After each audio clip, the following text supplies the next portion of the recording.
Young Li Yuan was once a terminal brain tumor patient with only a short time left to live.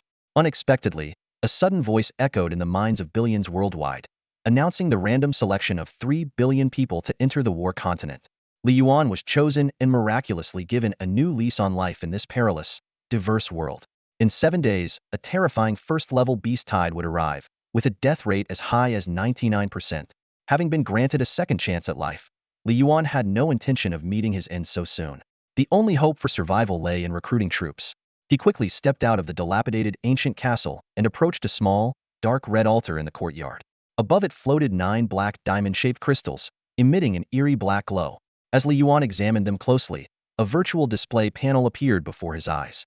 Shadow Legion, a unique troop type, comprised of 9 divisions: Ghost Shadows, Claw Shadows, Giant Shadows, Flying Shadows, Helmet Shadows, Soft Shadows, Devouring Shadows, Pincer Shadows, and Scythe Shadows.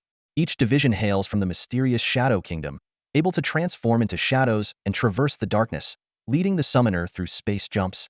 The soldiers are clad in black, with only their crimson eyes exposed. Even if they fall on the battlefield, they can be reborn from the shadows. Except for the 9 generals, the rest remain silent. This was the troop type Li Yuan had dreamed of as a child, and now it had become his exclusive force. At that moment, the barracks crystal emitted a brilliant light, and a virtual prompt appeared, asking if he wished to recruit immediately. Li Yuan confirmed without hesitation. Moments later, 2 shadowy figures emerged from the crystal, transforming into pairs of blood-red eyes, bowing at his feet. Though these 2 soldiers were from the Ghost Shadows division and only started at the 3rd tier, their growth potential reached the Holy Domain. The other 8 divisions were likely the same, not to mention the 9 Shadow Generals, who probably started at the Divine Realm.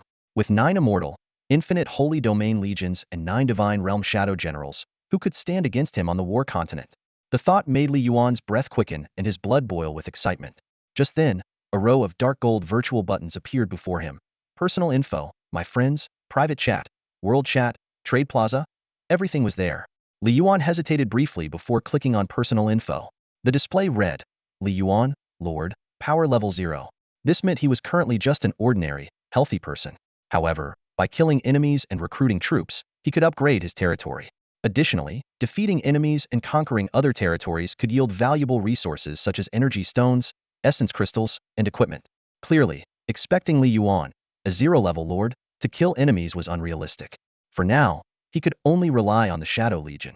To gather the resources needed to upgrade the barracks, he would have to either kill enemies or seize other territories. The war continent was merciless. If you didn't provoke others, they would come after you. Even if he survived the first-level beast tide in 7 days, the future would be filled with bloodshed and strife, with no peace, only a fight to the death. In summary, if you don't get stronger, you'll have no way out but death. Li Yuan looked at his 2 loyal shadow soldiers, and finally felt a bit more confident. Unfortunately, due to the current level of the barracks, he could only recruit 2 soldiers for now. This was obviously a limitation for him, forcing him to start from scratch like other lords. Otherwise, if he could summon an unlimited shadow army right from the start, how would other lords even stand a chance? Fortunately, the barracks produced new soldiers every day. As the level increased, he would be able to recruit more. When the shadow soldiers numbered in the millions, their immortal nature would make them an unstoppable force. After familiarizing himself with his personal panel, Li Yuan clicked on other buttons to explore. Having just arrived in War Continent, his friends list was empty. However, the world chat channel was buzzing with activity, as 3 billion Earthlings had descended, causing messages to flow rapidly and almost non-stop. Li Yuan paused the chat to read the messages. Some complained about their Tier 1 slimes being too weak, maxing out at Tier 3. Others boasted about their dark elves, reaching the sanctuary level. Some even mentioned their trolls starting at Tier 3 and maxing out at demigod level. There were even the lucky ones who recruited legendary frost dragons. All sorts of powerful units were being discussed. Seeing someone question the fairness of this competition, Li Yuan paused. On second thought, it actually seemed fair. The strength of the units was based on luck, and everyone had a random chance. Most of the other discussions were complaints about their units, so he didn't pay much attention. As for the trade market, it was currently empty. After briefly browsing through these sections, Li Yuan turned his gaze to the fog-covered area outside his castle. With a 7-day protection period, he needed to grow stronger quickly to face the first wave of beast attacks after 7 days. To get stronger, he couldn't just sit around. Although the area outside the castle was fraught with danger, it was the only way to gather resources. Li Yuan walked into the courtyard and signaled the 2 shadow soldiers to follow. Although he was currently at 0 tier and couldn't leave the protective barrier, he could send the shadow soldiers to scout the area. The shadow soldiers didn't hesitate and passed through the milky white barrier. As they ventured further, the fog around the castle began to dissipate, revealing the landscape outside. The view showed a wilderness with dense vegetation. Not far away, 3 large black wild boars were rooting around in the underbrush. Each of these wild boars weighed 300 to 400 pounds, with bristly hair and sharp tusks. Sensing the shadow soldiers approaching, they raised their heads and charged aggressively. The shadow soldiers' eyes glinted coldly, and in a flash, they produced shurikens, aiming straight for the boars' heads. With 2 swift sounds, 2 boars fell instantly, their massive bodies rolling several meters before coming to a stop, lying dead at the shadow soldiers' feet. The remaining boar, seeing this, turned to flee. One shadow soldier vanished and reappeared in its path, leaping up to deliver a crushing blow to the boar's skull. With a deafening crash, the last boar fell dead as well. Meanwhile, kill notifications popped up, showing that Yuan had gained 15 energy points. The ease with which the Tier 3 shadow soldiers dispatched the Tier 1 wild boars was expected. At that moment, Yuan felt a surge of energy within him, rapidly enhancing his body. This was the energy gained from killing monsters, used to increase a lord's level and power. Shortly after, the shadow soldiers dragged the 3 boar carcasses back to the castle. Looking at the spoils, a prompt appeared in front of him. Beast carcass found. Would you like to collect it? Without hesitation, Yuan commanded. Collect immediately. The boar carcasses vanished, replaced by 10 units of fresh meat. For sharp tusks, a piece of dried hide, and a thumb-sized gray-white energy stone. Energy stones were essential for upgrading the barracks, making this a significant haul. Yuan instructed the shadow soldiers to store the resources in the warehouse and ordered them to continue hunting and bringing back the spoils. The shadow soldiers silently disappeared from the castle. Compared to other units, the biggest advantage of shadow soldiers was their immortality. Even if they died, they could be reborn from the shadows. So Yuan wasn't worried about their safety. Constantly hunting monsters to grow stronger was the way to go. Although there were only 2 shadow soldiers, their immortal nature made them more formidable with each kill, never losing strength. Over time, Yuan received repeated kill notifications and energy gains, steadily increasing his own power. The shadow soldiers frequently returned with beast carcasses for him to collect. Perhaps because the beasts near the castle were generally low level, the shadow soldiers didn't die even once the entire afternoon. As the sun set, Yuan finished collecting another batch of spoils when a new prompt appeared. Your castle is yet to be named. Please give your territory a resounding name. For someone bad at naming things, this was quite a challenge. After thinking for a moment, Yuan said, let's call it Shadow Castle. As soon as he spoke, a series of castle information popped up. So, to upgrade from a basic castle to an intermediate one, a massive amount of stone and wood was needed. He frowned, dismissing the idea for now. After all, it was just the first day on War Continent, and rushing to upgrade the castle wasn't necessary. The priority was to enhance the strength of his units, or upgrade the barracks. Only then could he establish a foothold in this world. The strength of the troops is the key to victory. Castle upgrades are just the icing on the cake. Yuan quickly noticed the faction tab on the system panel. Could it be that lords can form alliances in the future? He pondered for a while but couldn't figure it out, so he decided to leave it alone. The system would surely provide prompts when the time came. At that moment, 2 shadow soldiers had already left the city again to hunt beasts. With nothing else to do, Yuan opened the world chat channel for entertainment. The chat messages were scrolling rapidly, so he decisively clicked pause. Otherwise, he couldn't read any of it. Someone was lamenting that their goblin had been devoured by wolves right after leaving the city. Another exclaimed that there was a winged tiger outside their castle. Yet another person was crying that they couldn't even kill a rabbit, with one troop dead and another severely injured, shouting how difficult it was. There was also a lord complaining that castle upgrades required stones, but there were none nearby. What should they do? Seeing these tearful complaints, Yuan felt secretly relieved that he had summoned the shadow troop. The food and supplies piled up in his warehouse were the best proof of his success. He closed the world chat and opened the flashing trade market. Unlike the previous blank slate, the trade market now had some purchase requests, almost all for food. This was understandable. Both lords and troops needed food, or the lords would starve, and the troops' loyalty would drop, possibly leading to rebellion. After half a day of hardship, the lords had realized the importance of food. However, despite the numerous food requests, very few were willing to trade food. This was not surprising, given that hunting was difficult with scarce troops, making food hard to come by. In contrast, Yuan's warehouse was well stocked, with the shadow soldiers having hunted for a long time, amassing 55 units of food. Since shadow soldiers didn't need to eat, all the food was his.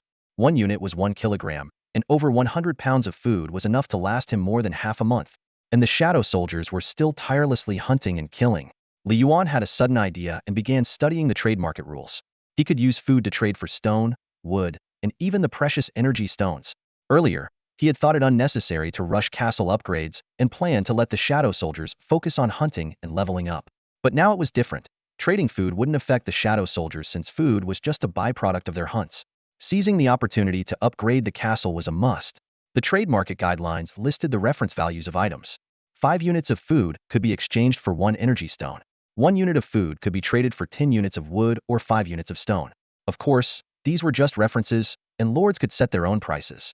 Li Yuan reviewed the few food trade listings, all of which had inflated prices. The most recent transaction had a shocking threefold markup. Just 1 unit of food had been traded for 30 units of wood. Considering this was still the early stage, with food scarce and wood and stone also hard to come by, such markups were not surprising. The current food trade listings offered at most 10 units per transaction. Clearly, no one could provide large quantities at once. Other requests were for trading wood and stone for food. Compared to hunting, gathering wood and stone was obviously much safer. Li Yuan made a swift decision and listed 50 units of food for trade. Shadow Fortress Lord seeking trades. 1 unit of food for 1 energy stone, or 50 units of wood, or 25 units of stone. Up to 50 units of food available, 5-fold markup. If 3-fold prices were in high demand, why worry about 5-fold? Especially with 30 billion players on War Continent. If he weren't concerned that no one could provide hundreds or thousands of wood or stone, he would have dared to ask for 10-fold or even 100-fold. After filling out the trade information, Li Yuan waited for results. Sure enough, within 10 seconds, transaction notifications started popping up. You sold 1 unit of food for 50 units of wood. You sold 1 unit of food for 25 units of stone. In just half a minute, all 50 units of food were snapped up. His warehouse now held an additional 1,500 units of wood and 500 units of stone. He was only short by 500 units of wood and stone to upgrade to a mid-level castle. At this hunting rate, he might be able to trade again soon. He might even upgrade the castle before nightfall. The thought made Li Yuan beam with joy. Getting all the necessary resources while doing nothing felt fantastic. Meanwhile, in the world chat, the name Shadow Fortress Lord was rapidly gaining fame. People were buzzing about his background, amazed at his lavish trade of 50 units of food. Some were curious about his troops, while others were begging him to show up and support them. Li Yuan was oblivious to the chatter about him. The friend request notifications were incessantly beeping. Seeing they were all requests for food, he set them all to reject. At this stage, there was no need to add friends. Just then, 2 shadow soldiers returned to the castle, dragging a line of beast corpses. Among them were wild boars, giant wolves, black dogs, and large snakes. After dropping off their spoils, they silently left to continue hunting. Li Yuan collected the spoils, gaining 3 energy stones, 25 units of food, and some wolf teeth and snake skins. Suddenly, he sharply looked outside the castle. In that instant, he sensed that both shadow soldiers had died simultaneously. The 2 ghostly figures were both 3rd-tier masters. They could retreat unscathed even when facing 4th-tier beasts, and 3rd-tier or lower beasts were no match for them. But now, both had been killed simultaneously, which could only mean the enemy was at least a 5th-tier powerhouse. However, Li Yuan was not worried. The ghostly figures resurrected and immediately resumed their slaughter. It was through their tireless efforts that Li Yuan's energy soared rapidly, nearing a breakthrough. An hour later, golden light showered down, and a system notification popped up. Congratulations, Shadow Lord. Your level has increased from 0 to 1. With a humming sound, Li Yuan felt a surge of power within him, 10 times stronger than before. With such strength, he could punch a wild boar's head clean off, let alone a large buffalo. Of course, his power was still insignificant compared to the ghostly figures. They could kill a 1st-tier wild boar in 1 strike. If it came to a solo fight, he'd likely be the first to fall. Level was one thing, but combat power was another. But this was just the beginning. With the 1st tier achieved, could the 2nd and 3rd be far behind? Moreover, as the castle lord, his shadow army was his greatest asset. Just as he finished speaking, the 2 ghostly figures returned, dragging a string of corpses. Though their levels hadn't changed, their results were impressive.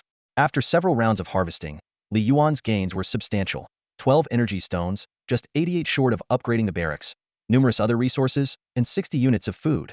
He decisively reopened the trading plaza, offering 50 units of food in exchange for stone and wood. Inspired by this, more people were willing to trade their food, though the quantities were still a drop in the bucket. However, those with such resources clearly had formidable troops. Li Yuan didn't mind. He firmly believed his shadow army was unparalleled, unmatched by any other troop. This time, the trading post was instantly swamped the moment his offer went live.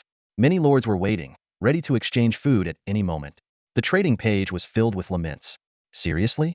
Just filled out the form and it's gone. Michelin, come exchange. I'll give you Muyu stones. My troops are starving, save us. Isn't that the Shadow Lord who offered 100 units of food? Oh man, what kind of godlike troops does he have? What else? Must be dragons or behemoths. Who cares? As long as they're invincible. I'm so jealous. Envy and hate. Big shot. Please take me under your wing.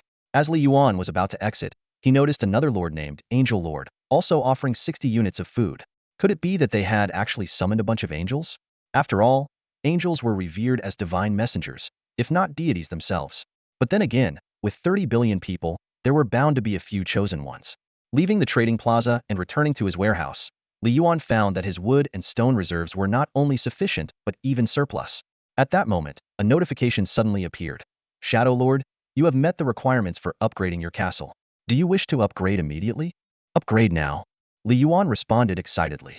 As soon as he spoke, an invisible force enveloped the castle, which began to glow brilliantly. After about half a minute, the light faded, and the dilapidated castle had transformed into a towering, imposing fortress. The new castle attribute panel appeared. The intermediate castle's territory expanded to a radius of 500 meters, and its prestige value reached 800 points. Immediately following, two significant notifications arrived. One declared Li Yuan's ownership of all resources within his territory, while the other was alarming his castle upgrade had attracted the attention of the native forces of the Red Moon Forest. These native forces were likely the original inhabitants of the land. To them, Li Yuan and other transmigrators were unwelcome intruders. Now that his castle had been upgraded, it had caught their attention, which was not a good sign. Fortunately, there was still a 7-day protection period, so he didn't have to worry about native forces for now. However, in the coming days, it was crucial to enhance the castle and troop strength. Only with great power could he resolve any crisis, whether it came from other lords, beasts, or multiple races. At that moment, the two ghostly figures set off again for another round of hunting. Every second counted during the 7-day period. As they departed, a tempting notification appeared. Your castle has been upgraded to intermediate, granting you a chance to draw a divine skill. Do you wish to draw now? Li Yuan's eyes lit up with excitement. No matter how strong others' troops were, nothing compared to having unparalleled personal power. Draw now, he instinctively shouted. Congratulations, Shadow Lord. In this draw, you have obtained the Dragon Talisman. The notification glowed brightly, and a small crimson dragon emerged, silently merging into Li Yuan's body. In that instant, he felt a surge of intense, fiery power coursing through his veins. Who would have thought that the mighty Shadow Legion possessed 12 matching talismans? Each talisman embodies the divine power of the 12 zodiac animals, holding unique and formidable abilities. Among them, the Dragon Talisman is the most powerful offensive one. By using the Dragon Talisman, one can wield the Flame Burst skill. The scorching flames it unleashes can melt anything in their path, and the explosive force is unstoppable. Li Yuan clenched his fist slightly, and a layer of intense firelight immediately enveloped him. The surrounding air distorted from the heat, indicating its extreme temperature. If he weren't inside the city, he would definitely test the power of the Flame Burst. Undoubtedly, once he activates this skill, he could easily obliterate a first-tier beast like a ghostly shadow. Even second- or third-tier fierce beasts might not escape unscathed. However, Li Yuan also realized that he couldn't fully control the power of the Dragon Talisman yet. It seemed related to his own cultivation level. This meant that as his strength increased, the power of the Flame Burst would grow exponentially. The stronger he became, the more terrifying the Dragon Talisman's power would be. Thinking of this, Li Yuan felt a surge of excitement that he could hardly contain. Taking a deep breath, he suppressed the firelight on his body, but the joy on his face was unmistakable. With the Dragon Talisman, he now had a certain degree of self-protection even if he left the castle. This series of unexpected gains gave Li Yuan a new perspective on upgrading his castle. While upgrading the barracks was important, the castle itself couldn't be neglected. Compared to the barracks, upgrading the castle was significantly easier. The barracks required a large number of energy stones and crystals, whereas the castle only needed wood and stone, which could even be traded for food. Should I go out and hunt monsters too? This thought flashed through Li Yuan's mind but was immediately dismissed.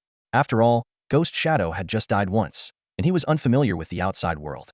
Acting rashly was too risky. It was better to take things slowly. Time passed slowly amidst Ghost Shadow's slaughter, and before long, night had fallen. However, this night was eerie, with the entire world shrouded in a layer of blood-red light.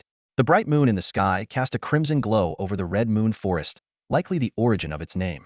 Li Yuan had a vague feeling that the Red Moon Forest harbored a significant secret. But since he didn't dare leave the castle, what did it matter to him?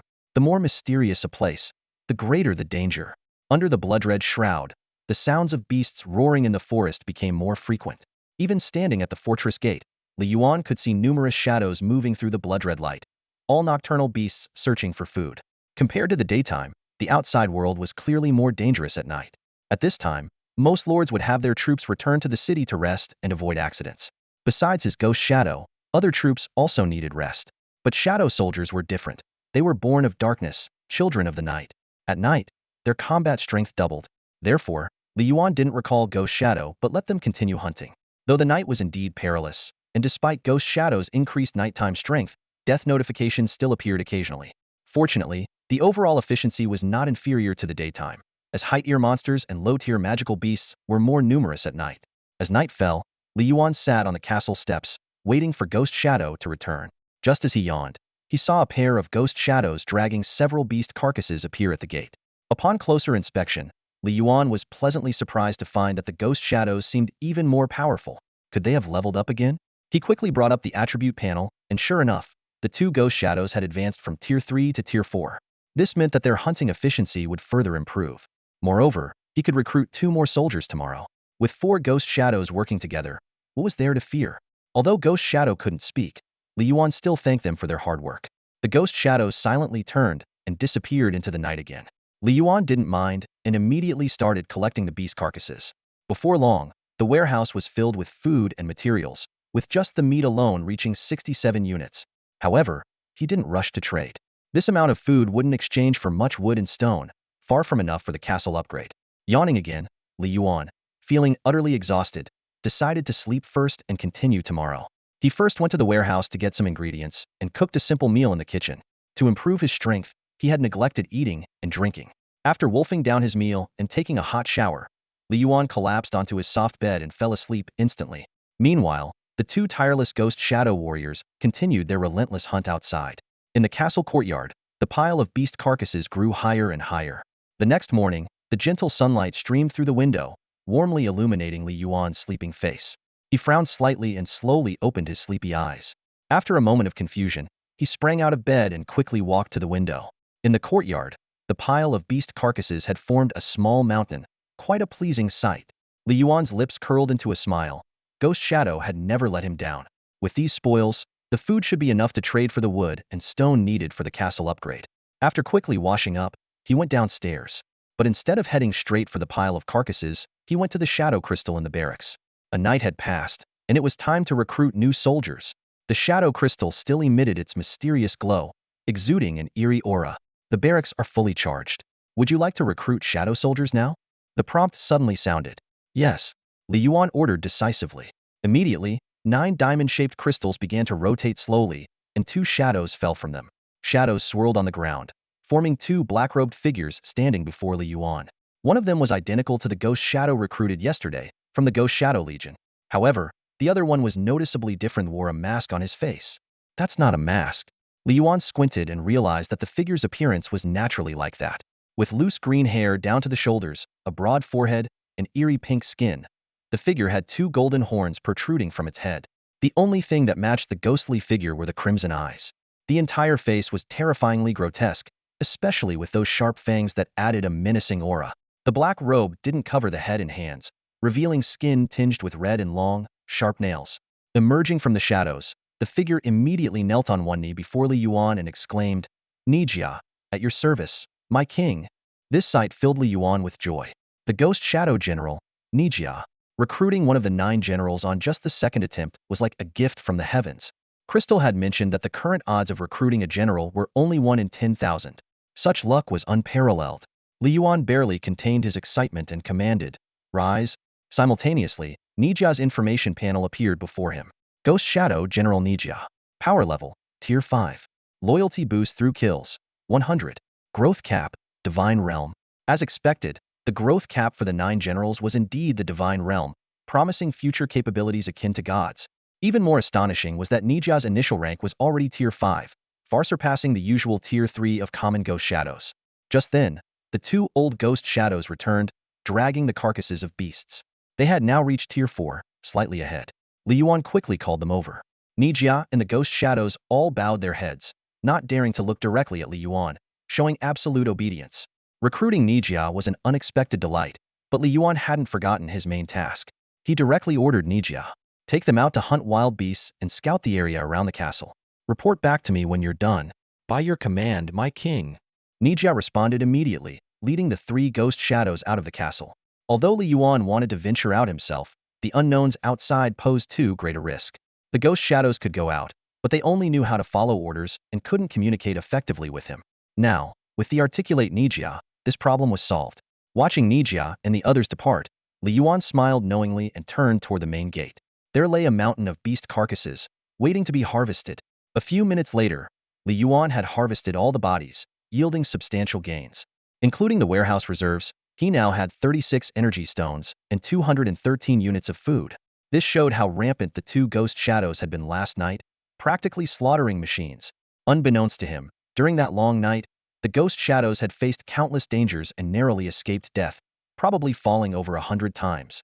Arriving at the trading square, Li Yuan listed 200 units of food at the previous day's price. As soon as the news broke, the world channel exploded. Wow, the shadow boss is trading food again. 200 units, my gosh. Hurry, grab it. We haven't eaten in a day and a night. I'm really curious where the shadow boss gets so much stock. The day hasn't even fully dawned. Could it be that he was also hunting beasts last night? Aren't there height-year night beasts everywhere over there? The only explanation is that the shadow boss's troops are not only powerful but can also fight day and night. Incredible. I'm so jealous. Stop talking, guys. The 200 units are already gone. The world channel was abuzz, and the trading square was equally lively. In just a minute, Li Yuan's 200 units of food were snapped up. He received 6,510 units of wood and 1,750 units of stone in return. With the leftovers from the previous day's castle upgrade, he was still about halfway to his goal of upgrading to a high-level castle. But that wasn't a big problem. At this rate, 2 more trades would surely be enough. Li Yuan felt that the food trade's profitability was nearing its end. As more people recruited troops, hunting would become easier, and the demand for food would naturally decrease. Unfortunately, no one had yet traded energy stones. Understandably, those who could gather energy stones likely didn't lack food. With Nijia still not back, Li Yuan, feeling bored, opened the world channel. Having been in the war continent for a day, he wanted to see how others were faring. Just as he was about to pause, Li Yuan suddenly noticed that he might have missed an important message yesterday. At the top of the channel was a pinned announcement, basic information about the war continent. Li Yuan's eyes widened, and he quickly opened the announcement, eager to read.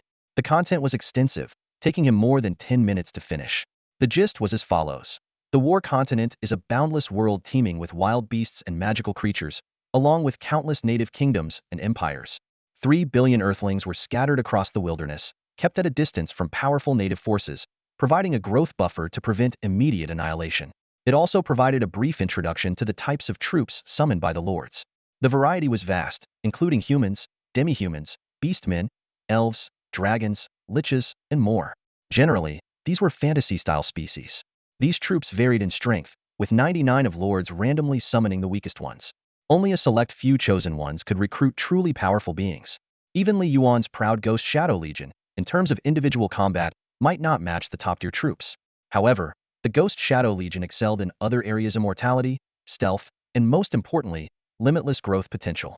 Ordinary Ghost Shadow soldiers could reach the sacred domain, while the 9 generals aimed for the divine realm.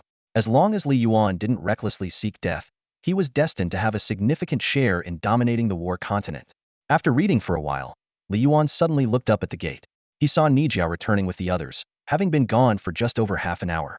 With the formidable Tier 5 Nijia in charge and a new soldier added, this mission's gains were bound to be unprecedented. There weren't many beast carcasses, but their ranks were generally high, either Tier 3 or Tier 4. Nijia was carrying 2 Tier 5 giant boars, each with tusks half a meter long and bodies as towering as small mountains. The weaker prey were no longer of interest to the shadow phantoms, who now targeted only high-tier beasts.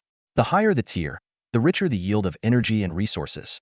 Near the castle, Tier 1 and 2 beasts had become scarce, mostly wiped out or driven away by the shadow phantoms. Since yesterday, wild boars had become a frequent sight on the spoils list. Li Yuan speculated that there must be a wild boar nest to the west of the castle. From his collection, just this haul alone amounted to 210 units of food, nearly matching the previous night's gains, plus 14 energy stones. Including their existing reserves, the total number of energy stones was now over half of what was needed, with just 50 more required to upgrade the barracks. However, they still lacked one crucial core crystal, which remained elusive. After tidying up, Yuan turned to Nija and asked, "What did you find during your reconnaissance?" "Your Majesty." Nija bowed and reported, "The southeast is surrounded by forests teeming with powerful creatures, so I did not dare venture deep. 3 miles north, there's a werewolf tribe occupying a hillside. To the west, there's a wetland filled with wild boars. The rest are scattered groups, not many in number." Hearing this, Yuan began to map out the terrain around the castle in his mind. The southeastern forest was likely the infamous Red Moon Forest, known for its extreme dangers. Nija's decision to avoid it was wise. No one wants to risk their life, not even the resurrected shadow phantoms. Forests are always hunting grounds for fierce beasts, and it's likely that after 7 days, the beast tide attacking the castle would come from there. The southeastern defenses would need to be strengthened. The werewolf tribe to the north seemed to be a local force drawn by the presence of the Shadow Castle. To settle near the Red Moon Forest, they must be formidable. If the castle were to continue growing, this would be a significant threat. As for the wild boar nest to the west, it confirmed Yuan's earlier suspicions. In summary, the biggest current threat was the Red Moon Forest, followed by the werewolf tribe. In comparison, the wild boar herd and other scattered groups were less of a concern. After pondering for a moment, Yuan asked, "What's the situation at the wild boar nest? How strong are they?" Nija replied, "There's a Tier 5 wild boar king." He paused, then added, "An extraordinary Tier 5, with strength equivalent to Tier 6. Upon hearing this, Yuan narrowed his eyes. A Tier 5 elite with Tier 6 strength was a treasure trove in most games, capable of yielding a bounty of valuable items. He stroked his chin and asked, "Can you take down this wild boar king?" "I will present its carcass before your majesty," Nija declared confidently, bowing. Yuan nodded and said, "Good. Then seize the opportunity and kill it." "As you command," Nija responded, leading 3 shadow phantoms into the ground, disappearing in an instant. Watching them leave, Yuan's gaze shifted between the western wetland and the Red Moon Forest. Would this wild boar king yield a core crystal? As for the Red Moon Forest, it remained his most troublesome issue. As the castle upgraded, the territory would inevitably expand. Eventually, it would encroach upon the Red Moon Forest. The castle couldn't be moved, so Yuan had to face this forest. Additionally, the werewolf tribe 3 miles to the north was another obstacle to territorial expansion. "I'm still too weak to be worrying about all this," Yuan encouraged himself. "Once I'm strong enough, what need I fear of werewolves or the Red Moon Forest? I'll have werewolves as guards and the Red Moon Forest as my backyard." Just as he was about to open the trading plaza to exchange for wood and stone, a loud noise erupted from outside the castle. It came from the west. It had to be Nija attacking the wild boar nest. Quick work, Yuan thought with a smile. With such disciplined warriors, what need was there to fear the forest and werewolves? However, his smile quickly faded. After the loud noise, 3 shadow phantoms had already perished, leaving only Nija. Is the wild boar king really that formidable? Yuan wondered, quickly heading to the gate and leaping onto the high wall. The sky was clear, the mist thin, and he could see far into the distance. In the western wetland, a herd of wild boars was rampaging through the mud. Loud crashes echoed, mud flying everywhere. At the front of this herd were the 3 resurrected shadow phantoms, desperately fleeing. The herd included several Tier 5 boars, with the rest no less than Tier 3 or 4. A few, the shadow phantoms could handle, but against an entire herd in relentless pursuit, they had no choice but to fight and retreat simultaneously. Where was Nija? Yuan anxiously searched and finally spotted Nija on the other side of the wild boar herd. He was facing off against an enormous wild boar king, its black body towering over Nija. In an instant, Yuan realized the strategy, a decoy maneuver. The 3 shadow phantoms had deliberately drawn away the herd, leaving Nija to face the wild boar king alone. This was indeed their plan. The 3 shadow phantoms' goal wasn't to eliminate the boars, but to distract them. As the commander, Nija had the ability to think independently. The wild boar king, with its Tier 6 strength and herd support, was a formidable opponent even for Nija. The 3 shadow phantoms had risked themselves to successfully draw the herd's attention. Could Nija really take on the wild boar king alone? Yuan couldn't help but worry. After all, Nija was only Tier 5, while the boar king was an elite. Fortunately, it wasn't long before the 3 shadow phantoms emerged from the shadows, surrounding the wild boar king. The ordinary wild boars were now far away, lost and directionless. On the battlefield, Nija faced the wild boar king Hedon, while the 3 shadow phantoms watched from the flanks. The wild boar king, furious, pawed the ground with its front hooves, nostrils flaring with foul white vapor, clearly enraged. Nija shouted, quick and decisive. Let's not keep our king waiting. Without waiting for a response, he gripped his blade with both hands, its silver gleam flashing, and charged at the wild boar king. The boar king roared, its tusks sharp as crescent moons, aiming straight for Nija's throat. With a thunderous clash, Nija's long blade struck the wild boar, unleashing an earth-shattering force. With just one blow, the outcome was clear. The massive body of the wild boar king was sent flying, crashing into the mud with a splash of debris. As the dust settled, Nija sheathed his blade and summoned the 3 shadow phantoms. He had never feared the wild boar king. He called back his subordinates because he couldn't wait to present the victory spoils, not wanting to waste a single moment. Although Nija was only a 5th-rank general, his extraordinary talent promised limitless growth. As a genius, suppressing opponents of the same rank or defeating higher-ranked foes was commonplace for him. He recalled his shadow warriors, aiming to slay the wild boar king as swiftly as possible. Otherwise, he would have returned to the city with the boar's head after at most half an hour of combat. But half an hour felt like an eternity to him. Nija knew how eagerly Yuan was to see the boar killed. How could he keep the king waiting? With a single slash, the wild boar king was sent flying, its massive body rolling in the mud, splattering dirt everywhere. The shadow warriors paid no heed, unleashing a barrage of kunai and shurikens that darkened the sky and rained down on the wild boar king. Ding ding dang dang, the hidden weapons struck the boar's thick hide, but ordinary arms couldn't harm such tough skin. The shadow warriors weren't foolish. They immediately shifted their attack towards the boar's eyes. Whiz, whiz, whiz, a shuriken finally pierced one of the boar's eyes, causing blood to spurt out, dyeing its head crimson. Roar! The wild boar king let out a piercing scream, regaining its footing and shaking its head violently. Besides the blinded eye, a half-meter-long wound on its shoulder was also bleeding profusely. Nija's earlier strike had broken through its nearly impenetrable hide. Hearing their king's wail, the distant wild boar herd halted and frantically charged back to rescue their leader. Nija, however, was unfazed, raising his blade once more and charging at the wild boar king with a chilling gleam in his eyes. 3 shadow warriors burrowed underground, suddenly emerging from the shadows at the boar's feet and launching it into the air. At that moment, Nija's long blade struck. The clash of metal resounded thunderously as he brought his sword down heavily on the wild boar king's head. Blood rained in the air, and the boar's head plummeted straight into a mud pit with a resounding crash. Boom!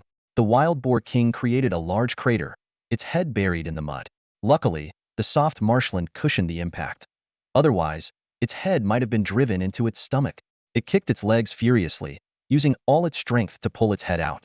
But just then, 2 shadow warriors appeared on either side of it, each wielding a sword aimed at its eyes. The shadow warriors' weapons, formed from shadows, could change shape at will. The boar's head was still buzzing from the impact, and before it could react, both eyes were pierced by the long swords. Roar! Roar! Roar! The wild boar king howled in agony, its tusks shattering the shadow warriors to pieces. 2 shadow warriors fell in battle. In that fleeting moment, Nija's figure flashed, landing on the boar's neck. Die! He shouted coldly, plunging his blade straight into the boar's forehead. With a sickening squelch, the sword sank halfway in, red and white matter splattering onto Nija's face. The wild boar king's struggle ended there. The massive body collapsed with a thunderous thud, lifeless. What should have been a half-hour battle was resolved in just 2 minutes, thanks to the seamless cooperation between Nija and the 3 shadow warriors. The only cost was the loss of 2 shadow warriors. But for these undead shadow warriors, could that be considered a cost? On the city wall, Yuan watched in stunned silence. After all, it was a boar king. Defeating it so quickly and effortlessly seemed almost disrespectful. Close combat, long-range attacks, vanishing and reappearing at will, this was the terrifying power of the shadow warriors. The wild boar king wasn't weak. The shadow warriors were simply too formidable. Just then, a golden light flashed and a message appeared. Shadow Lord, your troops have slain the elite wild boar king, earning 120 energy points. In an instant, Yuan ascended from 1st rank to 2nd rank. This wasn't unexpected. Nija and his team had already pushed him to the peak of the 1st rank. Now, his main concern was whether the boar's corpse would yield the coveted energy crystal.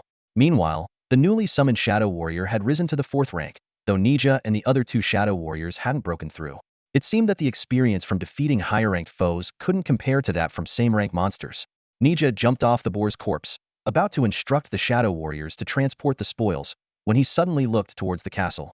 Simultaneously, Yuan, standing at the gate, also looked up. The sky had suddenly darkened, but it was broad daylight. Where had the darkness come from? Upon closer inspection, It was a gigantic creature flying out from the depths of the Red Moon Forest, circling above the castle. The creature was over 20 meters long, with a wingspan nearly 100 meters wide, its feathers gleaming with a cold metallic sheen. Atop its head was a plume of jet-black feathers, its feet ending in golden claws, and its eyes were a piercing blue, an aerial overlord in every sense. A magical beast, the black-crested golden eagle. It was this eagle that blocked out the sun. Boom. The sound of a sonic boom finally reached Li Yuan's ears, a testament to its incredible speed. The black-crested golden eagle was now hovering over the marshland, its blue eyes locking onto the boar's massive corpse. In the next moment, it dove straight for the boar's body, eyes gleaming with ferocity. Not good. Li Yuan's face turned pale. Nija also realized the gravity of the situation, knowing he couldn't defeat the golden eagle. Clearly, the boar's corpse was its true target. Retreat. We'll escape through the shadows. As the golden eagle closed in, Nija made a decisive call, and he and the 3 shadow warriors vanished with the boar's corpse. The black-crested golden eagle halted in midair, puzzled as it scanned the surroundings. Where had those little pests and the boar gone? Could they use spatial magic? Never mind, they were lucky to escape. The eagle didn't dwell on it, flapping its wings and heading towards the trembling boar herd nearby. Under its oppressive presence, the wild boars lay on the ground, not daring to move. The eagle devoured them one by one, savoring them like tiny shrimp. Meanwhile, Nija and the 3 shadow warriors had returned to the castle through the shadow space. The wild boar king's corpse lay intact in the courtyard. Li Yuan remained on the wall, intently watching the black-crested golden eagle feast. Below the 5th rank, creatures were merely beasts or monsters. Only those above the 6th rank were considered magical beasts, possessing intelligence rivaling humans. So, what rank was this black-crested golden eagle? 7th, 8th, 9th, or had it already entered the sacred realm? Li Yuan glanced towards the Red Moon Forest, swallowing nervously. Could it really become his backyard?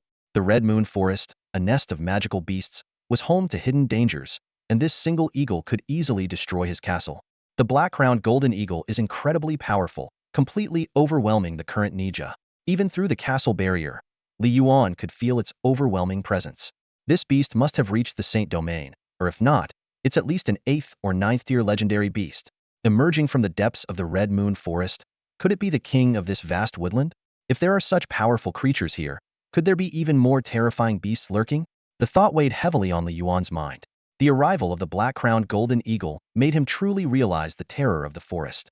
With a Saint Domain beast perched on the hill behind the castle, how could he feel at ease? The castle's protection period had only 6 days left. Would he be able to sleep once the barrier disappeared? Li Yuan's face darkened as he jumped down from the city wall, his gaze finally fixing on Nija. Things weren't hopeless yet. As long as Nija could break through to the Saint Domain within these 6 days, there was still a chance. Nija at the Saint level would definitely not be inferior to the black-crowned golden eagle. From now on, you only have one task: kill monsters at all costs and increase your strength. Li Yuan ordered sternly. Whether they could reach the Saint Domain in 6 days, only time would tell. If they could, great. If not, they would think of another way. Waiting for death was never his style. That's exactly what I intend to do. My current strength is too weak to protect our king. Nija nodded solemnly, and before finishing his sentence, he and 3 ghost shadows vanished into the ground, diving into a new round of battles. Li Yuan glanced towards the wetlands. The black-crowned golden eagle had devoured the entire herd of wild boars and was now circling high in the sky, as if surveying its territory. It glanced at the castle but did not approach, seemingly wary of the barrier. Li Yuan didn't notice. He was busy harvesting the boar king's corpse. The ghost shadows needed to get stronger, the castle needed to get stronger, and he needed to get stronger. The sense of crisis brought by the black-crowned golden eagle made his desire for power far surpass the first wave of beasts. All talk of a great war among the races was nonsense. Survival was the priority now. Collection successful. Obtained 100 units of pork, 1 elite tusk, 10 energy stones, and 1 primal crystal. Killed an elite monster, gaining an additional 50 units of elite pork. Seeing the spoils, Li Yuan finally showed a hint of a smile. The boar king had dropped the coveted primal crystal. With the 10 energy stones, he was now only short of 40 stones to upgrade the barracks. The food totaled 360 units, enough to exchange for wood and stone to level up the castle again. What was the difference between elite pork and regular pork? Li Yuan picked up a piece and went to the kitchen, soon returning with a plate of fragrant roast pork ribs, realizing the benefits of elite ingredients. It turned out that eating them could provide energy. 1 serving of pork ribs could give 2 energy points. Although the amount was small, as a hidden attribute, it was good enough to enhance strength and fortify the body. Li Yuan kept some for himself, and put the rest in the trading plaza. This time, he listed regular and elite foods separately. 160 units of regular meat were exchanged for wood, 150 units for stone, with the same five-fold markup. 40 units of elite pork ribs were listed at 1 energy stone per serving, with a special note highlighting their unique effect. Previously, no one was willing to exchange energy stones for regular food. Would the elite ingredients tempt them this time? If all 40 servings were traded, his barracks could be upgraded immediately. Soon, the regular food started to be exchanged, although at a much slower pace than before. Yuan checked the trading channel and found that many powerful lords had also begun hunting, listing their spoils at much lower prices. Even the angel lord who had left a deep impression on him was selling at the original price. With more troops and easier access to food, the supply-demand relationship had changed. However, Yuan did not adjust his prices. If the food didn't sell out, he could wait a bit longer. The elite pork ribs, though, had no takers yet, likely because they involved energy stones. He wasn't worried. It was a gamble anyway. Little did he know, his elite ingredients were causing quite a stir on the world channel. Meanwhile, Yuan received notifications of elite pork ribs being traded. Although only one serving at a time, they were gradually being exchanged, and at this rate, they might sell out. As he waited for the transactions to complete, far away on the plains outside the Red Moon Forest, a fair-skinned, beautiful young woman hovered in midair. She appeared to be in her early 20s, with a pair of pure white wings that allowed her to soar through the skies. In front of her, several half-human-tall angels were besieging a few gray giant wolves. This woman was Ishue, the angel lord who had been selling food at the original price in the trading plaza. At this moment, Ishue was staring at the world channel in shock, her delicate face full of astonishment. He actually killed an elite monster? Ishue murmured in disbelief. Elite monsters were the cream of the crop in this world, and someone had managed to do it within just a few days. Just how powerful was this Shadow Lord? A hint of doubt arose in her heart. Ishue's recruited troops are unique angels. Only she can summon angels on the continent of war. Even the weakest of her angels are at least tier 3, with growth potential up to demigod. Just this morning, she recruited a tier 4 archangel, with a potential reaching divine status. In her view, even if they aren't the strongest, they are definitely among the elite units. She should be ahead of most lords. Her angel castle had already upgraded to intermediate level last night, and she had gained a divine skill. When Yuan brought out a large amount of food at the trading plaza, Ishue didn't pay much attention, even though he might have also upgraded his castle to intermediate level. He's just an opportunistic merchant, not a true powerhouse. Maybe his troops are good at killing low-tier beasts, or perhaps there are many low-tier monsters around him. Everyone needs food right now, but in a few days, Yuan's true abilities will be revealed, making him even less significant. But now, this Shadow Lord has put elite wild boar meat up for trade. An elite mini-boss, which surpasses tier 5 and has combat power comparable to tier 6, is already on the threshold of becoming a magical beast. Near Ishue's castle, there's also an elite wolf king. This morning, she took 4 angels to challenge it, but all 4 were severely injured, forcing her to retreat to preserve their strength. If Yuan's wild boar king is on par with this wolf king, then his troops must have the combined combat power of tier 6. What kind of troops did he recruit? In this Western fantasy world, what could be stronger than angels? After all, angels are the messengers of the supreme deity. What's even more unsettling is that Yuan is using elite boar meat to trade for energy stones, indicating he's preparing to upgrade his castle to a high level. Cheryl, kill monsters with all your might and get strong enough to kill the Wolf King. Ishue angrily flapped her wings and personally joined the battle against the gray giant wolf. Master, it's dangerous. The four-winged angel Cheryl exclaimed, rushing to protect her. Give me a weapon. I can't let you take such risks. I said, give me a weapon. Under Ishue's stern command, Cheryl reluctantly waved her hand, summoning a silver longbow and respectfully handing it over. At the same time, she chanted, and a set of snow-white armor materialized, arming Ishue from head to toe. Ishue held the bow in one hand, her almond eyes brimming with killing intent. Don't mind me, just kill. Today, my angel castle will also upgrade to high level. Aside from Ishue, other lords with top-tier troops were also provoked by Yuan. Each of them started frantically killing monsters to level up, refusing to fall behind. Meanwhile, in the Shadow Castle, Yuan was oblivious to the commotion in the chat channel. Outside the castle, under Nija's lead, the shadows were slaughtering wildly. Energy points kept popping up for Yuan, and they were increasing rapidly. Nija was going all out, leading the shadows to charge into the outskirts of the Red Moon Forest multiple times to hunt stronger beasts. The scene outside the castle was chaotic, with beasts roaring everywhere. As for the black-crested golden eagle, it had long disappeared, either returning to the depths of the forest or heading elsewhere. The shadows were dying more frequently, and even General Nija had perished several times, fully executing Li Yuan's orders to the extreme. However, the results were significant. In just 50 minutes, Li Yuan was close to reaching the peak of Tier 2. 3 shadows also reached the peak of Tier 4, and Nija's aura grew even stronger, with all members on the verge of advancing. At this moment, all the regular food Li Yuan had listed in the trading plaza was sold out. With this, the materials needed to upgrade the high-level castle were complete. Shadow Lord, you have the necessary materials to upgrade. Would you like to upgrade the castle now? Upgrade immediately. Li Yuan responded decisively. In an instant, starlight descended from the void, enveloping the entire castle. In the blink of an eye, the original castle vanished, replaced by a more magnificent fortress.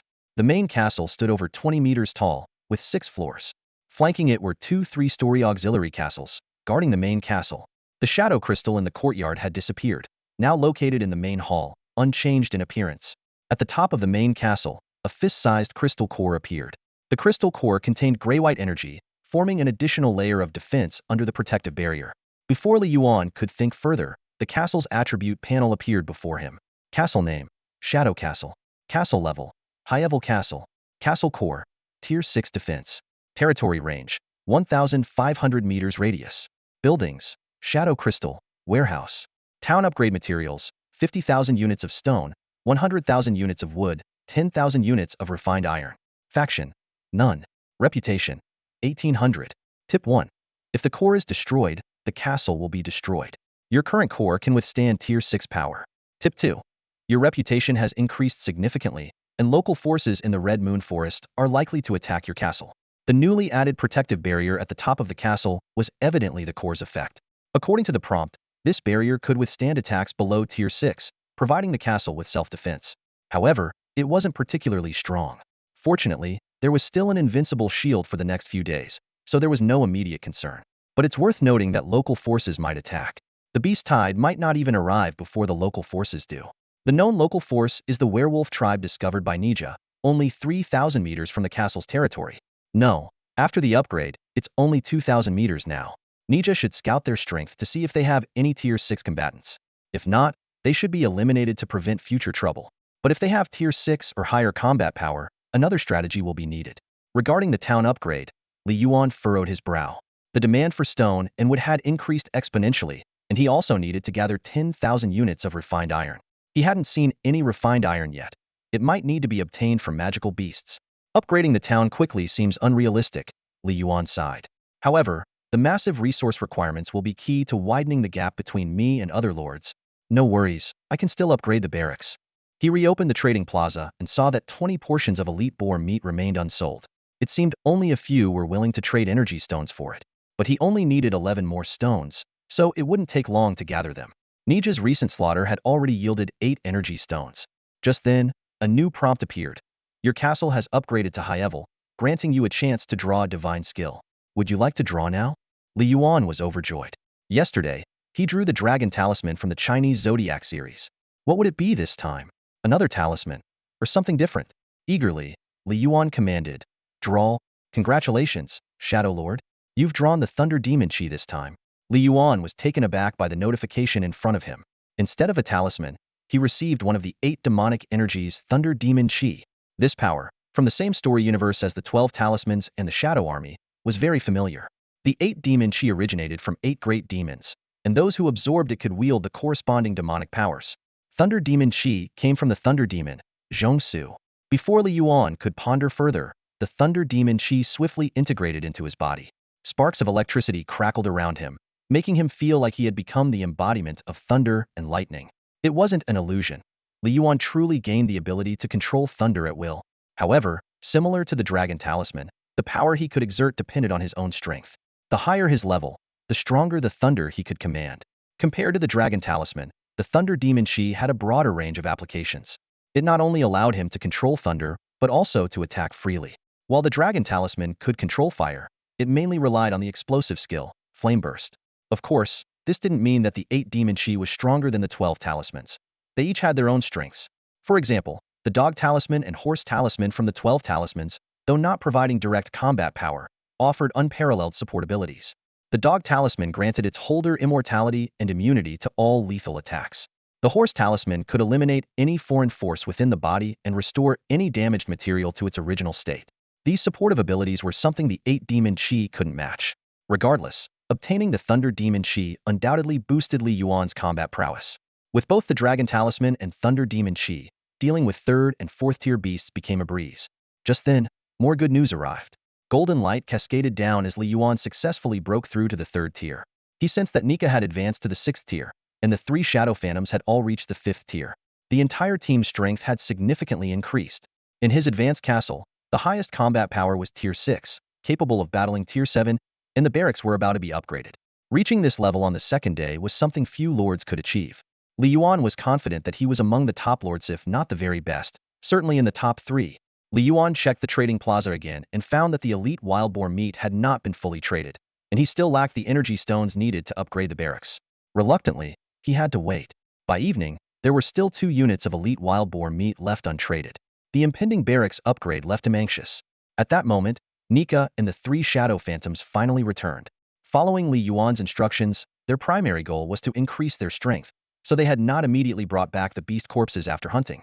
As night fell, they brought back a massive haul of beast corpses in batches.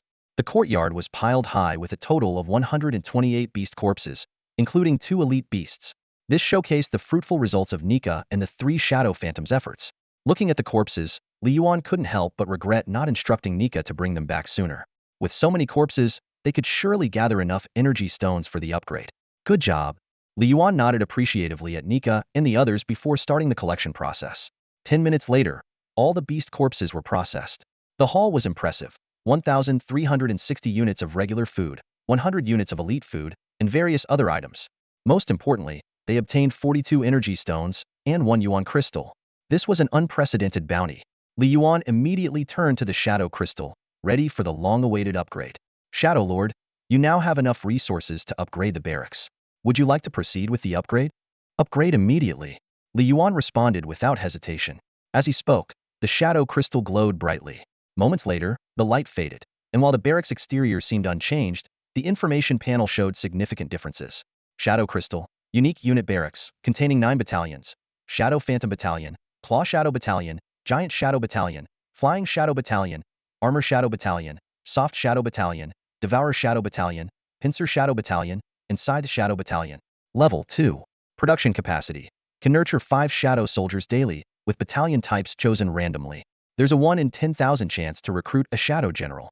Upgrade requirements. 1,000 energy stones, 50 Yuan crystals. Though the appearance hadn't changed much, the level 2 Shadow Crystal could now summon 5 Shadow Soldiers daily. Clearly, the higher the barracks level, the more types of units could be recruited. For Li Yuan, the true strength of the Shadows lay in their endless numbers, making this great news. Can we recruit today? Li Yuan asked. You have already recruited units today. The Shadow Crystal is recharging and cannot recruit. The notification was clear. Li Yuan had to wait, looking forward to tomorrow's recruitment. By then, he would have 1 general and 8 shadows under his command. Although the chance of recruiting another general was slim, he would at least get other types of shadow soldiers.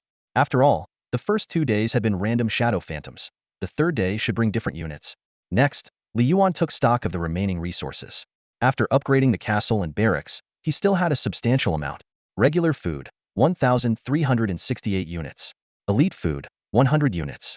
Stone, 750 units. Energy stones, 40. Yuan crystal, 1. Other items like fur and teeth filled the corners of the warehouse in large quantities. However, these resources were far from enough for the next upgrades. Upgrading the town required 50,000 units of stone, 100,000 units of wood, and 10,000 units of refined iron. Upgrading the barracks required 1,000 energy stones and 50 Yuan crystals. The vast amounts needed made Li Yuan feel the pinch. Though over 1,000 units of food seemed substantial, even if traded entirely, it wouldn't meet the castle upgrades demands, let alone the barracks. Additionally, after 2 days, the trading plaza prices had dropped to standard levels. Li Yuan checked multiple times and found that while food was still in demand, it wasn't as popular as before. Instead, the demand for stone and wood was rising, indicating that everyone was preparing to upgrade their castles. Despite this, Li Yuan decided to put all the food up for trade. Even at standard prices, every bit would help. At that moment, Nika approached respectfully, saying, "My lord, I have something to report." "What is it?" Li Yuan turned to ask. Nika solemnly replied, "On our way back, we found suspicious intelligent creatures on the outskirts of our territory." Suspicious intelligent creatures were discovered within the territory. Nika specifically used this term to describe them, indicating they were not ordinary beasts. Li Yuan frowned and pondered for a moment, then asked, "Were they werewolves?" "The werewolf tribe 2 kilometers away, the one you reported earlier, is the closest native force to our territory." Nija shook his head, his expression serious. "No, my lord. These were small humanoid creatures with long ears, green skin, and ugly faces. We encountered a scouting party of 7 members, all wearing tattered leather armor and wielding simple weapons. The strongest among them was a 5th-tier elite, while the rest were 3rd or 4th tier. I suspect they were gathering intelligence on our territory. They fled as soon as they saw us." He paused and added, "Without your orders, we chose not to pursue them further." Li Yuan's eyes flashed with understanding. He murmured, "Green skin, long ears, and ugly faces, could they be goblins?" He nodded firmly. "Uninvited guests are thieves. They might return tonight, and we need to find their lair. Goblins typically live in underground burrows. They're cowardly yet cunning, so it's understandable that Nija and his team didn't catch them immediately." Li Yuan's gaze sharpened as he continued, "Now that we know, we must ascertain their exact situation. Their sneaky approach suggests ill intent. If they're easy targets, I don't mind eliminating them outright." His thoughts raced. Wiping out these local forces should come with rewards. "We also need to quickly assess the strength of the werewolf tribe." Li Yuan sighed. "I thought the nearby werewolf tribe was our only concern. Who knew there was also a goblin outpost? It's a minor surprise, but compared to the holy black-crowned golden eagle and the impending beast tide, it's nothing." Nija then led his shadow squad out of the castle to hunt beasts and keep a close watch on the goblins' movements. Li Yuan didn't delay. He quickly listed over 1,000 units of food on the trading plaza. He carefully set the trading terms: ordinary food for stone and wood, while elite food would be traded for energy stones, refined iron, and Yuan crystals. 1 unit of elite food could be exchanged for 1 unit of refined iron or 1 energy stone, and 5 units for 1 Yuan crystal. As soon as the food was listed, the world chat channel buzzed with excitement over Li Yuan's trading information. Lords were astounded and began to discuss. "I'm stunned. Nearly 1,500 units of food, that means he killed over 100 beasts. Did Black Shadow raid a beast den? Man, this guy must have recruited a deity. It's terrifying. I can't even imagine. Hey, new items are up for trade. Black Shadow wants refined iron. I know Yuan crystals are for upgrading barracks, but what's refined iron for? Making weapons?" Someone speculated. "I'll bet it's for either upgrading barracks or the castle. My castle is at the intermediate level, and upgrading to advanced doesn't require refined iron. I bet it's for the barracks. Black Shadow must have upgraded his barracks after killing so many elite monsters." Just then, a user named Angel Lord chimed in, "No, refined iron is for upgrading a castle to a town. If you have any, you can trade with me too."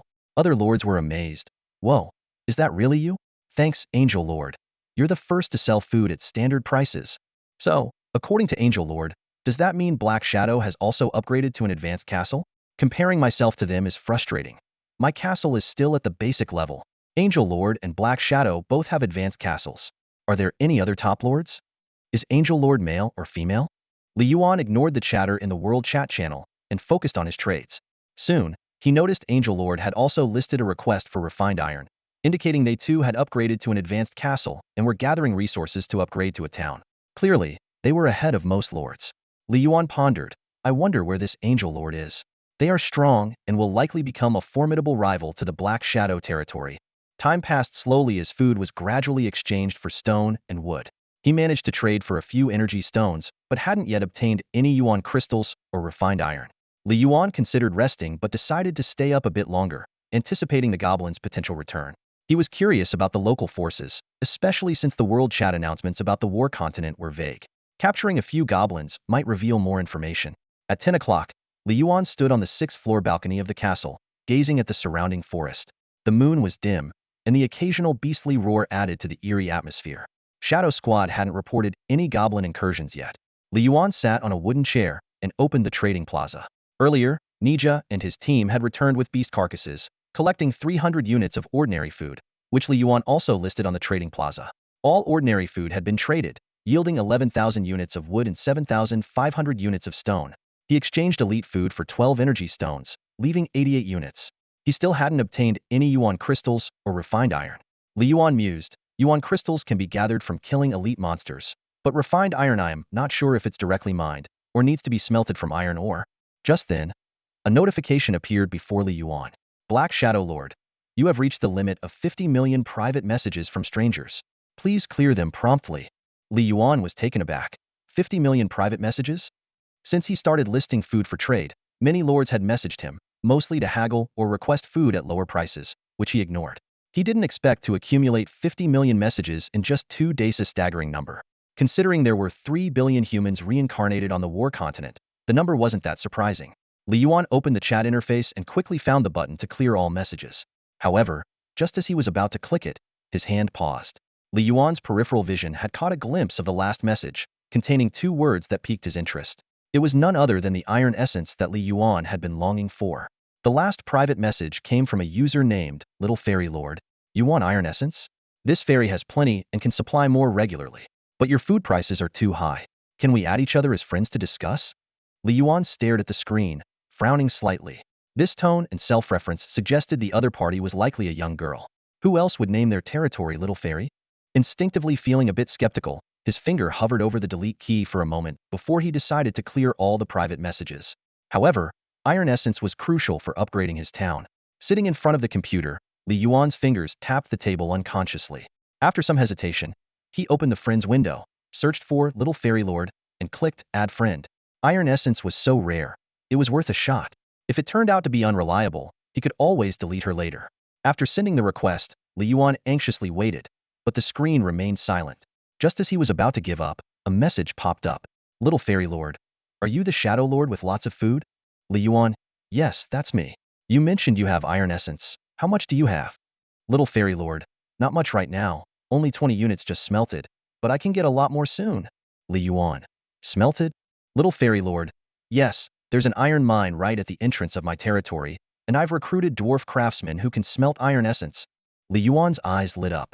Dwarf craftsmen were indeed known for their forging skills, but he decided to probe further. Li Yuan, I need a large quantity. Can your craftsmen meet that demand? Little Fairy Lord, how large? The dwarf uncles say that if they're well fed, they can provide 100 units of iron essence a day. 100 units a day. Li Yuan's eyes widened. In just 2 days, she must have recruited 4 units, just like him. Mining and smelting simultaneously seemed impossible. His finger moved towards the delete key again. Then, another message came from Little Fairy Lord. Little Fairy Lord, is that not enough? When my furnace is upgraded to mid-level, it can produce 300 units a day. Little Fairy Lord, oh, by the way, the furnace is a special building. I got the blueprint while collecting stones. The dwarf uncles use it to smelt iron essence. A special building? A blueprint? Li Yuan was stunned. These new terms made him start believing her again. A typical scammer wouldn't come up with such details. Li Yuan, what's your asking price? Little Fairy Lord, I need 600 units of food a day, but for now, I can only give you 100 units of iron essence daily. Is that okay? Li Yuan, why do you need so much food? 600 units a day, are you feeding giants? Little Fairy Lord, not storing it. We consume it all daily. Over 100 mouths to feed. Li Yuan, you recruited 100 dwarves in just 2 days? Li Yuan was in disbelief. A level 1 Barak could only recruit 2 units, and a level 2 5 units. Did she break the rules? On the first day, the 2 dwarf uncles I summoned encountered over 80 local wandering dwarves while collecting stones. They all followed them back, saying they wanted to work for me. I couldn't get rid of them, so I had to feed them. Luckily, they help with mining and gathering materials, but they eat a lot 2 units of food per meal. All the stones I've gathered these days went to food. Otherwise, my castle would have been upgraded by now. Li Yuan didn't know how to respond. Local forces coming to pledge allegiance? This was a game changer. No wonder she could provide 100 units of iron essence daily. She had over 100 laborers. Such luck was unbelievable. Among the 30 billion lords, this little fairy probably had the largest number of troops. After thinking for a moment, Li Yuan replied, 600 units of food for 100 units of iron essence. Deal. Little Fairy Lord, can we start with the 20 units? Some of the uncles are starving. Li Yuan, sure, initiate the trade. Soon, Li Yuan received a purchase request from Little Fairy Lord. He inputted 120 units of food, grateful he had a reserve of 200 units. After the trade was completed, his castle's warehouse was filled with 20 fist-sized black iron chunks iron essence. Little Fairy Lord, got the food. I'll contact you tomorrow once the iron essence is smelted. So sleepy, this fairy is going to bed. Good night. Li Yuan. All right, good night. Watching her name dim on the screen, Li Yuan smiled. He decided to pay more attention to the World Chat channel to gather more information about other lords. This was a perfect example. Had he not received the prompt and added her as a friend, he wouldn't have found iron essence. If Little Fairy could really provide a steady supply of iron essence, upgrading his town would be within reach. He could even monopolize the iron essence market. Any lord wishing to upgrade their town would need iron essence. Others might also have dwarf craftsmen, but not everyone would be as lucky as Little Fairy, with an iron mine at her doorstep and over 100 laborers. In these early stages, iron essence would be a highly sought-after resource, just like food in the past 2 days. From their conversation, Li Yuan sensed that Little Fairy was indeed young and somewhat naive. If he played his cards right, he could make a significant profit. Of course, the key was whether Little Fairy was reliable and could maintain a long-term supply. Soon, Li Yuan yawned deeply, feeling the onset of sleepiness. He glanced at the time, just past midnight, and muttered, "No goblins tonight? Fine, I'm going to bed." Standing up from his chair and stretching, Li Yuan was about to head to his bedroom when he suddenly remembered it was already a new day. He could recruit new shadow units. Li Yuan descended the stairs and entered the lobby. Recruit the new soldiers first. Sleep can wait, he thought. With the upgraded level 2 barracks, he could recruit 5 shadow soldiers at a time. This meant there would be 5 more shadows tonight, making a total of 8 for monster hunting, greatly increasing efficiency. Time is of the essence, and maximizing its use is crucial. While other lords' troops couldn't operate at night, his shadows were unaffected. This advantage, along with the inherent strength of the shadows and their nighttime agility, allowed him to pull ahead. Widening this gap would be highly beneficial for the future. Under the bright light, the shadow crystal appeared even more mysterious. Shadow crystal fully charged. Recruit shadow soldiers now? Recruit immediately. Black light enveloped the area, and 5 shadowy figures separated from a diamond-shaped crystal. Li Yuan guessed that each of the 9 crystals represented a different troop type. However, they all looked identical, making it hard to tell them apart. But he would soon know if there were new recruits. Moments later, 5 shadows emerged from the darkness. Li Yuan looked up and smiled with satisfaction. It turned out that a single crystal didn't just represent one troop type. It was random. This time, there were 2 ghost shadows and 3 from a new troop. These new recruits were towering, standing about 2.5 meters tall, dressed similarly to the ghost shadows in black robes. Their crimson eyes glowed like lanterns, and their muscular arms were incredibly imposing. Each one looked like a walking fortress. These were the giant shadows, also known as the giant trolls. Of course, they weren't the trolls from Western fantasy, but they resembled massive demons. Giant shadows were enormous, incredibly strong, and had unmatched defense, making them walking fortresses of destruction. Their only drawback was slightly lower agility. The 2 ghost shadows and 3 giant shadows knelt on one knee, silently expressing their loyalty and respect to Li Yuan. The giant shadows were Tier 4 soldiers, whose loyalty increased with each kill, with a growth potential reaching the sanctuary level. The 2 ghost shadows were also Tier 4 initially. It seemed that the level 2 barracks had raised the initial tier level, as the previous recruits were Tier 3. Even General Nija was only Tier 5 when recruited. Though the Tier 4 giant shadows weren't as strong as Nija, they weren't necessarily weaker than the Tier 5 ghost shadows. Unfortunately, he didn't recruit another general this time, given the 1 in 10,000 chance. Li Yuan examined the giant shadows, feeling quite satisfied. He hoped to recruit from the other troops next time, and eventually gather all 9. As for the 8 generals, that would take time. Each of the 9 shadow troops had unique abilities, and were all formidable. For instance, the flying shadows resembled bats with wings, excelling in aerial combat. Recruiting them would significantly enhance control over his territory's airspace. At that moment, Nija suddenly emerged from the shadow space and reported respectfully, "My lord, those hideous green creatures are approaching the territory cautiously." "How many?" 2 squads, 14 in total. The 2 leading are Tier 5 elites. Li Yuan thought. They sent 1 squad at dusk, and now 2 more. It looks like they're planning an attack on the castle. A group of fools. Li Yuan pondered. Don't make a move yet. Let them get closer, and leave none alive. Yes, my lord. Nija bowed and took his orders. To avoid alarming the goblins, Li Yuan even dimmed some of the castle's lights. About 10 minutes later, under the dim moonlight, shadows moved through the forest, approaching the castle. He could vaguely see their green skin and skinny limbs. They were short, with odd appearances like aliens from a movie. In the faint light, Li Yuan got a clearer view. Indeed, they were goblins. They stood just over a meter tall, with green, oily skin. Their eyes and noses were large, ears long and pointed, and teeth crooked. Wearing tattered leather armor, they carried a variety of weapon swords, clubs, axes, you name it. The 2 leading goblins were slightly taller and had more intact armor. One wore a black and red robe over his armor and held a half-meter staff with a crystal embedded at the top, resembling an elemental crystal. Was he a goblin mage? Li Yuan and Nija hid in the shadows, observing the other goblin. This one was sturdier, wielding a spiked club, with bulging eyes and a fierce look. Both goblins had the aura of Tier 5 elites. Li Yuan judged that one was a frontline warrior, and the other a ranged mage. The goblins whispered among themselves in the forest, seemingly reaching an agreement. The mage waved his staff, and the tattered armor on the other goblins began to glow faintly, boosting their aura. It was clearly a support spell, enhancing their defense and attack. Under the lead of the goblin warrior, the group charged at the castle, weapons raised. The mage cast an attack first, swinging his staff to shoot a barrage of ice spikes from the crystal. Hundreds of ice spikes rained down towards the castle, but shattered upon hitting the protective barrier. Bang, bang, bang. The barrier glowed with a milky white light, remaining unscathed. In contrast, the ice spikes turned to dust. The 7-day invincibility was no idle boast. A mere tier 5 elite mage couldn't even scratch it. Even gods would be powerless against it. The sanctuary-level black-crowned golden eagle had wisely left upon sensing the barrier. These goblins were just too weak and foolish. The other goblins reached the barrier, attacking it desperately, only to be repelled instantly. What a powerful magic barrier. More, retreat. The goblin mage stared in horror at the castle's impenetrable shield and immediately shouted to the warrior beside him. They had been scouting this castle for a long time and had meticulously prepared for this attack. Most of the few black-clad figures in the city were out hunting monsters. They had chosen this moment to strike, hoping to take advantage of the absence of Nika and her team and plunder some treasures from the city. Who would have thought the castle was protected by a magic array, and a 9th tier one at that? This meant the castle lord's power was at least 9th tier, if not higher. Even if the lord wasn't that powerful, they must have a 9th tier backer. Their small squads were no match for this. Escape.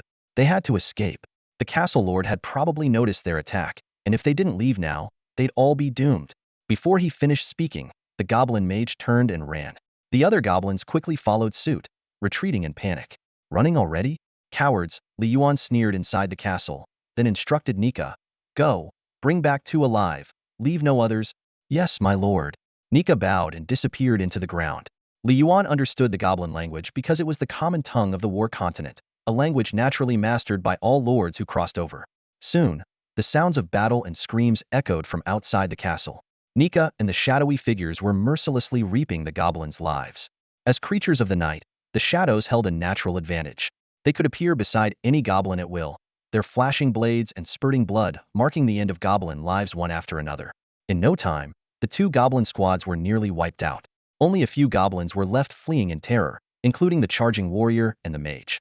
The mage ran the fastest, even using his staff to fly. But it was futile. Once the other goblins were dead, the shadows pursued them relentlessly. The goblin warrior frantically ran through the forest, but in the next second, 3 shadows emerged from his own shadow and severed one of his arms. With a scream, the shadows captured the unlucky goblin. The fleeing mage, hearing the screams behind him, was terrified out of his wits and tried to speed up. Just then, a blade of light slashed down from the void. The mage hastily retreated, chanting incantations and raising a magic shield with his staff, his body also covered in magical armor. But these defenses were like tofu before the blade of light, shattered in an instant. The blade pierced the mage's chest, blood gushing out as he fell from the sky. Nika appeared, grabbed the severely injured goblin mage without a second thought, and vanished, reappearing back in the castle. Meanwhile, 3 shadows were busy hauling goblin corpses into the city, piling up several mounds of greenish bodies. The one-armed warrior lay curled on the ground, his legs bound by ropes, his wound still bleeding. My lord, the invading creatures have been annihilated. As you wished, we left 2 alive.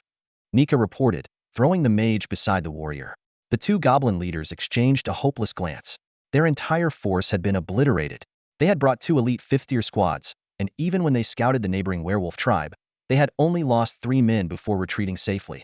But this time, invading the human castle, only the 2 of them survived out of 14. Seeing Yuan and the 3 shadows towering over them, their hearts sank. This mysterious human castle was terrifying. Yuan glanced at the 2 captives without a word and walked towards the pile of goblin corpses. These were intelligent beings, different from wild beasts or monsters. Could they be harvested? Detected goblin corpses, proceed with collection? A prompt confirmed Yuan's guess. He wondered what the yield would be. Proceed with collection. Instantly, the corpses vanished. Collected goblin corpses obtained 5 sets of 1st-tier leather armor, 5 1st-tier weapons. Equipment ranges from 1st to 9th tier, with sacred and divine artifacts. The message enlightened Yuan. The main yield from intelligent beings' corpses was equipment, not food or energy stones. The warehouse now contained 5 sets of leather armor and 5 swords, similar in quality to what the captives wore, all 1st-tier equipment. The rest of the dead had been carrying junk. However, this equipment was useless to the Shadow Army, which could conjure any weapon they needed. Li Yuan didn't even glance at the lowest tier equipment. Ignoring the spoils for now, he refocused on the two captives.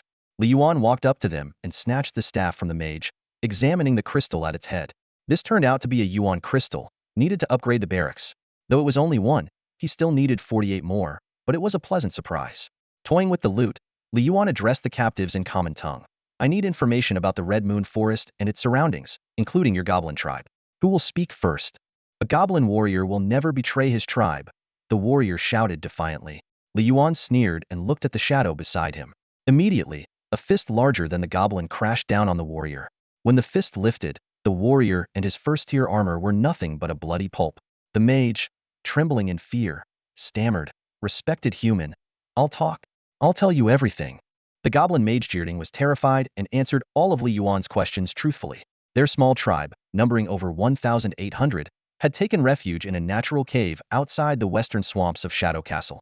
Decades ago, they were a defeated division of the Goblin Kingdom, wandering to this place after their loss.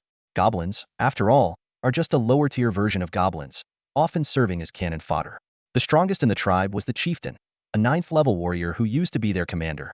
Additionally, they had an 8th-level mage and 5 or 6 7th-level fighters, making them a formidable force.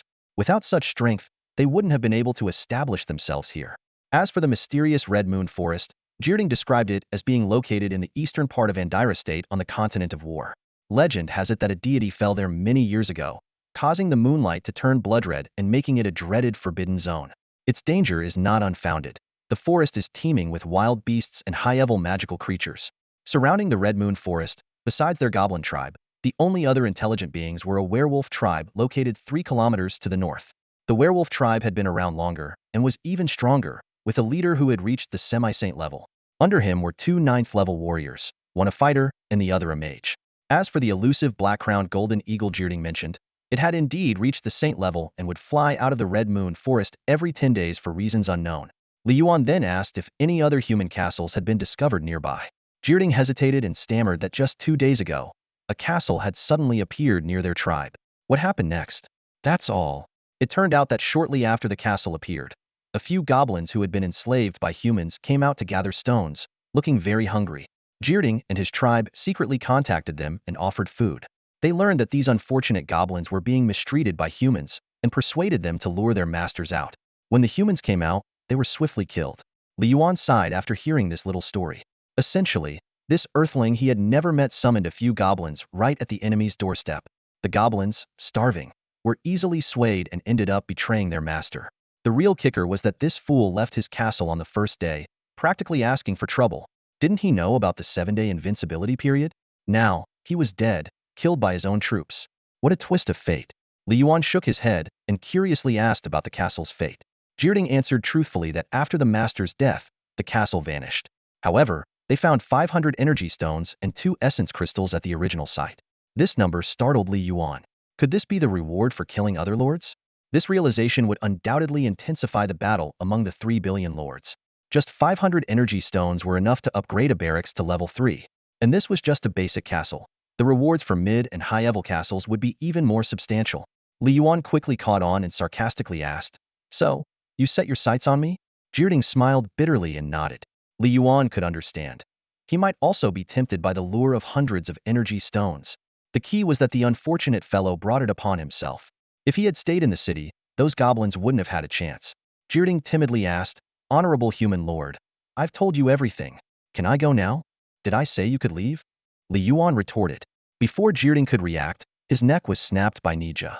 In the next moment, a golden light flashed, and Li Yuan's cultivation broke through to the 4th level. However, the 4th level seemed insignificant given the upcoming crisis. He ordered Nija and the shadows to continue hunting outside, while he enjoyed a hot bath and relaxed in a soft bed. Before sleeping, he reviewed the day's gains and pondered future plans. The information Jirding inadvertently revealed was valuable. Not only did their tribe have 500 energy stones, but they were also a significant source of profit. Once Nija reached the 8th level, they could confront the 9th-level chieftain. The werewolf tribe was powerful, but it was best to avoid provoking them for now. As for the iron essence needed to upgrade the town, even if the fairy kept her promise of supplying 100 units daily, reaching the target of 10,000 units was still a long way off. Other methods would be necessary. Trading for stone and wood couldn't be neglected either. He wondered if anyone would be willing to exchange those scavenged leather armor and weapons. The next day marked the third day since 3 billion Earthlings arrived on the continent of war. After 2 days of development, many lords were faring much better than they did upon their initial arrival. In 3 days' time, at least 6 types of troops could be recruited. Although the strength of these troops varied, they were sufficient to ensure basic survival. In the trading plaza, the demand for food had dropped by 70-80. Now, everyone was frantically seeking stone and wood, indicating that the lords were preparing to upgrade their castles. After all, once the 7-day period was over, the beast tide would come. Only sturdy castles and height-year troops could help them survive this first life-or-death challenge. Yes, it was indeed a life-or-death challenge, akin to a brutal elimination round. Only those who survived could qualify to compete in the grand stage of the battle among myriad races. Of course, all of this is secondary. The key was to survive the beast tide. Staying alive meant you could choose to conquer or to live in hiding. If you died, it was game over. This wasn't a game. What lay before everyone was the harshest reality. Without a doubt, the beast tide would claim the lives of many lords, perhaps half, or even more. No one wanted to be on the death list. Therefore, countless lords were racking their brains and exerting every effort to enhance their strength. Yuan slept in today. He had expended too much energy dealing with goblin provocations last night and didn't wake up until 10 a.m. After washing up and having a meal, he was only 70 full before leisurely stepping into the courtyard. The corpses of wild beasts were piled up like a mountain, at least 150 of them, indicating that the efficiency of the Shadow Army had significantly improved. Yuan couldn't be bothered to count them individually and directly collected everything with a single click. He obtained 2,300 units of regular food, 260 units of elite food, 28 energy stones, and 2 Yuan crystals. Without a second thought, he threw all the food into the trading plaza, exchanging regular food for wood and stone, and elite food for energy stones, refined iron, and Yuan crystals. Although the demand for food had significantly decreased, there were still those willing to trade. Some had abundant wood and stone, but their troops consumed vast amounts of food, and their territories lacked sufficient supplies. Of course, he kept 600 units of regular food as a reserve. He couldn't forget that the little fairy needed to supply him with refined iron, so he had to stock up on provisions. Opening his friend chat, Yuan found the little fairy's avatar still grayed out. Was the refined iron not ready yet, or was she simply sleeping in? With nothing better to do, he opened the trading plaza again. The 6 sets of first-tier leather armor and 5 first-tier weapons he obtained from killing goblins last night could now be used to trade for other items. After checking the standard prices, Yuan cursed inwardly. A mere set of first-tier equipment was only worth 1,000 units of wood and 500 units of stonehouse stingy. But then he thought he had no use for them, and they were just wasting space in his warehouse. Selling them could at least fetch some pocket change. Just as he was about to list them at the standard price, he noticed an auction button on the left side of the trading plaza. Without hesitation, he deleted the original trade information and threw all the leather armor and weapons into the auction system. He looked around and saw that no one else was auctioning equipment, making him a trailblazer in this regard. Indeed, he didn't think much of this batch of junk, but for other lords, having equipment made a significant difference. If their summoned militia donned leather armor and wielded weapons, their hunting efficiency would greatly improve. No one would turn down more equipment, even if it was of low quality. The auction rules were simple: a 2-hour time limit, and the highest bidder wins. Confirming all the details, Yuan let it be, knowing the results would come in due time. He then opened the friend window and sent a message to the little fairy lord. I have 600 units of food ready. Is your refined iron done? After a while, there was no response. Shaking his head in resignation, Yuan decided to check the world channel to see what other lords were up to. The chat logs were still rapidly scrolling, making it hard to keep up. After some careful research, Yuan discovered that the chat channel refresh rate could be customized. You could set refresh intervals, filter keywords, and block certain speakers, quite a powerful feature. He slowed the refresh rate by 1,000 times, making it barely manageable. Just then, his auction listing sparked a new wave of discussion in the channel. Whoa, monsters drop equipment? Check the trading plaza. The Shadow Lord is auctioning gear. No way, that's the same leather armor worn by the goblins that attacked my place yesterday. So, the Shadow Lord is taking out local forces? I bet he's the strongest among us lords. But this equipment is so basic, who would want it? Don't underestimate it. My militia is still shirtless. They come back from hunts covered in wounds, just missing a few pieces of armor. Bye. My professional lumberjacks have loads of wood. Where's the Shadow Lord's territory? Is it near me? Can he take me in? Keep dreaming. Seeing these comments, Yuan was somewhat surprised. It seemed his actions over the past few days had earned him a bit of a reputation. It was probably due to the large quantities of food he sold, far exceeding others. However, he had no intention of joining the chat. After browsing for a while, he found no valuable information. Everyone was just shooting the breeze, with no substance. Honestly, given the dire situation, it was baffling that these people still had the leisure to joke around. While Li Yuan shook his head in private, on an island in the endless sea, a young man was strolling along the beach. Several golden dragons were hunting in the sea, tearing apart a group of sea beasts. Glancing at the world channel, the young man chuckled, "Shadow Lord, I see your name every day. What kind of troops did you summon?" As he spoke, his gaze fell on his golden dragons. These were the kings of the dragon race. Though still in their juvenile stage with limited strength, they started at tier 5. Once mature, each would reach the saint tier, and their potential could even touch the divine realm, comparable to gods. Hopefully, you survive the beast tide, or you won't be worthy of being my opponent. The young man smiled slightly, a faint pressure emanating from him, causing the sea beasts to tremble. This was his new power, Dragon Emperor's Awe, obtained after upgrading his castle. Having summoned golden dragons, the young man feared no beast tide. His goal was to reach the pinnacle of all races. He firmly believed he would become the true overlord of the continent of war. In the state of Andira, on the vast Tucker Plains, a towering castle stood majestically, piercing the clouds. At the castle's peak, a pristine statue of a six-winged angel gleamed brilliantly. This was Ishua's angel castle. Judging by its size, the castle had clearly been upgraded to a higher level. At this very moment, Ishua had just completed the upgrade of her second-level barracks. She had put in great effort, personally hunting beasts for days to gather the necessary energy stones and crystals. However, her joy turned to bitterness when she saw that Li Yuan had already begun auctioning off his spoils. Ishua suspected that Li Yuan had upgraded his barracks to level 2 as early as yesterday. Even though she followed closely behind today, she was still a step late. To make matters worse, Li Yuan had already begun wiping out the goblin tribe. Coincidentally, not far from Ishua's angel castle, there was also a goblin tribe. Unfortunately, with her current strength, she wasn't yet capable of launching an attack. "I will surpass you." Ishua clenched her fists and ordered the newly upgraded barracks, "Recruit angels." She could have summoned new troops early in the morning, but she deliberately held back, waiting for the barracks upgrade to recruit more angels.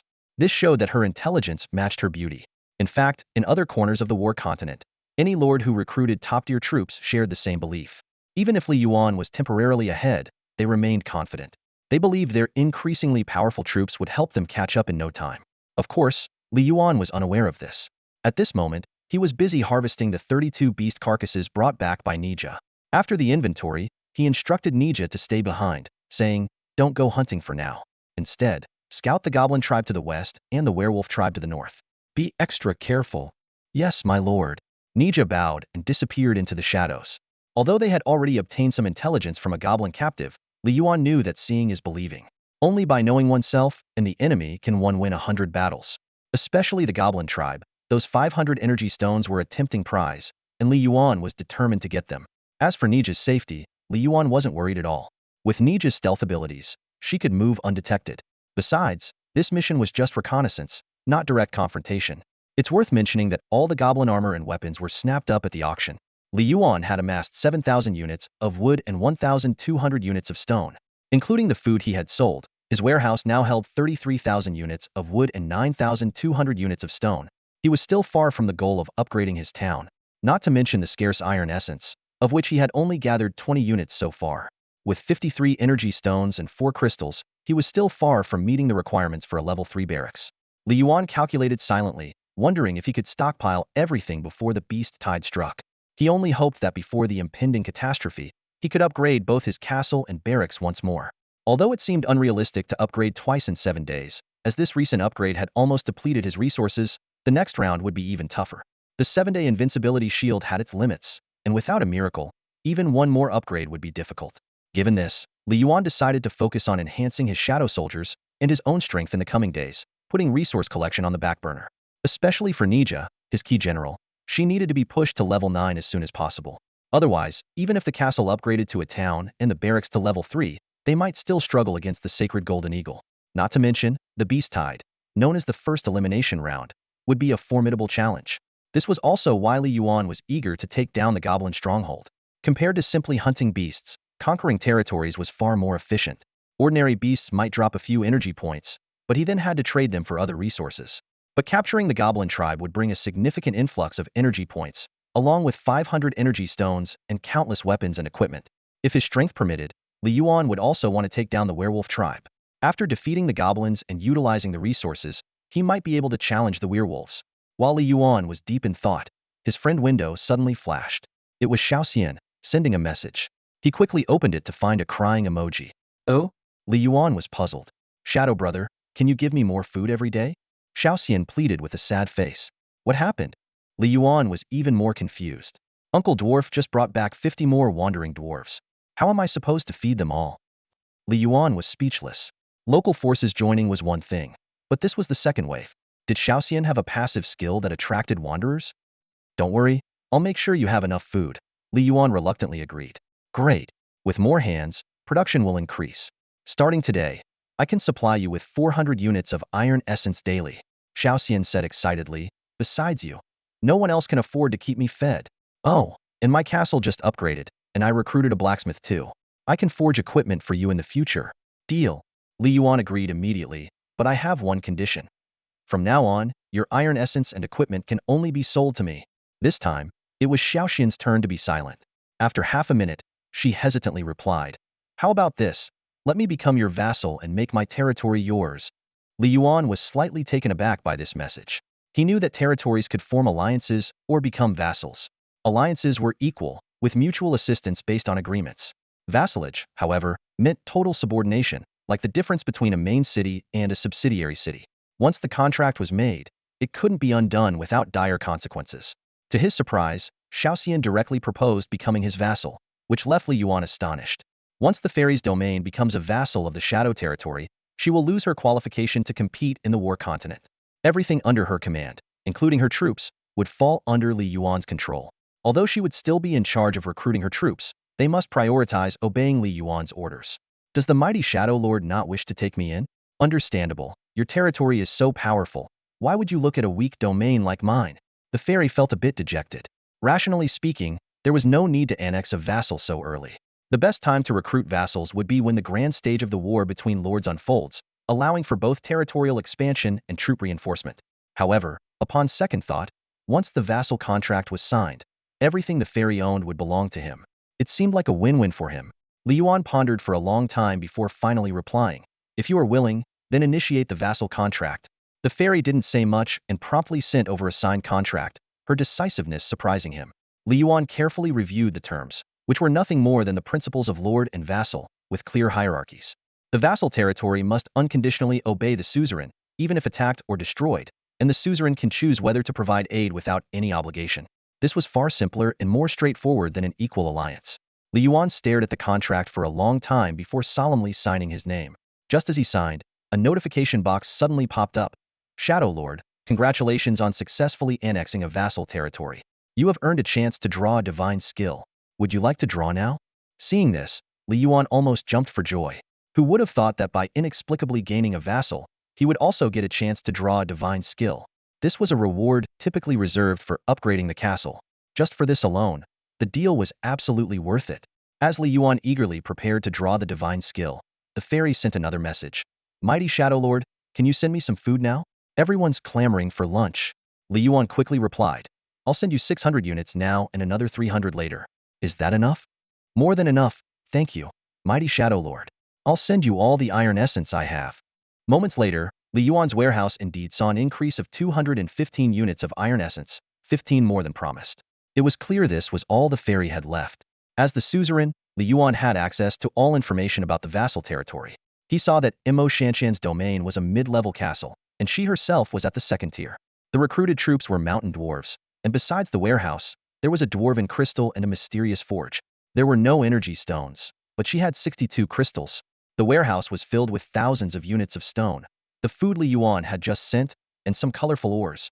As for the number of dwarves, Li Yuan had heard rumors but was still surprised by their loyalty. The 6 recruited dwarves had a loyalty rating of 99, and the 138 wandering dwarves who had surrendered all had ratings above 80, with many even reaching 90. How did Imo Shanshan achieve this? It was incredible. The only downside was that none of the dwarves were particularly strong, most being in the 3rd or 4th tier, with many still in the 1st. Overall, the fairy's domain was quite formidable and could easily outshine 90 of the lords. Just in terms of numbers, she was undoubtedly the leader. By the way, where are you located? Li Yuan decided to ask more. Since she was now his vassal, he should take good care of her. If they weren't far apart, mutual assistance would be easier. Though the fairy's strength was decent, it still paled in comparison to his. Without a protective shield, Nika could annihilate her in minutes. The wandering dwarves said we're in the Amogo Desert, in a place called Andala State. The fairy answered uncertainly. Amogo Desert? Yuan had never heard of it. Even the goblin prisoner hadn't mentioned such a place nearby. But since they were in the same state, it shouldn't be too far. Ask them if they've heard of the Red Moon Forest, Yuan continued. Okay, I'll find out. They said it's not far, just across the Takan Plains. Mighty Shadow Lord, are you in the Red Moon Forest? The fairy asked excitedly. Yes, I'll visit you when I get a chance. Since his coordinates were already exposed, Yuan didn't mind. The fairy was bound by the contract and wouldn't dare harbor any ill intentions. The loyal dwarves wouldn't rebel either. Great. I'll be waiting for you. The fairy replied joyfully. That's settled then. Have them work hard. I have plenty of food to send, Yuan instructed. Yes, sir. The fairy respectfully replied. Amogo Desert was a barren wasteland, filled with rocks and devoid of greenery. Amidst this rocky terrain stood an ancient castle entirely built of stone. To the right of the castle was a massive chimney over 20 meters tall, belching thick smoke. Everywhere, dwarves could be seen bustling about, pushing giant stones into the castle, working the bellows at a huge forge, or tossing ores into the furnace. The sound of their chanting was ceaseless. At that moment, a young girl in a princess dress joyfully ran into the courtyard. She was about 15 or 16 years old, the owner of this domain, Shanshan. Everyone, I have great news, Shanshan exclaimed, waving her small fists excitedly. I've secured us a long-term meal ticket. As long as we work hard, we'll never go hungry again. Let's do our best and live a good life. Long live the fairy lord. Long live. The dwarves cheered in unison, their spirits lifted. Shanshan beamed as she returned to the castle, looking at a bearded dwarf beside her. This dwarf, half her height, was the first she had summoned. Uncle Green, didn't you say you saw many wandering dwarves in the wilderness? Shanshan asked with her big, bright eyes. Next time you see them, make sure to bring them all back. The dwarf named Green hesitated for a moment before replying in a deep voice. But won't we run out of food? Don't worry. I just said we have a long-term meal ticket. Shanshan smiled sweetly. With the mighty Shadow Lord backing us, we can support as many people as we want. Hearing this, Green immediately kneeled and said, As you command. After he left, Shanshan walked to the balcony, overlooking the busy dwarves below, and couldn't help but smile. She was just an orphan, growing up on the charity of others, learning to be self-reliant. When she first arrived, she was lost and scared. But gradually, she adapted to everything in this land. As for the grand war among races, she never dared to dream of it. She just wanted to live peacefully with these kind-hearted dwarves. Thinking of this, Shanshan couldn't help but mutter to herself, the mighty Shadow Lord seems very powerful. He should be a good protector. But her cheeks flushed. What if he's a bad man? How would a delicate girl like me resist? As she thought about it, her face turned red, and she ran off shyly. Little did she know, her girlish thoughts were already evident. Yuan had no idea that Shanshan was already contemplating how to face him when they met again, even preparing for the worst. Clearly, the little fairy had great confidence in him, believing he would definitely withstand the upcoming beast tide. She also had strong faith in her fortress, as there were hardly any beasts on the Yamagobi plain. Additionally, with such a massive army of dwarves under her command, she had every reason to be unafraid of the beast tide. Having dealt with the little fairy, Yuan eagerly began to draw his divine skills. Draw now, he ordered decisively. He had already acquired the dragon talisman and the thunder demon chi, and he was curious about what surprise awaited him this time. Soon, a prompt appeared before him. Congratulations, Shadow Lord. You have drawn the horse talisman. Before the voice had even faded, a small horse neighed and soared into the sky, instantly merging into Yuan's body. The horse talisman. Yuan was ecstatic. He had never expected to draw this talisman. It was truly a stroke of luck from the heavens. Among the 12 talismans, the horse talisman and the dog talisman were the two divine skills he had always dreamed of. The dog talisman, of course, bestowed immortality upon its holder.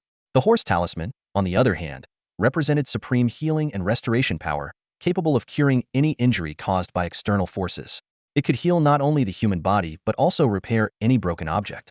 What Yuan valued most was the horse talisman's ability to heal the human body. With it, as long as his opponent couldn't annihilate him instantly, he could quickly recover to his peak state. To some extent, this was comparable to immortality. While the dog talisman could grant eternal youth and immunity to all lethal attacks, it was still different from the horse talisman. Only by combining the two could one truly achieve immortality. Now that he had obtained the horse talisman, could the dog talisman be far behind? Feeling the new, dazzling power within him, Yuan couldn't help but feel excited. It seemed that the little fairy's good luck had indeed brought him considerable fortune. At that moment, Yuan's brow furrowed. Through his telepathic connection with Nija, he sensed that she had seemingly died once. Had she fallen to goblins or werewolves? In the next instant, Nija reappeared before him, carrying the aura of someone who had narrowly escaped death. Yuan scrutinized Nija and asked with a frown, "What happened?" For someone to prevent Nija from escaping, their strength must be at least at the 8th tier. Both goblins and werewolves had such power. Nija bowed respectfully and reported, "Your Majesty, I was investigating the werewolf tribe when I encountered a battle. A golden-haired human in silver armor, riding a unicorn, was chasing a demon beast. Out of curiosity, I approached to observe the fight, but was discovered by the knight. He wielded a long sword formed of holy light and struck me down in an instant. This person is extraordinary. Under his holy light, even shadows have nowhere to hide. Of course, I know my own strength is insufficient. If I ever reach the holy domain, killing such a person would be as easy as slaughtering a chicken." Yuan pondered for a long time after hearing this. There were actually native humans nearby. He concluded that other lords, no matter how fast they evolved, couldn't possibly achieve the strength to kill Nija with one strike in just 3 days. Silver armor and a unicorn mount, could it be a holy light knight? He suddenly remembered that there had been mentions of a similarly dressed force in the World Channel announcements. They were from the Holy Court, a vast organization spanning 7 continents. Every Holy Court knight considered themselves a pioneer of holy light, dedicated to cleansing the world of all filth and darkness. Thinking of this, Yuan asked again, "How do you think his strength compares to the black-crowned golden eagle?" Nija carefully compared and then replied, "In terms of aura and pressure, I'd say he's even stronger than the golden eagle." Yuan nodded. It seemed this person was indeed a holy light knight from the Holy Court. This title was reserved for holy domain level warriors, while those below the holy domain were merely called glory knights. He should just be passing through and poses no threat to us, Yuan calculated. According to Nija, this knight was pursuing a demon beast, and Nija's death was purely her own fault. If she hadn't approached, she wouldn't have been killed. Yuan put the matter aside for now and returned to the main topic. "Tell me about the information you gathered." Nija nodded and began to recount her findings. The goblin tribe's situation was roughly in line with what Jirding had previously reported. The tribe consisted of about 1,900 members, led by a 9th-tier warrior and an 8th-tier mage. When Nija was investigating, they were holding a meeting to discuss the disappearance of the 2 squads Jirding had sent. With no news, they assumed the squads were either captured or annihilated. Some goblins suggested sending more scouts to the castle, while others preferred not to stir up trouble. After much debate, they reached no conclusion. Whether they came or not, Yuan planned to visit the goblin stronghold eventually. The werewolf tribe was indeed formidable, with 3 9th-tier experts, one of whom had an incredibly strong presence, likely a semi-saint. However, something Jirding didn't know was that the werewolf tribe also had an altar. At the center of the altar was a wolf's skull, exuding an aura of chaos and savagery. Since the semi-saint werewolf guarded the altar, Nija didn't dare get too close and retreated after a brief look. Yuan instructed, "Keep an eye on the goblin tribe's movements, and as for the werewolves, don't engage them unless they provoke us." He murmured the old saying, "Pick the soft persimmons to squeeze." The werewolf tribe gave him a vague sense of foreboding and mystery. At this moment, high above the northern part of the Red Moon Forest, a figure bathed in radiant holy light stood proudly. The silver armor gleamed, and beneath him was a white horse with a horn. His handsome face, blue eyes, and flowing golden hair exuded an aura of natural authority. This was the holy light knight who had just slain Nija and was hunting the demon beast. On the ground, there was a large patch of blood, not yet dry, left by his prey. A holy domain blood-eyed demon ape and its young. Enough for 2 holy light baptisms to help me advance further. But they escaped into the Red Moon Forest. Damn it. The holy light knight gritted his teeth, his eyes filled with frustration. However, as he looked at the nearby Red Moon Forest, a trace of apprehension flashed in his eyes. Ultimately, he chose to turn away reluctantly. Even though the demon ape was gravely injured, he wasn't willing to risk entering the forest to retrieve its body. With a squeeze of his horse's sides, the holy light knight soared into the sky and vanished in the blink of an eye. Just as he left, his brow furrowed suddenly, his gaze falling on the southern edge of the Red Moon Forest. There, he glimpsed a towering ancient castle. Another one of these castles. The holy light knight gazed at the towering fortress with a conflicted expression. Without a doubt, it was Yuan's shadow castle. Over the past days of chasing the blood-eyed demon ape, He had seen many similar fortresses along the way, all of which gave him an overwhelming sense of danger. Oddly enough, the creatures within these castles were surprisingly weak. The blood-eyed demon ape, whose strength was on par with his own, had been injured after colliding with one of these fortresses. This allowed the knight to relentlessly pursue it all the way to the Red Moon Forest. Unfortunately, despite his efforts, the severely wounded ape managed to escape deep into the forest. The Holy Light Knight sensed a powerful protective force enveloping this castle as well, making him uneasy. Even a saint-level warrior would find it hard to shake, and a direct assault would only invite humiliation. I need to return to the Holy Court and find out what's behind these suddenly appearing castles. Could it be some long-hidden power? Deciding to retreat for now, the knight transformed into a streak of light and vanished into the clouds. Caution is always wise when dealing with the unknown, even for a saint-level warrior. Moreover, this was the infamous Red Moon Forest, known to be the burial ground of countless saint-level and even divine-level warriors. Many gods had fallen here. As a high-ranking member of the Holy Court, he knew far more than low-level goblins like Jirding. Any force that dared to trespass here was courting death. The land never spared the souls of the dead. There were no exceptions. Naturally, the Holy Light Knight's brief presence did not escape Li Yuan's notice. But at that moment, Li Yuan was busy gathering the carcasses of wild beasts, including 2 6th-tier magical beasts. With this harvest, Li Yuan acquired 930 units of regular food, 110 units of elite food, and 8 energy stones. To his delight, just 1 6th-tier magical beast had yielded 4 energy stones, proving that hunting high-tier beasts was highly rewarding. Unfortunately, despite also killing a 5th-tier elite beast, he didn't obtain any Yuan crystals. However, there was some good news. 3 of his initially recruited ghost shadows had advanced to the 6th tier, while the 2 newer ghost shadows and 3 giant shadows had reached the 5th tier. Even Ghost Shadow General Nija was on the verge of breaking through to the 7th tier. Li Yuan himself had reached the mid-4th tier. At this rate, Nija would likely break through tonight, allowing him to face 8th tier enemies. Then, they could focus on hunting magical beasts. Magical beasts not only provided more energy stones, but also offered abundant energy to help his subordinates advance quickly. Once they underwent another round of transformation, it would be time to confront the Goblin tribe. Taking out their stronghold might not upgrade the castle, but the Shadow Crystal would undoubtedly advance to the 3rd tier. While Nija and his team continued hunting, Li Yuan transferred 300 units of food to the little ferry and threw the rest into the trading plaza. Time flew by as the ghost shadows and giant shadows worked tirelessly, day and night. By evening, they returned with another batch of beast and magical beast carcasses. Adding to the previous stock, the food inventory neared 2,000 units, and other resources were also plentiful.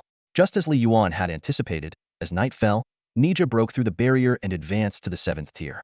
At that moment, Nija was leading the ghost shadows on a hunt at the edge of the Red Moon Forest. Meanwhile, Li Yuan was busy preparing dinner in the castle. As the aroma of meat filled the air, a sudden thunderous noise erupted outside, shaking the ground and trembling the mountains. Li Yuan's face changed instantly, and he darted into the courtyard. In a flash, Nija and his subordinates abandoned their dying prey and rushed back to the castle. The 3 giant shadows shielded Li Yuan, surrounding him tightly. Nija stood guard at the gate while the 5 ghost shadows spread out, ready for battle. However, Li Yuan paid them no mind, his eyes fixed on the colossal figure outside the castle. The Shadow Castle stood over 20 meters tall, yet the giant creature was half again as tall. Though it was several dozen meters away, it seemed almost within reach. Its body was pitch black, as if carved from stone, resembling a mountain that had risen from the ground. Even the towering giant shadows appeared as tiny ants before it. Upon closer inspection, it was a gigantic ape, its massive body covered in wounds, none of which were unscathed.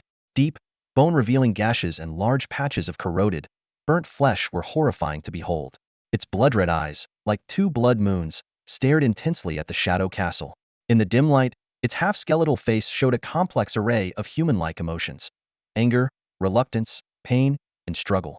Nija seemed to recognize the giant ape and reported solemnly, "My lord, this is the beast the knight has been chasing." Li Yuan's heart stirred, but he kept silent. Being hunted by the Holy Light Knight, this ape must be a saint-level entity. Despite the shock, he was not afraid. The castle was still under protection, and the ape could not get close. He was curious why the giant ape had suddenly appeared. His instincts told him that the ape had no intention to kill, and its aura was not particularly violent. Just then, the giant ape let out a long, earth-shaking roar that echoed for miles. Wild beasts and magical beasts in the Red Moon Forest fled in all directions. As the roar subsided, the giant ape lowered its head, bared its teeth, and locked its blood-red eyes on the Shadow Castle once more. Then, it raised its enormous fist and swung it towards the castle. The colossal fist tore through the air, creating a sonic boom. Protect our lord. Nija quickly stepped back, joining the giant shadows in shielding Li Yuan. Despite knowing the castle had a protective barrier, his instinct drove him to protect his master. This was their purpose. Through the gaps between the giant shadows, Li Yuan watched the fist approaching the castle with unstoppable force. No creature below the saint level could possess such intelligence. He and the shadow castle had never offended this ape, so why was it attacking? Before the fist could make contact, a milky white shield appeared above the castle, rippling with energy. But in an instant, the fist stopped. It wasn't the shield that stopped it. The fist halted on its own. It dropped powerlessly to the ground, followed by the giant ape's body crashing down, causing a massive tremor. Trees around the castle were crushed and shattered by the impact. Dust and debris filled the air, almost engulfing the entire castle. After a long while, everything calmed down. The moonlight was hazy, and the surroundings were silent. The giant ape lay on its side, head tilted, eyes closed, facing the shadow castle. Its outstretched fist lay near the gate, less than half a meter from the shield. Is it dead? Li Yuan pushed aside the giant shadows, staring at the ape in disbelief. Allow me to check. Nija volunteered, swiftly moving outside the castle to cautiously approach the giant ape. Moments later, he reported back, "My lord, the ape shows no signs of life. Its saint soul has extinguished. It is truly dead. Dead. Really dead." A saint-level magical beast had died at his doorstep. Wait, a saint-level magical beast? Li Yuan suddenly realized. This was a saint-level magical beast's corpse, wasn't it? It hadn't been killed by the ghost shadows, so could it still be harvested? If so, this could be a tremendous gain. The black-crowned golden eagle is a holy beast that has been a constant threat to Shadow Castle since its appearance. At this moment, Li Yuan faced the terrifying holy beast, feeling a wave of helplessness wash over him. He knew clearly that with his current strength, he stood no chance against such a formidable creature. Even if he teamed up with Shadow, they would likely end up being crushed by the holy beast. Faced with such a powerful enemy, Li Yuan had no choice but to retreat. He was well aware that even the werewolf tribe, with their semi-holy strength, was not something he could afford to provoke at this time. He decided to leave them for later and not engage for the moment. However, a hint of anticipation crept into Li Yuan's heart. If he could slay a holy beast, the rewards would be immense. In a game world, a holy beast would be akin to a superboss in a dungeon. And now, an unexpected event unfolded. A holy beast had died right at the gates of Shadow Castle. It was like a gift from the heavens. Ecstatic, Li Yuan quickly made his way outside the castle to investigate. The giant ape's body was enormous, standing at 40 to 50 meters tall and weighing hundreds of tons. It couldn't fit in the courtyard, let alone the castle gate. Li Yuan had to step outside the castle to closely examine the giant ape's corpse. At this moment, Li Yuan had only one thought in his mind: harvest it quickly. He was eager to know how many energy stones he could get from the giant ape's body, how many precious crystals there would be, and if there were any other rare items. Standing before the giant ape's corpse, Li Yuan gazed at it with burning eyes, waiting for the harvesting prompt to appear. Finally, the usually dull and boring prompt appeared, now looking exceptionally beautiful and captivating in Li Yuan's eyes. Beast corpse detected. Would you like to harvest it now? Overjoyed, Li Yuan was about to issue the harvest command when his expression suddenly changed. He turned swiftly and sprinted back into the castle, hiding behind the protective barrier. Just moments ago, the giant ape's fist, which was lying at the castle gate, had moved, and now, one of its fingers was twitching. Li Yuan stared at the giant ape's fist, feeling a chill run down his spine. Could it be that the giant ape wasn't fully dead? No, the system prompt to harvest the corpse indicated that the giant ape was indeed dead. Was it a nerve reflex causing the twitch? But this nerve reflex was lasting way too long. Li Yuan couldn't help but shiver. He realized that if the giant ape wasn't truly dead, his impulsive actions moments ago could have gotten him killed with just a flick of its finger, like squashing a mosquito. While Li Yuan was still reeling from the shock, a frantic squeaking sound emerged from the giant ape's fist. A golden monkey, about half the height of a human, leaped out from between the giant ape's fingers. The little monkey squeaked continuously, hopping towards the giant ape's chest, seemingly trying to wake its mother. However, the holy beast giant ape had fallen into an eternal slumber and could no longer lift the little monkey onto its shoulder as it once did. In the courtyard, Li Yuan watched this scene in silence, his heart filled with mixed emotions. Suddenly, he recalled the giant ape's final punch towards the castle. It dawned on him: no wonder he hadn't sensed any killing intent from the giant ape. It wasn't attacking Shadow Castle. It was using its last bit of strength to deliver its child to the castle. Otherwise, how could its fist have landed precisely at the castle gate? Looking at the little golden monkey still wailing, Li Yuan sighed. Although the monkey was only at the third tier of strength, it couldn't survive alone in the dangerous Red Moon Forest. Did you want me to protect your child? Li Yuan muttered to the giant ape's corpse. You overestimate me. I'm struggling to protect myself, with one crisis after another. However, when Li Yuan approached the giant ape's body again, the little golden monkey jumped to the ground, its fur standing on end, baring its teeth to block Li Yuan. Seeing this, Nija quickly grabbed the little monkey. A mere third-tier monkey was no match for Nija.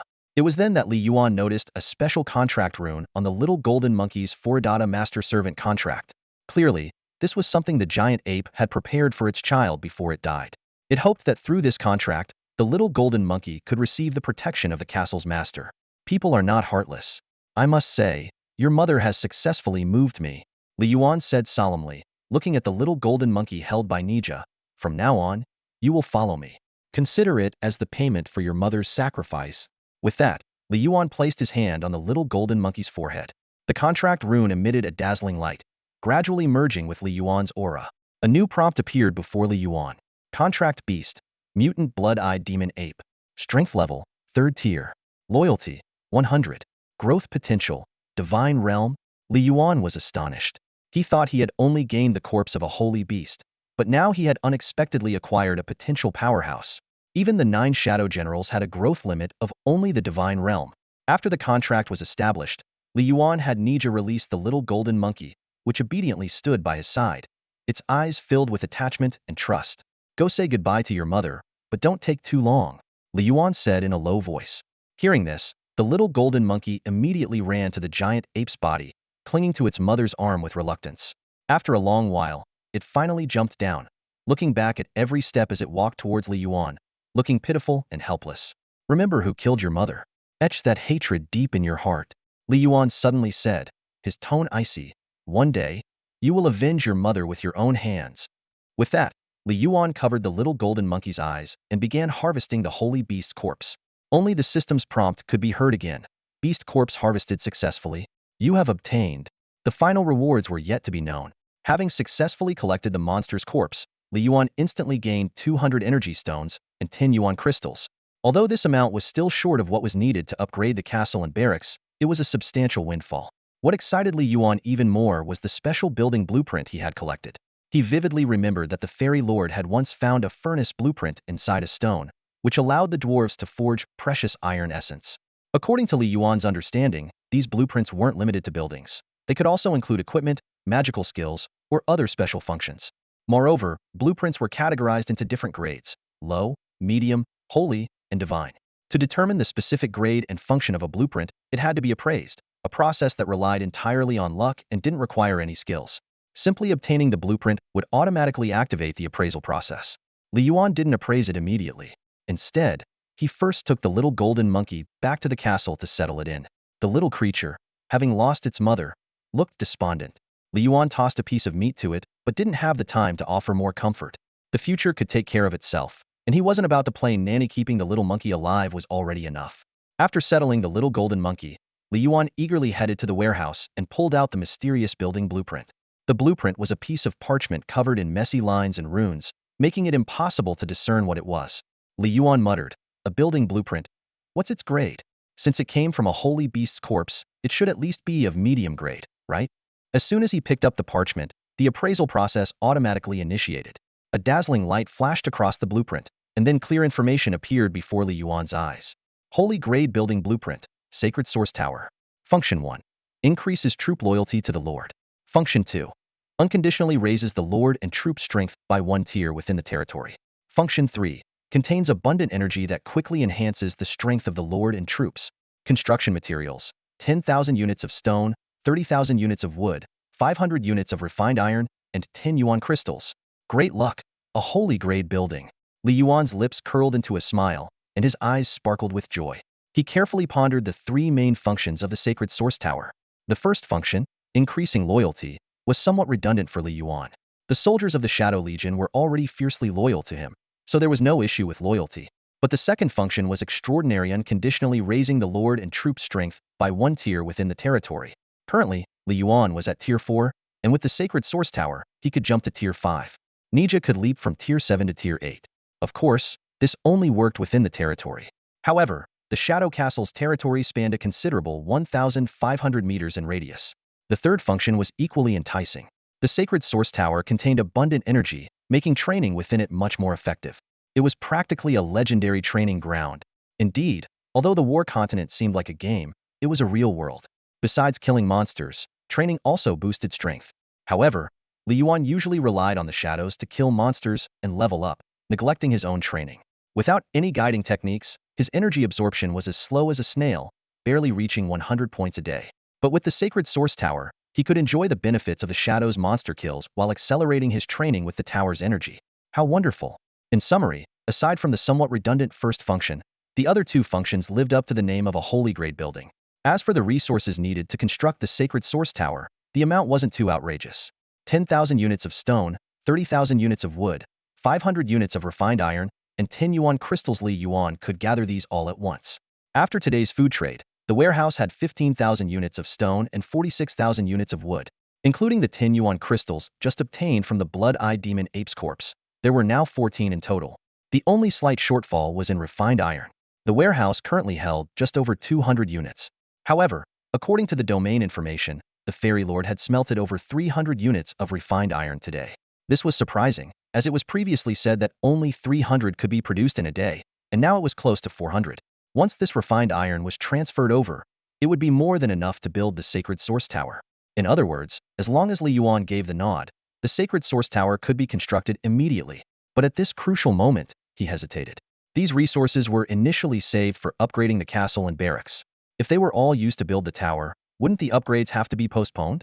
It seemed necessary to weigh the priorities and figure out the sequence of actions. Ultimately, Yuan decided to build the Sacred Source Tower first. Given the current situation, the benefits of building the tower were greater. Especially the second function, which was tailor-made for defense. It effectively weakened all invading enemies by one tier. This advantage could be crucial in the upcoming Beast Tide. As for upgrading the castle and barracks, as long as the barracks were upgraded before the Beast Tide arrived, it would be fine. Upgrading the castle to a town required a lot of refined iron, which was challenging to gather, unless the Fairy Lord could consistently supply 3,000 to 5,000 units. Moreover, building the Sacred Source Tower only required Yuan crystals used for upgrading the barracks, not energy stones. With 14 Yuan crystals in hand, and needing over 30 more for the barracks upgrade, using them to build a tower wouldn't be an issue. With the Shadow's increased strength, they could kill more elite monsters and raid the Goblin Lair to gather the needed Yuan crystals. Yuan was always a man of action. Once he made a decision, he acted immediately. He promptly messaged the Fairy Lord, asking her to transfer all the refined iron she currently had. It was still early, and the Fairy Lord hadn't gone to bed. She swiftly transferred 390 units of refined iron to Yuan upon receiving the message. As a subordinate city, it was only natural to obey the main city's orders. Even if the Fairy Lord was unwilling to hand it over, Yuan could use his authority to empty her warehouse. At that moment, another message from the Fairy Lord popped up. Shadow Lord, my food stock seems to be running low again. Yuan was stunned when he saw the message. Was the Fairy Lord eating gold or silver? How could the food run out so quickly? What's going on? We're out of food again. Yuan hurriedly checked the information on the fairy castle and was dumbfounded. No wonder the amount of refined iron had increased. More than 50 dwarves had joined them. Boss, 59 more poor dwarves have come. I've taken them in. Is that okay? The fairy's message came through, filled with anticipation. 400 units of food, coming right up. Yuan replied through gritted teeth. At this rate of new arrivals, about 100 a day, it was becoming hard to keep up. Hooray for the Great Shadow! The fairy responded excitedly. Yuan reluctantly closed the chat window. Actually, the more dwarves the fairy had, the better it was for him, as it meant a steady supply of refined iron. In the trading plaza, a few lords were already looking to buy refined iron, mostly offering energy stones in exchange. It was clear that everyone was focused on upgrading their castles. After all, upgrading a castle was easier. Materials like stone and wood were readily available. Upgrading the barracks, however, required energy stones and elemental crystals, which were much harder to come by. Rather than hoarding these scarce resources, it was more practical to trade them for refined iron to upgrade the castle. But the trading volumes were small. 10 units were considered a large transaction, highlighting the scarcity of refined iron. Yuan felt a tinge of relief. If there were enough refined iron to go around, he could have made a fortune selling it. However, he wasn't in a rush. As long as the fairy didn't bring in hundreds of dwarves at once, he could still manage to feed them all. Speaking of which, the corpse of the blood-eyed demon ape seemed like such a waste. As a holy beast, Its 100 body could have provided a massive amount of food. Unfortunately, not a bit was left. Oh well, just getting the blueprint for the sacred source tower was worth it. Thinking of the sacred source tower, Li Yuan couldn't wait to start building it. He rushed back to the courtyard and began construction. In no time, a black tower rose from the ground on the left side of the castle. The tower stood about 10 meters high, its body pitch black with crimson lines running along its walls, exuding an aura of mystery. The tower had 3 levels, each with a specific function. The first level increased energy absorption efficiency, the second enhanced the strength of the lord and troops, and the third solidified loyalty within the territory and its forces. However, the system noted that the sacred source tower only affected beings below the holy domain. That's not mentioned in the blueprint, Li Yuan muttered. But it seems this loyalty boost could be useful in future conquests. Of course, it was still too early to think about that. Li Yuan couldn't wait to experience the tower's power and rushed inside. You have absorbed 5 points of energy. You have absorbed 5 points of energy. System notifications popped up continuously, almost one every second. This meant that staying in the sacred source tower for 1 second was equivalent to killing a first-tier beast outside. 5 points of energy might not seem like much at first glance, but in 1 minute, that's 300 points more than killing 2 fifth-tier elites. At this rate, he could accumulate over 40,000 points of energy in a day. To put it into perspective, Li Yuan could only absorb about 100 points of energy a day through his own cultivation. The sacred source tower boosted efficiency by over 400 times. Li Yuan quickly did the math. It took him about 40,000 points of energy to advance from the 3rd to the 4th tier. Now, to move from the 4th to the 5th tier, he needed double that 80,000 points. If the shadows took a day off, Li Yuan could still reach the 5th tier in a day just by training in the sacred source tower. Such an incredible boost in efficiency truly made the sacred source tower worthy of its name. The only downside was that the tower only worked for beings below the holy domain. But that was hardly a limitation. With more shadow troops in the future, the tower would help rapidly enhance their strength. Ultimately, conquest couldn't rely on Li Yuan alone. No matter how strong he was, he would only be a ruler defending his territory. To conquer new lands, he needed the support of his shadows. In summary, the sacred source tower was practically a divine artifact. Though it consumed a lot of resources, it was a worthwhile investment both in the short and long term. Just as Li Yuan was lost in thoughts of a bright future, he sensed that Niga and the others had returned. However, when he stepped out of the tower, he was surprised to see only the corpses of 3 4th-tier beasts. My lord, there were no living creatures in the territory tonight, Niga quickly explained. Seeing Li Yuan's confusion, Li Yuan understood immediately. The commotion caused by the blood-eyed demon ape's death must have scared away all the beasts and monsters in the area. After all, it was a holy domain-level creature. At that moment, Niga suddenly exclaimed with joy, "My lord, I've advanced to the 8th tier." Li Yuan glanced at the sacred source tower behind him and smiled knowingly. Niga had only recently reached the 7th tier. It was impossible to advance so quickly. Clearly, this was the tower's doing, not a true advancement. As they collected the beast corpses, Li Yuan explained the reason to Niga, who seemed a bit disappointed, having been excited for nothing. Move my bed into the sacred source tower, Li Yuan decided firmly. Apart from eating, drinking, and other necessities, he would be camping out in the sacred source tower from now on. In the Shadow Castle, within the sacred source tower, Li Yuan astonishingly decided to sleep right inside the tower. He absorbed energy passively, without expending any effort. Nija, ghost shadows, giant shadows, and even the little golden monkey were all gathered in the sacred source tower, frantically absorbing energy. After some inquiry, Li Yuan learned that the 7th tier Nija could absorb 10 energy points per second, twice as much as he could. At this rate, for Nija to advance to the 8th tier, factoring in the energy obtained from killing beasts, it would take at least 500,000 energy points. Unfortunately, time was running short. Only 4 days remained until the beast tide. Nija and the others couldn't stay in the tower to cultivate. They needed to go out and hunt for resources. Moreover, for higher tiers, killing beasts of the same level provided far more energy than what the sacred source tower could offer. By hunting a few dozen 6th-tier beasts, Nija could gain tens of thousands of energy points, much more efficient than staying in the tower. It made sense. If you could surpass hard work by simply sitting back, it would be too unfair. As night fell, Li Yuan was already deep in sleep. Suddenly, Nija opened his eyes and walked straight to Li Yuan's bedside. My king, Nija whispered. Is it time? Li Yuan mumbled in response. Yes, just past midnight. Li Yuan rubbed his sleepy eyes, got out of bed swiftly, and headed straight outside the tower. In front of the shadow crystal, the system prompt appeared as expected. Barracks fully charged. Do you wish to recruit shadow soldiers now? Recruit immediately. Moments later, 5 brand new shadow soldiers appeared before Li Yuan. Unfortunately, they were still 2 ghost shadows and 3 giant shadows, only at the 4th tier. It seemed that recruitment relied heavily on luck. Li Yuan sighed inwardly and led the new recruits back to the sacred source tower.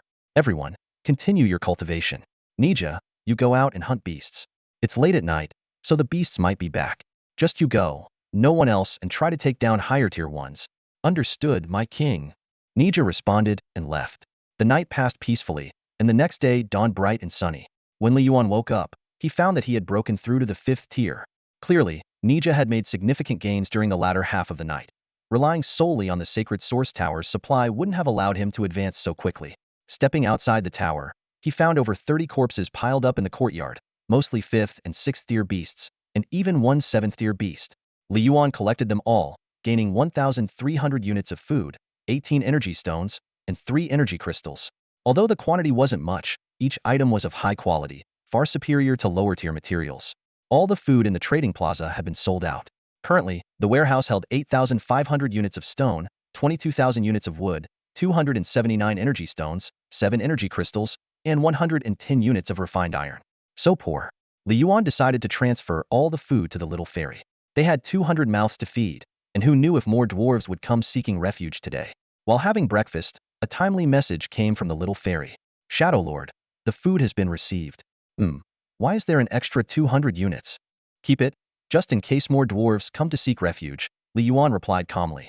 How did you know? Prepared for the little fairy's surprise, Li Yuan asked. How many? The dwarf elder said not many, just about 200, and they're on their way to the castle. Li Yuan almost spat out his food. Just 200? Is Imo Shanshan treating him like a food dispenser? But on second thought, with 200 more dwarves, iron production would double, potentially reaching 800 units a day. Just 2,500 units of food, a small price to pay. No problem, I can feed thousands of mouths. Li Yuan replied. Great, I was worried you'd be upset. I heard there's been a rebellion in the dwarf kingdom, lots of unrest. If I encounter any refugees, I'll take them in. Li Yuan quickly closed the chat window. Enough, anymore and he might really get angry. It seemed that the native forces on the war continent were also in turmoil. For the 3 billion newly arrived lords, this was good news. If the native forces were united, the situation would be far more severe. After breakfast, Li Yuan drove all the ghost shadows and giant shadows out of the sacred source tower. Nija continued solo, targeting high-tier beasts. At this rate, Nija might reach the 8th tier after a full day of hunting. When that happens, his power alone would be enough to crush the goblin tribe. Nightfall enveloped the shadow castle, and under the blessing of the holy source tower, Nija exuded the terrifying aura of a 9th tier powerhouse. As Li Yuan had anticipated, after a day of fierce battles, Nija finally broke through to the 8th tier by the afternoon. The price was dozens of deaths, but such is the cost of desperation. Not only did Nija advance to the 8th tier, but he also helped elevate Li Yuan to the peak of the 5th tier. The other shadow phantoms and giant shadows also made significant progress, greatly increasing their strength. At this moment, Li Yuan's forces included 1 8th tier general, 2 7th tier shadow phantoms, 5 5th tier shadow phantoms, and 6 5th tier giant shadows. Such power undoubtedly placed him at the forefront of the 3 billion lords. However, Li Yuan felt an unusual heaviness in his heart. This time, he had to take matters into his own hands. While Nija and the others might retrieve the stored supplies from the goblin tribe, the equipment and weapons collected from the corpses would be another matter. Over 1,000 goblin corpses could yield at least 1,000 pieces of equipment. Even if they were only first-tier items, the accumulation would still be significant wealth. Besides, Li Yuan was no longer the same as before. At the peak of the 5th tier, armed with lightning demonic energy, dragon talismans, and horse talismans, he feared no enemy below the holy domain. If he couldn't win, he could always escape into the shadows with the shadow phantoms. More importantly, Li Yuan wanted to see what this war-torn continent was truly like. He had been here for 4 days, but hadn't had the chance to properly explore the outside world. Despite Nija's repeated attempts to dissuade him, Li Yuan remained resolute. Enough chatter, let's move. In an instant, Li Yuan stood behind a massive rock. 3,000 meters covered in a blink. He scanned the surroundings and quickly locked onto his target, the goblin burrows in the valley ahead. Li Yuan immediately gave the order. Nija, take the 2 7th-tier shadow phantoms and go straight for the chieftain. The rest of you, hold your positions. Attack only when chaos erupts outside, and leave none alive. Yes, sir. The shadowy soldiers responded in unison. Nija left a 5th-tier giant shadow to protect Li Yuan and then, with the 2 7th-tier shadow phantoms, vanished into the shadows. In the blink of an eye, they returned, and soon the sounds of battle and angry roars echoed from the chieftain's cave. Li Yuan glanced at the remaining shadows and calmly said, "Your turn." In an instant, screams filled the air. The goblin tribe was utterly decimated, suffering heavy casualties. An elderly goblin mage suddenly appeared, chanting spells and firing multiple fireballs at the shadows with his staff. Unfortunately, the shadows that were burned to ashes reappeared elsewhere, continuing to slaughter goblins, resurrecting with terrifying persistence. The enraged mage howled in midair, but soon a cold gleam flashed, and he was cut in half, his two halves falling lifelessly to the ground. Nija dragged a plump goblin and casually tossed him down the mountain. It was the goblin chieftain. With Nija and the 7th-tier shadow phantoms joining the fray, the battle quickly drew to a close. In just half an hour, the goblins lay dead in pools of blood across the hillside. The goblin tribe, over 1,800 strong, was completely annihilated. Under the protection of the giant shadow, Li Yuan descended the slope, gazing at the corpses strewn across the ground, marveling at the terrifying strength of the shadow army. In this world where the strong prey on the weak, showing mercy would only harm oneself. When darkness descends, kindness is meaningless. Li Yuan understood this well, and thus felt no remorse for slaughtering over 1,000 goblins. The winner takes all, the loser is left to perish. Survival of the fittest is the law of nature. The annihilation of the goblin tribe went smoothly, just as Li Yuan had expected. With the help of several giant shadows, the goblins' bodies were quickly thrown into the ravine. Rather than collecting immediately, Li Yuan instructed the shadows to ransack the caves for useful supplies first. The warehouse yielded a large amount of leather armor and weapons, along with precious staffs and energy stones, as well as elemental crystals. The chieftain's cave held an unexpected bounty of 200 energy stones and 5 elemental crystals. While the giants were busy transporting the loot, Li Yuan collected all the goblin corpses. Over 1,000 sets of equipment and weapons were secured. Then, Li Yuan cast a dragon spell, and a fire dragon ravaged the valley, reducing it to ashes in an instant. The flames not only erased the goblins' traces, but also cleansed the shadows' tracks. "Let's go," Li Yuan ordered. Nijia led the shadows into the ground, and they swiftly returned to the outskirts of their territory. This expedition not only conquered the goblin stronghold, but also gave Li Yuan a chance to enjoy the night scenery. The outlines of the castle and the Red Moon Forest were faintly visible. Though the details were blurred, they painted a grand picture. The vast forest stretched endlessly, making the castle's territory seem like a mere speck. Looking at the castle, an unprecedented sense of pride surged in Li Yuan's heart. He had come to this world just to survive. With the beast tide approaching and the sanctuary beasts eyeing him hungrily, the message was clear: get stronger, or face death. Who would have thought that in just a few days, he would transform from having nothing to becoming a formidable force capable of launching attacks? Leading the shadows, he effortlessly wiped out a local power. The transformation had happened so quickly and unexpectedly. Now, Li Yuan no longer feared the beast tide. Even the sanctuary-level black-crested golden eagle no longer intimidated him. A battle for supremacy among various races? Bring it on. The goblins' annihilation and the brutal slaughter had subtly changed Li Yuan's mindset. He fully embraced the rules of this game.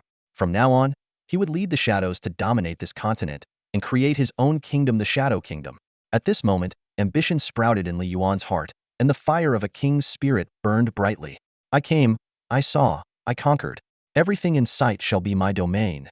Upon returning to the castle, Li Yuan didn't slack off. Nijia led the team out to continue hunting monsters, while Li Yuan entered the sacred source tower to inventory the spoils. The total number of energy stones had reached an astonishing 712. There were 24 elemental crystals and thousands of pieces of equipment. What excited Li Yuan the most was a rare set of 5th-tier silver armor. Undoubtedly, this was an unprecedented haul. In terms of value, the goblin tribe's loot even surpassed what the shadows had earned from 4 days of monster hunting. Looking at the wealth in the warehouse, Li Yuan beamed with joy.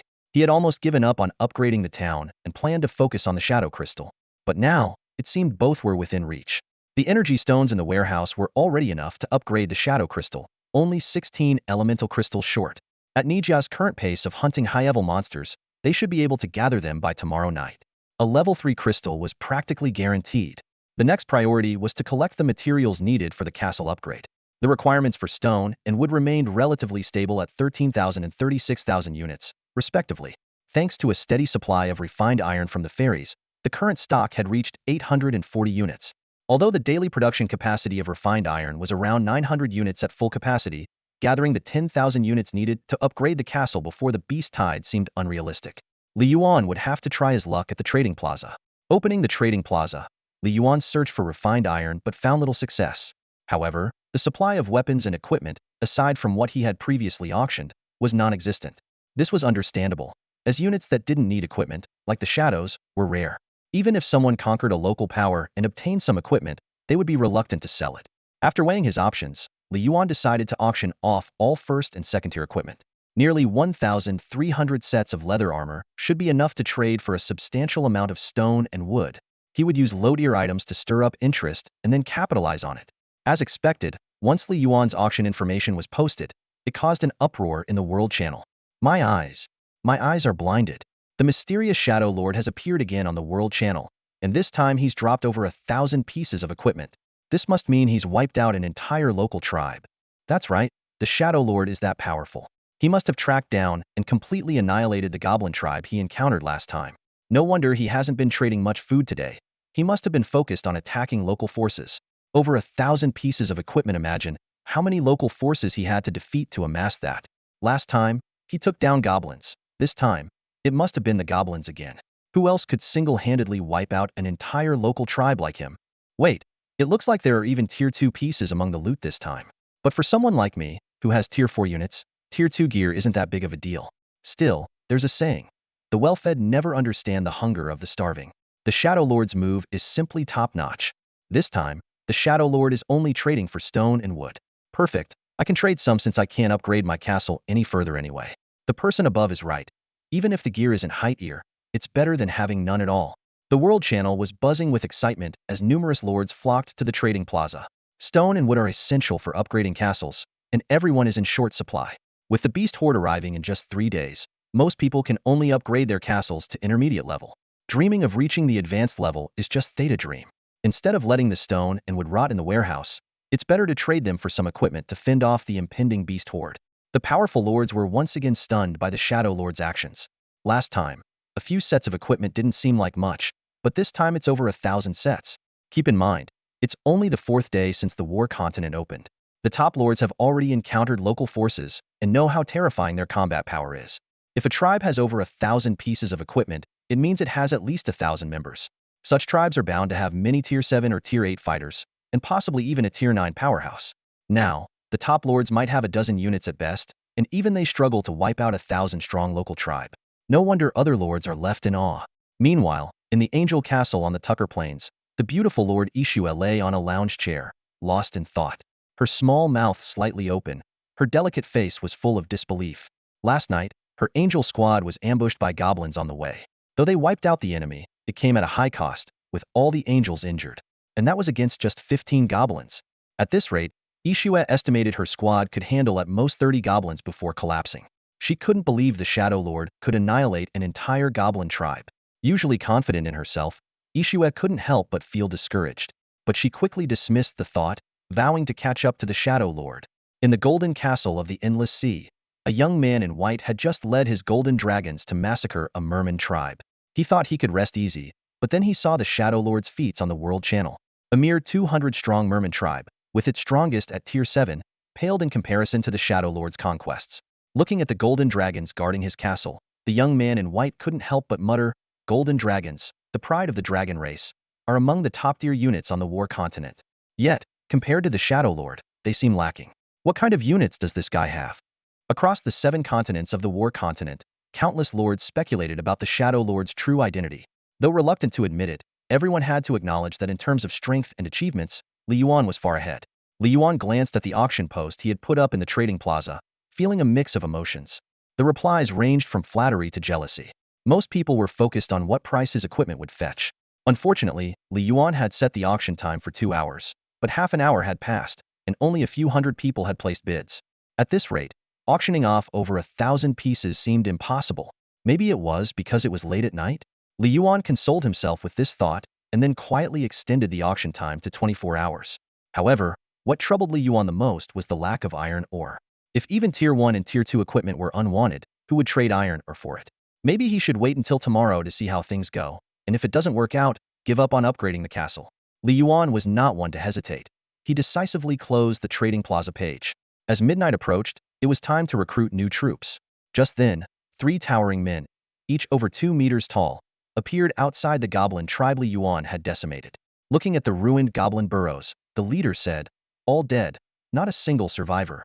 This must be the work of those otherworldly visitors from the Red Moon Forest." "Exactly," another man replied. "Only they around here have that kind of power. Word from the peaks of the 7 continents is that the land is crawling with otherworldly visitors." "Who are these people?" "Who cares?" the last man snorted. "If they dare mess with us, we'll leave none alive. We're not lowly goblins. By the way, those otherworldly visitors are all humans, right? I wonder what they taste like."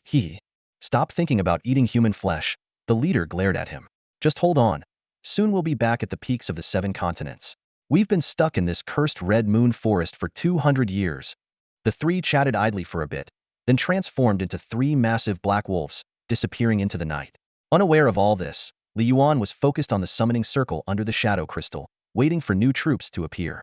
10 minutes later, the long-awaited prompt finally appeared, barracks fully charged. "Recruit now? Summon," Yuan commanded. 9 crystals began to spin rapidly, and 5 shadows emerged. What appeared before him were a ghost, 3 giants, and a blue-skinned warrior clad in armor. Overjoyed with such a bounty, Yuan couldn't contain his excitement. But a tough battle awaited, and Yuan knew he couldn't afford to be careless. Yuan never imagined that he could recruit one of the 9 generals of the Shadow Army, aka the Helm Shadow Commander. With blue skin, dark gray armor, and an imposing figure, EKA emerged from the shadows and knelt on one knee. Yuan was overjoyed. "Rise, General EK. No need for such formalities," Yuan said with a smile. He never expected to summon the Helm Shadow General, who led the warrior regiment. Recently, he had only managed to recruit ghost shadows and giant shadows, but today, EKA had joined him. Checking Aka's information panel, Yuan was even more delighted. It read, "Helm Shadow General EKA, level 7 strength, loyalty increases with kills, unlimited growth." When he recruited Nija, the shadow crystal was only at level 1, and Nija started at level 5. Now the crystal was at level 2, and EKA arrived at level 7, just 1 level below Nija. The other ghost shadows and giant shadows were only at level 4. "EK, go out and slay some beasts to increase your strength," Yuan ordered. "In 3 days, the beast tide will strike.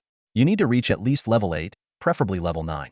If both you and Nija reach level 9, I'll have 2 saint-level warriors. With the amplification from the Holy Source Tower, we'll even surpass the saint level within our territory. I shall not disappoint you." EKA responded promptly, disappearing into the ground.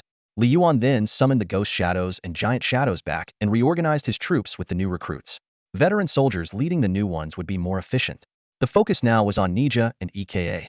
The others could afford to be weaker. Back in the Holy Source Tower, lying in bed, Yuan pondered his plans for the next 3 days. Having the shadows merely hunt monsters was a waste of time. They wouldn't find any iron essence that way. Forget upgrading the castle barracks. Better to focus on training Nija and EKA to level 9.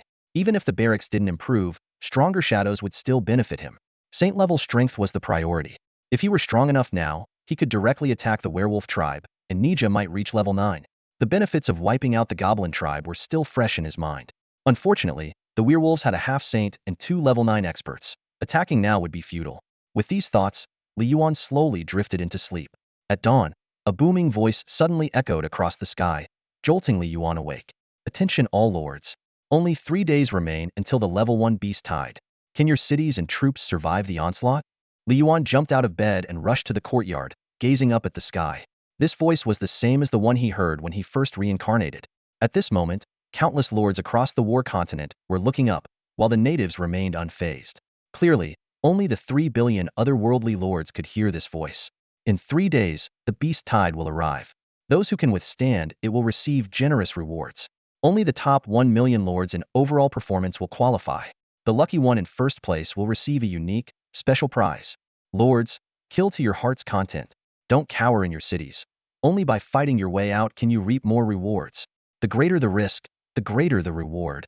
Yuan frowned. This sounded just like a game event. The so-called rewards were just like in-game announcements. Yet everything castles, troops, beasts, and natives felt undeniably real. Was this a game or reality? If it was a game, who was the mastermind? He laughed at himself for overthinking. It was too early to worry about that.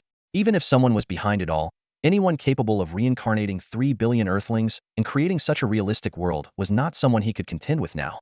Life is like being raped. If you can't resist, you might as well enjoy it. Maybe when he became powerful enough to rule the world, he could uncover the truth. For now, He needed to focus on the beast-tied rewards. The top 1 million lords would receive prizes. It seemed like a large number, but out of 3 billion, that's just 0.03. Only 3 out of every 10,000 would win. Of course, it was uncertain how many of the 3 billion would survive the beast tide. There would always be some who were clueless, like that poor guy who got killed by goblins earlier. Making it into the top 1 million shouldn't be a problem, Yuan thought. But what about aiming for first place? He wasn't arrogant enough to think he was the best among 3 billion. There could be someone out there with extraordinary talent and luck. Maybe someone had already recruited a deity to work for them. And comprehensive performance surely involved more than just combat strength. There's always someone better out there. Ranking in the top million shouldn't be a problem for Yuan. But can he clinch the top spot? This is the first official event, and its special rewards are bound to be extraordinary. Just like the rich get richer, this reward will drastically widen the gap between the winner and other lords. As for those beyond the millionth rank, they are destined to be cannon fodder. Initially, Yuan planned to delay upgrading his town, but the appearance of this special reward changed his mind. The performance of the castle, barracks, and troops in resisting the beast tide will clearly be crucial in the overall evaluation. It seems he needs to go all out. Yuan shook his head with a smile, his eyes shining with determination. He was always a man of action. Since he decided to go for first place, he would give it his all, no matter the cost. After a night of hunting, the shadows returned with a large haul of beast and monster corpses. Yuan collected everything, gaining over 5,000 units of food and 18 energy stones. To his surprise, there were even 2 precious Yuan crystals. In high spirits, Yuan immediately transferred all the food to the fairy lord. With those pieces of equipment, he no longer needed to sell food. Although the market price of food had dropped by half, 1 unit of food could still be exchanged for 5 units of wood or 2 units of stone. After handling these tasks, Yuan went to the warehouse to grab some food for breakfast. As he ate, he opened the world chat channel. Due to the appearance of that mysterious voice, the channel was buzzing with lively discussions. Top million lords can get rewards. Let's go, brothers. Forget first place, but we can still fight for the top million. I'm going all out. Today, I'm personally going out to slay monsters. In 3 days, I'll change my fate. What's the point? My slimes are almost all eaten by wild monsters. I'm doomed. By the way, what will the first place reward be? None of your business. Stop worrying about things that don't concern you. Brothers, never give up. Keep fighting. You're all so idle. Only 3 days left, and you're still chatting nonsense here. Pathetic. Speaking of first place, can the Shadow Lord do it? Who knows? Maybe some big shots have been quietly leveling up, never showing themselves. True. Never mind. Back to work. Such conversations filled the chat, causing many lords to feel restless. Yuan skimmed through the messages and then directly opened the trading plaza. More bidders now. The goblin weapons and equipment he listed last night had few takers initially, but now, not only had the number of bids surged, but they were also still climbing. Yuan quickly deduced the reason. It had to be that mysterious voice. Its appearance had thrown the lords into a frenzy. Whether to fend off the beast tide or to compete for the rewards, becoming stronger was the only way. 3 days isn't long, but it's enough time for these lords to do everything they can to improve themselves. Equipping their troops is undoubtedly a prime choice. They might have been reluctant to part with their wood and stone before, but now they have no choice but to go all out. You have to give to receive.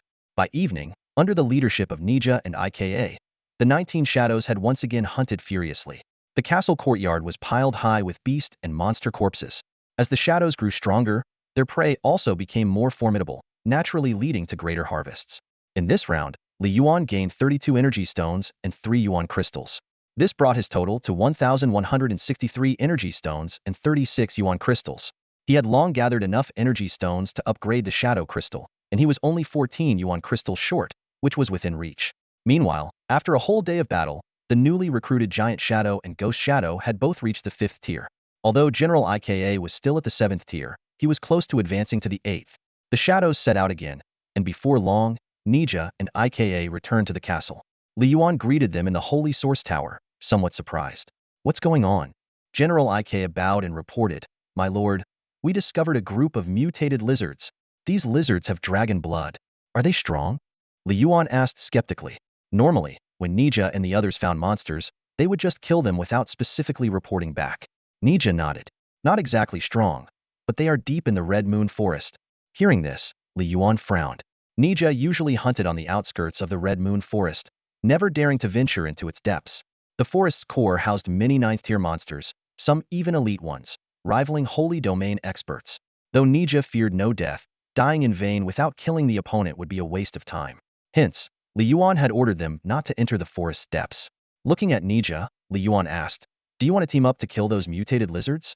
"Exactly," Ika replied. "What's the reason?" Nija clasped his hands and said, "My lord, of today's 4 Yuan crystals, 3 came from those lizards, and we only killed 5. Explain in detail." Li Yuan was immediately intrigued. With so many monster corpses, he never had the time to inspect each one. Recently, he had been collecting them without even looking, not paying attention to lizard-type monsters. 5 mutated lizards yielding 3 Yuan crystals? That drop rate is insane. Nija quickly recounted the events. This afternoon, he and Ika were hunting on the outskirts of the Red Moon Forest, initially working separately.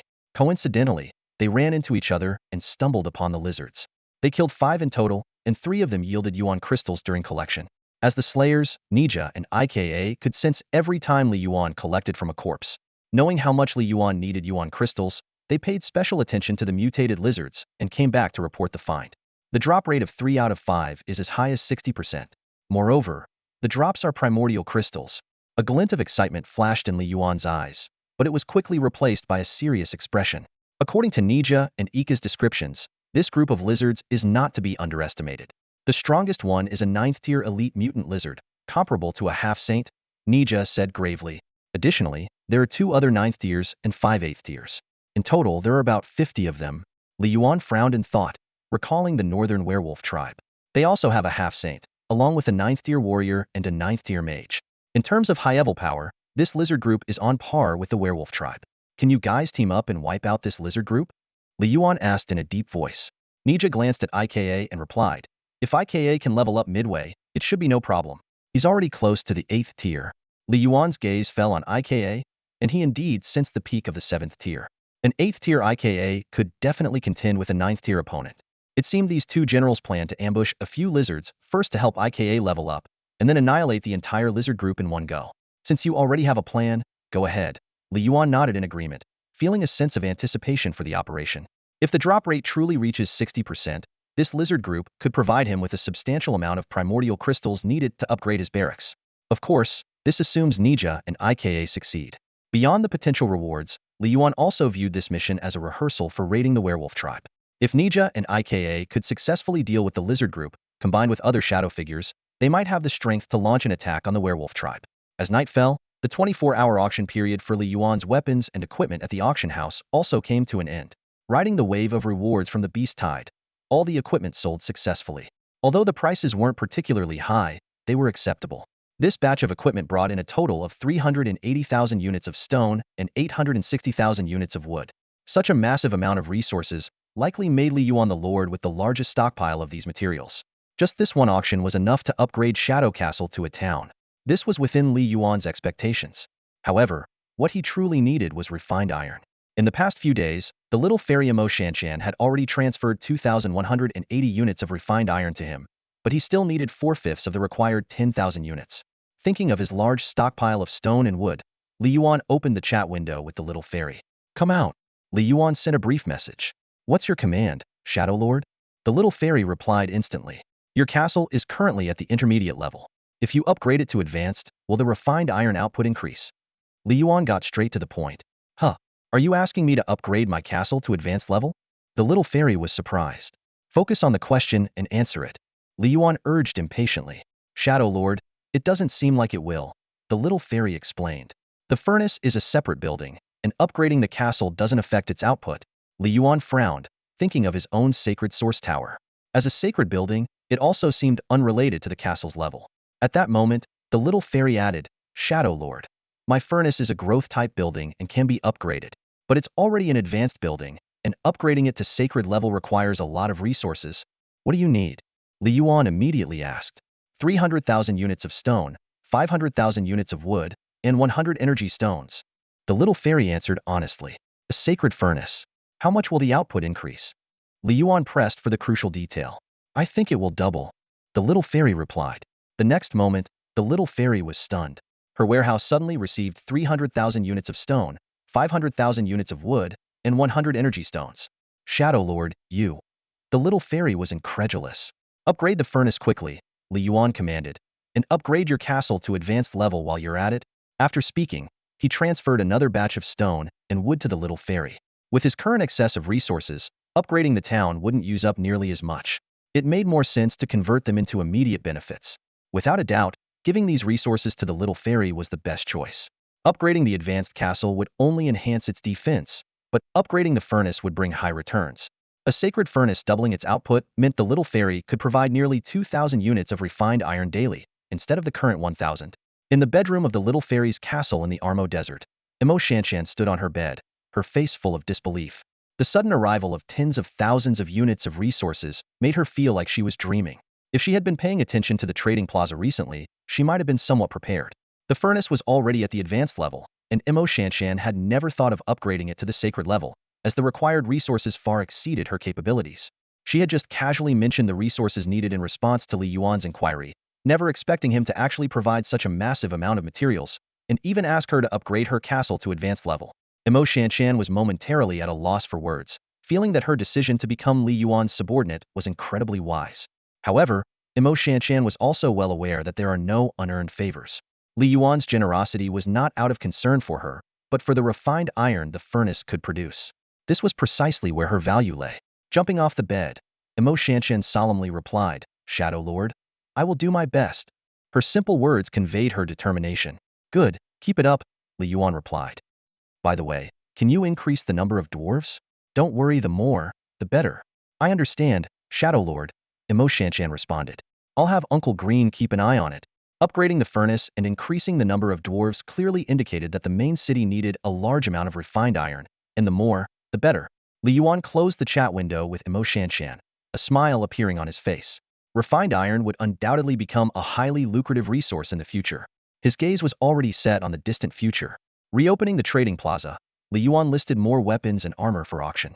Tier 3 leather armor and weapons, 208 sets, starting bid 100 units of refined iron. Tier 4 iron armor, 10 sets, starting bid 200 units of refined iron. Tier 5 silver armor, 1 set, starting bid 500 units of refined iron. Li Yuan waited patiently, eager to see how much refined iron this auction would bring him. The trade of refined iron had been slow to pick up at the trading plaza, but Li Yuan firmly believed that Imo Shanshan wasn't the only one on the continent of war who had acquired a forge. He keenly sensed that others might have spotted the same business opportunity as he did. After all, upgrading towns was an inevitable path for every lord, and refined iron was an essential resource for this process. At this point, most lords' castles were still at intermediate or advanced levels, with some even stuck at the basic stage. For now, refined iron seemed to have little use. However, Li Yuan foresaw that as castles upgraded to higher levels, the demand for refined iron would skyrocket. In the trading plaza, apart from primordial crystals, few items could rival refined iron. This explained why the trade volume of refined iron remained moderate, with transactions being small in scale. The equipment and weapons Li Yuan had put on the market this time were of significantly higher quality than before. The lowest tier was Tier 3, and the highest reached Tier 5, including leather armor, iron armor, and silver armor. Compared to the Tier 1 armor, this batch of equipment was undoubtedly much more valuable. Previously, Tier 1 equipment was not favored because most lords' initial units were Tier 1. For them, Tier 1 or 2 equipment was merely a luxury. But now, Tier 3 to 5 equipment could significantly enhance their units' combat effectiveness. Not all lords, unlike Li Yuan and his allies, had top-tier units that could be upgraded to Tier 6 or 7 in just a few days. Currently, the majority of lords on the continent of war had units stuck at Tier 2 or 3, with Tier 4 or 5 being exceptional. Acquiring high-tier equipment would undoubtedly boost their strength significantly. Li Yuan chose refined iron as the medium for trade with the intention of drawing out lords who possessed it. Lords with powerful units might hold back, but those with weaker units would surely be tempted. Li Yuan's strategy was clear. First, exhaust the refined iron held by these lords, then dominate the entire market, not only the refined iron market, but also the weapon and equipment market. This also explained why Li Yuan so strongly supported Imo Shanshan's little fairy lord.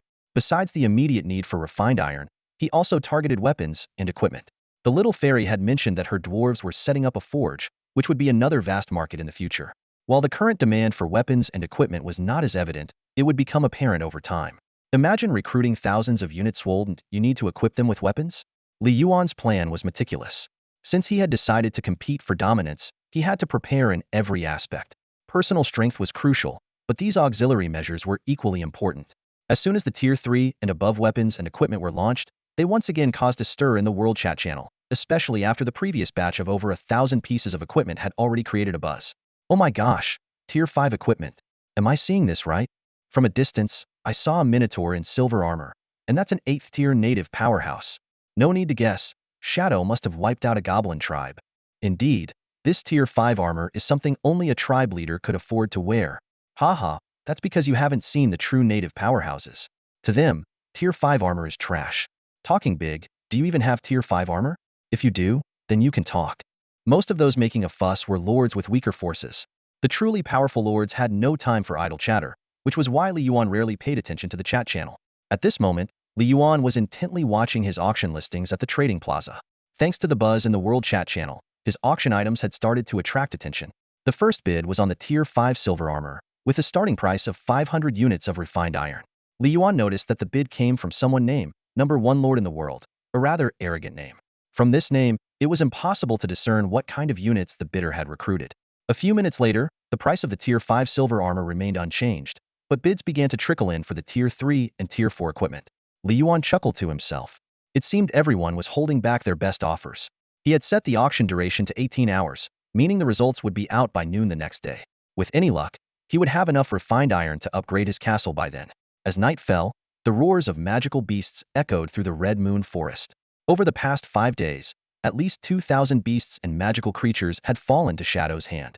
Despite this, beasts and magical creatures were still frequently encountered outside, indicating the sheer number of these creatures near the Red Moon Forest. Li Yuan stepped out of the sacred source tower and summoned a 7th-tier shadow specter. At the same time, Nija and Ika returned to the castle and appeared before Li Yuan. Li Yuan glanced at Nija and asked, "What's the situation?" Nija bowed and replied, "Ika and I have cleared most of the magical beasts near the mutant lizard group. They haven't noticed and are still in their original position. We've also stationed other shadow giants on the periphery to block other magical beasts." "Good, let's move out," Li Yuan said as he headed outside. Yes, Li Yuan planned to head out tonight with Nija and Ika to hunt down the mutant lizard group. He had made this decision suddenly in the afternoon. With only 2 days left until the beast tide, Li Yuan knew he would have to join the battle. He couldn't stand by idly. After all, his number of units was still insufficient, and every bit of strength counted. His own strength wasn't weak, having reached tier 6. Coupled with the dragon talisman, horse talisman, and thunder magic, his combat power should not be inferior to tier 7.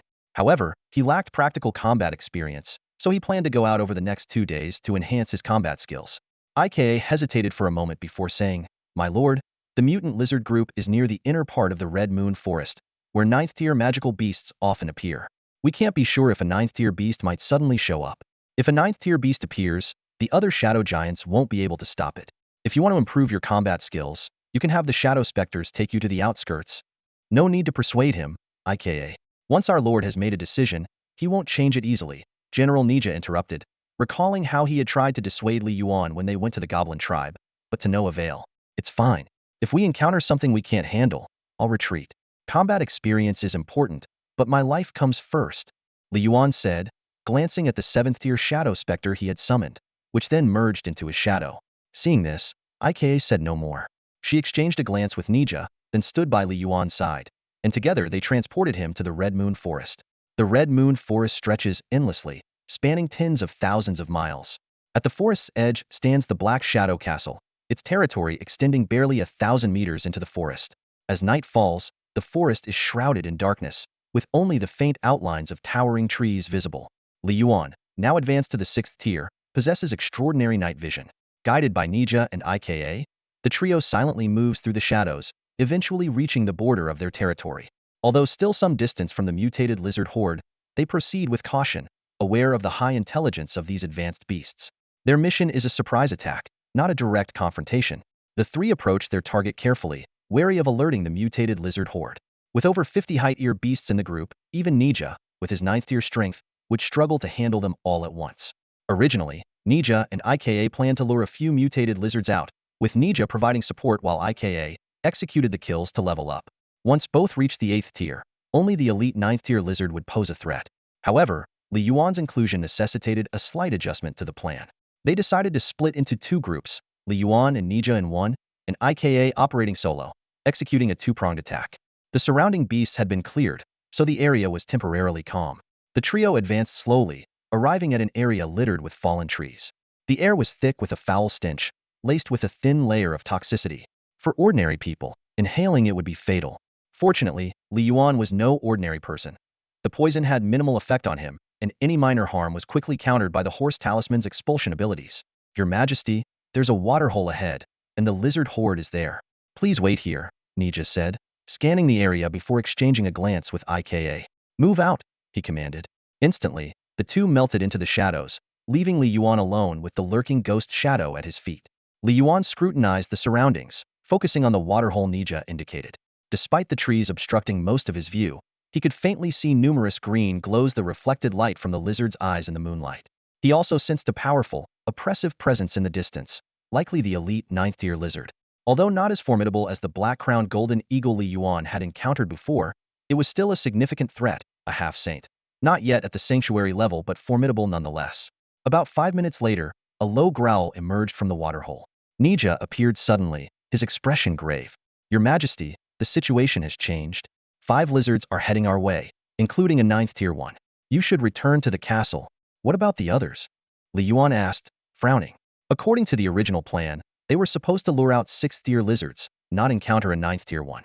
Nija quickly replied, 1 9th-tier, 4 6th-tier.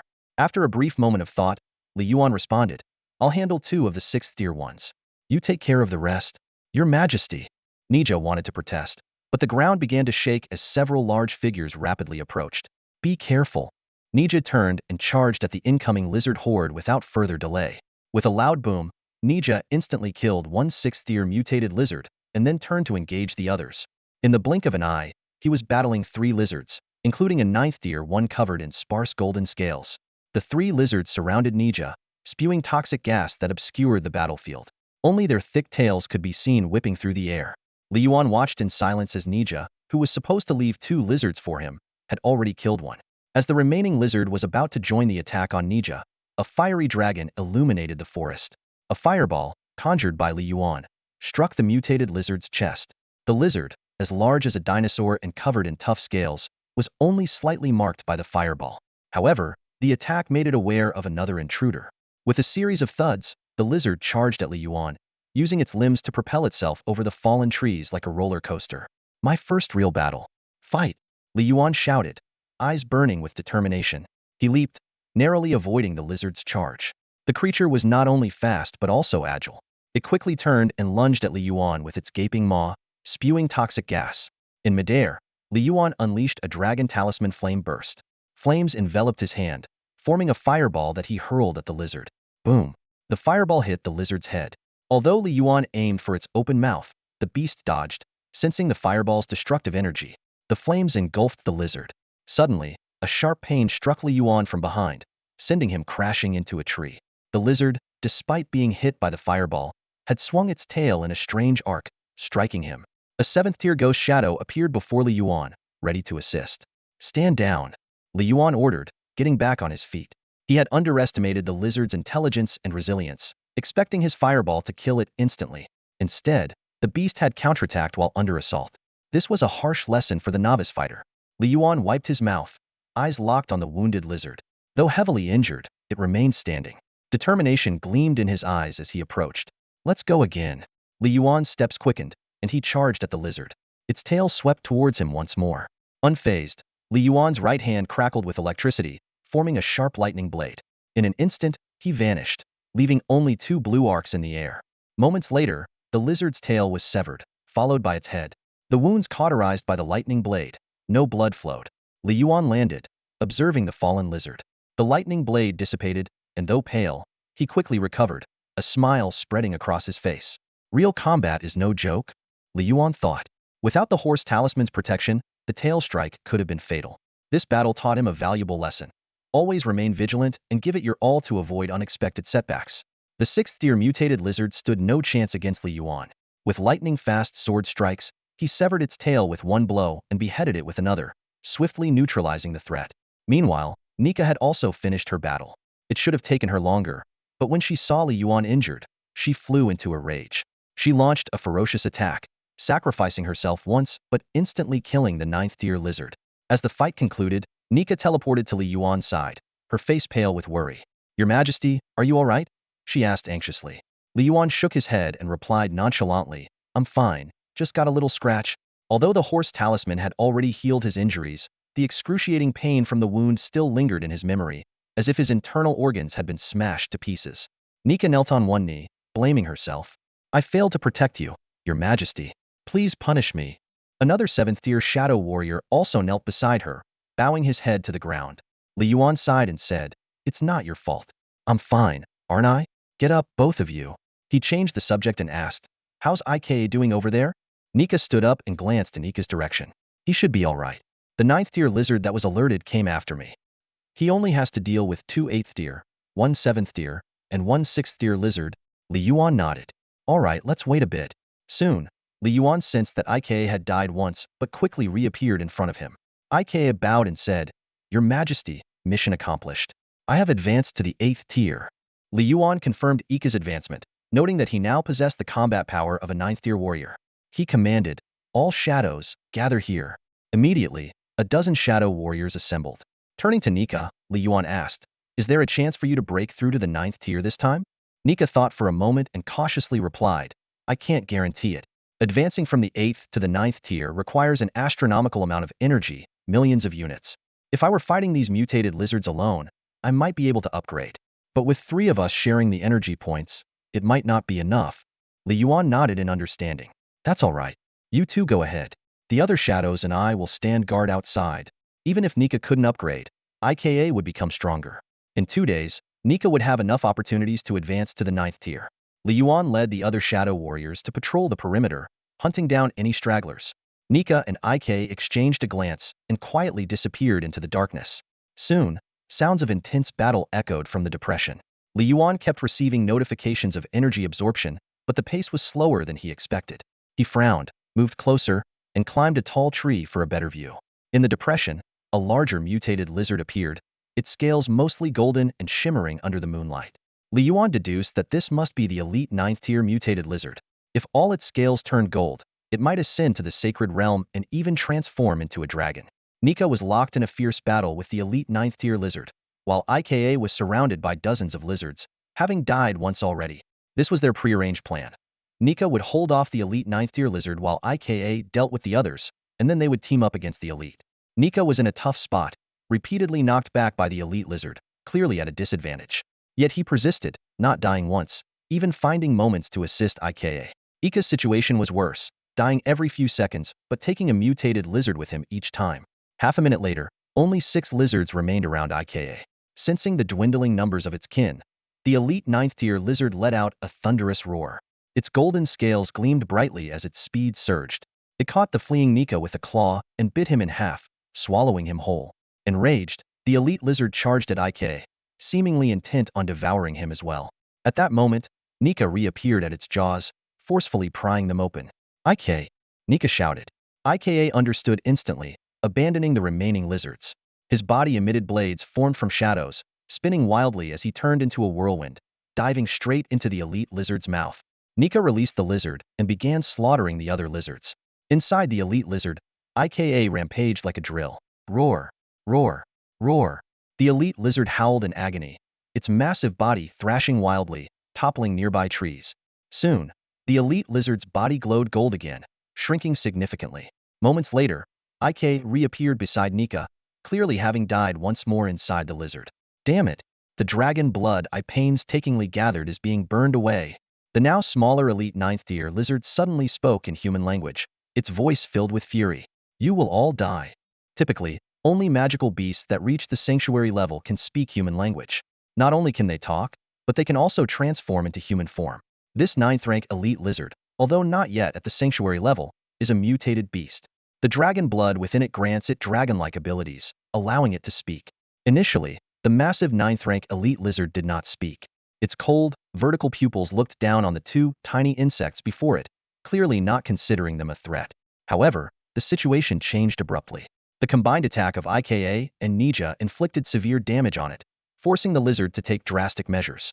Inside the lizard, the pure dragon blood accumulated over years began to boil.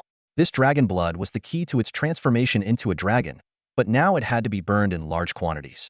With an earth-shattering roar, the lizard's wounds healed instantly, and it became even stronger, almost touching the threshold of the sanctuary level. Meanwhile, Nija's sword gleamed as other mutated lizards fell one by one. The ninth-rank elite lizard, witnessing the extinction of its kin, was consumed with rage. It opened its massive jaws and spewed a stream of scorching flame-strewn dragon breath. The air ignited instantly, surrounding trees caught fire, and the flames surged towards Nija and Ika. Facing this unprecedented foe, Nija and Ika's expressions grew serious. They knew that individually, they were no match for this lizard. However, such a direct attack was ineffective against them. Just as the dragon breath was about to reach them, the two of them sank into the ground, moving through the shadow realm. The night provided them with natural cover. Nija and Ika emerged from the shadows on either side of the lizard, launching a pincer attack. But the elite 9th rank mutated lizard reacted swiftly, snapping its jaws at Ika while its tail swept towards Nija. This time, the lizard did not repeat its mistakes. It bit down on Ika, tearing his body in half. Nija was also struck by the tail, sent flying into the forest. The outcome was clear in a single strike. Roaring, the lizard charged towards the fallen Nija, ignoring the reborn Ika behind it. Ika seized the opportunity, climbing onto the lizard's leg and thrusting his sword at its joint. However, the blade only sparked against the scales, unable to penetrate. Disgusting undead creature. Let's see how many times you can die, the lizard bellowed, its scales shifting as it shattered Ika once more. From a distance, Yuan observed the lizard's peculiar behavior. Its scattered scales were returning to their original positions, as if forming an independent armor. He surmised that this mysterious armor might be the key to the lizard's mutation. The battle continued, with Nija and Ika being killed repeatedly, only to be reborn each time. The lizard grew perplexed, unable to understand why it couldn't permanently eliminate these two opponents. Meanwhile, Nija and Ika noticed that the power the lizard gained from burning its dragon blood was gradually waning. Eventually, the elite 9th rank lizard became exhausted, its strength falling back to that of an ordinary 9th rank magical beast. Panting, it demanded, "What are you? Why can't I kill you?" Nija and Ika exchanged a knowing smile without answering. By this point, the lizard was no longer a match for them. Ironically, the final blow to the lizard came from Ika, the one it had killed the most. When the elite 9th rank mutated lizard fell, Yuan leisurely approached. This battle had allowed him to break through to the 7th rank, and both Nija and Ika had also improved. As Yuan walked, he began collecting the corpses of the other lizards, his smile growing wider. Reaching the body of the elite 9th rank mutated lizard, Yuan touched its surface. The cold sensation confirmed his suspicion this was likely a special piece of armor that granted the lizard dragon blood and the potential to transform into a dragon. Based on his previous experience, Yuan decided to collect the armor directly rather than having his shadow servant strip it. He knew that collecting it would yield a relatively intact piece of equipment. "Collect it immediately," Yuan ordered, eager to see what surprises this mysterious armor might hold. The collection of the monster corpses was successful. Notifications kept flashing before Yuan's eyes, each one making his smile even brighter. 500 units of elite food, 85 energy stones, 3 Yuan crystals. Yuan silently counted his haul. Suddenly, his eyes lit up. A divine armor dragon blood armor, and a special building blueprint. No wonder this was a 9th-tier elite mutated monster. The loot was incredibly rich. Yuan felt a surge of joy but didn't immediately tally all his gains. He turned to Nija and Ika beside him and said, "You guys continue. I'm heading back." The two nodded in tacit agreement and vanished instantly. Other shadows dispersed as well, continuing their tireless monster hunting. Only the 7th-tier ghost shadow remained to escort Yuan back to the castle before rejoining the group. Back at the castle, Yuan couldn't wait to inventory the night's spoils. He skipped over the food and focused on the more valuable items. There were a total of 140 energy stones. Although the Yuan crystals didn't hit the expected 60% drop rate, he still collected 18 of them. However, what excited Yuan the most were the dragon blood armor and the special building blueprint. He retrieved the golden armor from the warehouse, and a detailed information panel immediately appeared before his eyes. Dragon blood armor, made from divine dragon scales, tempered with divine dragon blood. Yuan carefully read the equipment description. Reduces subdivine attacks by 50% and can activate dragon blood to unleash dragon's breath. He couldn't help but exclaim, "This gear is pretty powerful." Yuan quickly realized that this complete set of dragon blood armor was far superior to the damaged piece from the mutated lizard. He silently rejoiced, deciding to keep this divine artifact for himself rather than sell it. He was already envisioning how equipping Nija and Ika with it would make them not only match 9th-tier enemies, but possibly even obliterate them in a single strike. After storing the dragon blood armor, Yuan took out the special building blueprint. He chose to appraise it immediately, hoping for a divine blueprint. However, The appraisal revealed it was merely an advanced building blueprint to magic defense tower. Though slightly disappointed, Li Yuan carefully studied the blueprint's functions and construction requirements. After weighing his options, he decided to store the blueprint for now and consider building it once the town upgraded. Finally, Li Yuan checked the auction status at the trading plaza. Seeing that equipment prices were steadily rising, he remained patient, knowing he could wait for better offers. At this point, Li Yuan's attention turned to the Shadow Crystal. Tonight's gains were enough for an upgrade. He had amassed 1,203 energy stones and 54 Yuan crystals, far exceeding the 1,000 energy stones and 50 Yuan crystals needed for the upgrade. With excitement, Li Yuan approached the Shadow Crystal, ready to embark on a new chapter. Killing that group of mutated lizards took quite a bit of time. Li Yuan returned to the castle to tally his gains, which also took some time. Now, it was almost midnight. The stone walls of the castle gleamed with a cold sheen under the moonlight, and the air was filled with a sense of tension. Standing before the Shadow Crystal, Li Yuan's eyes sparkled with anticipation. After upgrading, he could finally recruit more shadows. He had been preparing for this upgrade for a long time. Yuan crystals were extremely difficult to obtain. If not for the high drop rate of those mutated lizards, he would have had to wait another day or two. Tonight marked the 5th night, with the shadow of the initial beast tide looming. As Li Yuan approached the Shadow Crystal, a flashing prompt suddenly appeared. Shadow Lord, you have sufficient resources to upgrade the barracks. Do you wish to upgrade now? Upgrade immediately, Li Yuan said without hesitation.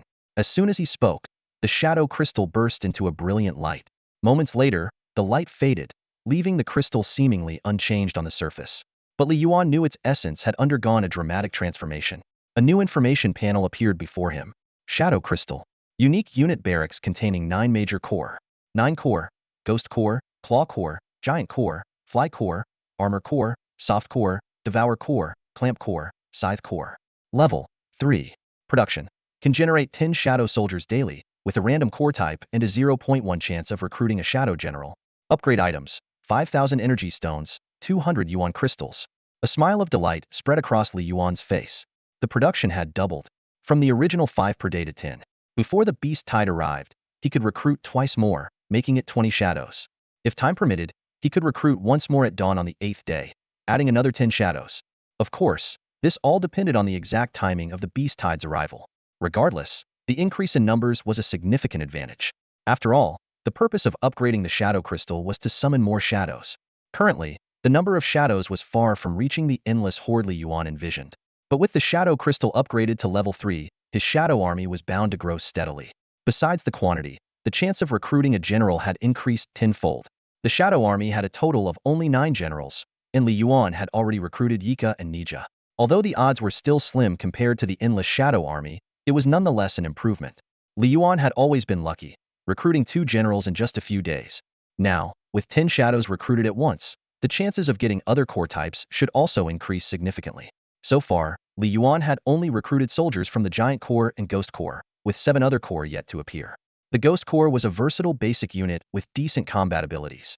The Giant Core could serve as tanks but lacked agility. Each of the other core had its own strengths, and assembling all 9 would significantly boost overall combat power. Taking a deep breath, Li Yuan refocused on the Shadow Crystal. Recruit immediately, he shouted. However, the crystal remained unresponsive. Li Yuan realized it was still a minute before midnight. He patiently waited, eyes fixed on the castle clock. As the clock struck 12, the Shadow Crystal's prompt reappeared. Shadow Crystal is fully charged. Do you wish to recruit now? Recruit immediately. Li Yuan responded without hesitation. 10 shadows flowed from the crystal, forming 10 shadow soldiers before Li Yuan. His eyes lit up with excitement as he exclaimed, "Ha ha ha, my luck is indeed good. I've recruited other core." Among the 10 shadow soldiers, 2 were familiar ghost ninjas, and 2 were towering giants. Additionally, there were 2 shadows with bat-like wings, hovering midair.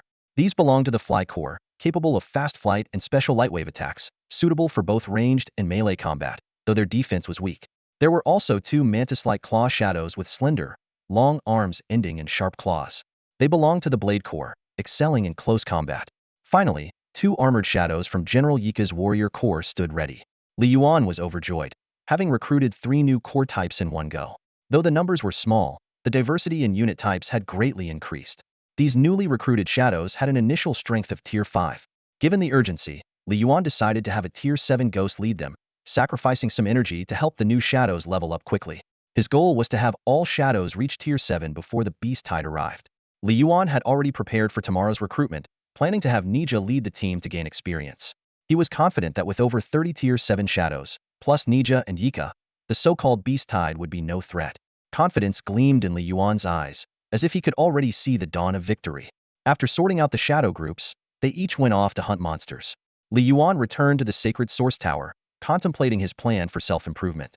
As a 7th-rank powerhouse, he knew the difficulty of further advancement was significant, but he remained hopeful. The sacred source tower provided a continuous supply of energy, combined with the energy obtained from the shadows killing outside. This dual approach filled Li Yuan with confidence about reaching the 8th rank. Although the 9th rank remained a distant dream, the threshold for the 8th rank seemed within reach. As night fell, Li Yuan realized he hadn't freshened up. He returned to the castle, enjoyed a relaxing hot bath, changed into soft pajamas, and went back to the sacred source tower. Taking advantage of this break, Li Yuan took stock of his iron essence reserves. The original 2,180 units mostly came from contributions by the little fairy, Imo Shanshan. After her furnace was upgraded to the sacred level, the output doubled, and it was expected to provide another 2,000 units by tomorrow. Including his current stock, the total would reach around 4,200 units. Li Yuan's eyes sparkled with anticipation. He continued calculating. By the 7th day, another 2,000 units could be added, bringing the total to over 6,000 units. Additionally, the income from the auction at the trading plaza could conservatively add a few thousand more units. As long as nothing goes wrong, my castle will be upgraded to a town by tomorrow at the latest. Li Yuan smiled slightly, drifting into a deep sleep with this expectation. In his dream, Li Yuan saw himself winning first place in the upcoming Beast Tide event, receiving abundant rewards. In the future Lord battles, he was invincible, with the entire war continent under the Shadow's rule. Wherever the Shadows went, it became the territory of the Shadow Kingdom. While Li Yuan was immersed in his dream, a corner of the sacred source tower witnessed a transformation in the long-forgotten infant mutant blood-eyed demon ape. Over the past few days, the little monkey's rank had skyrocketed from the 3rd to the 6th, absorbing energy at an astonishing rate. Suddenly, in the middle of the night, a powerful aura erupted from the little monkey. The sleeping Li Yuan was startled awake by this aura. He threw off his covers and focused his gaze on the little monkey in the corner. Li Yuan observed intently as the little monkey's body underwent dramatic changes. Energy from the sacred source tower surged into the little monkey, with an absorption rate of tens of thousands of points per second, far surpassing Li Yuan's own rate.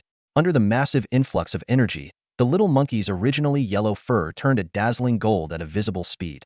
Its body grew rapidly, from half-human height to over 2 meters, becoming more robust. Most striking were its eyes, which changed from pure red to a blend of gold and red, matching its golden fur. Li Yuan watched in awe, guessing that this might be some kind of bloodline evolution. In just over 10 minutes, the little monkey's aura continuously rose, climbing from the 6th to the 7th rank at an astonishing speed. As time passed, the last trace of crimson in the little monkey's eyes was replaced by gold. In an instant, an even more powerful aura burst forth, breaking through the 7th rank barrier and advancing to the 8th rank. Li Yuan was dumbfounded, thinking, this upgrade speed is faster than drinking water. At that moment, the golden light on the little monkey gradually receded, and its body size shrank back to half-human height. Although its appearance remained youthful, its eyes had become exceptionally steady, as if it had instantly matured from a child to an adult. Unexpectedly, the little monkey spoke in the common language of the war continent. Greetings, master. Li Yuan then remembered that the little monkey was marked as a mutant beast on its information panel, an anomaly among blood-eyed demon apes, with a divine-level potential. Even so, being able to speak at the 8th rank still surprised Li Yuan. What happened to you? Li Yuan asked curiously. The little monkey replied honestly, my bloodline evolved. My father had the bloodline of an ancient golden sacred ape, which has now been activated within me. Golden sacred ape? Li Yuan muttered, and the little monkey's latest information appeared before his eyes. Contract beast, golden sacred ape, strength level, 8th rank, loyalty, 100, growth potential, divine realm. Note, the golden sacred ape is an ancient divine beast, often preying on dragons. It reaches the divine realm upon maturity, unmatched in combat. Li Yuan's eyes lit up. Although the golden sacred ape's potential remained at the divine realm, being able to prey on dragons suggested it was a top-tier existence within the divine realm. After all, dragons were also top-tier creatures on the war continent, typically reaching the holy or divine realms upon maturity. Li Yuan was delighted. Having such a highly potential 8th rank expert greatly enhanced the strength of his castle. The only downside was that the little monkey wasn't a shadow and couldn't enjoy the privilege of rebirth. Suddenly, a bold idea flashed in Li Yuan's mind. Could the little monkey be assimilated into a shadow? Although divine realm experts were formidable, they paled compared to the 9 generals. The 9 generals' immortal attributes were truly invincible. If the golden sacred ape could be transformed into a shadow, granting it the immortal attribute, it would be an incredible force. Li Yuan shook his head, setting aside this unrealistic idea for now. He glanced at the sky, intending to go back to sleep, but the little monkey spoke up. Master, may I go outside? Li Yuan frowned. Your strength isn't that high yet. What do you want to do outside? He could sense the little monkey's inner hatred, clearly not forgetting the scene of its mother's tragic death. The little monkey shook its head and explained, Master, you worry too much. I am aware of my limitations. I know I'm not yet a match for the Holy Court. In my inherited memories, the Holy Court has countless divine realm beings. Even if I reach the divine realm, I can't rashly seek revenge. However, I must kill that human. The little monkey's body exuded a chilling, killing intent, and its eyes flashed with golden light. Pausing briefly, the little monkey continued, this bloodline evolution has granted me many divine abilities. I want to go out and practice these skills in real battles, enhancing my combat prowess. If I master them, I might even be able to fight above my rank. Additionally, now that I'm an 8th rank, relying solely on absorbing energy in this tower to advance further is unlikely in the short term. Li Yuan thought for a moment and nodded in agreement. All right, you can go. Be careful. Thank you, Master. The little monkey grinned. I won't die until I've killed that Holy Court knight. Li Yuan's expression turned stern, and he corrected, You're wrong, little monkey. Your life belongs to me. If I don't permit it, you can't die, understand? The little monkey, as if struck by lightning, quickly replied respectfully, Understood. It then realized that it had signed a master-servant contract with Li Yuan, with its life and death under Li Yuan's control. The pride brought by its bloodline evolution had made it forget itself for a moment, but Li Yuan's reminder brought it back to reality. Ordinarily, a golden sacred ape would never willingly become a human's contract beast, but this opportunity was bought with its mother's life.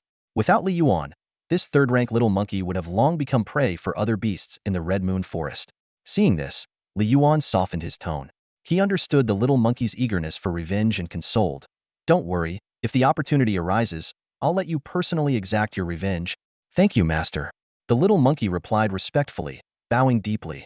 Li Yuan waved his hand, reminding, Go, but don't stray too far from the territory. If you encounter a beast you can't defeat, retreat immediately. Within the territory, your strength will increase by 1 rank. As Li Yuan's contract beast, the little monkey could also enjoy the Sacred Source Tower's rank boost, providing an extra layer of protection. Nowadays, Niga and IKA have reached the peak of the 8th tier, already capable of challenging 9th tier opponents. With the support of the Sacred Source Tower, they can even rival Holy Domain experts. The newly joined little monkey, a golden holy ape, is no less powerful than Niga and IKA, although it lacks the immortality of Shadow. Apart from the newly recruited Shadow tonight, the other Shadows have all been promoted to the 7th tier, and with the Sacred Source Tower's boost, they now possess 8th tier combat power. Li Yuan, the Lord himself, is not weak either. Also at the 7th tier, he has the strength comparable to the 8th and even 9th tiers. In just over 5 days, the high-end combat power of the Shadow Castle has become quite formidable, far surpassing the 4th and 5th tier levels of other lords.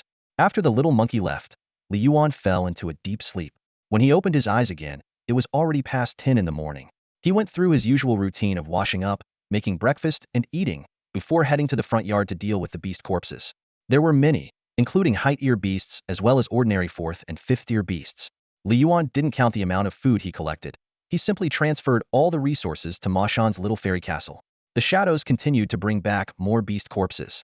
The Shadows recruited at dawn had also completed their upgrades, rising from the 4th to the 6th tier, proving the effectiveness of Li Yuan's grouping strategy. With the addition of Armor Shadow, Flying Shadow, and Claw Shadow, the efficiency of eliminating beasts had significantly improved. Time flew by, and soon it was noon. Having had a late breakfast, Li Yuan didn't plan to prepare lunch just yet. He was focused on checking the weapon auction at the trading square. With 3 minutes left until the auction ended, all the weapons and equipment had already received bids.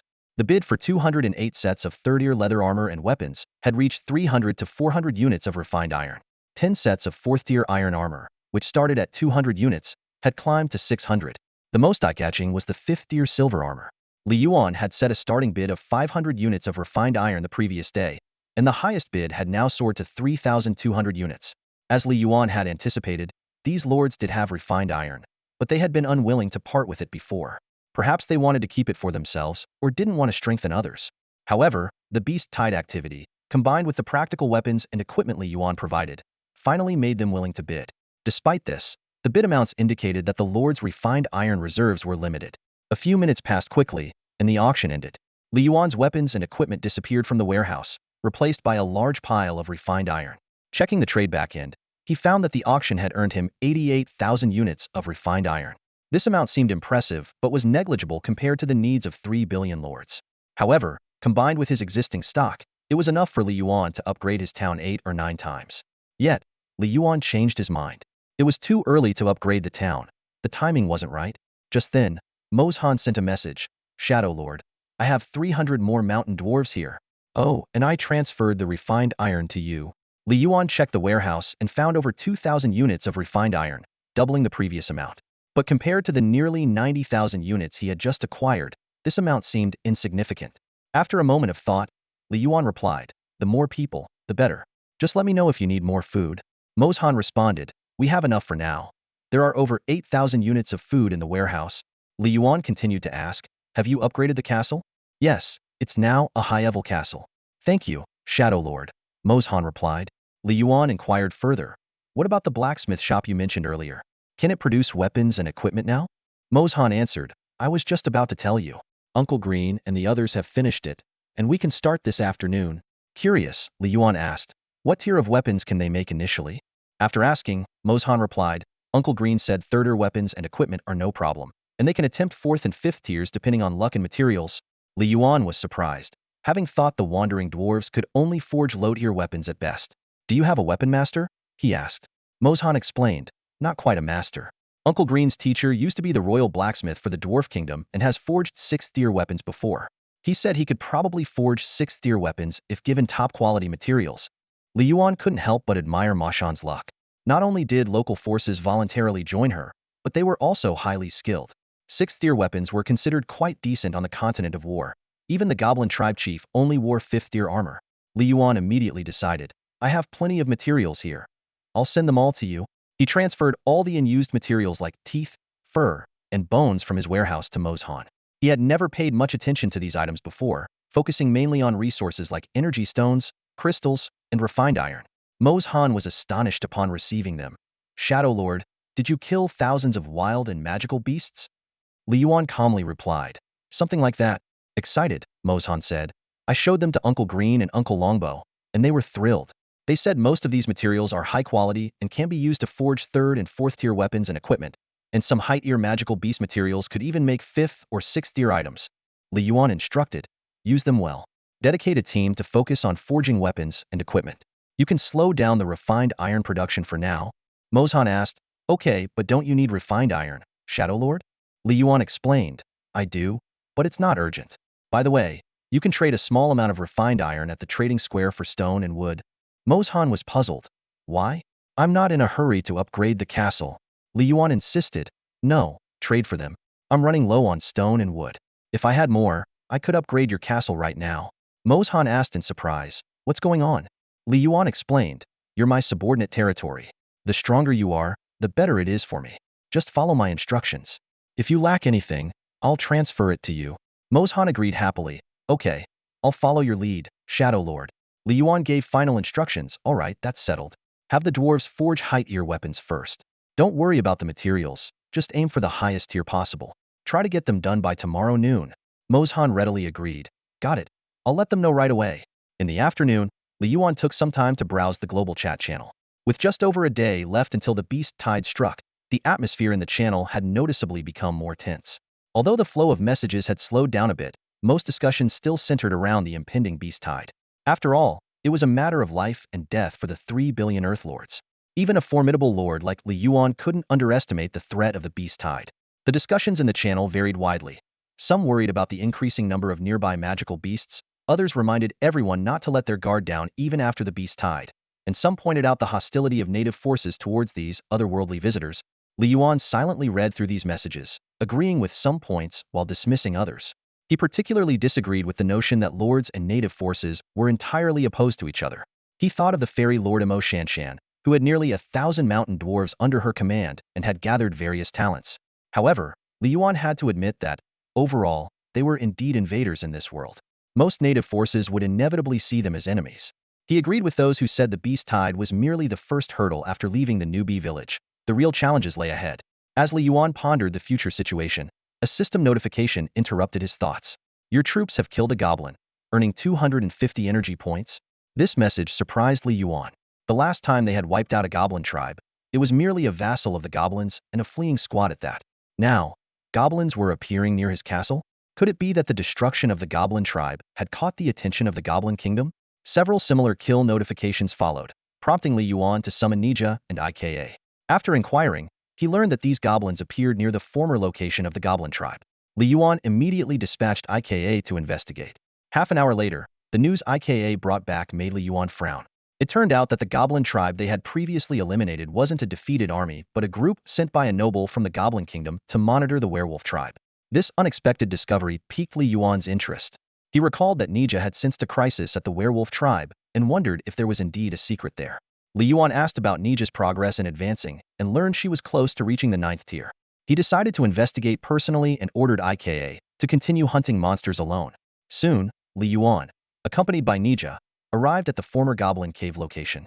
The goblin troop had set up camp in a mountain hollow, with several tents pitched.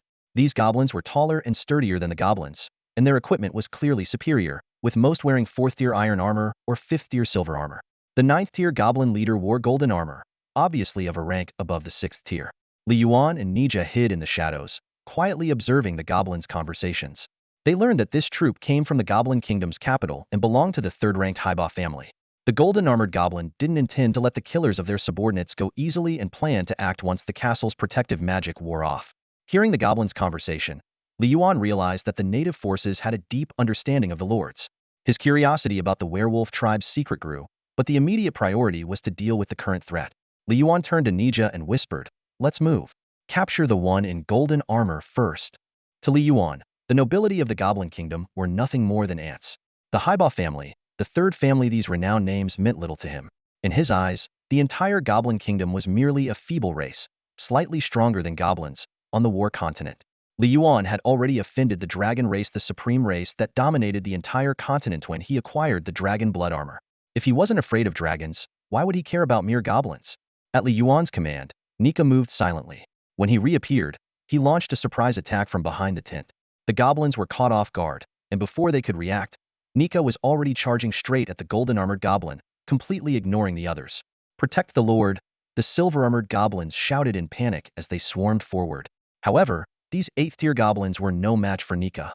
His fists flew, and the silver-armored goblins were sent flying one after another. Despite this, the brief hindrance gave the golden-armored goblin time to react. He conjured a giant axe out of thin air, its blade made of some unknown metal and its handle fashioned from a hand bone. "How dare you attack a member of the Haiba family?" the golden-armored goblin roared, charging at Nika on his short legs. The outcome was predictable. After a few exchanges, Nika disarmed the golden-armored goblin and lifted him into the air. "Back off, all of you!" Nika barked coldly. His fierce expression and thunderous voice sent the silver-armored goblins scurrying away in fear. The golden-armored goblin struggled in the air, shouting, "Do you know who I am? I am the 3rd steward of the Boer family. Release me, or the Boer family will kill you, no matter who you are." Nika ignored him, waiting for Li Yuan to arrive. Moments later, Li Yuan descended from the mountain with a few leaps. "An accomplice!" some goblins exclaimed, closing in. Nika, however, leaped over them, bringing the golden-armored goblin to Li Yuan. "Back off or I'll kill this guy," Nika threatened, lifting the golden-armored goblin higher. The goblins, intimidated, had no choice but to retreat. Li Yuan glanced at the golden-armored goblin with disdain and took a step back. "This guy stinks. He probably hasn't bathed in ages," he said with a frown. "I'll ask, and you answer. If I'm satisfied with your answers, I might let you live." "Human. Outsider human." The golden-armored goblin spat angrily. "What do you think you are? A bunch of evil creatures from another world. Not only does he stink, but his mouth does too," Li Yuan said coldly. "Kill him." Before the words had fully left his mouth, Nika raised the goblin's own axe and beheaded him. "Lord! Lord!" the goblins screamed in terror, but none dared to step forward. Li Yuan didn't spare a glance at the headless corpse. He turned to the other silver-armored goblins. "Now, is there anyone who can speak to me properly?" The goblins looked at each other, their leader's death leaving them at a loss. Suddenly, one silver-armored goblin turned and fled. A bolt of lightning descended from the sky, reducing him to ashes in an instant. Despite being an 8th-tier goblin, He couldn't withstand Li Yuan's lightning magic combined with the power of the dragon talisman. Li Yuan stood motionless, as if nothing had happened. Now, can someone answer my questions properly? Finally, a silver-armored goblin stepped forward, trembling. My lord, what do you wish to know? The werewolf tribe, what are they planning? Li Yuan asked directly. The silver-armored goblin gritted his teeth, seemingly resigned to his fate. They plan to summon a wolf god that died in the Red Moon Forest. A wolf god? Did a god really fall in the Red Moon Forest? Li Yuan asked, surprised. The silver-armored goblin nodded. Yes, many gods died in the Red Moon Forest, especially 800 years ago, when a group of gods tried to explore the forest's depths and provoked a white-robed human. They were all killed. There were at least a dozen gods. Li Yuan was shocked but kept his composure. He continued to ask, you said the werewolves are trying to summon their dead wolf god. Is it to resurrect that god? If they can do it, why haven't other gods done the same? The silver-armored goblin patiently explained. No, my lord. They aren't trying to resurrect the dead wolf god. They're using the wolf god's remains to perform a special ritual and reforge the god's divine essence. This is a secret technique only the werewolf tribe possesses, so other races can't do it. Li Yuan pondered for a moment before asking, if they reforge the divine essence, does that mean they can create a new god? Yes, my lord. Even if they can't create a god, they can create a demigod, the silver-armored goblin replied honestly. Do you know their current progress? Has the divine essence been reforged yet? It should be soon, but I'm not sure, the silver-armored goblin said weakly. Li Yuan nodded, temporarily setting the matter aside. He looked around at the goblins and said, I've asked what I needed. Now you have a choice. Submit or die. The goblins' faces changed drastically. Fortunately, the silver-armored goblin who had just spoken knelt first, placing his right hand on his chest. My lord, I purred, am willing to submit. With a leader, the other goblins quickly followed suit. My lord, we are willing to submit. Li Yuan glanced at Nika and ordered, have them all sign master-servant contracts. Yes, sir. Nika responded and began the process. Soon, all 82 goblins had signed the contracts. Among them were 3 8th-tier goblins, while the others ranged from 5th to 7th tier. After dealing with the goblins, Li Yuan collected the golden-armored goblin's corpse, obtaining a 6th-tier armor and a 6th-tier axe. The charred remains of the silver-armored goblin also yielded a blackened set of silver armor, which could be cleaned and used. Once everything was settled, Li Yuan instructed Nika to escort him back to the castle and then bring the goblins along. However, the goblins were not allowed inside the castle and had to set up camp a few hundred meters away in the swampy area. On the 6th night, dusk settled quietly over the castle, signaling the impending end of its protection period after one more night and day. Li Yuan stood atop the sacred source tower, looking down at the bustling scene below and reflecting on his recent conversation with the fairy Imo Shanshan. Earlier that evening, Imo Shanshan had ingeniously auctioned off refined iron, successfully gathering all the wood and stone needed to upgrade her town. Li Yuan had generously contributed over 10,000 units of refined iron, without which Imo Shanshan's stockpile would have been insufficient for the upgrade. Just moments ago, she had excitedly announced that her castle had been successfully upgraded to a town. Li Yuan speculated that Imo Shanshan might be the first, or at least one of the earliest, lords to upgrade to a town. However, this wasn't his primary concern. He was more interested in the specific stats of the fairy's town. Territory town name, Fairy Town. Town level, Basic Town. Town core defense, level 9. Territory range, 5,000 meters radius. Buildings, Dwarven Heart, Warehouse, Forge. Resources for next upgrade, 500,000 units of stone, 1 million units of wood, 100,000 units of refined iron. Faction, Under Shadow Lord. Reputation, 8,000. Li Yuan carefully analyzed these stats. The town core's defense being upgraded to level 9 meant that only attacks of level 9 or higher could penetrate it. The territory's expansion to a 5,000 meter radius was a significant enhancement. While the resources needed for the next upgrade were substantial, they were not unattainable. The only thing that left Li Yuan feeling somewhat frustrated was Imo Shanshan's astonishing reputation score of 8,000 points. In comparison, he only had 1,800 points, which explained why so many wandering mountain dwarves chose to join her, while he had to forcibly recruit goblins. However, Li Yuan quickly shifted his focus to more critical matters. His support for Imo Shanshan's town upgrade had a strategic purpose, to test the effects of town expansion, particularly the increase in territory range. A 5,000 meter coverage meant that once his shadow castle was upgraded to a town, it could easily encompass the werewolf tribe located 3,000 meters away. Li Yuan had already devised a plan to attack the werewolf tribe. Learning that they were regrouping to restore their divine essence only solidified his resolve. Conquering the werewolf tribe would not only eliminate a threat, but also secure a precious divine essence, potentially creating a demigod-level warrior. With such power, the beast tide would no longer be a threat, leaving only the Red Moon Forest to worry about. Nevertheless, Li Yuan decided to delay the attack on the werewolf tribe. He realized that the expansion of territory following a town upgrade could serve as a powerful tactical weapon. Imagine, when countless magical beasts besiege the castle, the shadow territory suddenly upgrades to a town, instantly bringing the 5,000-meter area under control, suppressing all beasts by one level. The scene would be spectacular. Next, Li Yuan considered constructing defense towers.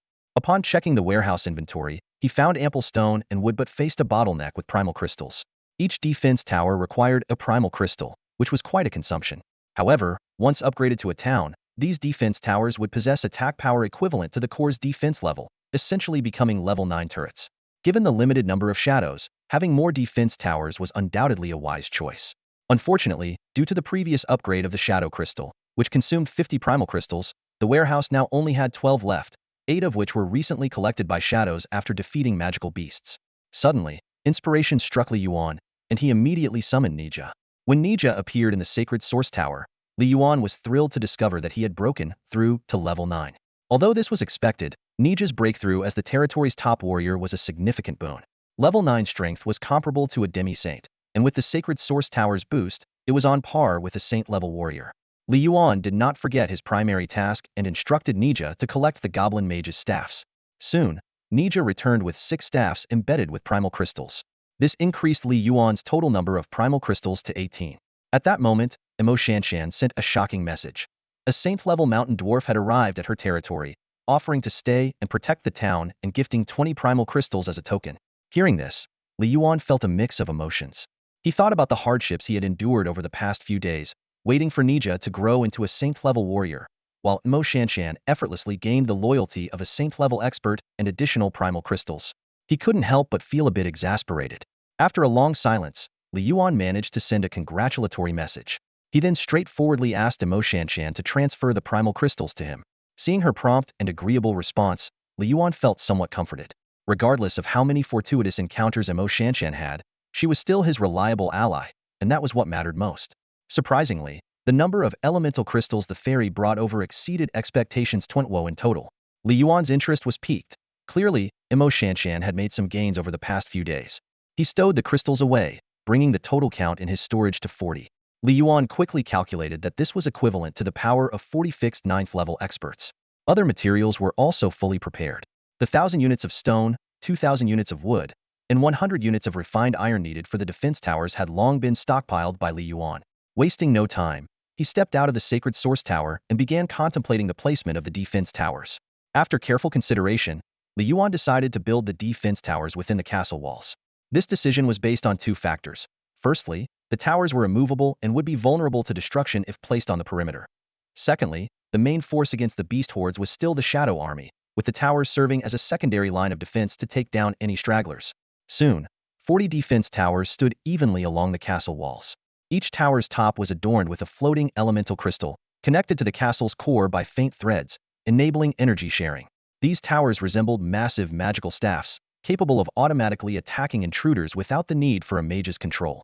Their 9th level power could easily obliterate any beasts below the 9th level. Although currently limited to the castle's 6th level defense capability, the tower's 6th level attacks were still a significant relief for the Shadow Army. With the setup complete, Li Yuan sought out Nija. As a newly promoted 9th level assistant, Nija was tasked with staying put, while other high-level beasts were assigned to the Sunto Breakthrough IKA. With only 1 day left, IKA was likely to reach the 9th level by tomorrow. Li Yuan didn't remain idle.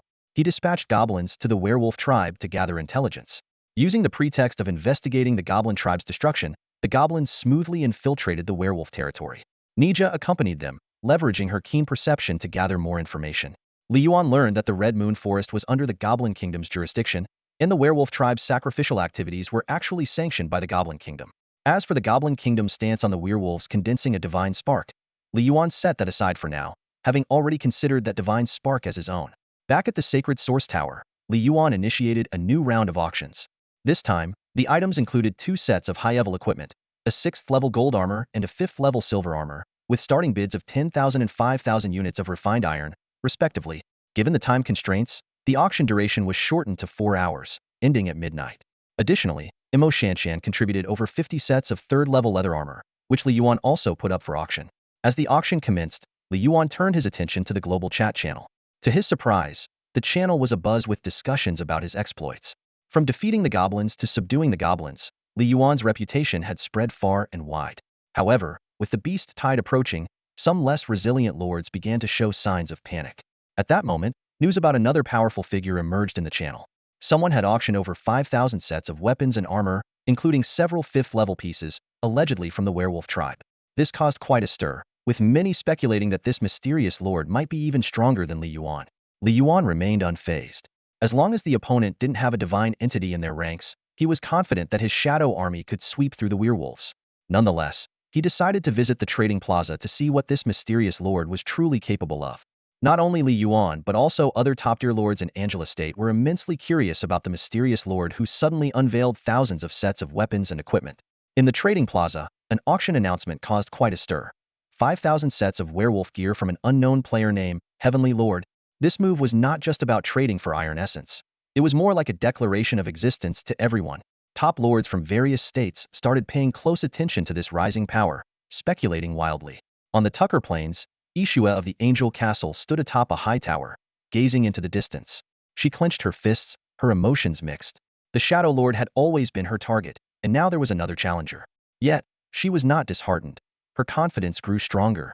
After all, her power was rapidly increasing. A level 3 barracks, a town soon to be upgraded, level 6 personal strength, and her most powerful angel, already at level 8. On an island in the Endless Sea, the young lord of the Golden Castle also closely monitored the unfolding events.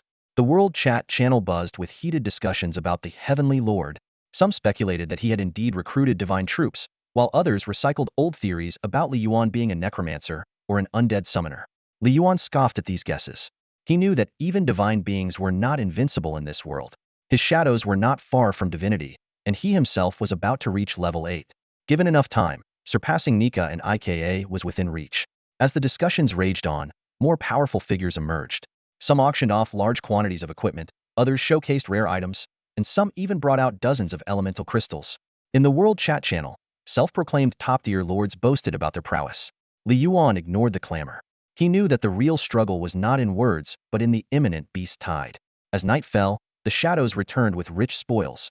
5 elemental crystals and 67 energy stones.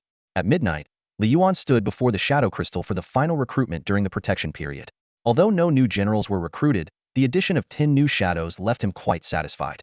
Yuan quickly reorganized his shadows, assigning high-level shadows to lead the newly recruited lower-level ones in hunting high-level beasts to accelerate their growth. IKA was sent off to level up independently, aiming to reach level 9 as soon as possible. The next day, Yuan didn't pressure himself too much. He patrolled around the castle and added 9 more defense towers, bringing the total to 49.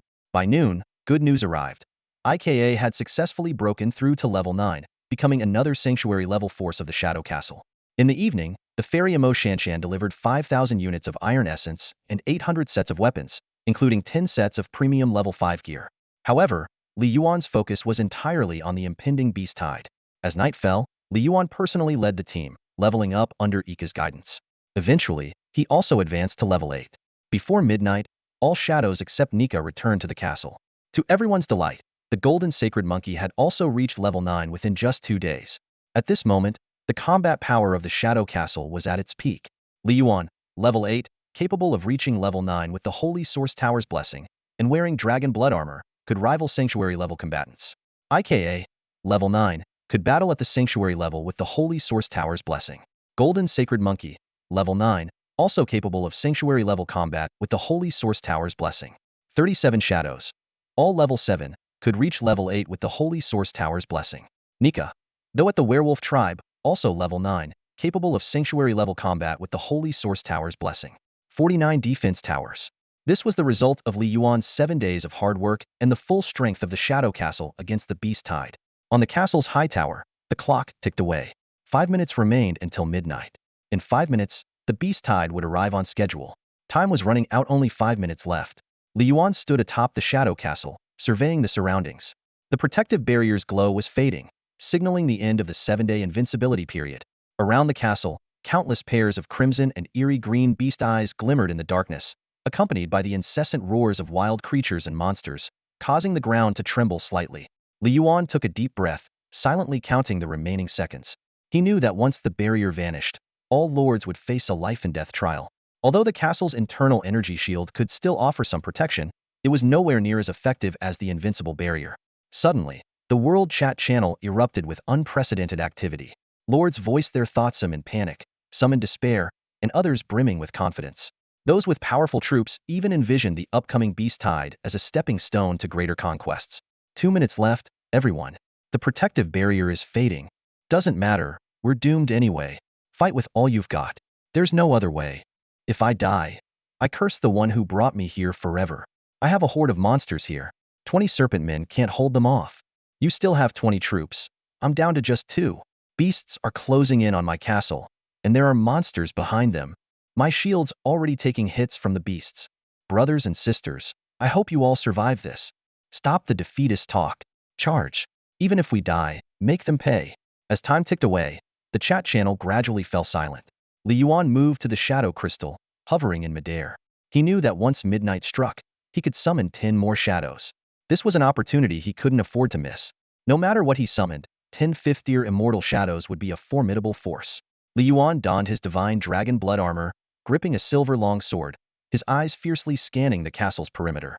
The shadows had already dispersed according to his commands, guarding all sides of the castle. Defense towers began to gather energy, preparing to launch magical projectiles.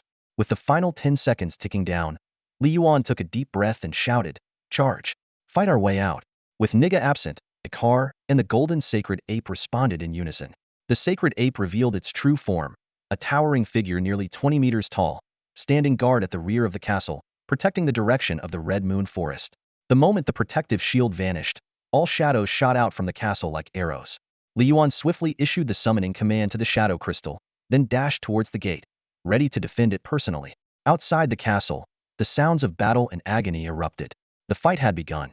Yuan knew this would be a brutal struggle, but he believed that if they held on, the shadow castle would survive the beast tide. 3 billion lords suddenly lost the protection of their invincible shields, plunging the entire war continent into a brutal and bloody chaos. It wasn't just the lords from Earth who were affected. Many native factions were also caught in the turmoil. Ferocious beasts and monstrous creatures went on a rampage, some launching indiscriminate attacks on all living beings in the war continent, though their primary targets remained the Earth-originated lords. The beasts and monsters seemed to have lost all reason, driven solely by an instinct to destroy the lords' castles. Outside the Shadow Castle, an endless tide of beasts and monsters surged forth.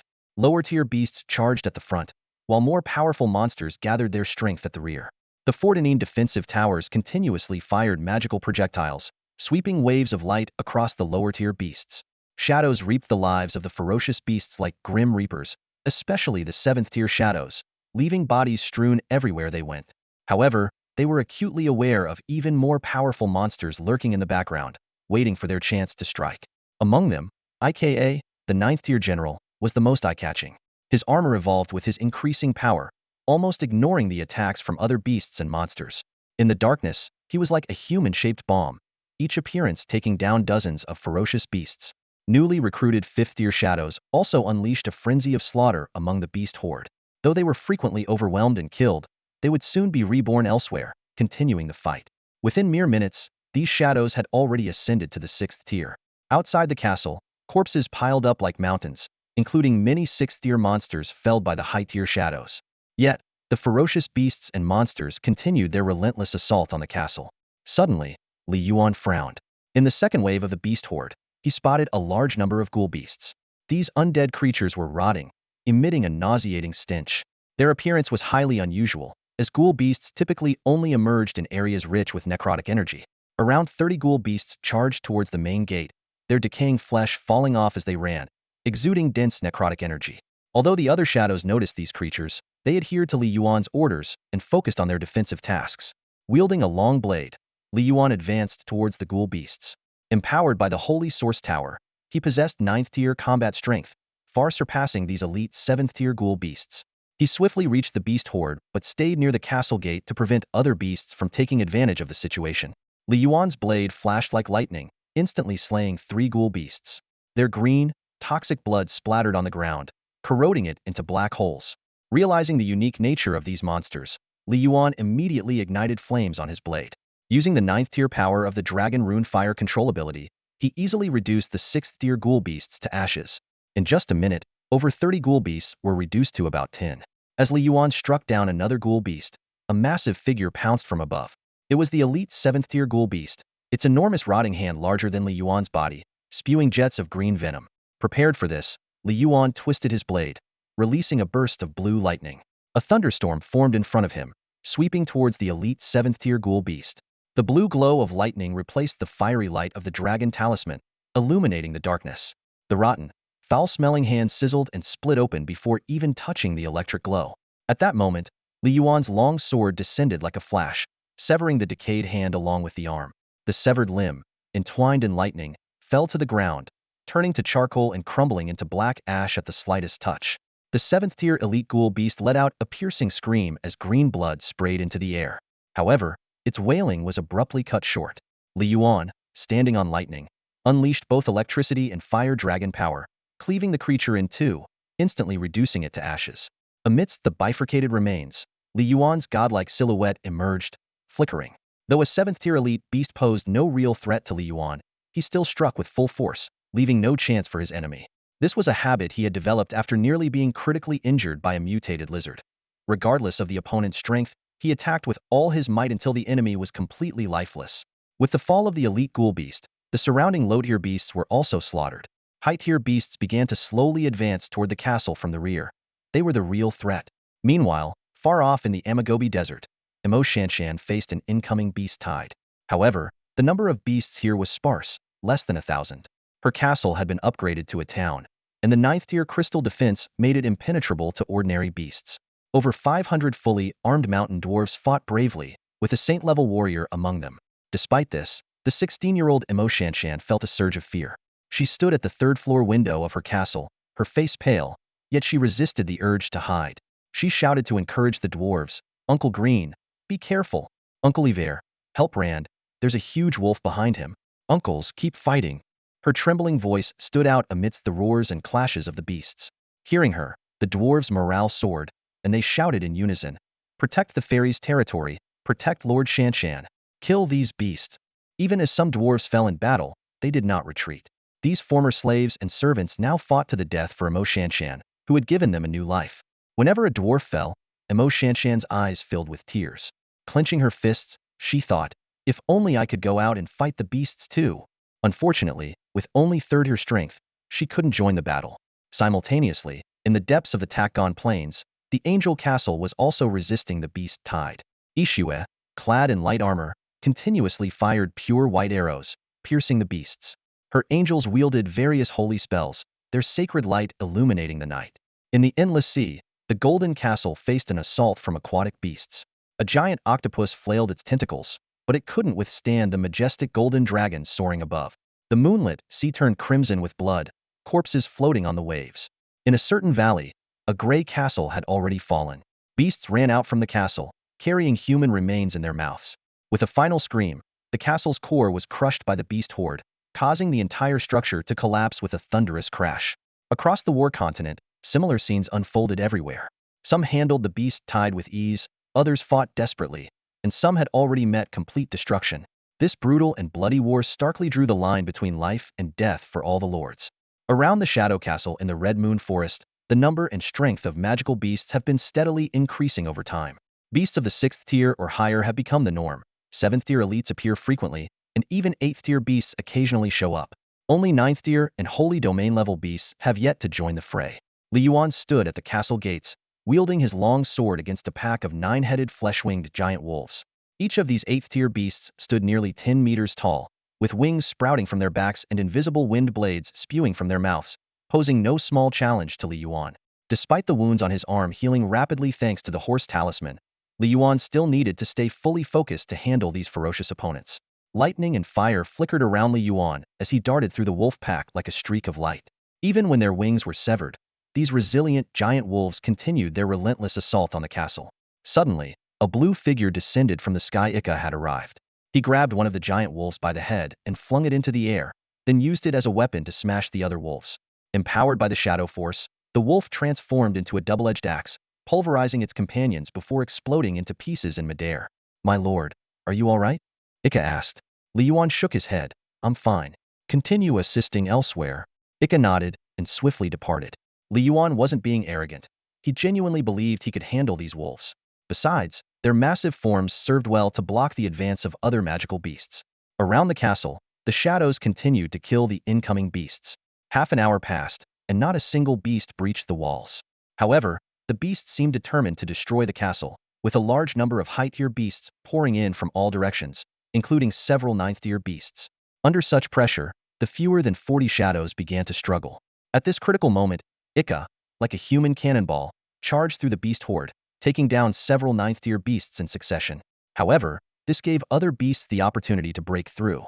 The 6th-tier strength of the 14 defense towers proved inadequate against beasts above the 7th tier. Just then, a thunderous roar echoed from behind the castle. A visible shockwave spread rapidly, causing all the attacking beasts to momentarily freeze. It was the roar of the golden holy ape, imbued with powerful mental attacks that temporarily incapacitated the beast horde. The shadows seized the moment, mowing down the stunned beasts like wheat. Within seconds, the beasts regained their mobility and resumed their assault on the castle. Li Yuan also launched his full offensive, with lightning and fire raining down from the sky. With the power of a 9th-tier warrior, these attacks were almost instant kills for any beast below the 9th tier. In no time, charred corpses littered the ground outside the castle gates, blue arcs of electricity and flames dancing across the bodies, painting a gruesome scene. With the combined efforts of Li Yuan, Ika, and the shadows, more than half of the beast horde was soon eliminated. Piles of beast corpses formed a circular barrier around the shadow castle. The remaining beasts continued their assault, but their numbers had significantly dwindled. In the end, only a few dozen 9th-tier beasts and 2 elite 9th-tier beasts remained. However, they no longer posed a threat to the shadow castle. Before long, these beasts were also slain. Li Yuan retreated into the castle, leaving the battlefield to the golden holy ape and the other shadows. He frowned as he looked into the distance, pondering that while the intensity of this beast tide exceeded what 99 of other lords could withstand, it still fell short of his expectations. After all, no holy domain-level beasts had appeared from start to finish. Just then, Li Yuan felt the ground suddenly begin to shake violently. In the midst of the beast tide, upgrading the town was a plan that Li Yuan had long prepared. His gaze swept over the warehouse filled with mountains of stone, wood, and refined iron, calculating in his mind. This move was not only to counter the potentially massive beast tide, but also to avoid attracting even stronger enemies after the upgrade. However, the first wave of the beast tide was far less powerful than expected, and Li Yuan and the shadows easily repelled it. Just as they breathed a sigh of relief, another gathering beast tide outside the castle forced Li Yuan to reconsider. Especially when he spotted a saint-level magical beast leading the charge, Li Yuan knew the time for upgrading had come.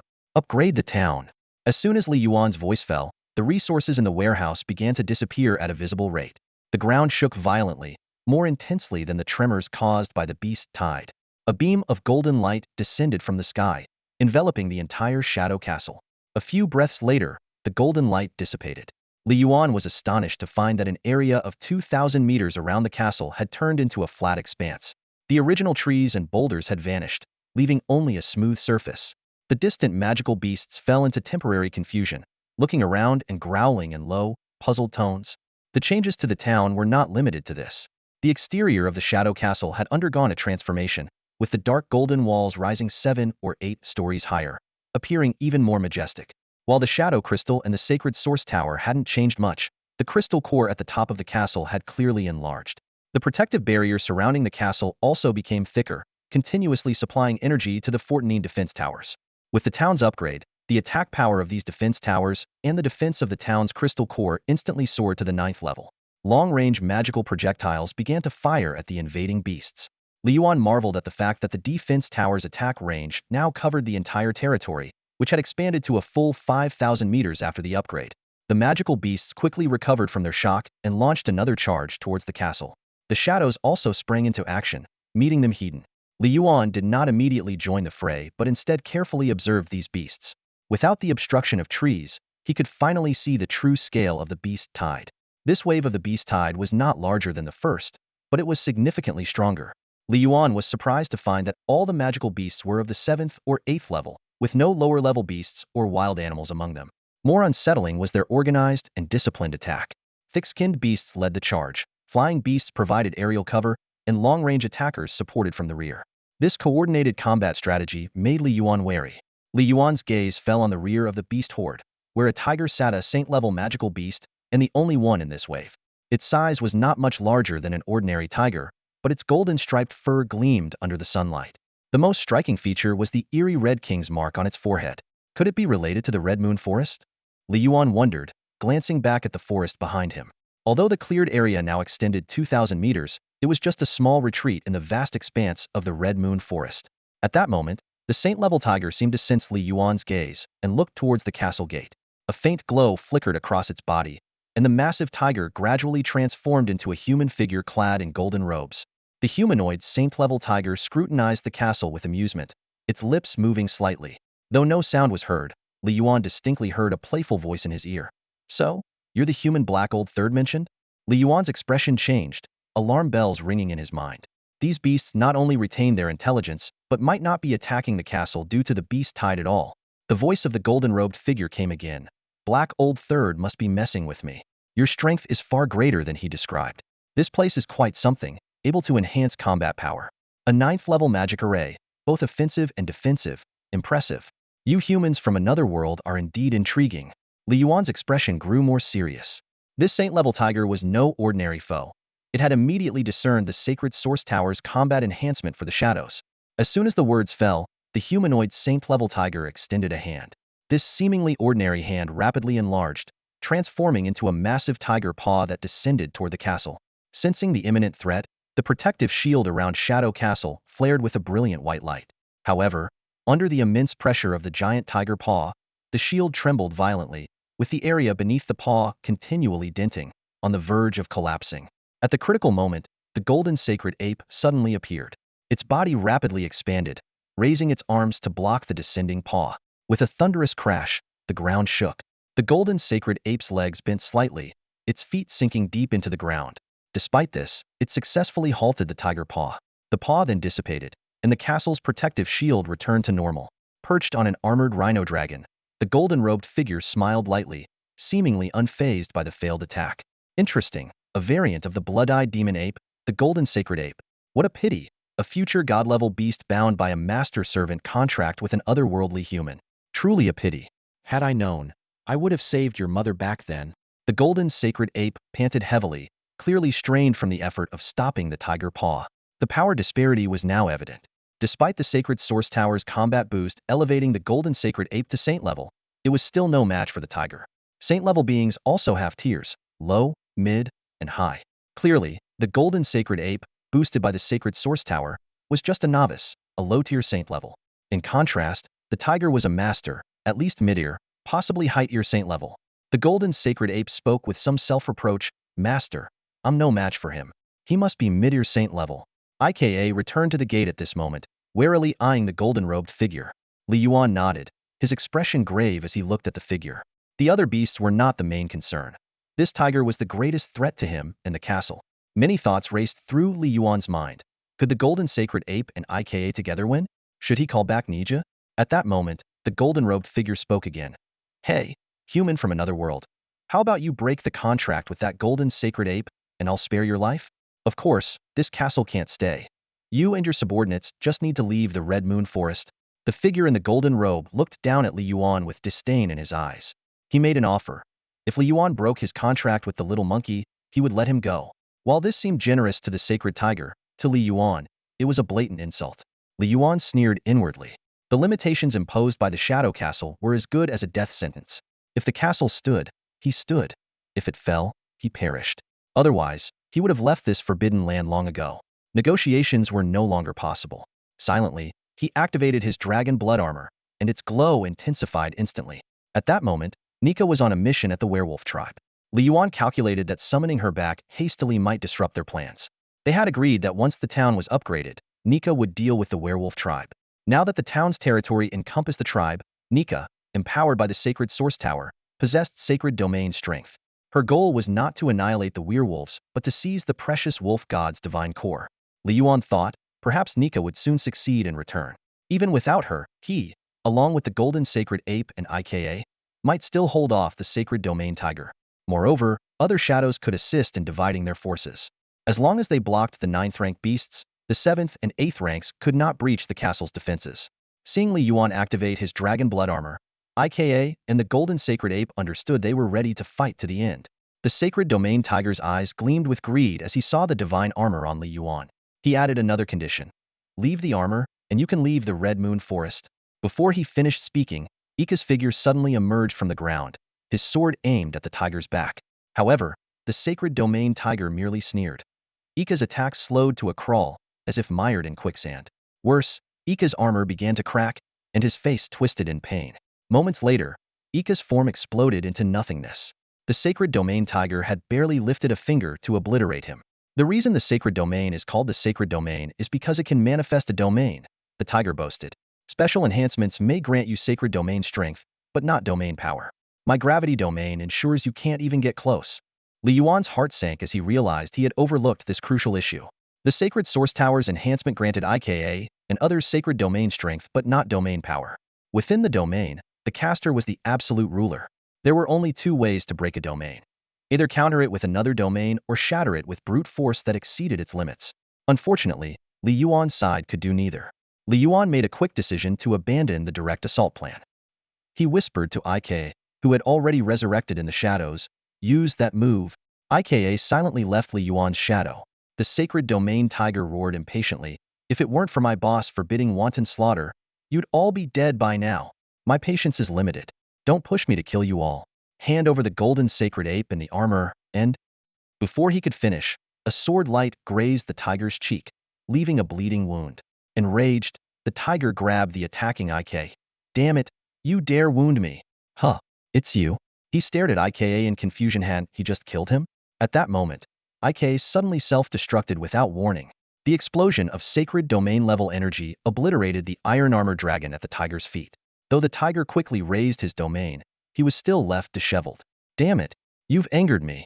You're all dead, the tiger roared. Before he finished speaking, IKA reappeared. The tiger was bewildered. You again. IK didn't respond and self-destructed once more, shouting, everyone, self-destruct those beasts and come here to deal with this one. Instantly, explosions echoed throughout the castle like firecrackers. The shadows abandoned direct combat, opting for a frenzy of self-destruction. Self-destruct, resurrect, and self-destruct again in an endless cycle. Amidst this relentless bombardment, the second wave of beasts was quickly cleared. The shadows swarmed the sacred domain tiger in a suicidal assault. The continuous blasts forced the tiger to retreat, his domain materializing and teetering under the relentless onslaught. What the hell are you things? The tiger finally realized these bizarre enemies could resurrect infinitely, each time at peak strength with no sign of weakening. At the castle gate, the golden sacred ape was dumbfounded. But Li Yuan smiled, for the Shadow Legion was now revealing their unparalleled might. IKA led dozens of shadowy figures in a breathtaking suicide attack. Each explosion was accompanied by a deafening blast, followed by an immediate rebirth, creating an endless cycle of destruction. Despite its formidable strength, the sacred domain tiger beast struggled against such a relentless tactic. Especially when IKA, with his sacred domain power, initiated a self-destruction, the impact was astounding. In just a few minutes, IKA and the shadows had self-destructed over 100 times, forming a seamless chain of explosions. The sacred domain tiger beast was forced to retreat repeatedly, roaring in fury, damn you, you bastards. His domain trembled continuously, and his internal energy surged chaotically. If his domain were forcibly breached, he would likely suffer severe injuries.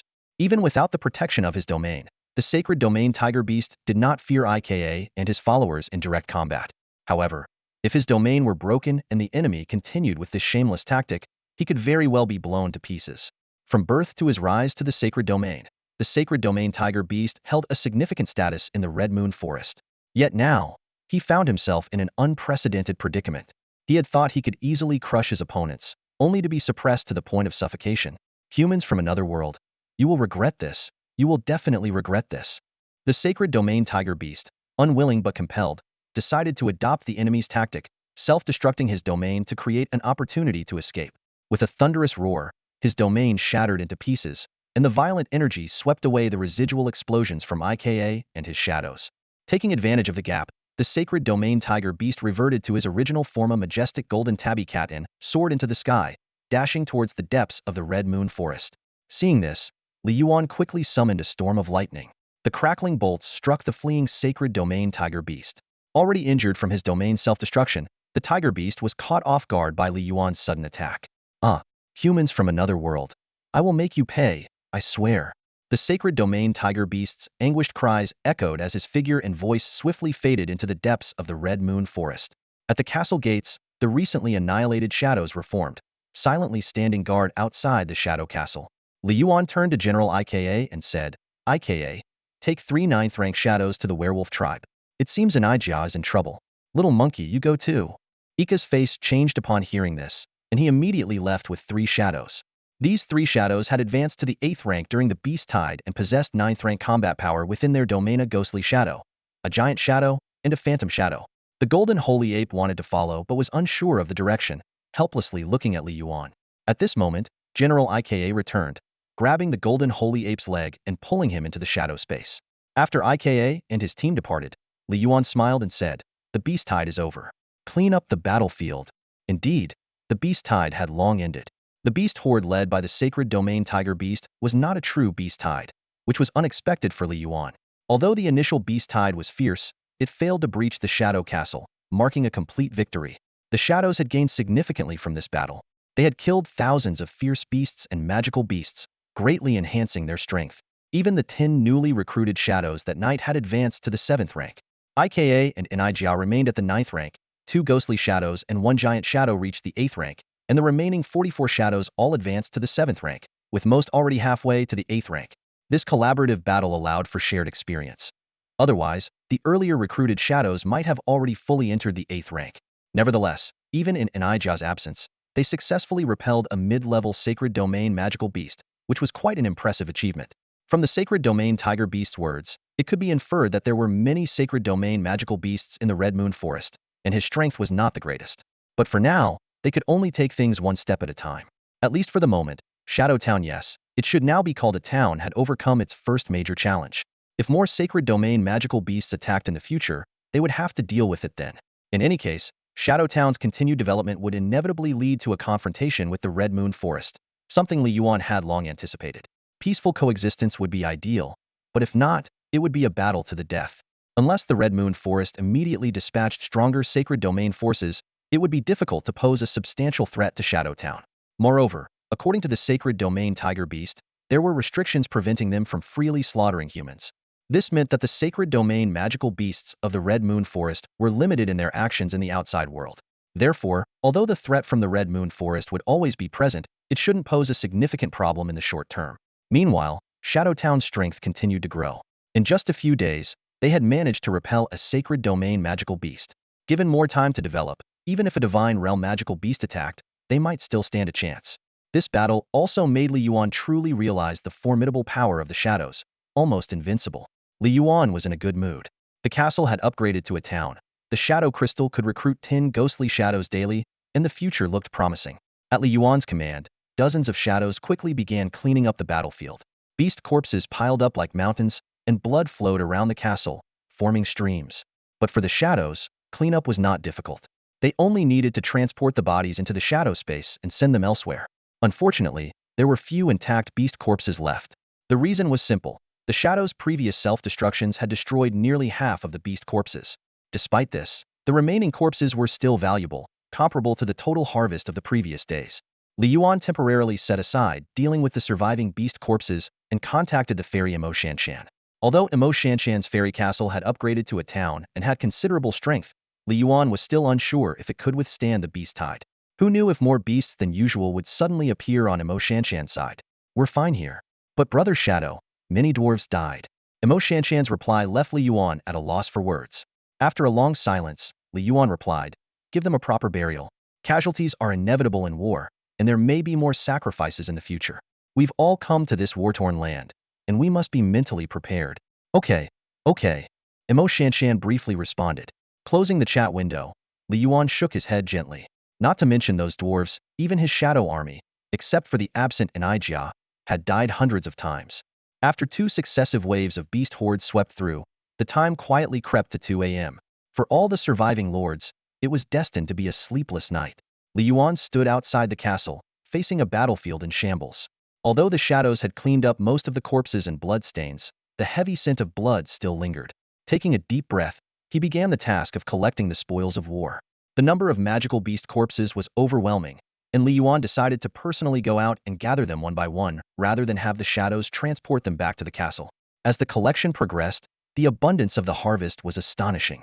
Energy stones piled up like mountains, the quantity of essence crystals was significant, and there were even several precious blueprints. This was just the result of harvesting half a circle of magical beast corpses. The overall gain was unimaginable. Half an hour later, Li Yuan completed the collection. However, he did not immediately inventory the resources, but instead fell into deep thought. Not far away, the defense towers were still continuously firing magical shells towards the werewolf tribe. Despite the distance, the attacks from the defense towers had formed a sort of indiscriminate carpet bombing. Frowning, Li Yuan pondered that the werewolf tribe was likely already in ruins. Yet, the continued attacks from the defense towers indicated that some werewolves were still stubbornly surviving. What worried him even more was that Enijia and Ika had yet to return. Had they secured the divine essence? After all, the true objective of this operation was not merely to fend off the beast hordes, but to seize the divine essence of the wolf god. At that moment, Li Yuan's expression changed drastically. He swiftly leaped to the top of the castle and saw a massive mushroom cloud rising in the northern sky. Simultaneously, he sensed that Enijia, Ika, and 3 shadows had all perished. This sudden turn of events made Li Yuan's heart tighten. Just as he was about to head to the scene, Enijia and Ika suddenly appeared before him, their expressions solemn as they knelt to apologize. It turned out that the semi-saint werewolf's spiritual power had been hidden within the divine essence, leading to the mission's failure. During the struggle, the divine essence had split into 3 parts, and Enijia had only managed to secure one. In the end, the semi-saint werewolf chose to perish along with the divine essence, causing the massive explosion earlier. Li Yuan breathed a sigh of relief as he took the half-wolf god skull that Enijia presented. The moment he held it, he felt a powerful fire element energy, as if he were holding a nuclear bomb that could explode at any moment. The strength of this energy was enough to level the entire Shadow Castle. As Li Yuan was about to turn and inventory the resources, he suddenly realized an important omission. Where was the golden sacred ape? It was supposed to accompany Ika and the others, but had not returned with the team. Li Yuan was certain he had not sensed the death of the golden sacred ape, and this question swirled in his mind. Sensing Li Yuan's confusion, Enijia began to explain. Nijia stepped forward and said, "That monkey should still be alive. It was up against that 9th-level werewolf mage and chased it out of the werewolf tribe's territory.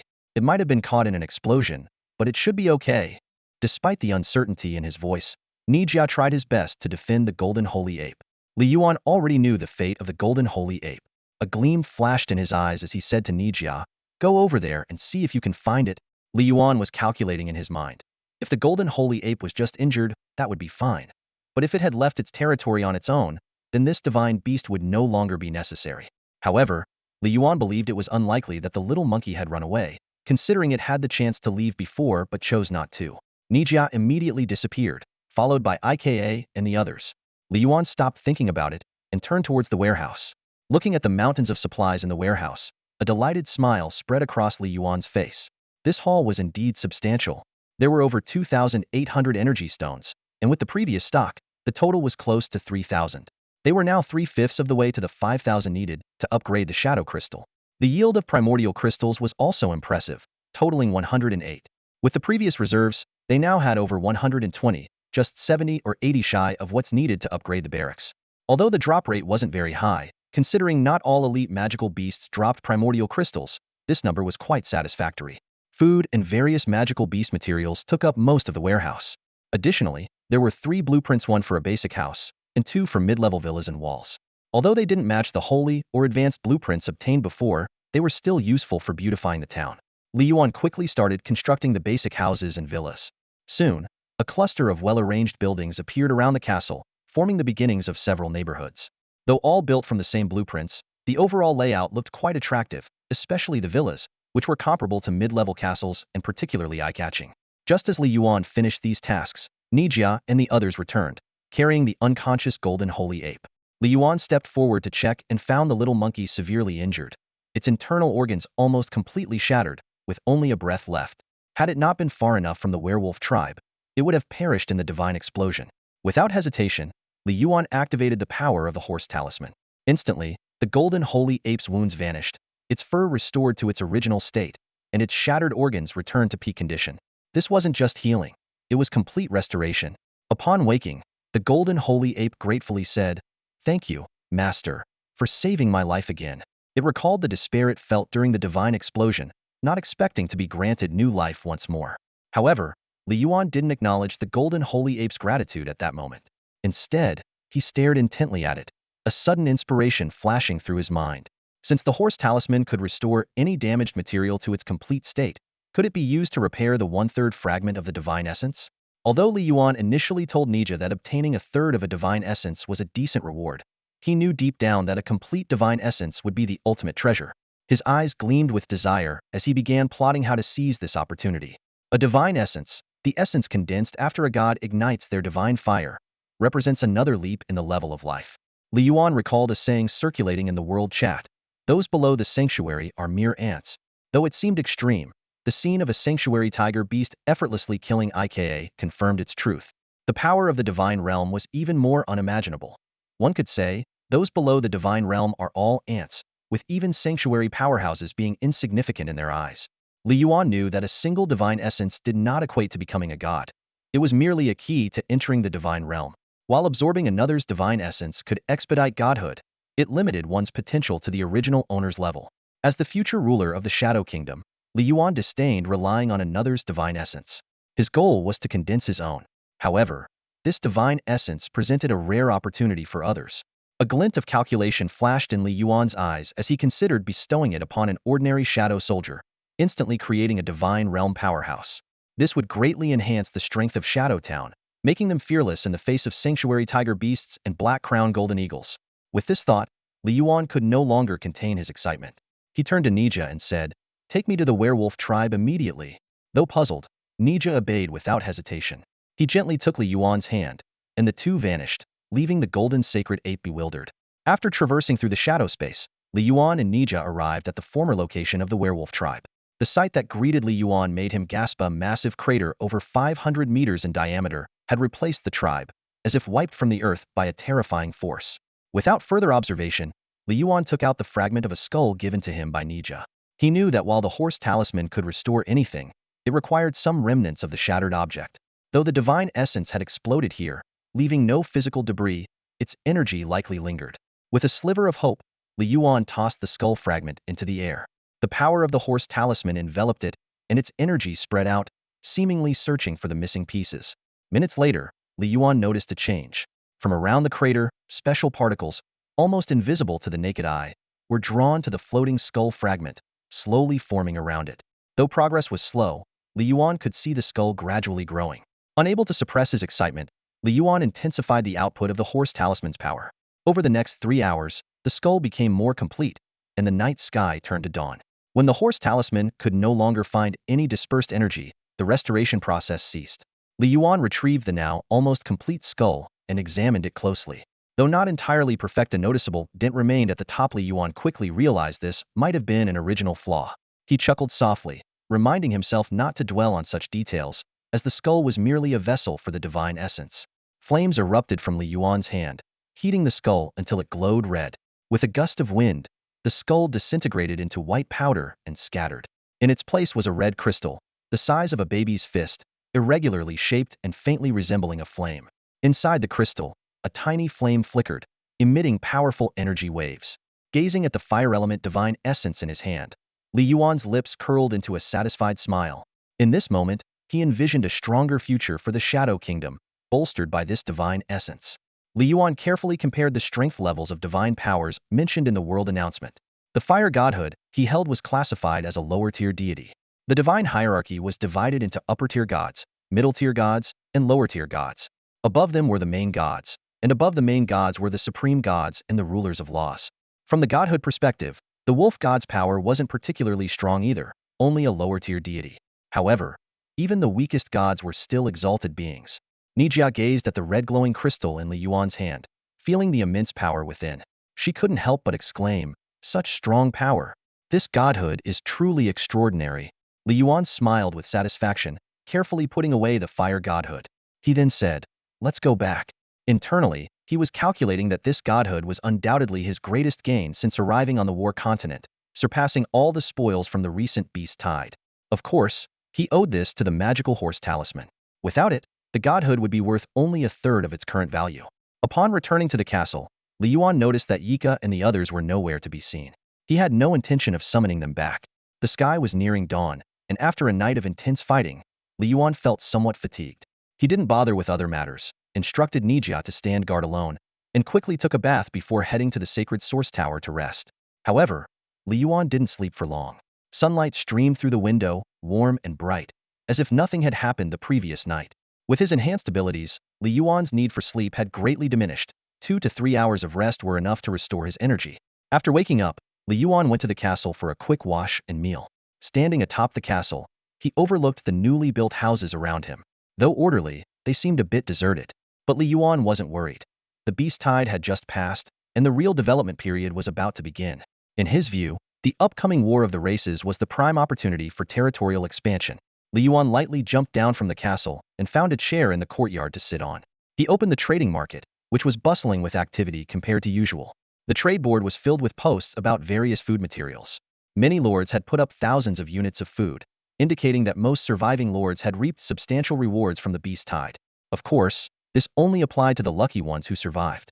The beast tide had ravaged the entire war continent, and all lords faced attacks. At least 1/10 of the lords lost their castles and lives in this catastrophe, a testament to its severity. Those who successfully repelled the beast tide naturally acquired large amounts of food. Unable to consume it all in a short time, they chose to sell it, which was understandable. However, due to oversupply, prices were generally low, and transaction volumes weren't high. Besides ordinary food, some special beast and monster materials had a certain trading volume, though not much. Li Yuan pondered for a moment, speculating that other lords might have obtained treasures like furnaces during the beast tide, similar to the fairy Imo Shanshan. This made Li Yuan frown, as it was clear someone was trying to seize his market. Although he had long planned for Fairy Town to monopolize the weapon market, he couldn't stop others with the same ambition. His only option was to gain the upper hand in the upcoming competition. After browsing the market, Li Yuan also listed some special foods. These high-grade foods were naturally in high demand among other lords. As for ordinary food and materials, Li Yuan directly transferred them to Fairy Imo Shanshan. Knowing that her town was filled with dwarves skilled in crafting weapons, Li Yuan was confident they would soon make a name for themselves in the weapon market with undeniable competitiveness. Finally, Li Yuan counted his remaining wood and stone and found enough to build a wall. He immediately began construction, and the blueprint was consumed in an instant. A wall over 30 meters high and 10 meters wide rose along the territory's edge. The dark wall shimmered with a faint light, connected closely with the town's core.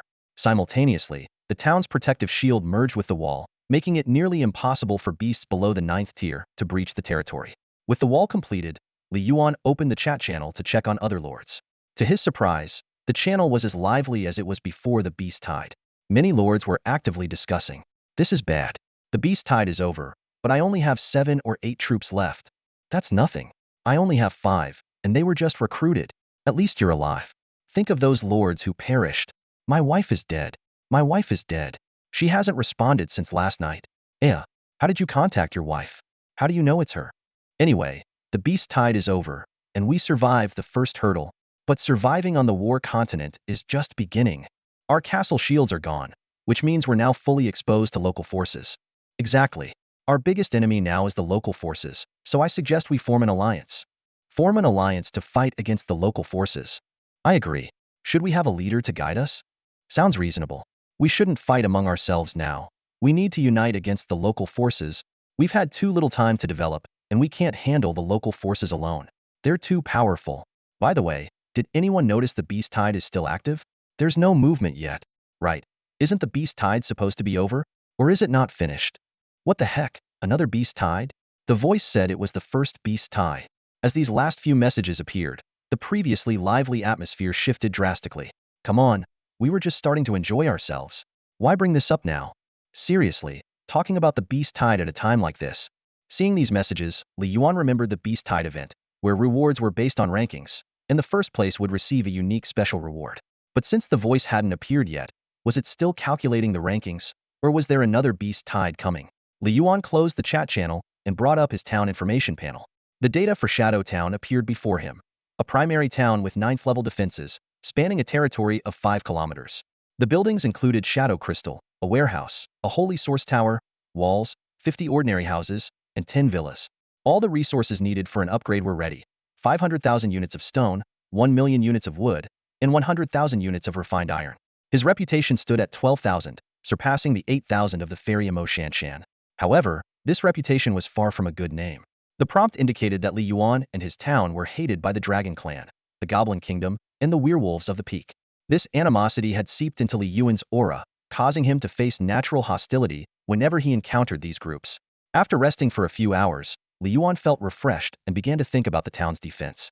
Although the aura of last night's slaughter still lingered, he knew that beasts and monsters would return sooner or later. What worried him more were the sacred domain tiger beast and the black-crowned golden eagle, along with any other sacred domain beasts that might be lurking behind them. Additionally, mentions of the Red Moon Forest in the chat channel suggested that other lords might be nearby. Li Yuan understood that on this war-torn continent, apart from the fairy town that had become his territory, other lords were potential threats. After careful consideration, Li Yuan decided to enhance the patrols around his town. He took stock of his forces. Ghost General Nija and Armor General IKA both 9th level, 14 ghost soldiers, 15 giant soldiers, and 6 each of armor, claw, and flying soldiers, totaling 49 shadows. There was also a 9th level golden sacred ape. Li Yuan quickly made his deployment. Nija and IKA would each take 15 shadows to hunt and scout, while the remaining shadows would patrol the town's surroundings. He himself would stay back with the golden sacred ape to guard against any sneak attacks. Once everything was arranged, Li Yuan, with nothing else to do, took the golden sacred ape to explore the newly built villas. Casually, he asked, "How about staying in one of these villas?" The little monkey scratched its fur and politely declined. "No need, master. I'll stay in the Holy Source Tower. I'm not used to villas."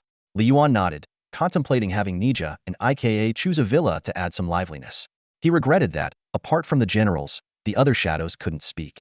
He wondered if these shadows could speak like sacred domain beasts if they reached the sacred level in the future. An idea struck him. He teleported several kilometers to the town walls and signaled to the patrolling shadows. Pointing at a giant shadow, he commanded, "You, come with me to the castle." The chosen giant shadow followed Li Yuan without hesitation, showing no doubt in its eyes. For these shadows, Li Yuan's word was law, demanding absolute obedience. Back at the castle, the towering figure of Zhu Ying stood silently before Li Yuan. Li Yuan gazed at the expressionless shadow warrior and then took out the divine essence he had seized from the werewolf tribe. "Merge," Li Yuan commanded, his voice tinged with anticipation. Zhu Ying looked down at the fiery essence in Li Yuan's hand, but remained unresponsive. As a soulless tool, he lacked any semblance of human emotion. Li Yuan's objective in this experiment was clear. He wanted to see if empowering a shadow to the Saint Realm would grant it true life speech, emotions, independent thought, and not just the ability to follow orders. If successful, the strength of the Shadow Army would significantly increase. They would be able to handle various situations autonomously, rather than simply obeying Li Yuan or the 9 generals. Zhu Ying was chosen for this experiment because his defense was stronger than the other shadows. Merging with the divine essence would subject him to a forceful invasion of power, and a weaker body might not withstand the impact. Zhu Ying was originally at the 7th tier and reached the 8th tier with the support of the Sacred Source Tower. To ensure success, Li Yuan had even given him the dragon blood armor. After donning the self-adjusting dragon blood armor, Zhu Ying grabbed the flame-shaped essence and pressed it to his forehead. Instantly, the essence merged into his body, causing him to glow with fiery light. Zhu Ying's body swelled rapidly, and countless cracks appeared on his surface. In less than half a minute, Zhu Ying's body exploded, leaving only the essence and the dragon blood armor behind. "I was a bit naive," Li Yuan sighed, acknowledging the temporary failure of his experiment. The power of the divine realm, especially the divine essence, was not something to be used lightly. Attempting to merge with the essence at the 7th or 8th tier was akin to courting death. Li Yuan pondered that perhaps the shadows needed to grow to the Saint Realm before attempting to merge with the essence. Although the Nijiaka Golden Sacred Ape possessed Saint Realm power within the territory, Li Yuan was unwilling to waste their potential. Besides, he wasn't urgently in need of divine realm power. His primary goal was to grant the shadows true life. When Zhu Ying reappeared, reborn, Li Yuan waved him off, saying, "All right, you can go now." Though a bit disappointed, it wasn't a major issue. The shadows would eventually reach the Saint Realm, and they could try again then. The essence was in hand and wouldn't run away. Meanwhile, the team led by IKA was patrolling the territory. Although most of the wild beasts and fierce animals had been eliminated in last night's beast tide, some stragglers remained. They had already hunted down over a dozen low-tier magical beasts. The shadow team led by Nija had ventured beyond the territory, scouting the surrounding area as per Li Yuan's orders. Neither the shadows nor Li Yuan had explored beyond 5 kilometers. Their furthest reach had been the werewolf tribe 3 kilometers away. Now, with the passage of time and increased strength, it was time to understand the outer regions. In the forest outside the territory, The number of wild and magical beasts had slightly increased, but it wasn't enough to hinder Nija and his team's progress. They continued to eliminate any enemies they encountered while exploring further. An hour later, Nija's team discovered a castle about 3,500 meters from the Shadow territory and over 8,000 meters from the town. This close neighbor was also an advanced castle. Surviving the beast tide with an advanced castle indicated formidable strength. From a distance, they saw figures moving within the castle, though not many. The castle was surrounded by a wooden and stone fence, with a dozen towers each manned by a militia member armed with a musket. Nija sent a shadow to scout the castle specifics. Meanwhile, in the hall of this castle, a bearded, middle-aged man was frowning. Damn it, we lost nearly half of our 20-plus militiamen. He recalled the previous night's beast tide with lingering fear. Despite having an advanced castle and decent troops, even equipped with energy bullet muskets, they had almost been overrun by the beast tide. However, just as the castle was about to fall, the beast tide suddenly retreated. Especially the high-tier magical beasts, which seemed to have received some command, all withdrew towards the Red Moon Forest, sparing his precarious castle. The bearded man looked towards the Red Moon Forest with a puzzled expression. He remembered the loud explosion from that direction shortly after the beast tide retreated. The werewolf territory, he thought. Is there a lord over there too? Did they survive last night?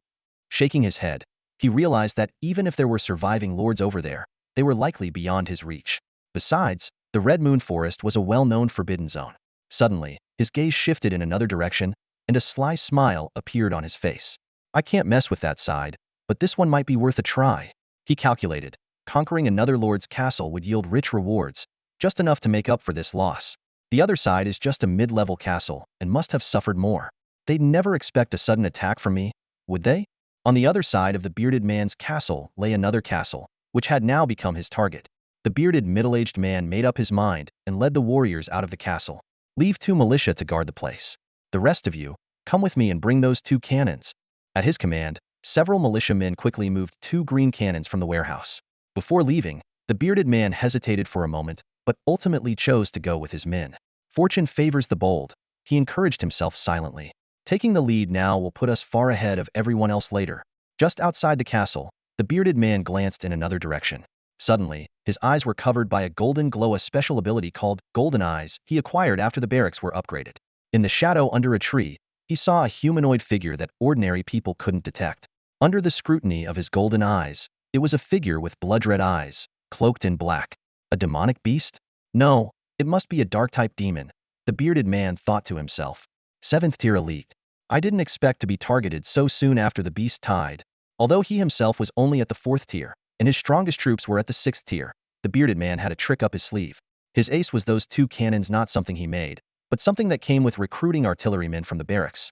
These cannons had 8th tier attack power and could track targets, comparable to guided missiles. The bearded man maintained a calm exterior while secretly communicating with his troops.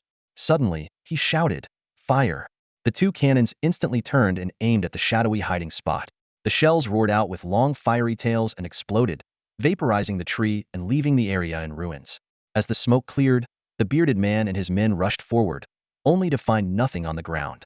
Impossible, I clearly saw that demon get hit. He frowned in thought. Even a 7th tier elite should leave a corpse if killed. He activated his golden eyes again for a thorough search, but still found no trace of the demon. Damn, it escaped. The bearded man cursed inwardly, suspecting that the demon had some special escape technique. After a moment of hesitation, the bearded man decided to continue with the original plan. Leave 1 cannon here, the rest of you, come with me. Let's finish this quickly. He judged that the injured demon wouldn't return for revenge anytime soon. In the distance, Nija observed coldly. Beside him was the shadowy figure that had just been blasted by the cannon. You stay here and keep watch. The rest of you, follow them, Nija ordered before slipping back into the shadows and returning to the castle. Yuan was collecting beast carcasses when Nija returned. Raising an eyebrow, he asked, "What's the situation?" Nija gave a detailed report of discovering the castle. After listening, Yuan's expression turned serious. The fact that the other side could see hidden shadows posed a potential threat. Such a person cannot be allowed to live. A fierce look flashed in Yuan's eyes. When he returns to the castle, kill him immediately. Your will, my lord. Nija bowed and then sank into the ground, disappearing. The bearded middle-aged man, eager for a swift victory, led his troops to another nearby castle. Without giving the enemy any time to react, he ordered the cannons to open fire. After a round of bombardment, the enemy forces within the castle were nearly wiped out. Seizing the opportunity, his soldiers surged into the castle like a tidal wave, slaughtering the remaining enemies along with the castle's lord. The final cannon shot struck the heart of the castle, causing it to collapse and signaling the success of the raid. The victory was bountiful. The bearded man received rewards far surpassing those for slaying monsters. Not only did he seize all the supplies from the enemy's warehouse, but he also obtained a large number of energy stones and crystals, and even stumbled upon a rare blueprint. However, he was not carried away by his triumph. He knew the castle was weak and easily overrun, as expected. More importantly, he was still wary of the 7th-tier elite demon he had provoked on this campaign. "Return to the castle, quickly," he commanded, and the troops immediately began their journey back. Upon returning to his own castle and finding it intact, the bearded man finally felt a bit of relief. Grateful that the demon had not retaliated, he entered the castle with his spoils, feeling at ease. Reflecting on the beast tide from the previous night and the day's gains, the bearded man realized he was only a few energy stones and 2 crystals short of upgrading to a Tier 3 barracks. Given that the Tier 2 barracks had allowed him to recruit artillerymen, he couldn't help but feel a bit regretful about not being able to recruit even stronger units with a Tier 3 barracks. His thoughts drifted back to the escaped demon. A 7th-tier elite demon might drop crystals, he mused, almost hoping the demon would return for revenge. Unbeknownst to him, he was not dealing with a mere demon, but with a unit under the command of Yuan, a notorious Black Shadow Lord. Had he known this, he would have fled far away, abandoning any thoughts of confrontation.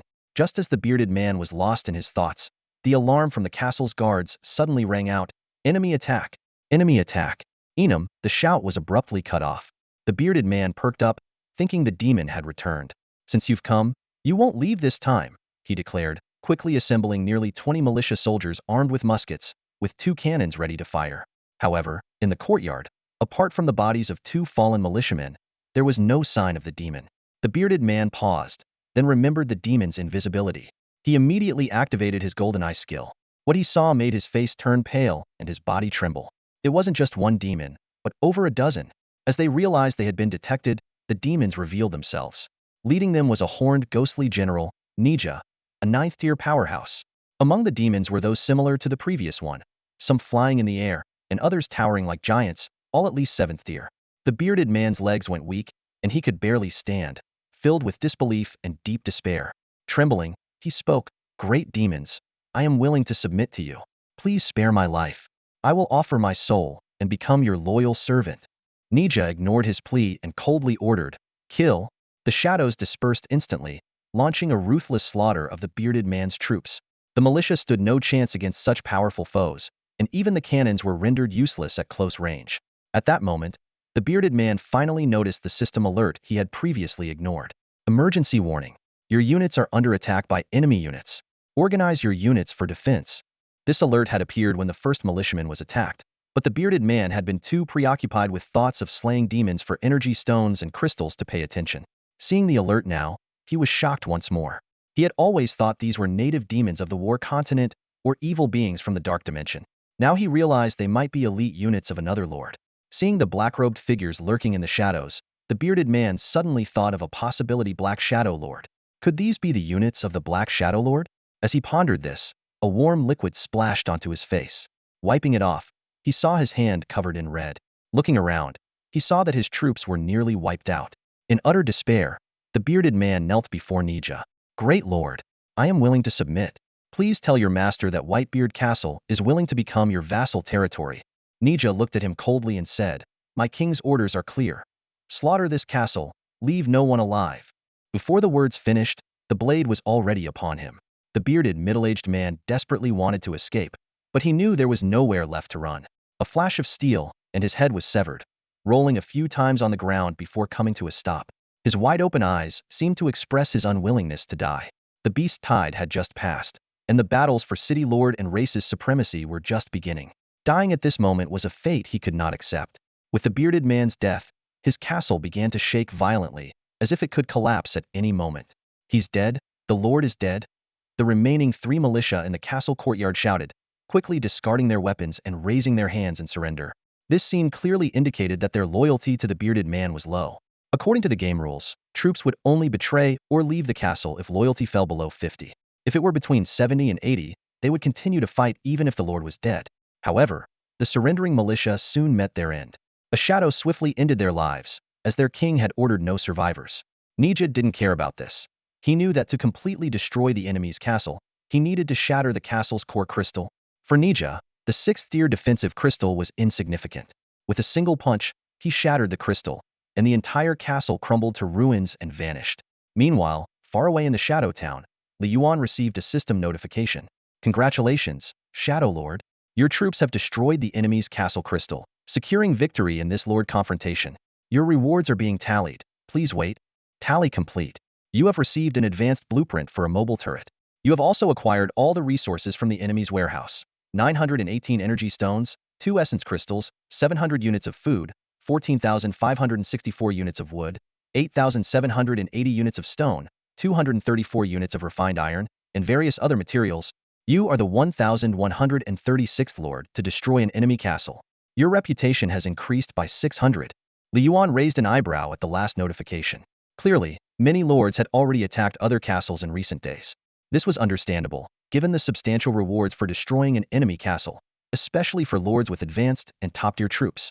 The resources gained were far more comprehensive than those from simply hunting beasts or monsters. With the beast tide just over, once the rewards were settled, the battles between lords would only intensify. Small alliances might form, but more often there would be standoffs and fights. Yuan's position, though not at the forefront, indicated that many lords were ambitious, hoping to amass resources in this early stage for future development. However, Yuan had anticipated this and wasn't too concerned. He was more focused on the bountiful rewards from this action. Nearly 2,000 energy stones, along with numerous other resources, and even an advanced blueprint. A mobile turret, with 8th-tier attack power.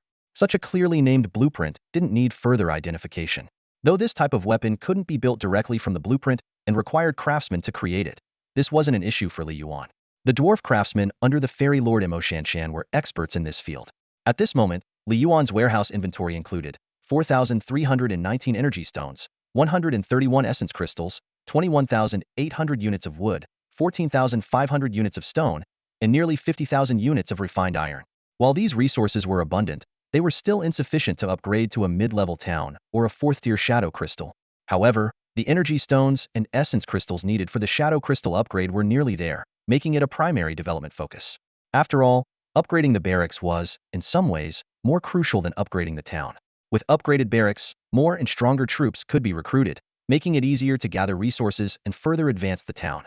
After organizing the warehouse materials, Yuan immediately contacted Imoshanshan. Yuan, I've sent you a blueprint.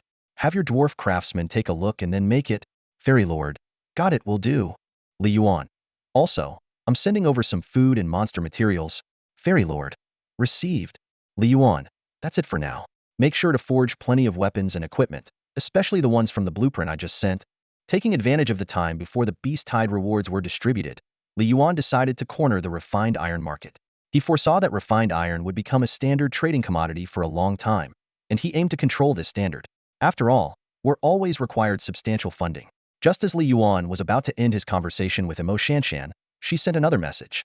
Fairy Lord, Shadow Lord, check the world chat channel. Everyone's talking about your troops. Yuan was puzzled.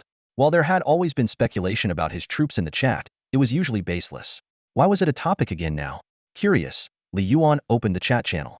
Indeed, the rapidly updating messages were mostly discussing his troops. Demons. Demons. Shadow Lord's troops are super demon troops. Aren't demons dark creatures opposed to gods? Can they be troops? Of course, anything can be a troop. Angels and demons. Wait, wasn't there a goddess who recruited angels? So it's normal for Shadow Lord to recruit demons. Shadow Lord is amazing. Recruiting demons? Does this mean the goddess who recruits angels and Shadow Lord are naturally opposed? Not necessarily. Our troops follow our commands. That's not certain. Our territories and castles have factions. Why hasn't this been divided into factions yet? Do we form factions ourselves, or are we assigned? By the way, how do you know Shadow Lord's troops are demons? Is someone trying to frame him? Someone said they had a friend being attacked by a group of demons, black robes, red eyes, moving in and out of shadows. They guessed it was Shadow Lord's troops. But then their friend's messages suddenly stopped, and they completely lost contact. Dead. So it's just a guess. But with a name like Shadow, it does seem possible. As he scanned the chat channel, Yuan's face darkened. His eyes swept over the screen, his brows furrowed. He had just destroyed a castle territory, and already there were discussions about his troops. There was no doubt that it was the work of that bearded, middle-aged man before his death. The world chat channel was a form of consciousness communication, requiring no actual typing. Otherwise, that man wouldn't have been able to send out information in a moment of crisis. Can't even rest in peace. Li Yuan snorted, resolving that his shadow troops would need to act even more ruthlessly from now on. However, this incident didn't affect him much. Were shadows considered demons? Maybe, but even if they were exposed, who could defend against them? Not everyone had golden eyes like that bearded man. Though other methods might exist to detect shadows, they were undoubtedly rare. Li Yuan thought to himself that as long as he attacked other castles, the shadows would eventually be exposed. So, exposure now was no big deal.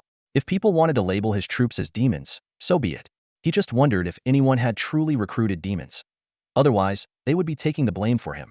Thinking of demons, Li Yuan grew curious. He had shadow troops, talismans, and demonic energy.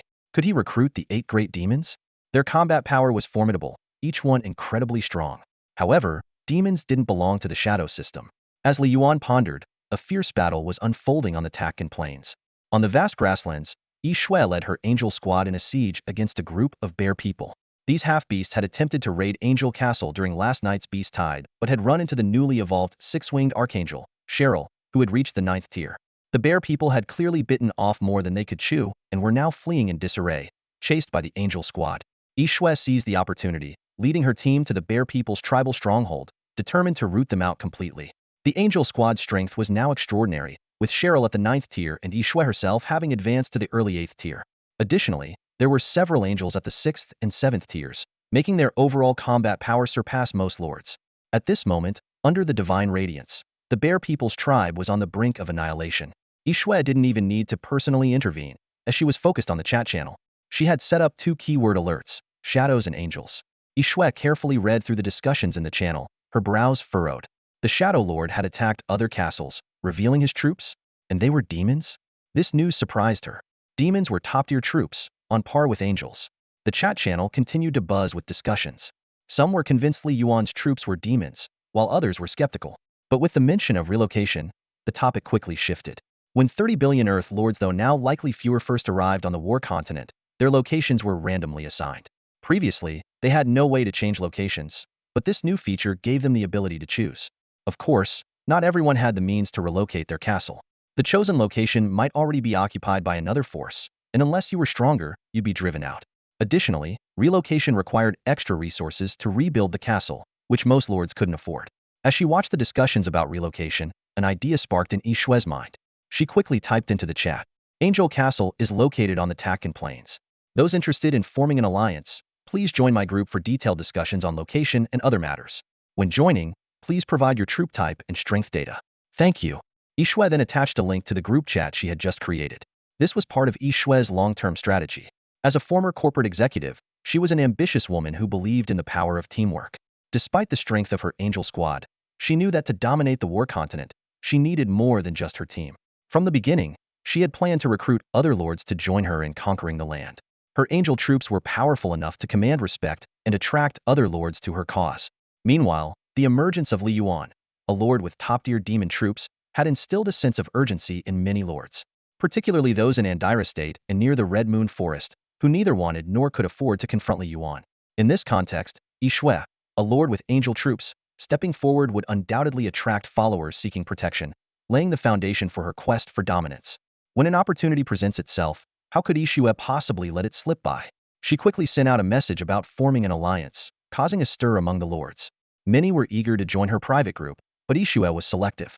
She had high standards and wanted only the strong, not the weak.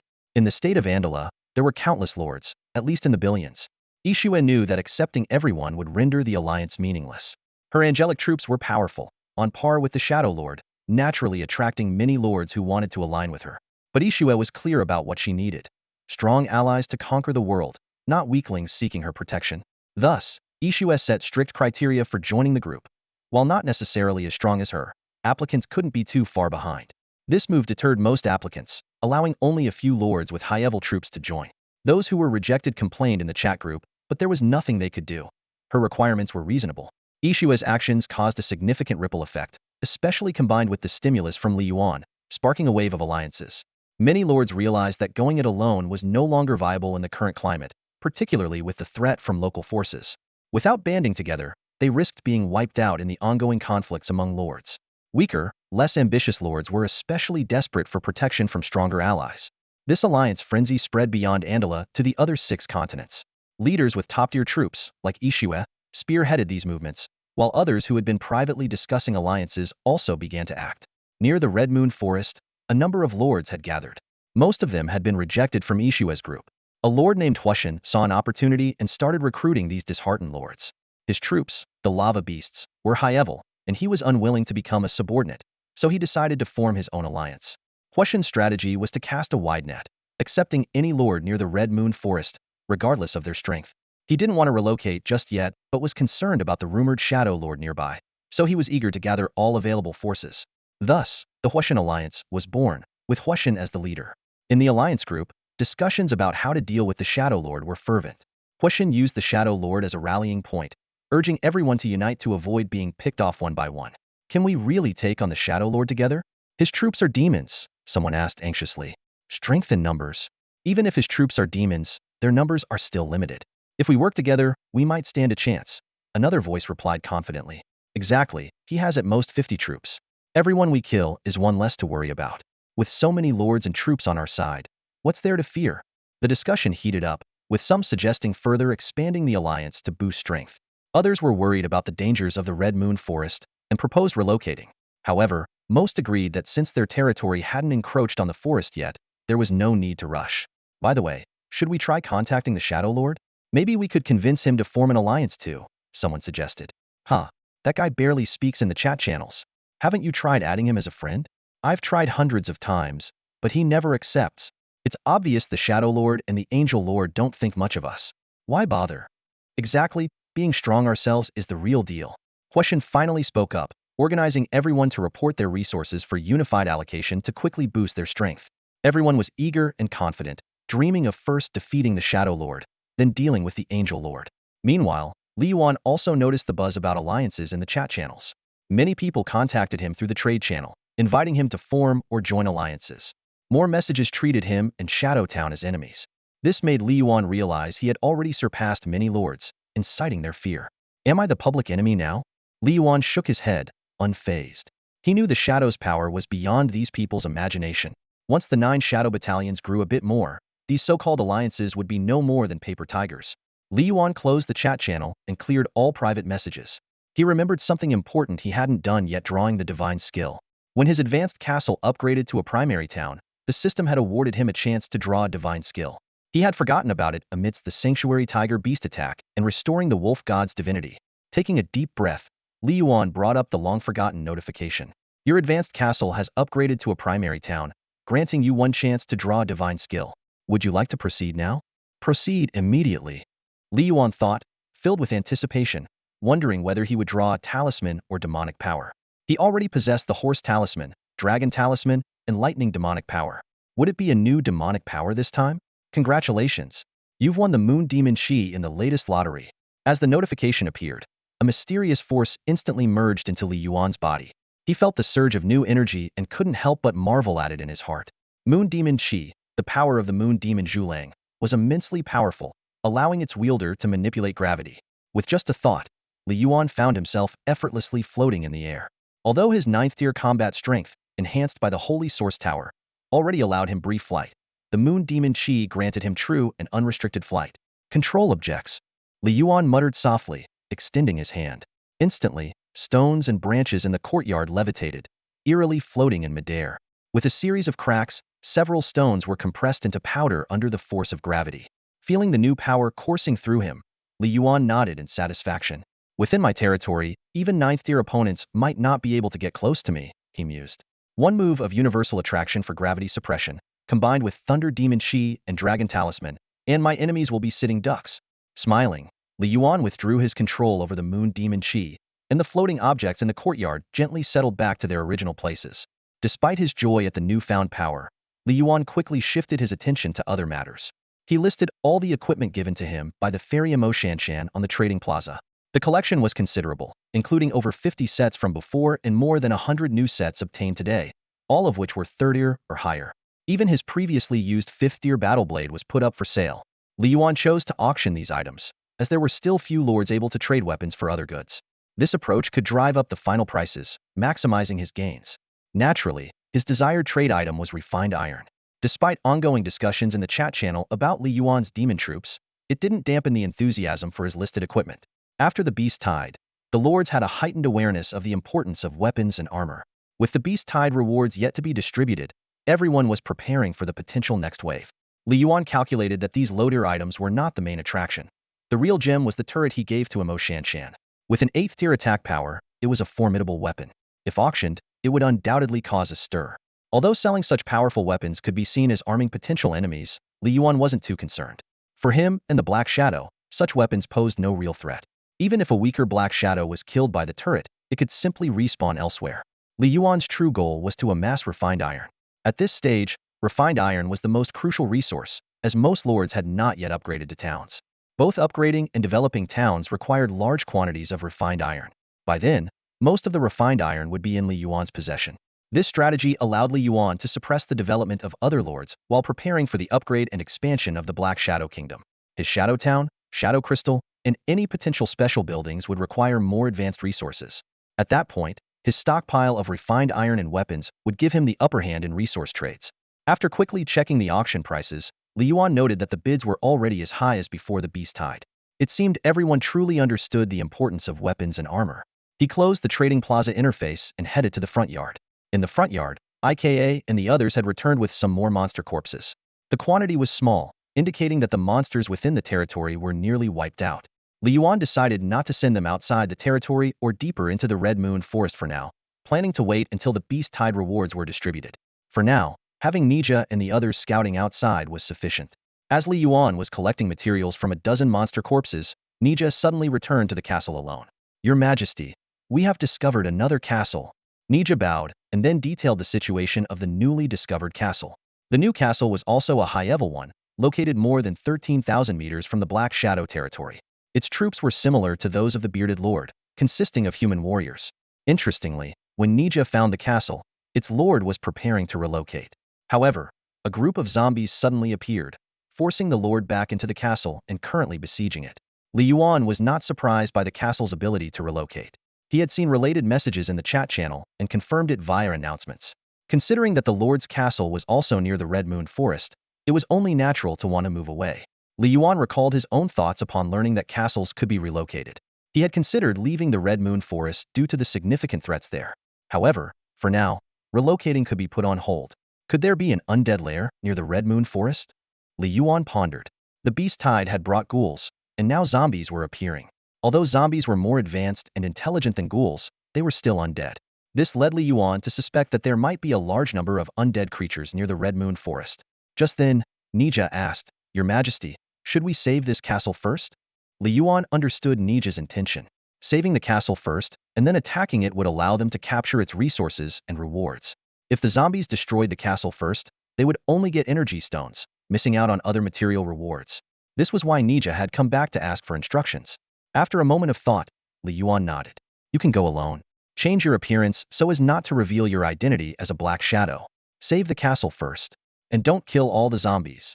Leave some for the other Black Shadows to follow and find their lair." "Yes, Your Majesty." With Li Yuan's command, Nija transformed into a shadow and swiftly departed.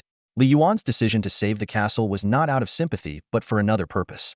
After the Beast Tide, castles not only gained the ability to relocate but also an additional function. Saving the castle and its lord. Li Yuan had a clear goal: the opponent's castle core. He had just learned from the chat channel that castles could be relocated, and upon checking the announcement, he discovered the new feature of core devouring. Devouring an enemy's core not only strengthens one's own defenses but also offers additional rewards. This was undoubtedly another mechanism set by the officials to heighten the conflict between castles. Li Yuan calmly analyzed the situation. He wasn't merely after the core. If the lord and his troops had value, he wouldn't mind making them his vassals. He recalled the divine skill extraction opportunity he gained when he previously conquered Imo Shanshan's territory, pondering whether he could obtain such a chance every time he accepted a new vassal. But Li Yuan was no saint. He contemplated that if the other party was useless, they could always be sacrificed as cannon fodder. Even for his current vassals, if they lacked sufficient value, he wouldn't keep them around. Human hearts are unpredictable, and Li Yuan knew that even as vassals, absolute loyalty couldn't be guaranteed. This was why he sought a method of assimilation. Only by becoming a shadow could one ensure 100 loyalty. Moments later, Nija reported the task completed. Li Yuan, along with the disguised Nija, headed to the target castle, deliberately not bringing any other shadows along. Upon reaching the advanced castle, Li Yuan quickly assessed the opponent's strength. The Lord was at Tier 4, with the highest tier troops at Tier 5, totaling 24 individuals. In this brutal world, surviving until now was no small feat. The young lord named Zhou Dong greeted them warmly, clasping his hands in gratitude. Li Yuan directly proposed making him a vassal. Zhou Dong, though wary, could only accept with a bitter smile in the face of Nija's Tier 9 power. However, after signing the contract, there was no divine skill lottery opportunity, which left Li Yuan slightly disappointed. He then inquired about Zhou Dong's divine skill, and learned it was the ability to create clones. Zhou Dong demonstrated that he could create an identical clone, with both capable of communicating over long distances. Li Yuan was unimpressed. He walked straight into the castle and coldly ordered Zhou Dong's execution. Nija understood immediately and swiftly killed both Zhou Dong's main body and clone. Ignoring the terrified Zhou Dong, Li Yuan headed toward the trembling castle core, thinking coldly, "Cloning might be interesting, but it's irrelevant to me. Shadows can relay messages at any time. If you're useless, why keep you around?" Zhou Dong's death didn't cause any ripples among the 23 human warriors. Despite Zhou Dong once being their primary allegiance, with his passing, Li Yuan became their sole master. However, their loyalty to Li Yuan hovered around 50%, needing improvement. At this moment, Li Yuan had no time to concern himself with these warriors. He knew that simply sending them to the sacred source tower would easily boost their loyalty. These troops were mainly there to add some life to Shadow Town. Handling odd jobs would suffice. Since they couldn't access the chat channels, Li Yuan didn't have to worry about town information leaking. Li Yuan had already reached the top of the Great Zhou Castle, facing the castle's crystal core. This fist-sized crystal core was the energy hub of the entire advanced castle, supporting its defense system and providing energy for the castle's infrastructure. After Zhou Dong's death, the crystal core trembled violently, as if it might shatter at any moment. Without hesitation, Li Yuan reached out to grasp the crystal core. Initially, the core emitted a faint resistance, but soon recognized Li Yuan's identity and ceased its opposition. As the new lord of the territory, Li Yuan had the right to dispose of everything, including this crystal core. The moment he effortlessly took the crystal core, the Great Zhou Castle collapsed with a thunderous crash. However, the rubble and debris seemed to be controlled by some force, avoiding Li Yuan's body, allowing him to arrive safely in front of Nija. "Take them back with us," Li Yuan ordered succinctly. Nija nodded in agreement, and the power of shadows instantly enveloped all the human warriors, teleporting them back to Shadow Castle. Upon returning to the castle, Li Yuan immediately instructed Nija to send those human troops into the sacred source tower, waiting for their loyalty to reach 100% before releasing them. As for Li Yuan himself, he hurried to the location of Shadow Castle's crystal core. Compared to the fist-sized crystal core of the Great Zhou Castle, the crystal core of Shadow Castle was as large as a basketball. Looking at the white energy continuously flowing from the core, Li Yuan frowned slightly. Although the crystal core had many benefits, its biggest drawback was that it couldn't be carried around. This meant that once he left the castle, if an enemy attacked and destroyed the crystal core, he would face the risk of the castle's destruction and his own demise, regardless of where he was. Li Yuan couldn't help but ponder the irrationality of this design. It essentially tethered the lord to the castle, hindering free movement. He secretly hoped that the developers would improve this design soon, possibly allowing the fusion of the crystal core with the lord in the future. Glancing down at the Great Zhou Castle's crystal core in his hand, Li Yuan slowly brought it closer to the Shadow Castle's core. From previous experiences with castle migrations and core devouring, Li Yuan realized that the game mechanics were continuously being refined. Moments later, a prompt appeared before Li Yuan. Detected a devourable castle crystal core. Devour now? Devour immediately, Li Yuan commanded decisively. As his voice fell, the Shadow Castle's crystal core extended a milky white energy, enveloping the Great Zhou Castle's core in Li Yuan's hand. The Great Zhou Castle's core gradually melted, merging bit by bit into the Shadow Castle's core. Although no new prompt appeared, Li Yuan could clearly feel an enhancement in the strength of the defensive shield above the castle. If the previous shield's strength was quantified as 1, it was now around 2. The increase wasn't significant, but it was progress nonetheless.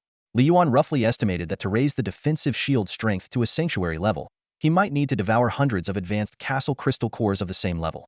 Of course, obtaining town-level cores would greatly reduce the number needed, as towns were 9th tier, while castles were only 6th tier. Returning to the courtyard, Li Yuan began inventorying the other resources acquired from the Great Zhou Castle. Zhou Dong's assets were indeed meager, only 108 energy stones, not a single Yuan crystal. The wood was decent, with 27,000 units, and stone at 12,000 units. As for iron essence, like Yuan crystals, there wasn't a single unit. With such scarce resources, upgrading the castle to a town seemed a distant dream. Li Yuan mused silently, thinking that for Zhou Dong, death might have been a relief. With his strength, no matter where he moved, he couldn't escape the fate of his castle being destroyed and himself perishing. At that moment, a friend chat message suddenly popped up. Fairy Lord, haha, Shadow Boss, guess what good stuff I got this time? Seeing this, Li Yuan knew Imo Shanshan had been favored by luck again. He replied, did you get another sanctuary level expert to join you? Or did you find some rare blueprint or equipment? Fairy Lord, on my way to the Iron Essence mine with Uncle Green, I found a little puppy, which turned out to be a Cerberus with god-ear potential.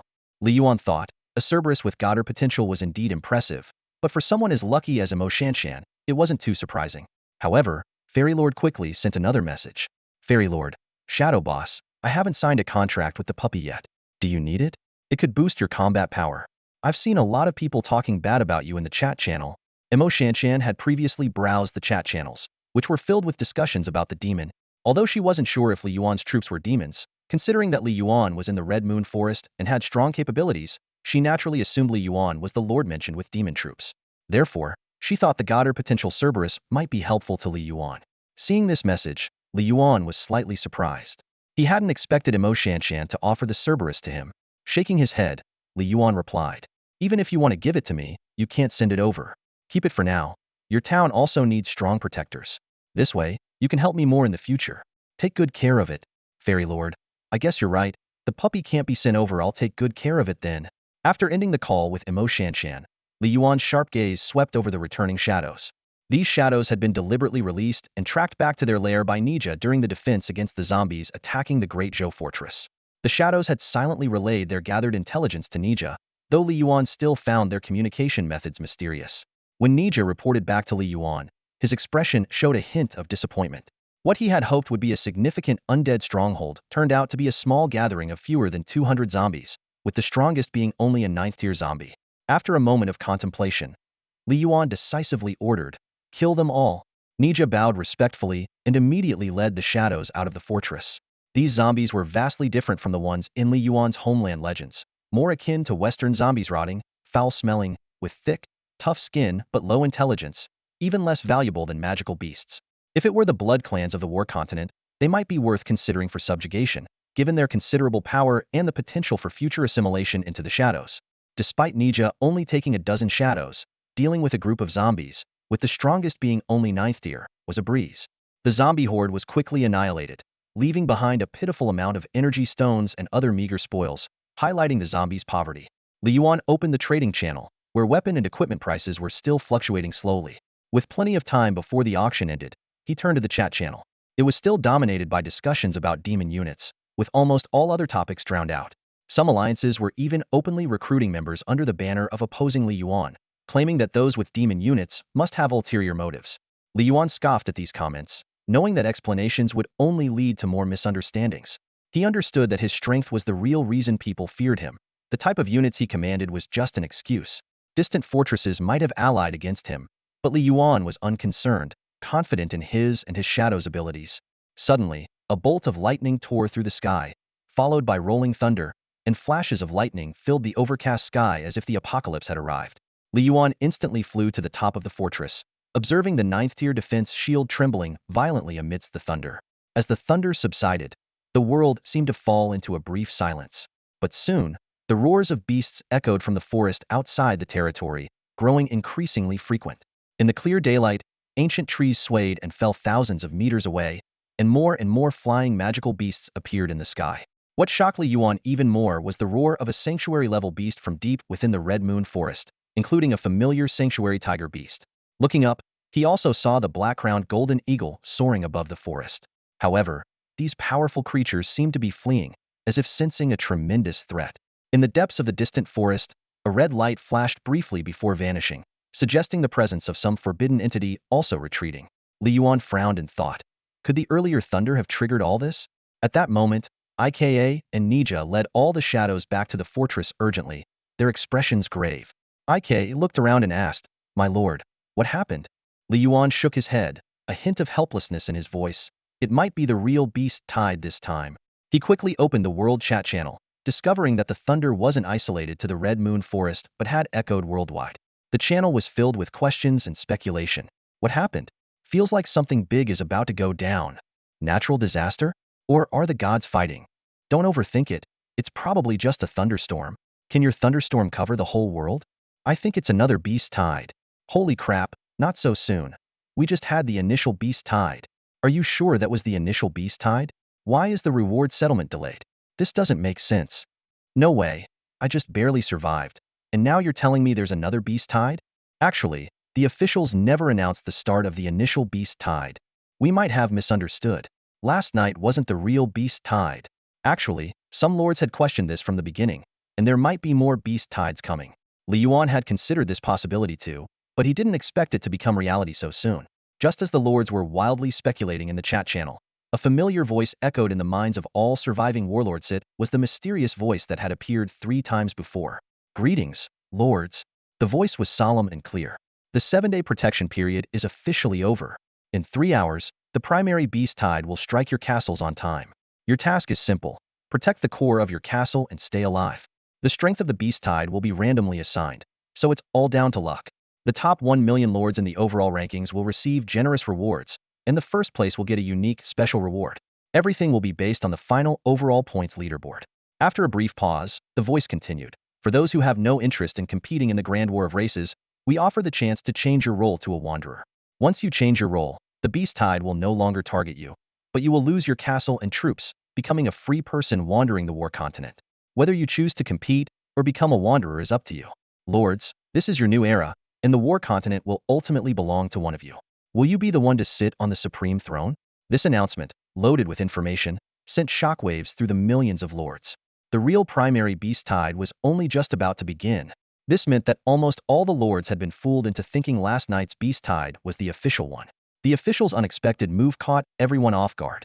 The chat channel was instantly flooded with curses and panicked messages. Damn, it's really a beast tide. This is insane. We're doomed. I barely survived last night's beast tide. How can I fight another one now? Same here. I thought that was the primary beast tide and fought with everything I had. Now what? Use a hammer to stop a beast tide. It's not just you. Most of the lords are in the same boat. They're playing us, treating us like monkeys, watching us die one by one. Damn it. 3 billion Earth lords, how many will be left after this? Many were cursing the officials, spewing all sorts of vulgarities.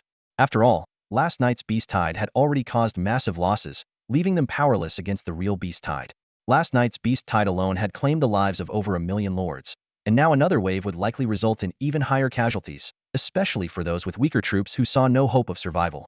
However, some lords tried to maintain a positive attitude, encouraging others in the chat channel. We still have a chance. The strength of the beast tide is random. We might face a smaller beast tide that's even weaker than last night's. We could survive. Isn't that just luck? Betting your life on the strength of the beast tide? Even the weakest tide would be too much for me. All my troops died last night, and I have no chance to recruit more. Could the strength of the beast tide be related to the environment? My area usually doesn't have fierce beasts, and last night's tide was small. Maybe the primary beast tide here will be small too? Who knows? It's a 50-50 chance of life or death. Except for the top lords, most of us lower-ranked lords are done for.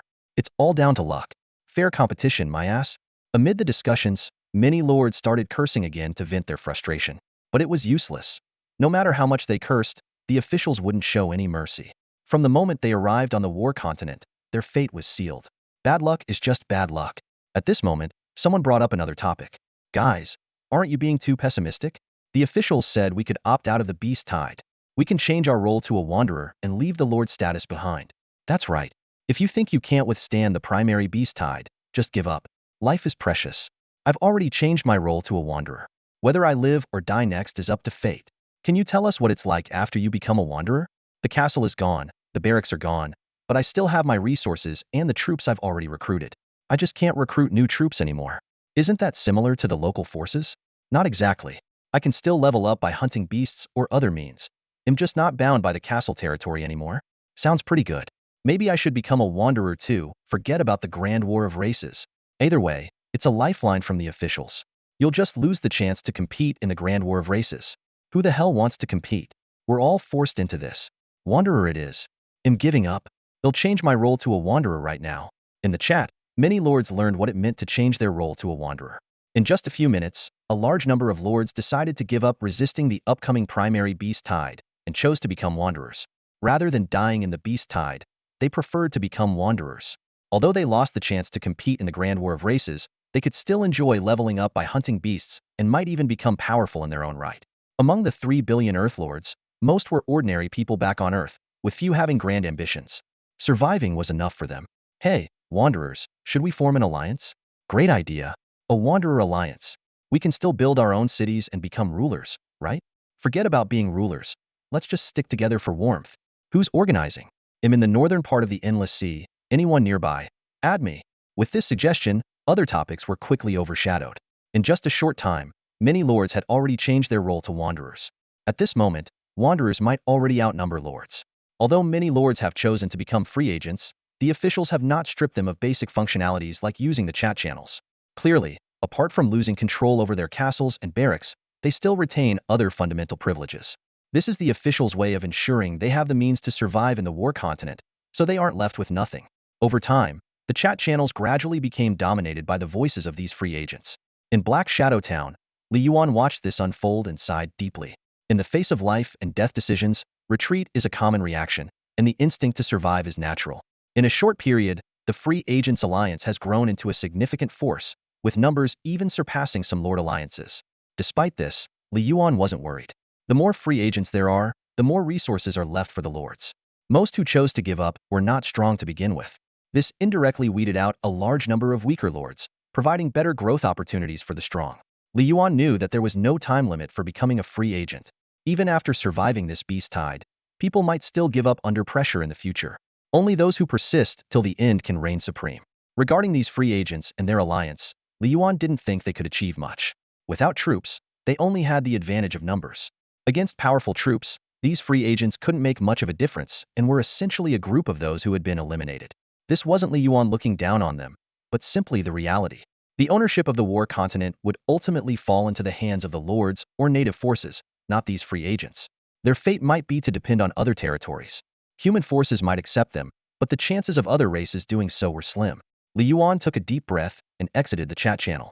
His primary goal now was to prepare for the upcoming initial beast tide and aim for the top spot on the comprehensive leaderboard. Although the top 1 million would receive rewards, who wouldn't want to strive for that unique, special reward? Although it was unclear how many lords had chosen to switch roles, the remaining number was still considerable. Lords with high-level troops wouldn't easily give up the chance for dominance. Even if 2/3 of the lords chose to switch, standing out among the remaining billion lords was no easy task. Yuan was confident in his strength. Unless a holy domain beast attacked, Black Shadow Town had a good chance of taking first place. Judging by the reactions of the holy domain beasts from the Red Moon Forest, they seemed unlikely to participate in this beast tide. At this moment, it was 2 hours and 40 minutes before the officials' initial beast tide attack. Fairy Imo Shanshan sent a message asking about the strength of the beast tide. Yuan said he wasn't sure but advised her to prepare her defenses. Imo Shanshan's territory was strong, with over 1,000 mountain dwarves and a holy domain expert, so she should be able to handle it. Imo Shanshan hesitated about switching to a free agent. Yuan advised her to stay put and remain calm in the Yamagobi Desert. After ending the conversation, Yuan began to set up his territory's defenses. Although he had wiped out many beasts the previous night, roars and shadows were still gathering in the distance, and no one knew how large the beast tide would be in 2 hours. Yuan adjusted the positions of the defense towers, placing them on the city walls. Although the newly obtained turret blueprints had not yet been used, 2 turrets confiscated from the Zhou Castle were also placed on the walls. Additionally, he summoned 23 captured human warriors from the Holy Source Tower, whose loyalty had improved. These warriors were stationed near the front gate to operate the turrets and defend. The Golden Saint Ape, as before, guarded the rear of the territory, ready to fend off any beasts that might attack from the Red Moon Forest. 3 hours passed in the blink of an eye. The skies over the Red Moon Forest and the forest in front of the territory fell into a brief silence, like the calm before a storm. Suddenly, a bolt of lightning tore through the sky, accompanied by a deafening thunderclap. This thunder seemed like a command, and soon the forest and sky outside the territory were filled with roars. Here we go again, surprised or not. The roars of beasts echoed incessantly, shaking the entire territory. Meanwhile, a blank leaderboard suddenly appeared in the chat channel, catching the attention of many players. The chat channel instantly buzzed with activity, as players who had already switched to rogue professions began to speak up. Here they come. I can hear the beast roars. Haha, I switched to a rogue profession early on. The beast horde is scattered. Damn, the number of beasts is insane. At least 1,000. Way more than last night. Is it too late to switch to a rogue now? Switch to a rogue, brothers. No need to risk your lives now. Staying alive is what matters. However, these comments immediately provoked a backlash from players who insisted on being lords. Don't disrupt my focus, you trash. We came to the continent of war to be lords. Only lords are qualified to conquer the continent. The rogue faction wasn't about to back down. Who says rogues can't conquer the continent? Look at how many alliances we have. We're not afraid of you. Haha, a bunch of weak dropouts, and you dare say that? A lord named Lantion mocked. Members of the rogue faction fired back immediately. Lantion lord, right? We, the rogue house, will remember you. We'll wipe you out first if we ever meet. Bring it on. Think I'm scared? Lantion lord retorted without hesitation. Another rogue sneered, haha, you fool. Let's see you survive the initial beast wave first. Can you? Lantion lord replied confidently, you don't need to worry. My troops are top tier, and I've got a bunch of special buildings. This beast wave is nothing. As the chat channel continued to erupt in arguments, the beast horde began a fierce assault on Yuan's territory. Countless wild and magical beasts surged in, far outnumbering those from the previous night, their sheer scale terrifying. Yuan immediately issued orders. Execute the defense plan, don't disrupt the formation. Yes, my lord. Black Shadow and the Golden Holy Ape responded in unison, swiftly taking their positions. The Fortinine defense towers on the city walls were the first to open fire, raining magical projectiles down on the beast horde. Explosions echoed continuously as the beasts were blown apart, their blood and flesh flying everywhere. Yet, the beasts at the rear pressed on relentlessly, trampling over the corpses of their fallen comrades. The taller magical beasts were even more reckless, knocking aside both Black Shadow and their own kind. Their sole objective was to destroy the walls and shatter the castle's defensive core. From the sky, countless birds of prey swooped down, aiming for the castle. The entire territory was besieged on all sides, except from below ground. Despite Black Shadow's fierce resistance, the sheer number of beasts was overwhelming, and some managed to crash into the territory's defensive shield. One or two were manageable, but the simultaneous impact of dozens made the shield waver. Some high-ranking elite beasts even chose to self-destruct, causing the shield to develop small cracks amidst the booming explosions. The city walls also suffered continuous damage, with parts already collapsing. Yuan had anticipated this. The 9th tier defensive shield wouldn't hold off all the beasts forever, and some were bound to slip through. Standing atop the castle, Yuan calmly commanded, retract the defensive shield to protect the castle. Black Shadow, fall back to defend the territory. Following his orders, the 9th tier defensive shield, spanning 5 kilometers, quickly retracted towards the castle. Under Nijia and Ika's leadership, Black Shadow fought while retreating, converging towards the castle. With the defensive shield gone, the 6th tier fortified walls were quickly breached. A flood of magical and wild beasts poured into the territory. This appeared to be a retreat for Black Shadow, but it was a strategic withdrawal. Within the territory, Black Shadow could benefit from the Holy Source Tower's power boost, significantly increasing their strength. Yuan observed the battle from the castle, only occasionally striking down a few flying beasts that got too close. Compared to the previous night, the daylight provided a clearer view of the various battlefields. Among the beast horde were numerous elite 9th tier magical beasts, but Yuan was most concerned about the potential appearance of a saint-level beast. So far, there were none, which was a relief. He believed that even without his intervention, Black Shadow could handle this beast wave. It was just a matter of time. Yuan mused, with so many beasts, Black Shadow's strength will likely increase after this battle. I might even break through to the 9th tier. The 2 beast waves from the previous night had already significantly boosted everyone's strength, nearly reaching a breakthrough point. Yuan himself was close to the peak of the 8th tier, with advancement in sight. Looking at the devastated walls and the beasts that had breached the territory, Yuan smiled slightly. Now that the beasts are inside, it's time to close the gates and deal with them. Repair the walls and defense towers. Yuan commanded. The power of the horse talisman pierced through the void, descending upon the damaged walls. In an instant, the shattered walls seemed to rewind in time, quickly returning to their original state. The destroyed defense towers were also rapidly rebuilt, once again bombarding the beast horde with magical projectiles. With Black Shadow fighting up front and the defense towers providing support from behind, the beast horde found themselves trapped in a pincer attack. Within the territory, Black Shadow's combat power surged by a tier. Particularly, Nijia, IKA, and the Golden Holy Ape now possessed saint-level combat strength. Each strike from them reaped a swath of magical beast lives. The strength of the other Black Shadows was not to be underestimated either, with most reaching the 8th tier and a few achieving 9th tier combat power. 20 or so human troops had retreated to the castle gates as per Yuan's orders. The 2 artillery units operated by the gunners kept firing, and although they had only 8th tier destructive power, they were still quite effective against the beast horde. In no time, hundreds of wild and magical beasts lay dead within the territory. No beast managed to breach the 500-meter radius around the castle, all held back by Black Shadow. The flying magical beasts also struggled to break through the defenses. Under the combined efforts of Flying Shadow and the 3 Saint-level combatants, they were firmly kept at bay. However, Yuan noticed that the aerial forces seemed somewhat lacking. There were only 6 Flying Shadows. He thought to himself, if I get the chance, I need to find a way to strengthen the Flying Shadows. Using divine cores is one option, but even the highly defensive Giant Shadow struggles with their power. The less defensive Flying Shadows would have an even harder time.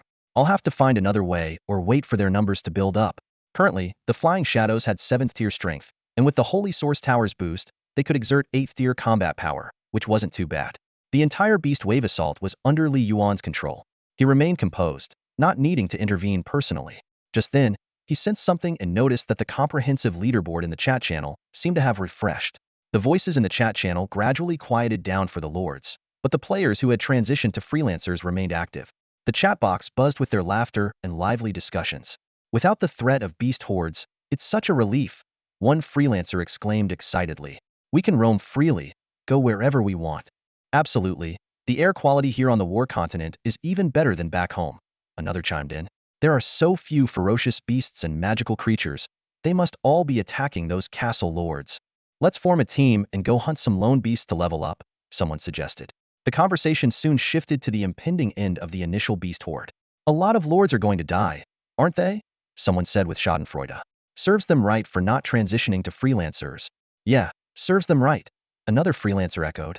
They look down on us freelancers. The more of them that die, the better. However, a more rational voice cautioned, don't just talk big. We're still not as strong as the other lords. We need to get stronger, or we'll end up serving those lords. Someone dismissively replied, haha, you guys go ahead. I'm planning to find a place to hide and live out my days in peace. Useless, someone immediately retorted. Who are you calling useless? If you're looking for a fight, count me in. Your whole family is useless. If you want to die, don't drag me into it. Just as the argument was about to escalate, someone suddenly shouted, all right, cut it out. The comprehensive leaderboard has been updated. This announcement instantly drew everyone's attention. They stopped chatting and began scrolling through the leaderboard. Before long, the chat channel was buzzing again, this time focusing on the Shadow Lord, Yuan. Oh my god, there are so many new faces on the leaderboard. Lots of hidden experts, someone exclaimed. Ha ha ha, wasn't the Shadow Lord supposed to be amazing early on? How come he's only 8th? Someone mocked. Looks like this demon isn't as formidable as we thought. We underestimated the heroes out there. Clearly, other lords have units that are just as strong, if not stronger than demons. The Shadow Lord isn't all that. I thought he'd easily take first place, but oh well. Whether he takes first place or not doesn't concern me. Honestly, I'd be happy if he died in the beast horde. The points are close behind. The Shadow Lord might even drop out of the top 10. Haha, if that happens, it'll be a real joke. However, a cautious voice added, I warn you, be careful. The Shadow Lord holds grudges. Watch out if he comes after you. Come on, if he can find me, I'll admit defeat. Someone responded dismissively. Yuan, naturally, wasn't paying attention to the chat channel. Even if he knew about it, he wouldn't bother with these dropouts. At the moment, he was focused on the comprehensive leaderboard. Initial Beast Horde, comprehensive leaderboard top 1 million. 1. Dragon Nest, 34,735 points. 2. Shrouded Sanctuary, 32,178 points. 3. Mountain of the Gods, 31,643 points. 4. Golden Town, 30,123 points. 5. Angel Town, 28,767 points. 6. Temple of the Lord, 26,785 points. 7. Shadow Town, 25,623 points. 8.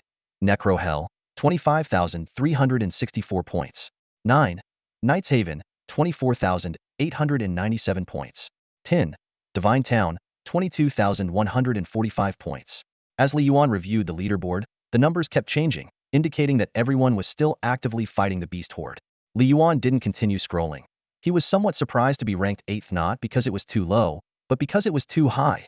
He had expected more hidden experts among the lords, but their actual strength was disappointing. His Shadow Town had only been defending against the beast horde at the outskirts and hadn't even begun large-scale killing, yet it was already ranked 8th. The first place didn't seem so unattainable after all. After reviewing the leaderboard, Yuan exited with full confidence about securing first place. The constantly changing points showed that other lords were fiercely battling to climb the ranks. Similarly, those in the top ranks were closely watching Yuan's Shadow Town. Shadow Town being ranked 8th was unexpected for many lords, even though it was in the top 10 out of millions. For someone like Yuan, who had made a significant impact early on, this ranking seemed underwhelming. Given that demons were top-tier units, this performance was indeed surprising. Many lords speculated that the Shadow Lord had bad luck, encountering an exceptionally strong beast horde that even his demons struggled to handle. However, they didn't know that Yuan hadn't even exerted his full strength yet. The beast horde had just begun. Falling behind a bit now was no big deal and could be easily made up. The first wave consisted mainly of wild and ferocious beasts, with only a few magical ones. For high-tier and top-tier units, these were easy targets for mass slaughter. When the higher-tier magical beasts attacked, that would be the true test for the lords. And that would be Yuan's best opportunity to climb the ranks. Before closing the comprehensive leaderboard, Yuan took note of the top lords' faction names. Those who made it to the top 10, or even top 100 were clearly not weak. Achieving such rankings among billions of lords wasn't just luck. These factions were likely his future strong competitors. Among the top 10, only Angel Town and Divine Town were somewhat familiar. Yuan had seen them mentioned in the chat channel before. The others were new to him. He memorized their names and casually struck down a distant raptor with a bolt of lightning.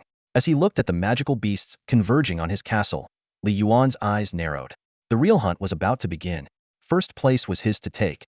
No one could wrest it from him. By the way, after reading, please give this book a 5-star rating. It's climbed from 8 points to 9, and I'd love to see it go even higher. Today, there will be 5 updates, and as long as it keeps climbing, there will be 5 updates every day. In the war-torn continent near the endless sea, a grand castle stood majestically amidst the mountainous terrain. Currently, it was under a fierce assault from a horde of beasts. Scattered around the castle were the corpses of numerous magical creatures, some torn to shreds, others frozen into ice sculptures, and still others burnt to a crisp. Dragons rampaged both on the ground and in the sky, leaving no magical beast able to withstand their might. They breathed elements of all kinds, and several high-flying dragons cast vast dragon magic from above. At the top of the castle, a 6th-tier white dragon stood proudly, with a young man on its back, his eyes filled with confidence and arrogance. Shadow Lord, demon troops, ha, mere clowns. The top rank is mine, and so is the unique special reward. The young man's confidence stemmed from his army of dragons, red dragons, fire dragons, ice dragons, and even undead bone dragons. This was the current top-ranked dragon nest. The dragon army continuously racked up points, widening the gap between them and the other top contenders, Shadow Sanctuary and God's Realm. However, at that moment, several massive figures rapidly approached Dragon Nest. Leading them was a 9th-tier elite leopard, followed by several 8th-tier feline magical beasts. With a deep roar, the leopard leapt into the air, landing directly on a dragon's back. A powerful swipe of its claw sent both crashing to the ground.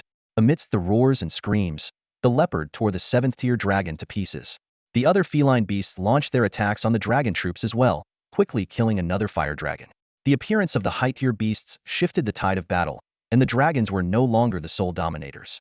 The young man on the white dragon's back turned pale and shouted, "Kill those high-tier beasts with everything you've got." The dragons immediately abandoned their slaughter of the lower-tier beasts and turned to confront the new threat.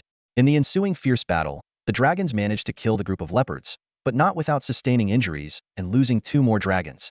It wasn't that the dragons were weak, but the magical beasts, under official orders, ignored the bloodline suppression and fought desperately. Additionally, most of the young man's dragons were only 6th or 7th tier, with only one 9th-tier dragon, so some losses were expected. The young man's face darkened. Although he could bear the loss of a few dragons, it undoubtedly affected his point accumulation, which noticeably slowed. He quickly checked the rankings of other forces. Shadow Sanctuary had dropped to 4th, Death Hell had risen to 5th, and Angel Castle had surged to 2nd place. He noticed that Shadow Town had fallen out of the top 10, but just as he was about to breathe a sigh of relief, it suddenly leapt to 5th place, then quickly climbed to 4th. This made the young man anxious. At this rate, Shadow Town could threaten his top position. At that moment, their internal chat group, Glory Alliance, erupted with messages. This alliance, formed by the young man and several others, had only a dozen members, but all were top-tier lords. Besides Dragon Nest, there was the currently 9th-ranked Holy Sanctuary, while the rest were mostly within the top 300. Messages flooded in. Holy Sanctuary, keep pushing. You're about to drop out of the top 10. Dragon Nest boss, hang in there. Hold the top spot. Our alliance only has you 2 in the top 10. You have to make it to the end. Go, go, go. Glory Alliance Invincible. Following the boss means getting the spoils. Whoa, that girl from Angel Town is fierce. She's in second now. Damn, did I see that right? Shadow Town is fourth. Are the other lords so weak that Shadow Lord overtook them so easily? This is nuts. Dragon Nest and Holy Sanctuary stopped replying, focusing on the Beast Horde assault. As the Pillars of Glory Alliance, if they could secure the top spot and a top 10 position, the alliance would gain immense fame. Meanwhile, the battle at Shadow Town was equally intense. The ground and sky were littered with the corpses of magical beasts. Li Yuan's points had surged because the Shadows had just executed a self-destruct attack. Facing a beast horde numbering over 10,000, including dozens of 9th tier and several elite 9th tier beasts, they had no choice but to self-destruct to slow the assault. This round of self-destruction, including IKA and Ninja, wiped out over 2,000 magical beasts, earning Li Yuan a massive number of points. However, more beasts were gathering in the distance. Li Yuan had yet to make a move, staring at the distant silhouettes of the beasts, puzzled by their sheer number. If not for the timely self-destruction of the Shadows, the beast horde might have already breached the defenses and reached the castle. Facing such a massive horde, even the top-ranked Dragon Nest might struggle, but the Shadows offered a glimmer of hope. Li Yuan realized he was indeed facing a high-intensity beast horde. However, he also felt relieved at least there were no sanctuary-level beasts. As long as there were no sanctuary-level beasts, the others, no matter how many, couldn't truly threaten him. Thank you all for your enthusiasm. I see there are dozens of ratings now. There must be quite a few readers, probably a few thousand, with only 300 or 400 reviews. Please help out with a 5-star rating. It only takes a moment. Due to the continued onslaught of fierce beasts and monsters, the walls Li Yuan had previously repaired collapsed once again. Countless beasts charged towards the castle relentlessly. Once they flooded into the territory, Li Yuan used his old tricks to repair the castle and defense towers, creating a pincer attack on the beasts within the territory. The surge of thousands of fierce beasts and monsters overwhelmed the Shadows. Fortunately, not many beasts appeared from the direction of the Red Moon Forest, allowing the Golden Saint Ape to assist the other Shadows. Despite the large number of beasts, Li Yuan wasn't overly worried about the castle's safety. Without any saint-level monsters, as long as the Shadows self-destructed again to clear the area, these beasts were merely points to be collected. It's time for me to have some fun, Li Yuan thought, floating from the top of the castle. If he didn't make a move, Ninja and the others might start self-destructing again. While killing monsters could earn points, the overall ranking clearly included the performance of the castle's troops and the Lord. Therefore, Li Yuan chose to take the initiative and showcase his strength to the officials. Li Yuan walked in the air, arriving at the castle gate. The sight before him was astonishing. The sky and ground outside the castle were filled with beasts, held back 500 meters away from the castle. Shadows weaved through the beast horde, continuously dying and resurrecting, taking down one beast after another. At this moment, the beast horde received reinforcements, intensifying their assault. The Shadows were overwhelmed, with 2 8th-tier Shadows choosing to self-destruct, killing over a dozen monsters. The 6 flying Shadows in the sky struggled against the dense flock of flying beasts, relying on the assistance of Ninja and IKA, who had saint-level combat power. The Golden Saint Ape also roared occasionally, suppressing the flying beasts. Li Yuan's gaze swept over the beasts on the ground and the flying beasts in the sky.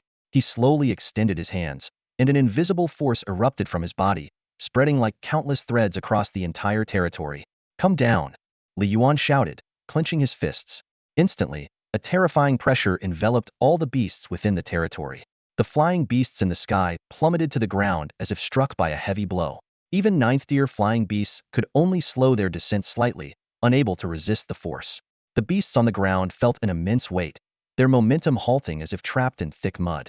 The falling flying beasts crashed to the ground with thunderous impacts. Weaker beasts were crushed to death on the spot, with hundreds of beasts and 6th-tier monsters perishing. At the same time, blue lightning and numerous fireballs appeared in the sky, resembling a blooming blue lotus. The blue lightning formed the petals, and the fireballs were the stamens, creating a beautiful yet destructive lotus. The beasts on the ground roared uneasily, instinctively feeling fear. However, except for the 8th and 9th-tier beasts, the others were immobilized by the invisible pressure. Even the Golden Saint Ape had its movements partially restricted, while the 20 or so human soldiers were directly pressed to the ground. Only the Shadows, due to their intangible nature, were unaffected. Li Yuan's face turned slightly pale. Simultaneously controlling the Moon Demon energy, Thunder Demon energy, and Dragon Sigil was clearly exhausting. Although these divine abilities drew from external energy, using all 3 at once demanded immense mental strength. Only with the support of the Saint Source Tower and his 9th-tier combat power could he cover the entire territory. This was his meticulously planned ultimate move, capable of causing widespread, indiscriminate destruction. The moon demon energy not only suppressed the beasts below, but also compressed the thunderfire lotus in the sky. The lightning and fireball's power were rapidly condensed, their colors deepening. In just a few seconds, Li Yuan's gravity field began to falter. Dozens of 9th-tier beasts and several 9th-tier elite monsters broke free first, roaring skyward. Other beasts gradually tore through the gravity field, regaining their mobility. Despite the destructive power of the thunderfire lotus overhead, their officially controlled consciousness ignored it, charging at the castle once more. Retreat to the castle. Li Yuan's command reached all shadows, the golden saint ape, and the human soldiers. They immediately abandoned their opponents and quickly retreated into the castle or energy shield. Without any obstacles, the beast horde surged into the 500-meter range of the castle. At that moment, blue and red lights intertwined in the sky, illuminating the land. Bloom, Thunderfire Fury Lotus. Li Yuan gazed at the Thunderfire flower above, his eyes gleaming with cold determination. Thunderfire Lotus, Li Yuan casually named it. As soon as he said it, he struggled to remember it clearly. But at this moment, he had no time to dwell on such details. As Li Yuan's voice fell, the massive Thunderfire Lotus suddenly bloomed. The initially slightly closed blue petals shot outward, hurling nearly solid fireballs from within. Simultaneously, the blue petals shattered, releasing an incredibly violent energy, accompanied by a downpour of fireballs. In the sky, interwoven blue and red lights filled the shadow territory, with only the shadow castle excluded. At this critical juncture, the ferocious beasts and demonic creatures had already closed in within 100 meters of the castle. Just then, the Thunderfire Lotus exploded in midair. Fireballs, driven by the thunderous energy, emitted sharp whistling sounds as they tore through the air. They enveloped in lightning, continuously exploding among the beast horde. The deafening explosions and the agonized cries of the demonic beasts intertwined, creating a symphony of death. Inside the castle, the golden sacred ape was dumbfounded. General Ika and Nija, though expressionless, couldn't hide their shock at the scene unfolding before them. The 32 human soldiers kept swallowing nervously, thinking to themselves, forget the so-called Dezhou castle, this powerful lord is the one we should follow. Their loyalty, which was already over 80%, skyrocketed, nearing 100%. Boom! The explosions roared incessantly. Hundreds of fireballs compressed to their limits exploded one after another, their power unparalleled. The lightning spread with each fireball's explosion, linking the demonic beasts like a web of electricity. Beasts below the 6th tier were almost instantly reduced to ashes. Those above the 6th tier, if weaker, were first charred by the fireballs and then shattered by the lightning. Even the high-tier beasts of the 8th tier and above, when hit directly by the fireballs, couldn't escape severe injuries, their skins torn under the dual assault of fire and lightning. Half a minute later, the explosive aftermath of the Thunderfire Lotus began to gradually dissipate. The ground was littered with corpses, few of them intact, many reduced to black ash. Li Yuan twitched his mouth, thinking, that was overkill. The power of the Thunderfire Lotus was undeniable, but it seemed excessively strong. In this cataclysmic attack, at least 2,000 beasts were slain, yet there were hardly any complete corpses left. This meant Li Yuan lost the bodies of 2,000 demonic beasts. Despite this, the gains were still considerable.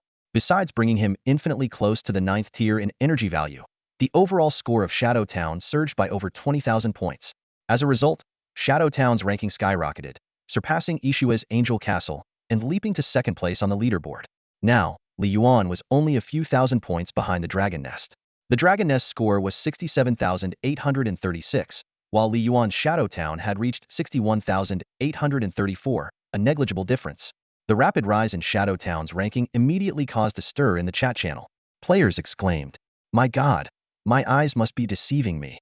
The Shadow Lord, who you all mocked, has soared to the top, his score skyrocketing like a rocket. What did he do to get such a boost? No wonder the Shadow Lord's rank was so low. He was holding back a big move to amaze everyone. Damn, that's insane. Over 20,000 points in one go. Huh, where are those who belittled the Shadow Lord now? How's your face feeling, huh? Good thing I kept my mouth shut."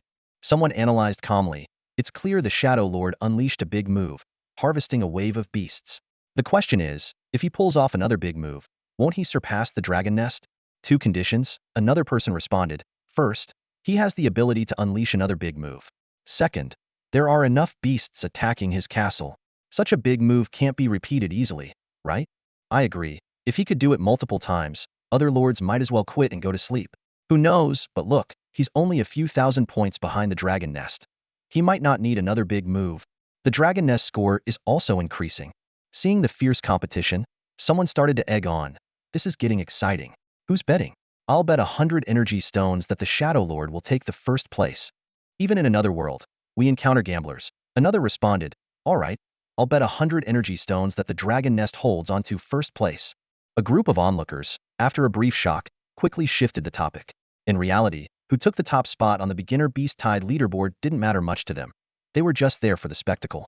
Meanwhile, in the Glory Alliance group, members were equally stunned by the Shadow Lord's surge in points. What the hell? Did he take drugs or get an injection? 20,000 points, just like that. The boss is in danger. Don't panic. The Dragon Nest boss might have a big move up his sleeve too. Hold steady, big guy. Speaking of which, the Shadow Lord's demonic troops, can they have such a big move, wiping out thousands of beasts at once? Impossible, right? No matter how strong the troops are, they couldn't have advanced to the Holy Domain in just a few days, right? The Dragon Nest boss's strongest troops are only 9th tier. Maybe it's some kind of magical scroll from a novel? Forbidden magic? Who cares? As long as the Dragon Nest boss holds steady, the first place must belong to our Glory Alliance. Go, Glory Alliance! The young man from the Dragon Nest had no time to chat in the group. He was equally shocked. He had just been over 30,000 points ahead of the Shadow Lord, but in just a moment, the gap had narrowed to a few thousand points. I can't lose, I can't lose. The young man gritted his teeth. Dragons, attack with full force, use all your area effect attacks. White Dragon, you go too. The young man jumped off the White Dragon's back, sending his favorite White Dragon into the fray. Back at the Shadow Castle, Yuan was slightly out of breath. The Thunderfire Lotus had indeed drained much of his energy, and he almost stumbled upon landing. But the Thunderfire Lotus's effect was evident, wiping out over 2,000 demonic beasts in one go. And this was without the help of the Shadow's contribution, solely relying on his own divine skill. In 7 days, not even 8, he had gone from a frail man on the brink of death to a powerhouse capable of annihilating thousands of demonic beasts in an instant. Frankly, Yuan felt a bit like he was in a dream. But the remaining beast horde, relentlessly attacking the castle, reminded him that this was no dream, it was real. Yuan snapped out of it, coldly gazing at the roaring beast horde, and commanded, no need to hold back, kill every last one of these beasts. At Yuan's command, the shadows appeared among the beasts like ghosts, no longer just intercepting but launching a brutal slaughter. Each shadow fought dozens of demonic beasts simultaneously, and when exhausted, they detonated themselves without hesitation, sending blood and flesh flying everywhere. The Golden Saint Ape, once saved by Yuan and well aware of his master's extraordinary healing powers, also fought with abandon. Using its massive body, it held off several 9th-ranked demonic beasts, ignoring the wounds covering its body. Nija and Ika, transformed into grim reapers, ferociously hacked down the fierce beasts, leaving a trail of severed limbs and bodies in their wake. Over 20 human soldiers did not retreat either. They guarded the cannons at the castle gate, taking turns to keep firing continuously. Yuan temporarily refrained from joining the battle. On one hand, the unleashed shadows were sufficient to handle the remaining 3,000 to 4,000 beasts. On the other hand, another strike with his thunderous fire lotus could result in a backlash, potentially causing a concussion. With his 9th-rank strength, not using a large-scale destructive move meant his presence wouldn't make much difference. The earlier thunderous fire lotus had already killed over 2,000 beasts, satisfying his craving for action. The roars of beasts and the explosions of self-detonating shadows echoed throughout the town. Yuan's overall score climbed rapidly. Although the scores of the 10,000 Dragon Nest were also rising, they couldn't keep up with Yuan. The gap of several thousand points gradually closed, and eventually, Black Shadow Town overtook them completely. In less than half an hour, Yuan successfully reached the top, securing the first place on the overall leaderboard. This change once again ignited the chat channels and internal alliance groups. We always said the Shadow Lord was the strongest, and now it's proven. If it weren't for the Dark Horse, Black Shadow Town would definitely be first. So powerful. Now Black Shadow Town has widened the gap by over 5,000 points. Some noticed that the voices praising the 10,000 Dragon Nest and mocking the Shadow Lord had suddenly disappeared. Others observed that Angel Town had dropped from 2nd to 5th place, sparking speculation. The Shadow Lord is so powerful. Angel Castle shouldn't be weak, right? Maybe the scale of the beast tide in Angel Town wasn't that strong. Could it be that the Shadow Lord's troops are not demons, but something even stronger than angels and demons? In the Glory Alliance chat group, the atmosphere grew tense. It seems the beast tide is almost over. 10,000 Dragon Nest leader, can you make a final push to reclaim the top spot? Such a pity. It feels like we're done for. Who would have thought that not only did the Shadow guy catch up, but he actually took the lead? Arguments erupted within the group, with some members even quitting the alliance. This alliance, established less than half a day ago, was already showing signs of fracturing. Meanwhile, in the anti-alliance group, the atmosphere was much more harmonious. Goddess, keep it up, stay in the top 5. Purple Gold Lord, you too. You're about to break into the top 10. Come on, you too. The anti-alliance is counting on you. In Angel Town on the Tarkin Plain, Ishwe, clad in blood-stained silver armor, had just driven back the beasts and returned to her castle. She checked the overall leaderboard and saw the Shadow Lord at the top, her expression turning bitter. Ishwe knew that in the vast war continent, there were bound to be powerful troops capable of rivaling angels. But she hadn't expected that in this beast tide, giving her all would only secure her a position barely in the top 5. Her goal had been first place, envisioning a battle for the top spot against Li Yuan. However, the reality was that Li Yuan had indeed claimed the top, while she could only settle for 5th. Although Ishwe had anticipated that Li Yuan might take first place, she couldn't help but feel a twinge of disappointment when the results were finally announced. 5th place was far below her expectations. The top 3 would have been acceptable, but 5th place was hardly satisfactory. Her angel troops were supposed to be top tier. In contrast, Li Yuan's Shadow Lord, despite its initially low ranking, had surged ahead and claimed the top spot. Ishwe shook her head, her thoughts in turmoil. Demons, angels. She began to doubt that the Shadow Lord's troops were truly demons. Perhaps everyone had been misled from the outset. Even if they were demons, they shouldn't be significantly stronger than angels. The two should be evenly matched. The fact that she only placed 5th indicated that the other lord's troops were also formidable, not inferior to angels and demons. This suggested that Li Yuan's troops might indeed surpass the level of both angels and demons. Shadow Lord, what exactly are your troops? Ishwe murmured, her curiosity about this mysterious opponent growing stronger. Despite the setback in the rankings, Ishwe had not lost confidence. She had already formed the anti-alliance, fully aware that in the struggle among the various races, unity was far more effective than going it alone. A single finger is no match for a fist. The alliance members she had gathered were formidable, and together, they might not lose to Li Yuan's shadow territory. Ishwe calmly analyzed the situation. The Shadow Lord's exceptional prowess would inevitably make him a target. Even with powerful troops, he might not laugh until the end when faced with a joint attack from multiple lords. Many ants can kill an elephant, especially when those ants are powerful lords.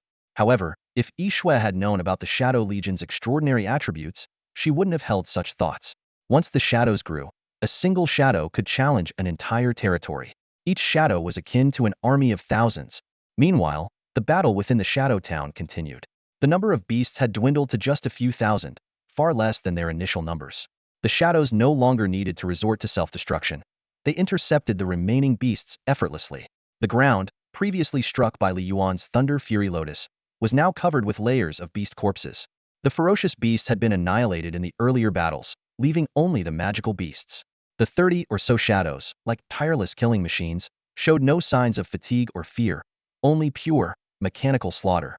However, the 20 or so human troops lacked such characteristics. Though they were merely operating the turrets and hadn't expended much physical energy compared to the shadows, exhaustion was evident on their faces. Even the golden sacred ape, a domain-level force, appeared somewhat fatigued from the continuous slaughter. After the initial onslaught of dozens to hundreds of magical beasts, the subsequent battles posed little challenge to it, with each opponent easily dispatched. Li Yuan hadn't initially noticed this, but upon seeing the state of the golden sacred ape and the human troops, he frowned. "Let's finish this quickly," he muttered. As soon as he spoke, a mysterious force flowed into the golden sacred ape and the human troops, instantly restoring them to peak condition. The shadows, following Li Yuan's command, redoubled their efforts in slaying the remaining beasts. As the sun set, its golden rays bathed the land, and the sky grew darker. Soon, the intensity of the remaining beasts' assault on the castle noticeably diminished. Li Yuan keenly observed that some of the beasts in the horde had begun to retreat. The madness in their eyes seemed to have faded, replaced by a hint of clarity, as if they had broken free from the official control. Li Yuan gazed at the darkening sky and murmured, "Is it coming to an end?"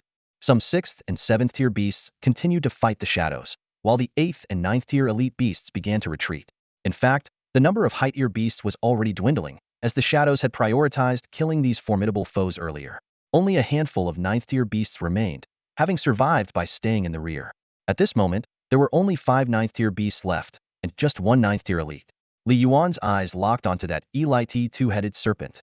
One head was green, the other yellow, each as large as a millstone. Its body, over 100 meters long, was covered in scales of alternating green and yellow, with its tongues flickering in matching colors, giving it an eerie appearance. Suddenly, The serpent's heads dipped, and its massive body began to slowly slither backward.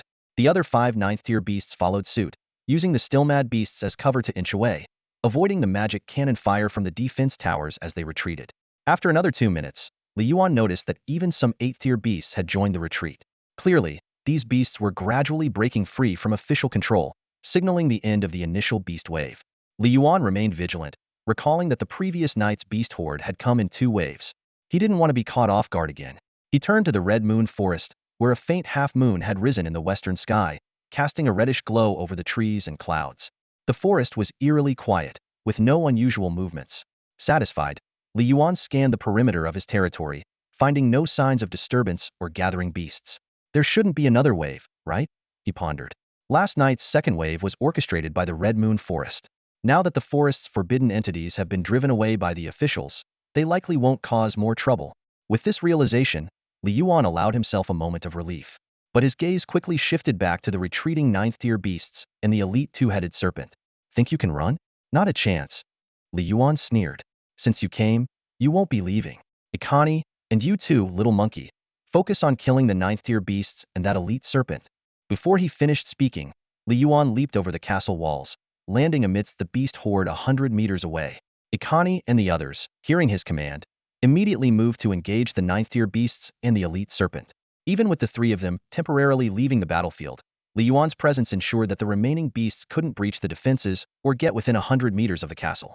Most of the beasts had regained their senses and were retreating, making them easy targets for Yuan and his forces. Ikani and the others, all domain-level fighters, quickly dispatched the 9th-tier and elite beasts before returning to hunt down the fleeing horde. Yes, the battle had shifted from defending against the beast horde to pursuing and eliminating the retreating beasts.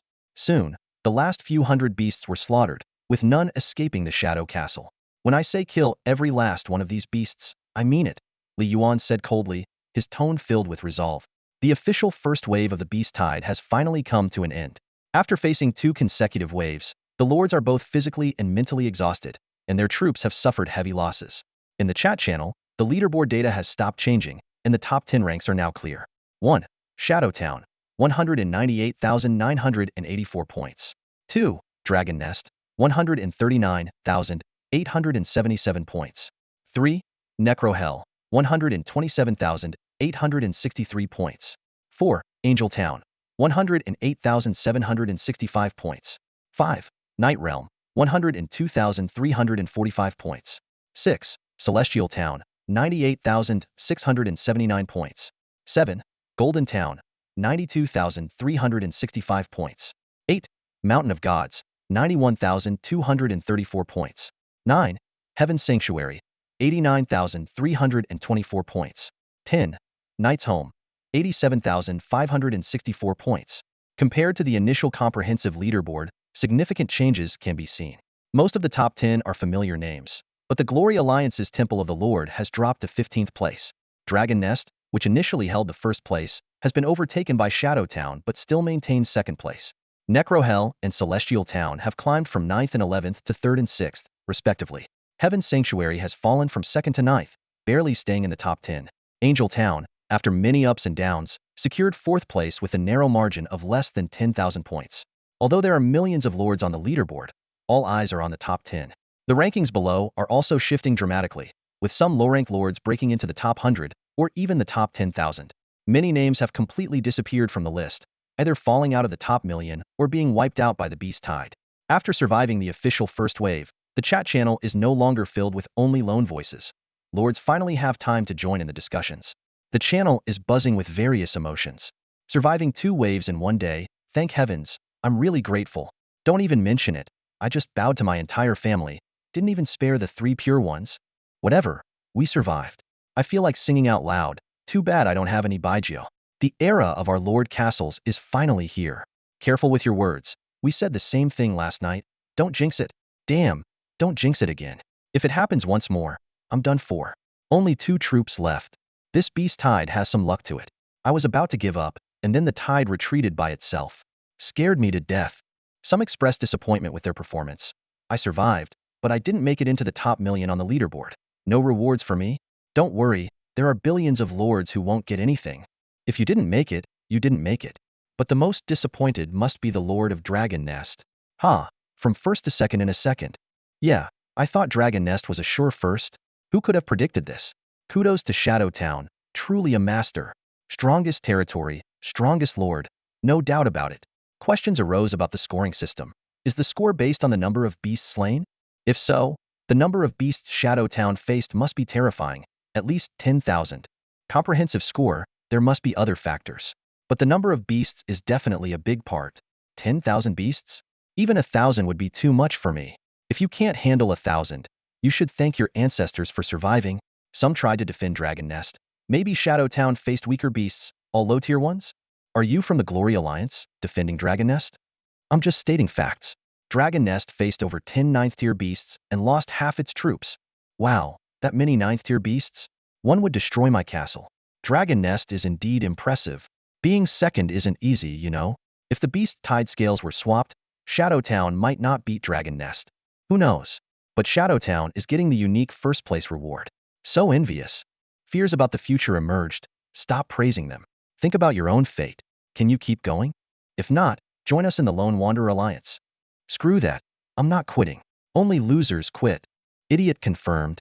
Questions about reward distribution also came up. When will the rewards be issued? I'm ranked 89,000. Wait, it should be soon.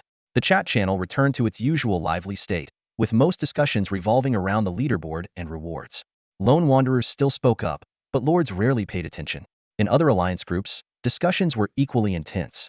Members of the Glory Alliance felt particularly conflicted, especially the Lord of Dragon Nest. Unbelievable, I really lost. The Lord of Dragon Nest roared. Brother, a loss is a loss, it's done. If it was close, you'd have a point, but they beat you by thousands of points. What's there to dispute? Right, Dragon Nest, keep your head up. Admitting someone is stronger isn't shameful. You're still second. Like they say, the leaderboard isn't a true measure of power. If Shadow Town faced your beast tide, they might not be first. Focus on the bigger picture. Our goal is to dominate all races. The Lord of Dragon Nest was still bitter, but I lost so many dragon troops and the first place reward. Dragon Nest, you're the strongest in our Glory Alliance. Keep complaining and I'm out. Alright, my bad. Thanks for the support. Exactly, true strength will be shown in future battles. This is just a beast tide. Yeah, let's look ahead and keep pushing. Despite his words, the Lord of Dragon Nest couldn't shake off his frustration. The unique first-place reward was surely something powerful, and now it's out of his reach. He couldn't help but imagine how much stronger Shadow Town would become, envy and resentment boiling inside. But seeing several members quietly leave the alliance, he dared not say more, fearing the Glory Alliance might fall apart. Nevertheless, his strength was still recognized by many, offering some consolation. The Lord of the 10,000 Dragon Nest stood amidst the carcasses of magical beasts that littered his territory, his face as dark as iron. With a grim expression and gritted teeth, he muttered, Shadow Lord, just you wait. And those who mocked me, your turn will come. Without another word, he turned to command the remaining dragon troops to clear the battlefield, dragon claws tearing through flesh with ease. On the Tucker Plains, Ishua personally led the Angel Squad to clean up the remains of the magical beasts within the Angel Town's territory. The official beast tide had significantly strengthened the Angel Squad, with 2 ninth-tier archangels now standing proudly among them. The thousands of magical beast corpses provided not only a wealth of resources, but also a crucial means to further enhance their power. In her spare moments, Ishua tried once more to search for the Shadow Lord, hoping to add Li Yuan as a friend. However, since he had disabled the friend request feature, Li Yuan had not reopened it. With a sigh, Ishua thought to herself, the pressure from the Shadow territory was immense. If she could form an alliance with the Shadow Lord, it might not be long before the entire Andila state bowed to their anti-alliance. Unfortunately, the Shadow Lord was a lone wolf, refusing all communication. Ishua knew well that if the situation continued, a conflict between the anti-alliance and the Shadow Lord was inevitable. There can only be one king in Andila state. When two strong forces collide, one is bound to fall, providing an opportunity for other state lords. Ishua harbored grand ambitions of conquering the entire war continent. At this moment, she was inclined to form an alliance with Li Yuan. However, what she did not know was that Li Yuan had never considered forming alliances. In his eyes, there were only two choices, submission or death. Ishua's dream of an alliance was destined to be in vain. The battle between Li Yuan and the anti-alliance, Angel Town, was inevitable. In the Red Moon Forest, within the Shadow Town territory, the shadows finished off the last fleeing magical beast, marking the end of the battle. The territory finally returned to peace, but the shadows did not relax. they immediately began the intense task of cleaning the battlefield, gathering corpses, and dealing with severed limbs, bustling with activity.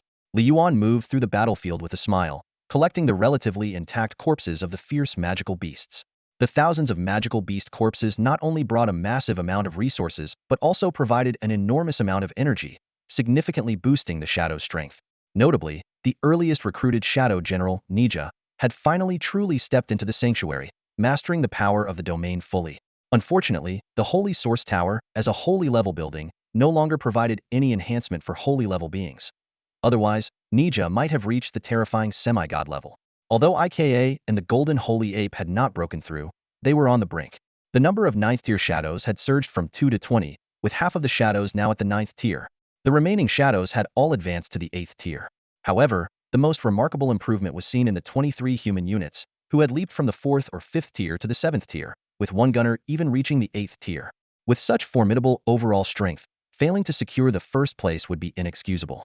Yuan's smile grew broader at the thought of the massive resources he would gain from collecting these magical beast corpses, including energy stones, primordial crystals, and materials.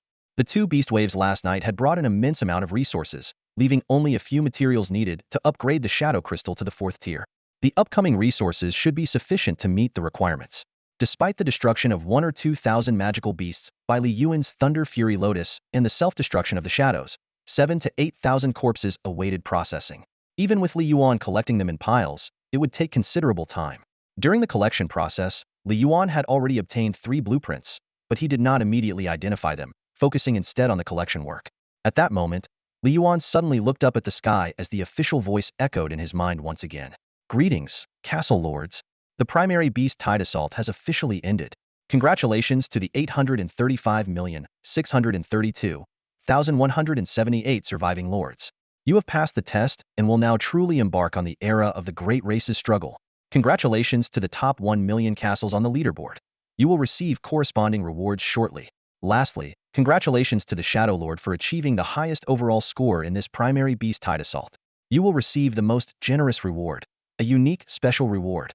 Lords, the gate to the Supreme Throne has opened for you. Rest and prepare for your next slaughter. The term Supreme Throne reappeared in the official announcement, undoubtedly the ultimate goal for countless lords vying for supremacy. Ascending to the Supreme Throne might signify becoming the ultimate ruler of the war continent, the sole master of this land. However, the Supreme Throne was destined for only one. Most lords knew they had no chance at this position. Only top-tier entities like the Shadow Lord, ranked in the top 10, could compete for this seat. For ordinary lords, achieving godhood and enjoying eternal life was satisfaction enough. Lords from various regions began to discuss the Supreme Throne. Who can claim it? As long as it's not me, I'm fine. Honestly, I'm even considering becoming a freelancer. At least 2 billion lords died in this primary beast tide. It's too dangerous. Can my good luck continue? I don't think so. The Supreme Throne is too far out of reach. Just becoming a god and achieving immortality is enough. I wonder if we can return to Earth after becoming gods. The Shadow Lord must be even stronger now with that unique, special reward. The gap is widening. Those of you in the top million, what rewards did you get? Tell us. I'm ranked around 90,000. I got a treasure chest with a magical beast cub of holy tier potential. Not bad. Reporting from rank 72.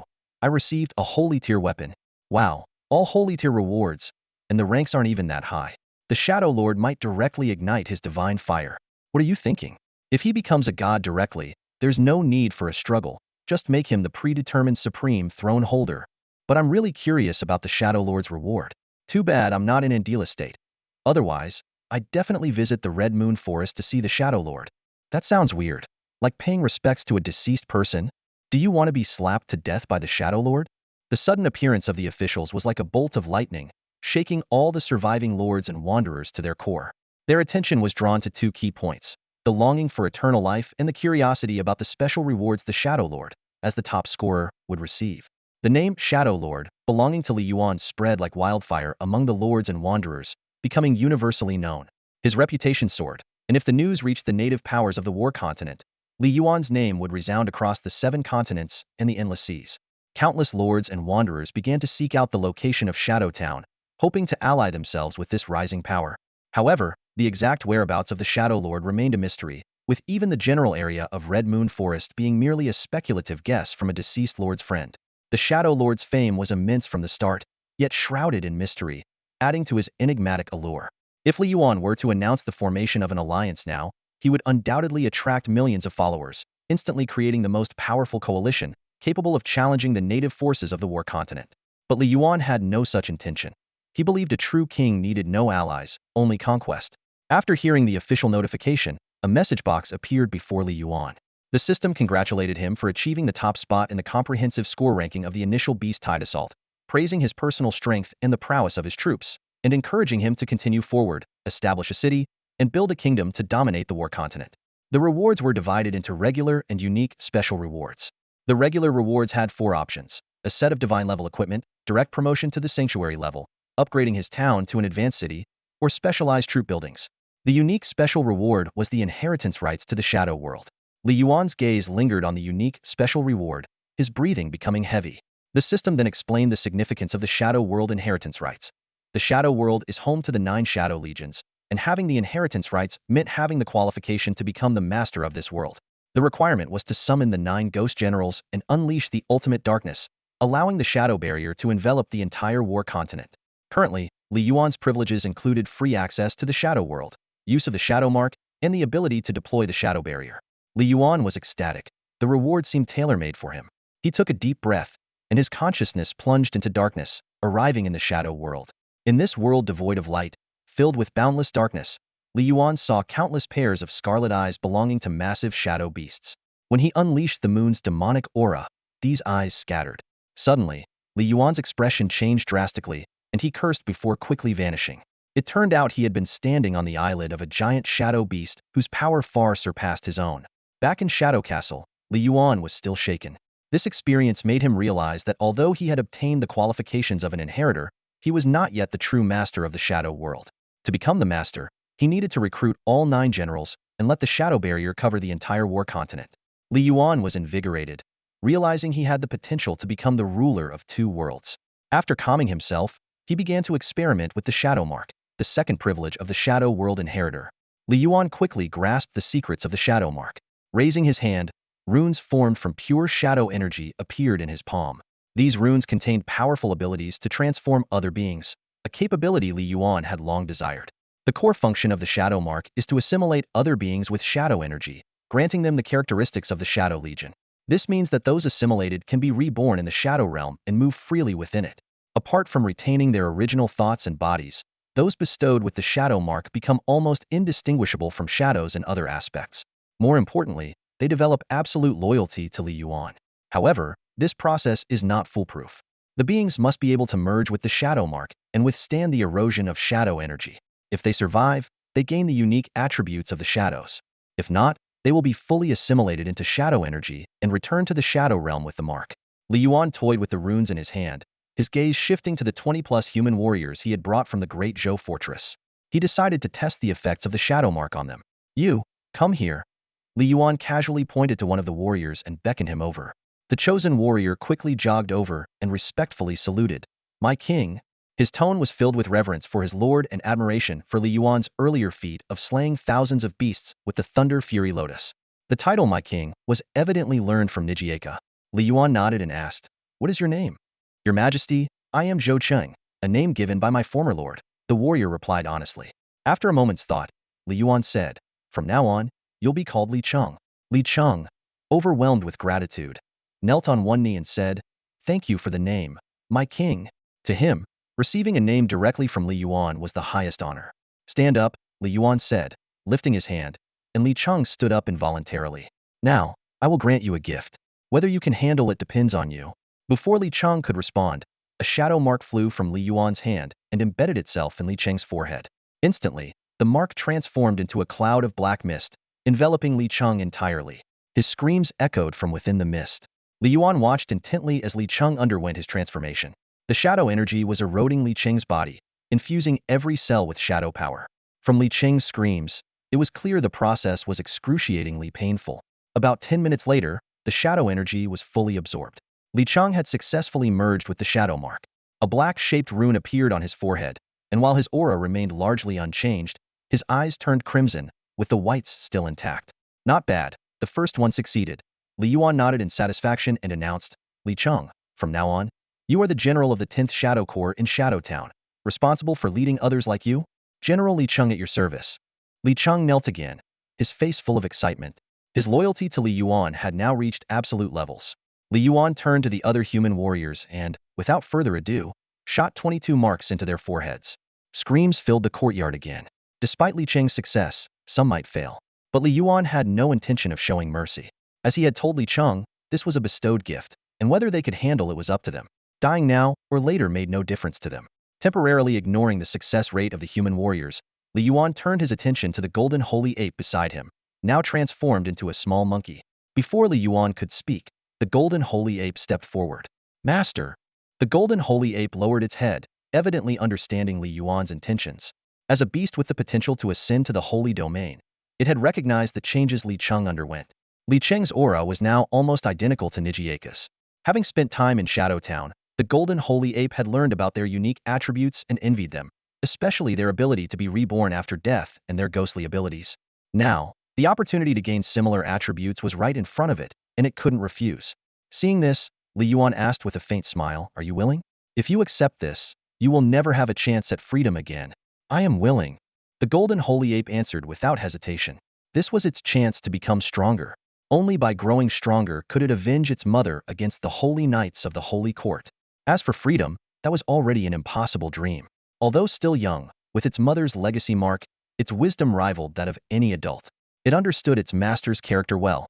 Even without accepting the mark, it would never be free. Li Yuan said no more and embedded a shadow mark into the golden holy ape's forehead. Instantly, the ape trembled violently, quickly enveloped by the shadow energy. However, due to its immense strength, the golden holy ape endured the erosion more calmly than Li Cheng, without screaming. Before long, the golden holy ape successfully merged with the shadow mark. Apart from its eyes turning crimson, there were no significant changes. "You should have a name too," Li Yuan mused, stroking his chin. "Back home, there was a legendary monkey named Sun Wukong. From now on, you'll be called Sun Wukong." "Thank you, master. I will be known as Sun Wukong." The golden holy ape accepted readily. "Very well, Sun Wukong. From now on, you are the general of the 12th Beast Corps in Shadow Town, responsible for leading other beasts like you," Li Yuan declared. "General Sun Wukong at your service." Sun Wukong knelt on one knee, mimicking Li Cheng and Nijiaka. Li Yuan smiled and turned his attention back to the human warriors. They had also finished absorbing their shadow marks. However, out of the original 21, only 12 remained. The rest had perished. A nearly 50% success rate was a decent outcome. By now, the shadows had almost finished cleaning up the territory, except for a pile of beast corpses yet to be collected. Li Yuan wasn't in a hurry. He had one more ability to test the shadow barrier. Golden Sacred Ape Sun Wukong commands the 11th Legion of Beast Shadows. Li Yuan stood atop the high walls of the Dark Shadow Fortress, overlooking his domain and contemplating the mysteries of the Dark Shadow Barrier. He had come to understand that the barrier was essentially a projection of the Dark Shadow world, enveloping individuals and objects in the War Continent. To become the true master of the Dark Shadow world, one condition was to extend this projection across the entire War Continent, consuming it. Closing his eyes, Li Yuan silently connected with the Dark Shadow world. In the next moment, shadows began to spread from beneath his feet, like ink flowing outward. However, the shadows soon halted, covering only half of the Dark Shadow Fortress. Li Yuan frowned and retracted the barrier, silently lamenting his lack of power. His gaze fell on the crystal core defense above the main castle, and a glint of insight flashed in his eyes. The crystal core defense, a feature he had often criticized, was the Achilles heel of every castle lord. The crystal core was linked to the lord's life, but could not be carried around, limiting the lord's freedom of movement. Suddenly, an idea struck Li Yuan. He soared into the air, reaching above the main castle. The dark shadow barrier unfolded once more, this time precisely enveloping the main castle. Seeing he had extra capacity, Li Yuan extended the barrier to encompass the dark shadow crystal as well. As the shadows dissipated, Li Yuan sensed that the main castle had become a subsidiary world of the dark shadow world, over which he held absolute control. This meant that the limitations of the crystal core no longer applied to him. A confident gleam appeared in Li Yuan's eyes as he looked towards the Red Moon Forest, thinking that this threat might soon become his backyard. Landing back in the castle courtyard, Li Yuan began to plan his next steps. He considered collecting the corpses of magical beasts, upgrading the dark shadow crystal, and extracting divine skills. He especially longed to obtain the dog talisman, granting him true immortality. Reflecting on the rewards from the recent beast tide assault, Li Yuan couldn't help but feel he had gained immensely. The ability to freely enter the Dark Shadow world, the Dark Mark, and the Dark Shadow barrier each granted him significant advantages. Now, he turned his attention to the standard rewards. After carefully weighing the four options, Yuan ultimately chose the unit attribute building. This structure would allow him to better optimize his troops, such as enhancing his aerial forces. Although upgrading to a mid-level town was tempting, he believed that troops were the foundation of everything. Firm in his decision, Yuan paved the way for future development. Once the rewards for the troop-specific buildings took effect, the 9 diamond-shaped crystals on the Shadow Crystal instantly merged, then split into 9 smaller crystals. This new structure consisted of one large, central crystal surrounded by 9 smaller ones, each bearing a unique mass design that corresponded to the 9 major Shadow Core. Yuan gazed at the newly transformed Shadow Crystal, feeling a twinge of regret. It was evening, and there were still hours to go before he could recruit more shadows. He was eager to test the new recruitment effects. Although the immediate benefit seemed minimal, in the long run, this reward would significantly enhance the overall strength and coordination of Yuan's shadow army. After collecting all the rewards, Yuan resumed his task of harvesting the corpses of the magical beasts. It wasn't until nightfall that he finished processing all the bodies. The haul was substantial: 3,072 energy stones and 123 primordial crystals, surpassing the yield from the previous night's 2 waves of beasts. The total could have been even greater if not for the destructive impact of Yuan's Thunder Fury Lotus and the Shadow's self-detonation, which obliterated some of the beast corpses. Additionally, he acquired 7 building blueprints, fewer than expected but still a pleasant surprise. Yuan took a quick inventory of the resources in his warehouse, a total of 7,499 energy stones and 254 primordial crystals. These resources were sufficient to upgrade the Shadow Crystal to level 4. Without hesitation, he approached the Shadow Crystal and initiated the upgrade.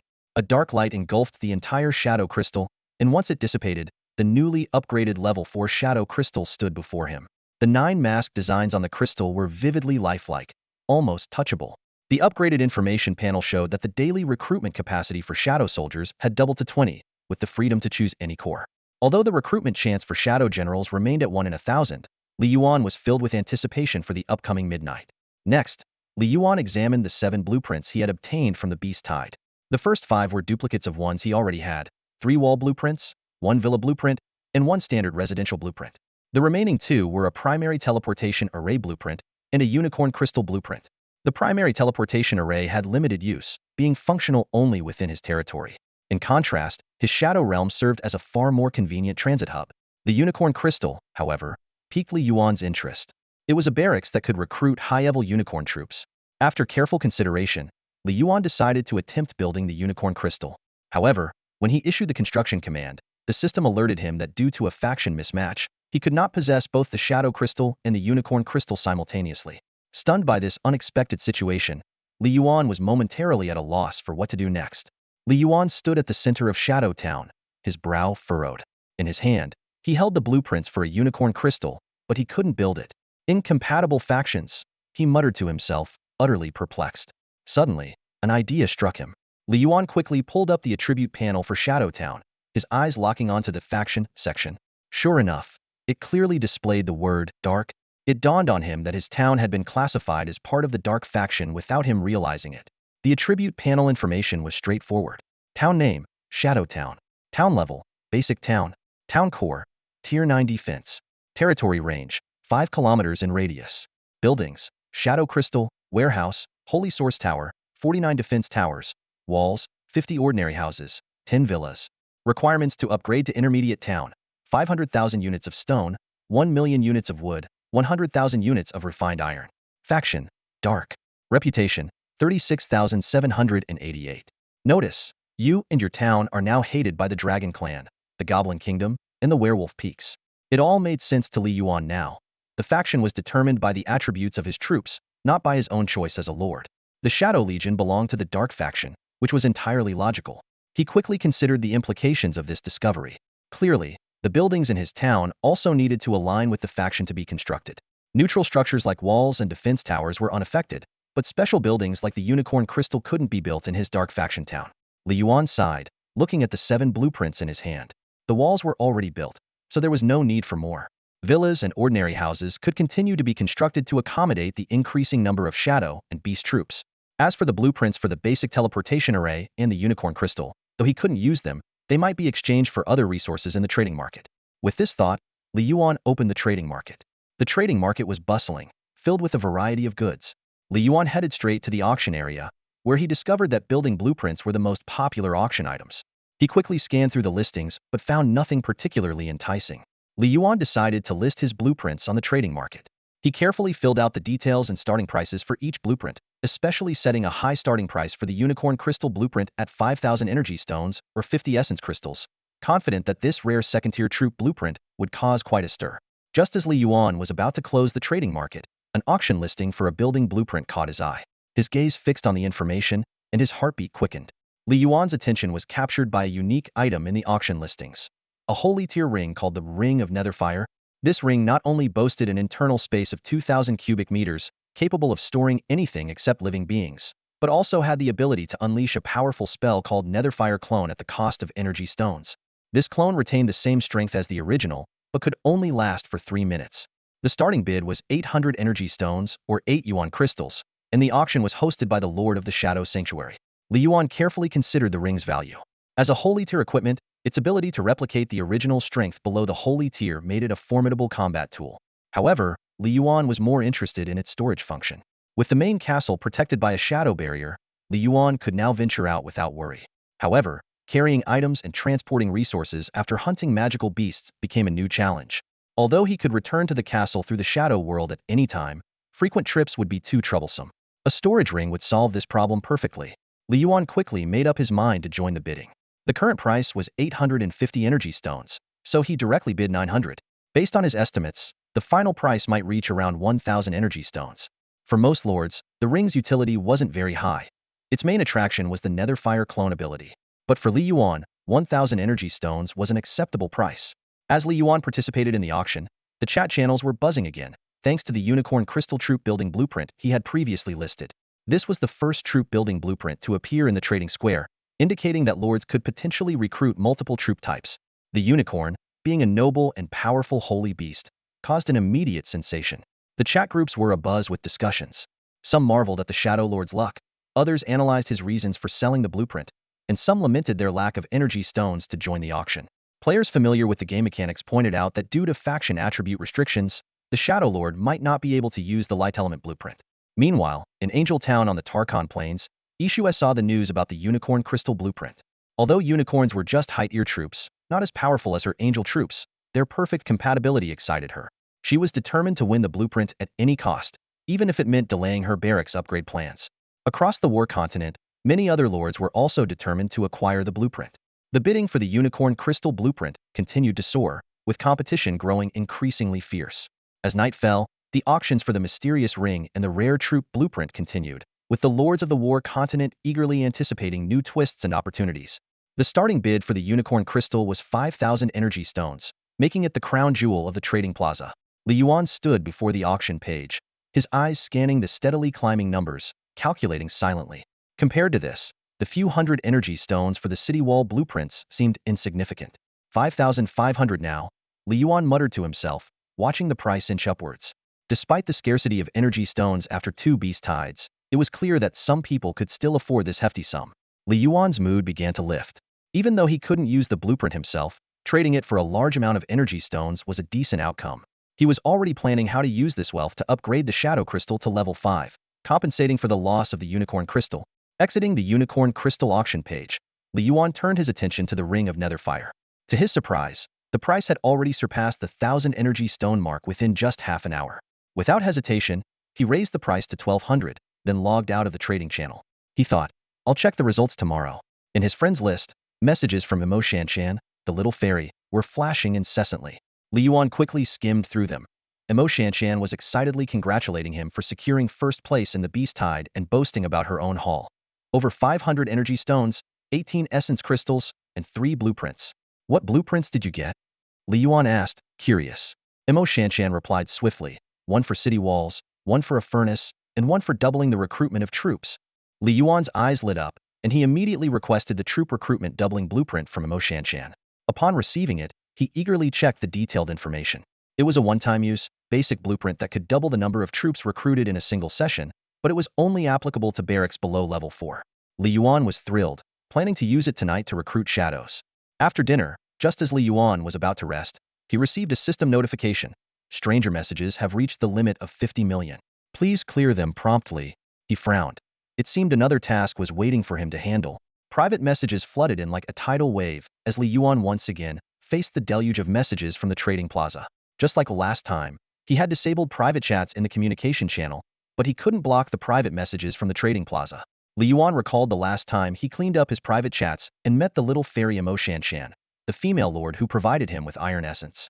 With a hint of anticipation, Li Yuan started browsing through the messages. Most were friend requests or inquiries about supplies, ranging from food to materials. In the aftermath of the beast tide, iron essence and weaponry had become hot topics. Following the demon troop incident, inquiries about his troop types and territory location poured in. Recent messages focused on beast tide rewards and unicorn troop crystals. Li Yuan noticed that the top 10 lords on the comprehensive leaderboard were also showing great interest in unicorn troops. Some offered low prices for purchase, while others suggested installment payments.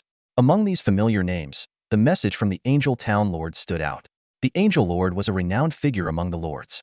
She was the first to implement a fair pricing policy for food and had formed an alliance, showcasing extraordinary ambition.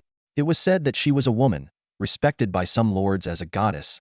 Of course, Li Yuan was skeptical, as online identities were hard to verify. Li Yuan recalled the Angel Lord's location, the Takkon Plains in the state of Andira, just a stone's throw from his Red Moon Forest. In the recently concluded primary beast tide, Angel Town had achieved an impressive 4th place. Undoubtedly, this neighbor would become the strongest future rival for the Black Shadow territory. The Angel Lord's messages kept coming. Black Shadow, you refuse all friend requests, I can't add you. Can you add me? I have something important. We can form an alliance. We're both in the top 5. Together, we can use Andira as a base and expand to other states. The other lords on the continent won't stand a chance against us. I know you're strong, but no one can go far alone. An alliance is the key to greater success. Even though you might not see my message, I hope you do. Add me, let's conquer together. Take down the unicorn crystal from the market. Let's trade privately. You can probably guess that my troop type is the top tier angel, and the unicorn can enhance my angel troops. It's crucial for me. Trade the unicorn crystal with me, and I'll owe you a favor. Plus, I have other blueprints to exchange. Black Shadow, Black Shadow, Black Shadow, Black Shadow, can't you see the private messages? The unicorn is really important to me. Black Shadow, please, please, please. Just respond. Please, I'm begging you. Just reply. Okay? Okay. The Angel Lord's desperation was evident, her desire for the unicorn crystal unmistakable. She spammed dozens of messages to increase her chances of catching Li Yuan's attention. Li Yuan calmly analyzed the situation. Impressive strength and potential. She probably won't be content to become a subordinate territory. If we're destined to be rivals, why add me? Whether she gets the unicorn crystal depends on whether she has enough energy stones and primal crystals. He shook his head and mercilessly cleared the 5 million private messages. In his mind, there was only one principle: submit or die. Alliances? Non-existent. Time passed quietly as Li Yuan briefly slept and quickly woke up. It was just over an hour until midnight. Nija brought new intelligence. 2 more castle territories had been discovered in the direction of the Great Zhou Castle. Li Yuan decisively ordered an attack. Assimilate those who can be brought back into the Black Shadow. For stubborn lords and troops, send them to their graves. The primary beast tide had passed, ushering in the era of the Great Race War. Li Yuan had no qualms about attacking other castles. In this world, it was conquer or be conquered. Peaceful coexistence? Just wishful thinking. Even so-called alliances were temporary measures, with internal power struggles inevitable. Although these newly discovered castles had just endured the beast tide and might not be at their peak strength, Li Yuan remained cautious. He dispatched Nija's team, along with Ika's troops and Li Cheng's Black Shadows. This was not only to ensure victory, but also to prepare all units for the upcoming territorial battles. Li Yuan chose to stay by the Black Shadow crystal, awaiting the arrival of midnight. At this moment, he feared no beast attacks. Even if another beast tide occurred, even with holy domain beasts, he was confident he could handle it. In the worst-case scenario, he could retreat to the main castle, an impregnable fortress. As the time approached a new day, Li Yuan contemplated how to organize this recruitment. The Black Shadow crystal now allowed attribute-specific recruitment, meaning he could specify certain troop types. Coupled with the troop recruitment doubling blueprint in his possession, this recruitment was crucial and required careful planning to perfect various troop formations and address current deficiencies. Li Yuan took stock of his Black Shadow troops, a total of 14 Black Shadows, including 15 Ghost Shadows including Nija, 15 Giant Shadows, 6 Claw Shadows, 6 Wing Shadows, and 16 Helm Shadows including IKA. The Soft Shadows, Devouring Shadows, Pincer Shadows, and side shadows were still vacant. He pondered. Should he recruit existing troop types, or try for those he didn't yet have? If possible, Yuan certainly hoped to keep the numbers of each major core balanced. He gazed intently at the level 4 shadow crystal, calculating how to allocate the 20 shadows he could recruit this time. Should he distribute them evenly among the 4 core that hadn't recruited yet? Or should he bolster the existing 5 core, particularly the flying shadows and claw shadows, which only had 6 members each? However, the recruitment restrictions by unit type prevented him from doing so, as he could only choose one type at a time. This decision became even more challenging because Yuan planned to use the doubling blueprint. 40 shadows, nearly equivalent to the total recruited over the past 8 days. His eyes moved between the various core crystals, finally settling on the devouring shadows. Although in the original story, the devouring shadows were the only core with growth potential, this advantage no longer existed in the war continent. However, the devouring shadows still retain the ability to absorb shadows, giving them an additional path for enhancement beyond energy upgrades. Yuan then looked at the side shadows, soft shadows, and clamp shadows. Their combat abilities were no less formidable than the devouring shadows. He found himself in a dilemma. This is even worse than the previous random selection. Yuan muttered to himself, suddenly deciding to use a point-and-choose method to make the decision. He closed his eyes, drew a few circles in the air with his finger, and finally landed on the crystal representing the scythe shadows. Well, let's start with you then, Yuan said, staring at the scythe shadows crystal, quietly waiting for midnight to arrive. He reassured himself that this was just one recruitment opportunity, and he could choose another tomorrow. Besides, in the original story, the scythe shadows were said to be the most powerful among the 9 major core. As the clock struck 12, a prompt box appeared. Without hesitation, Yuan gave the order. Recruit scythe shadows and use the unit doubling blueprint. As soon as he finished speaking, a shadow slowly formed from the scythe shadows crystal, quickly splitting into 20, and then doubling again due to the blueprint, ultimately forming 40 scythe shadows. Their appearance became clearer, 2 sharp legs on each side, scythe-like arms, and bodies covered in sharp barbs. Their eyes formed a V shape, glowing with a sinister red. The 40 scythe shadows uniformly pounded their arms on the ground, showing their submission to Yuan. The system prompt indicated that the scythe shadows' soldier strength was at tier 5, with loyalty increasing through enemy kills, and a growth cap of 100. Although they were weaker compared to other shadows that had reached tier 8 or higher, Yuan wasn't worried. In the era of the Great Race War, leveling up won't be harder than before, he thought, though slightly regretting not recruiting a general. Yuan's gaze shifted to the Red Moon Forest. There were no suitable targets within his territory for the scythe shadows to level up, but the forest was still teeming with magical beasts. After the beast tide, the remaining beasts had returned to their habitats. Head to the forest and level up, he ordered. The scythe shadows, receiving the command, quickly sank into the ground and headed towards the Red Moon Forest. Although they could be sent to the Holy Source Tower, the efficiency of leveling up in the wild was evidently higher. With the protection of the shadow barrier, Yuan no longer feared the Red Moon Forest and even considered it his backyard. This vast mountain range, stretching tens of thousands of miles, housed nearly 1,000,000 ferocious magical beasts, making it an ideal leveling ground. While Yuan was busy recruiting new soldiers, most other lords on the war continent had already fallen asleep.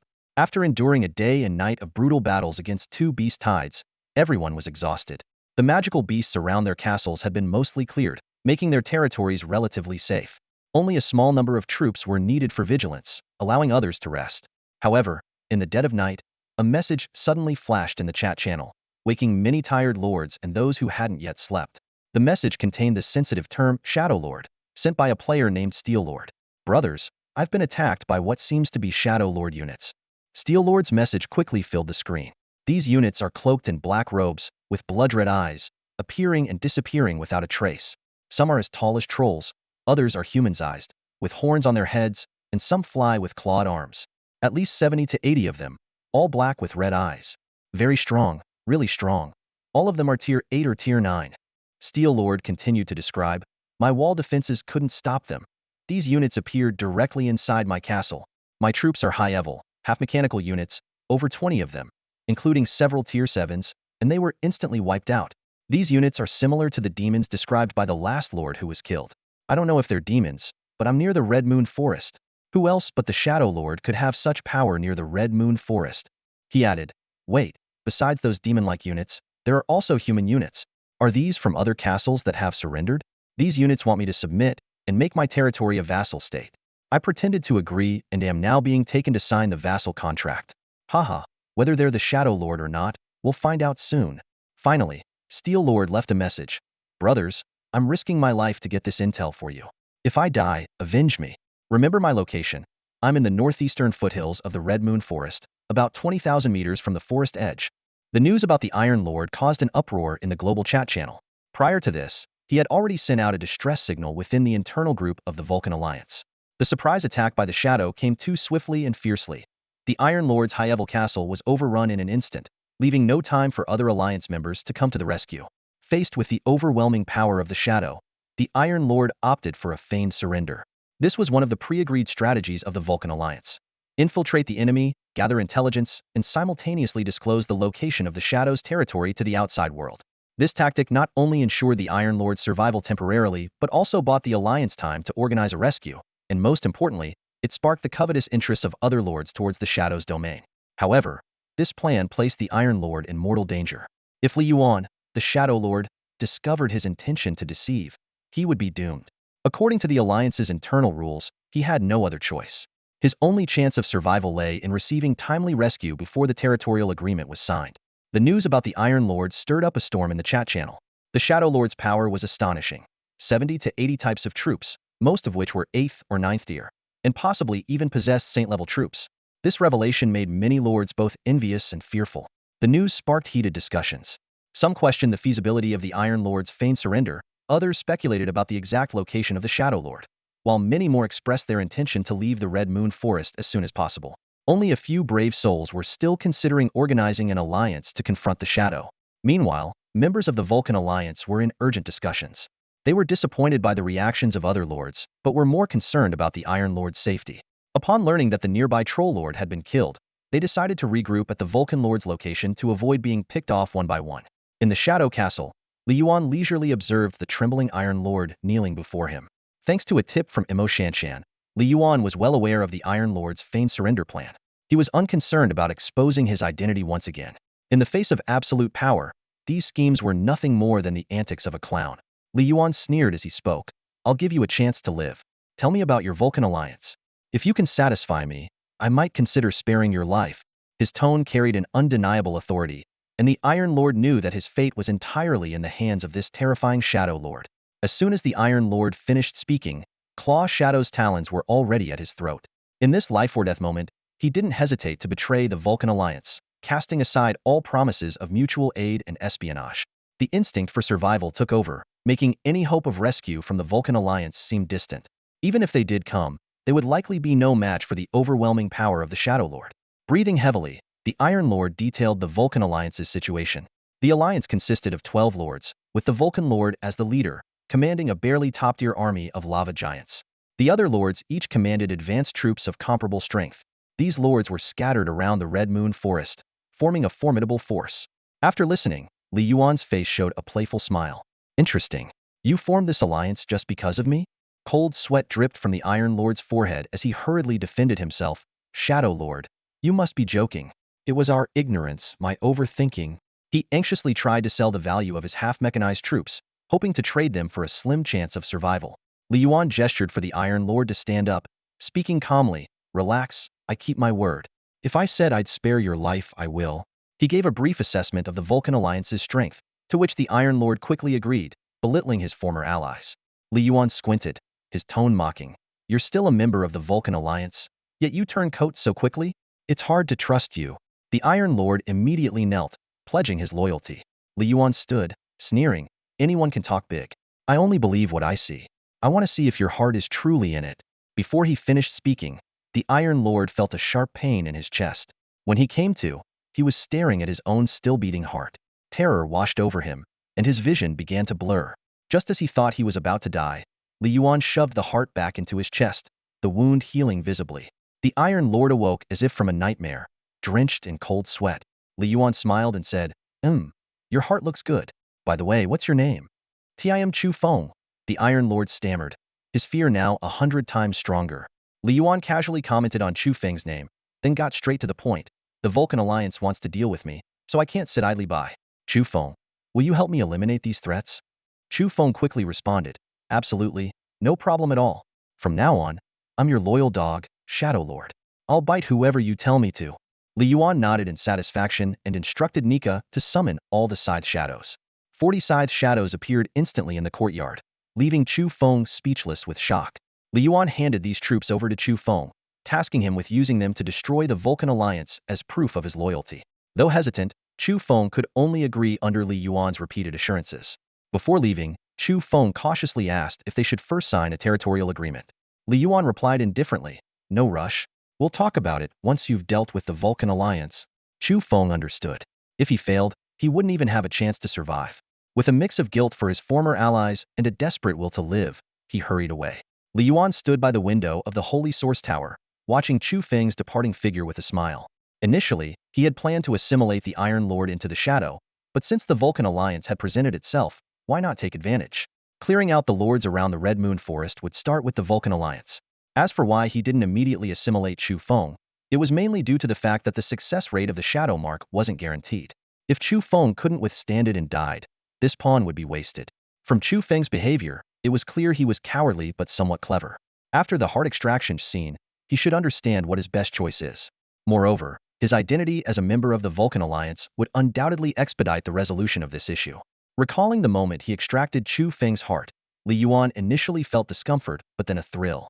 He thought to himself with a wry smile, "Seems like I'm really cut out to be a villain." In the sacred source tower, Li Yuan stood by the window, gazing at the distant shadow crystal. At that moment, a system notification sounded, informing him that the warehouse had been replenished with 586 energy stones, 2 elemental crystals, and a small amount of stone, wood, and food. Although these resources were modest, they accumulated much faster than hunting wild beasts and magical creatures. Li Yuan recalled his previous decision, a slight smile playing on his lips. Instead of upgrading the city, he chose to build specialized unit structures. This decision, though making it harder to recruit troops, was not a matter of intelligence. Upgrading the city would indeed save resources and give him an edge over other lords, but it wouldn't significantly benefit the barracks or other buildings. With the shadow barrier in place, Li Yuan had no worries about the safety of the elemental crystals. On the contrary, if the shadow castle were upgraded to a city, the territory would expand significantly, and the current forces might struggle to manage it. More importantly, his reputation would skyrocket, potentially reaching tens or even hundreds of thousands. Such a rise would undoubtedly attract the attention of powerful local factions, who would not stand idly by as an outsider built such a formidable city. Although Li Yuan wasn't worried about the safety of the elemental crystals, if multiple domain or divine realm experts besieged his territory, development would become extraordinarily difficult. A city with only the main castle and barracks would have a hard time, standing in the great struggle among the myriad races. Li Yuan firmly believed that choosing specialized unit structures was the wise decision. As night fell, Li Yuan peacefully went to sleep, temporarily putting all matters aside. Yika and Nija set out once again. The former continued to investigate other castle lords outside the territory, while the latter secretly followed Chu Feng, both to guard against this yet-to-be-assimilated uncertain factor and to ensure the Shadow Reapers could handle the Fire God Alliance. Meanwhile, Chu Feng led 40 Shadow Reapers far away from the Shadow territory.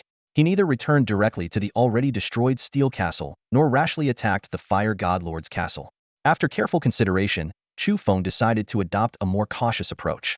He knew that he not only had to prove his loyalty but also satisfy Li Yuan. Seeing no other lords had pledged allegiance to the Shadow territory, if he could demonstrate enough value, he might become the first to join, with limitless prospects. As he traveled, Chu Feng racked his brains for the perfect plan. He glanced back at the silent Shadow Reapers and shook his head helplessly. These demons, not even reaching the 6th tier, were not strong enough for a direct confrontation. Upon reaching the outskirts of the Fire God territory, Chu Feng opened the internal chat group of the Fire God Alliance and decided to be straightforward. "Brothers, gather around. I have something to say." As soon as Chu Feng sent the message, the group exploded with activity. "Holy crap, Steel. You finally spoke up. I thought the Shadow Lord had killed you since you've been silent for so long. What's going on? Why haven't you said anything? What happened when you reached the Shadow Town? Tell us in detail. Have you figured out the combat strength of the Shadow Town? Steel, hang in there. We are ready to rescue you. We just need your intel." Messages flooded in, and after a moment, Chu Feng replied, "Give it up, guys. We can't compete with the Shadow Lord. His strength is beyond your imagination. With just a dozen of us lords, we stand no chance." Sensing something amiss, the Fire God Lord asked directly, "Steel, did you betray us?" Chu Feng responded candidly, "You're right. I did betray you. The overwhelming power of the Shadow Lord left me no choice but to make this decision. I'm here now to give you a choice. The Shadow Lord isn't a wanton killer. As long as everyone is willing to pledge allegiance and become a part of the Shadow territory, We can all survive. When Chu Feng openly admitted his betrayal, the members of the Fire God Alliance were instantly enraged. The conference room erupted in a chorus of furious outbursts. Damn you, Steel Lord. One of the lords slammed the table. We had an agreement when we formed this alliance to help each other and resist our enemies together. You are one of the founding members of the Fire God Alliance. How could you betray us? Another lord clenched his fists, gritting his teeth. Steel, you bastard. If I ever see you, you'll be the first I kill.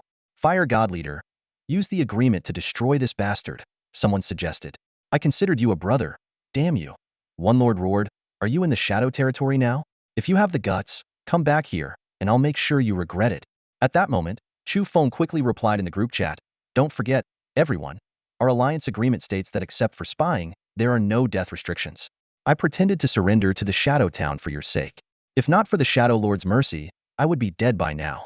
So, I've fulfilled my part of the agreement with the Fire God Alliance. I haven't wronged any of you.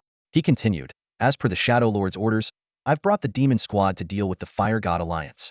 Oh, I almost forgot to mention, I'm right outside the Fire God Castle territory, and the demon troops have surrounded you. I haven't attacked you immediately out of respect for our alliance, giving you a chance to survive. Chu Feng's words were like a bomb, causing a huge uproar in the group chat. He went on, with my recommendation, the Shadow Lord can overlook past grievances, and you can all become part of his territory. If anyone is willing to surrender, message me privately. Don't worry, I won't tell anyone. Just help me during the attack on Fire God Castle. Seeing the urgency, Chu Feng sped up his typing. I've only bought you 10 minutes. After that, the Demon Squad will launch an attack on Fire God Castle. So, make your decision quickly. Before he could finish, Chu Feng was kicked out of the group chat by the Fire God leader. Nevertheless, he had said almost everything he needed to. Standing at a distance, Chu Feng looked at Fire God Castle with a slight smile. This was his strategy to dismantle the fragile alliance from within. Chu Feng calculated silently, worried that 40 scythe shadows might not be enough to deal with so many lords. Fire God Castle had at least 400 troops. A hasty attack might cost him his life. Would the Shadow Lord save him if he didn't prove his worth? Clearly not. Chu Feng suspected that Yuan might have also come, but he hadn't noticed. Otherwise, how could 40 demon troops handle over 10 lords? Of course, Chu Feng misunderstood Yuan. Yuan had no intention of having Chu Feng prove himself. He merely needed him to lead the way. In Yuan's eyes, the scythe shadows could charge directly. Those who resisted would meet their end, and those who surrendered would be taken back. It was a simple matter. 40 scythe shadows against the Fire God Alliance wasn't a big challenge, just time-consuming. Moreover, with Nija accompanying them, the Fire God Alliance was insignificant, easily crushed. Yuan couldn't have imagined Chu Feng overthinking so much. But one had to admit, Chu Feng's plan was quite clever. The Fire God Alliance was hastily formed for survival, and the members barely knew each other. There wasn't much camaraderie. Therefore, his words in the group chat would inevitably take root in the hearts of the lords. Sure enough, Chu Feng's smile widened as multiple private messages came in. Inside Fire God Castle, in the main hall, 11 lords sat quietly. The Fire God leader sat in the center, flanked by 5 lords on each side, all recently arrived from other places. The Fire God leader's face was grim, and the other lords didn't look any better. The atmosphere was tense. Chu Feng's words had made their relationships awkward. Including the Fire God leader, everyone secretly mobilized their troops, closely watching the others. They couldn't see private messages, so who knew if anyone had already contacted Chu Feng? If someone had, who was it? Vigilance was necessary to prevent a sudden attack from a neighbor. Chu Feng's tactic was indeed devastating. A few words had sown discord among the lords. But their concern wasn't Chu Feng himself. It was the Demon Squad he mentioned. The Demon Squad had already surrounded Fire God territory. A minute later, a lava beast entered the hall and whispered something to the Fire God leader. Nodding, the Fire God leader announced, my troops report no enemy presence around my territory. Hearing this, the other 10 lords had mixed reactions. So, the Steel Lord is bluffing? The Shadow's demons aren't here? What if it's true? Another lord clenched his fists, let's fight. I don't believe they can handle all of us. My elemental firemen aren't pushovers. A lord pounded his chest. Steel isn't weak, but he betrayed us after meeting the Shadow Lord just once. Someone mused. Are you suggesting we surrender? A lord squinted. Have you contacted Steel? Contact your mother, the accused lord retorted. Maybe it's you, pretending to be furious, while secretly colluding with Steel to join the Shadow. Screw you. Say that again. The other stood up. What's it to you, damn you?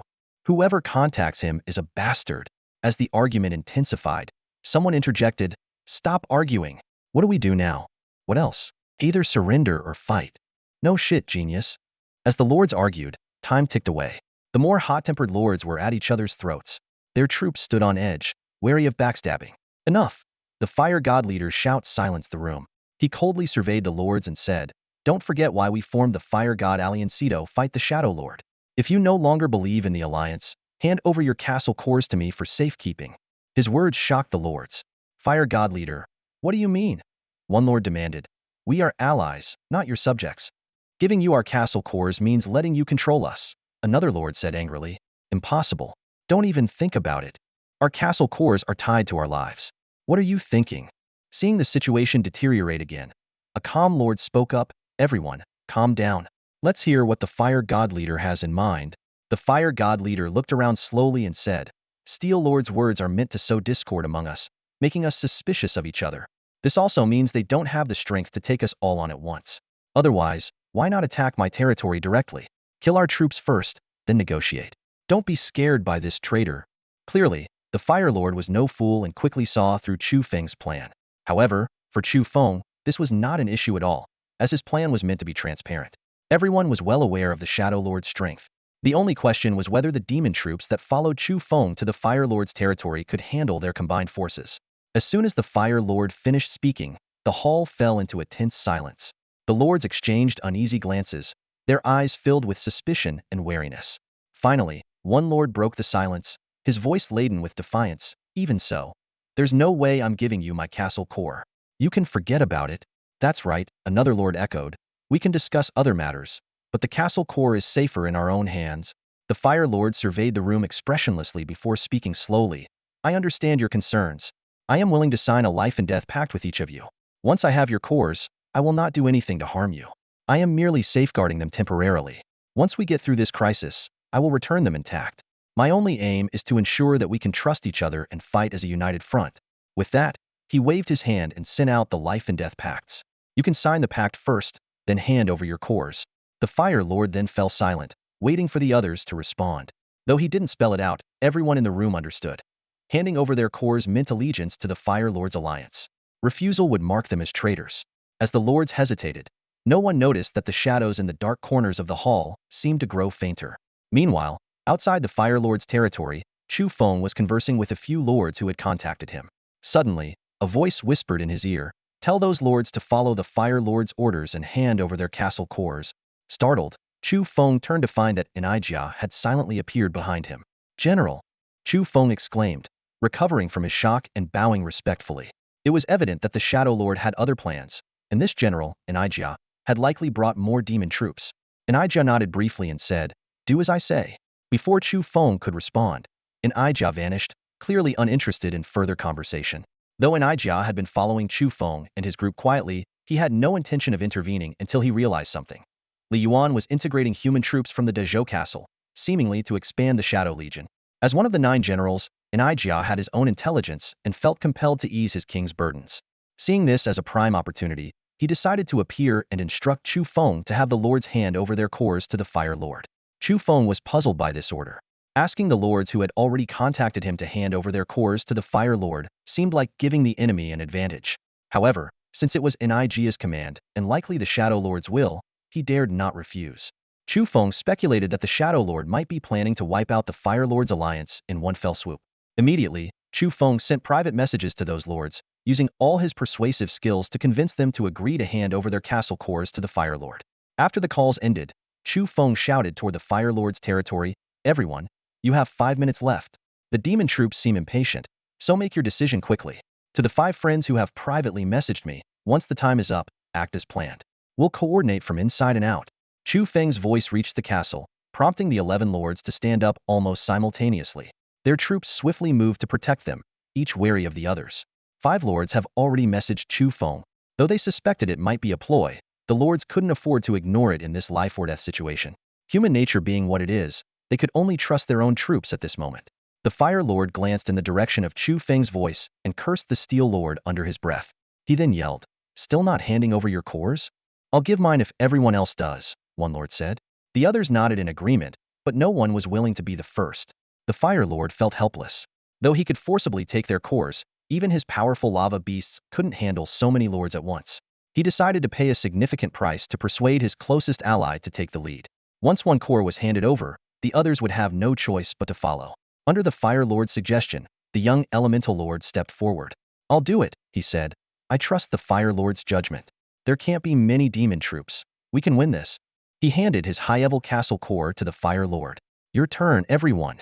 The remaining lords exchanged looks before 4 more handed their cores to the Fire Lord. Now, it was 6 against 5. 5 lords had given their cores to the Fire Lord, while 6 had not. Those who had handed over their cores stood behind the Fire Lord, their troops ready. 6 pairs of eyes met 5, and the tension was palpable. Unexpectedly, the remaining 5 lords also handed over their cores. This made the Fire Lord uneasy. Chu Feng claimed 5 lords had contacted him, which could be exaggerated, but there must be some truth to it.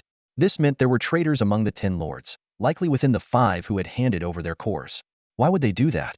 What was their purpose? But time was running out, and the Fire Lord couldn't dwell on it.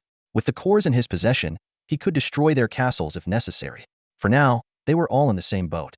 The Fire Lord looked around, his expression serious. "Let's cut the chatter. Since you trust me, I won't let you down. Follow my orders. Each lead your troops and defend from the 4 cardinal directions. The Elemental Lord and I will guard the front gate." "Forget it," one lord said, stepping forward. "We'll guard the front gate. You can't afford to get harmed while holding all our cores." "Agreed." Another lord chimed in. "You stay here and let your troops handle it." The Fire Lord thought for a moment and nodded. "All right, I'll rely on you all tonight. Together, we can shatter the Shadow Lord's legend. Let's just do it. Who's with me on the east side?" "I'm with you. I'll take the west, moving out." Soon, everyone except the Fire Lord had left to set up defenses. Sitting in his chair with 2 lava beasts, one 7th tier, the other 8th tier guarding him, the Fire Lord listened to the noises outside and frowned. He glanced at the pile of castle cores on the table, feeling uneasy about how smoothly things had gone. Suddenly, the Fire Lord's expression changed dramatically. The Fire Lord abruptly stood up, causing his chair to topple backward. A large pink hand swiftly steadied the chair, while the flames of 2 lava beasts beside him silently extinguished, turning them into dark statues. The Fire Lord's Adam's apple bobbed as he was about to speak, but the hand was already pressing down on his shoulder, forcing him back into his seat. Cold sweat trickled down his face as he realized that any sudden movement could result in his head being crushed.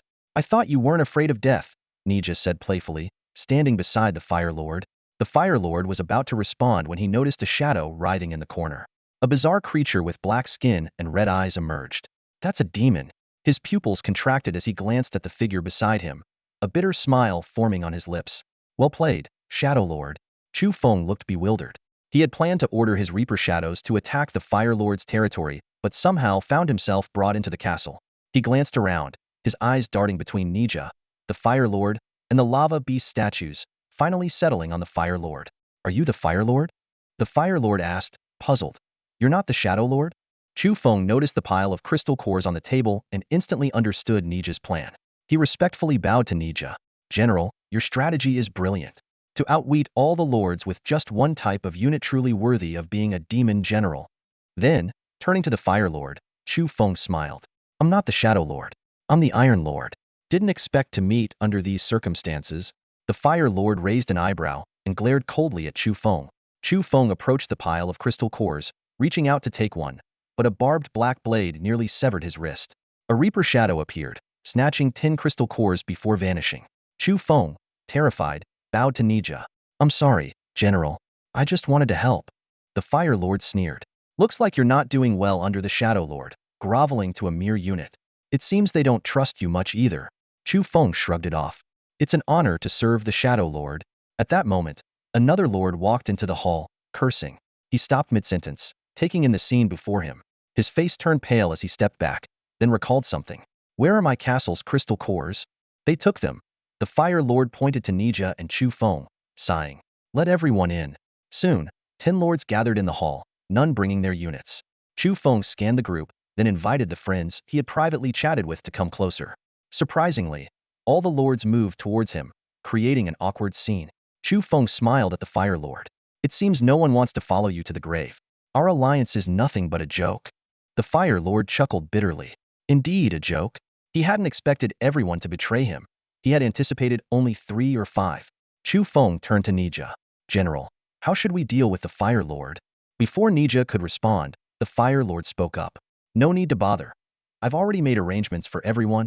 As he finished speaking, the entire castle began to shake, and the scene expanded. One lord exclaimed, "You actually gathered the resources to upgrade the town." The Fire Lord laughed. "Yes, I wanted to surprise everyone. Who knew a single Shadow Lord would scare you all like this? Since you won't follow me to the grave, I'll take you all with me." Chu Feng, horrified, demanded, "What are you doing? Taking you all to die? The town's self-destruct mechanism, can't you see?" The Fire Lord sneered. The other lords were terrified. Even the ever-confident Chu Feng showed despair.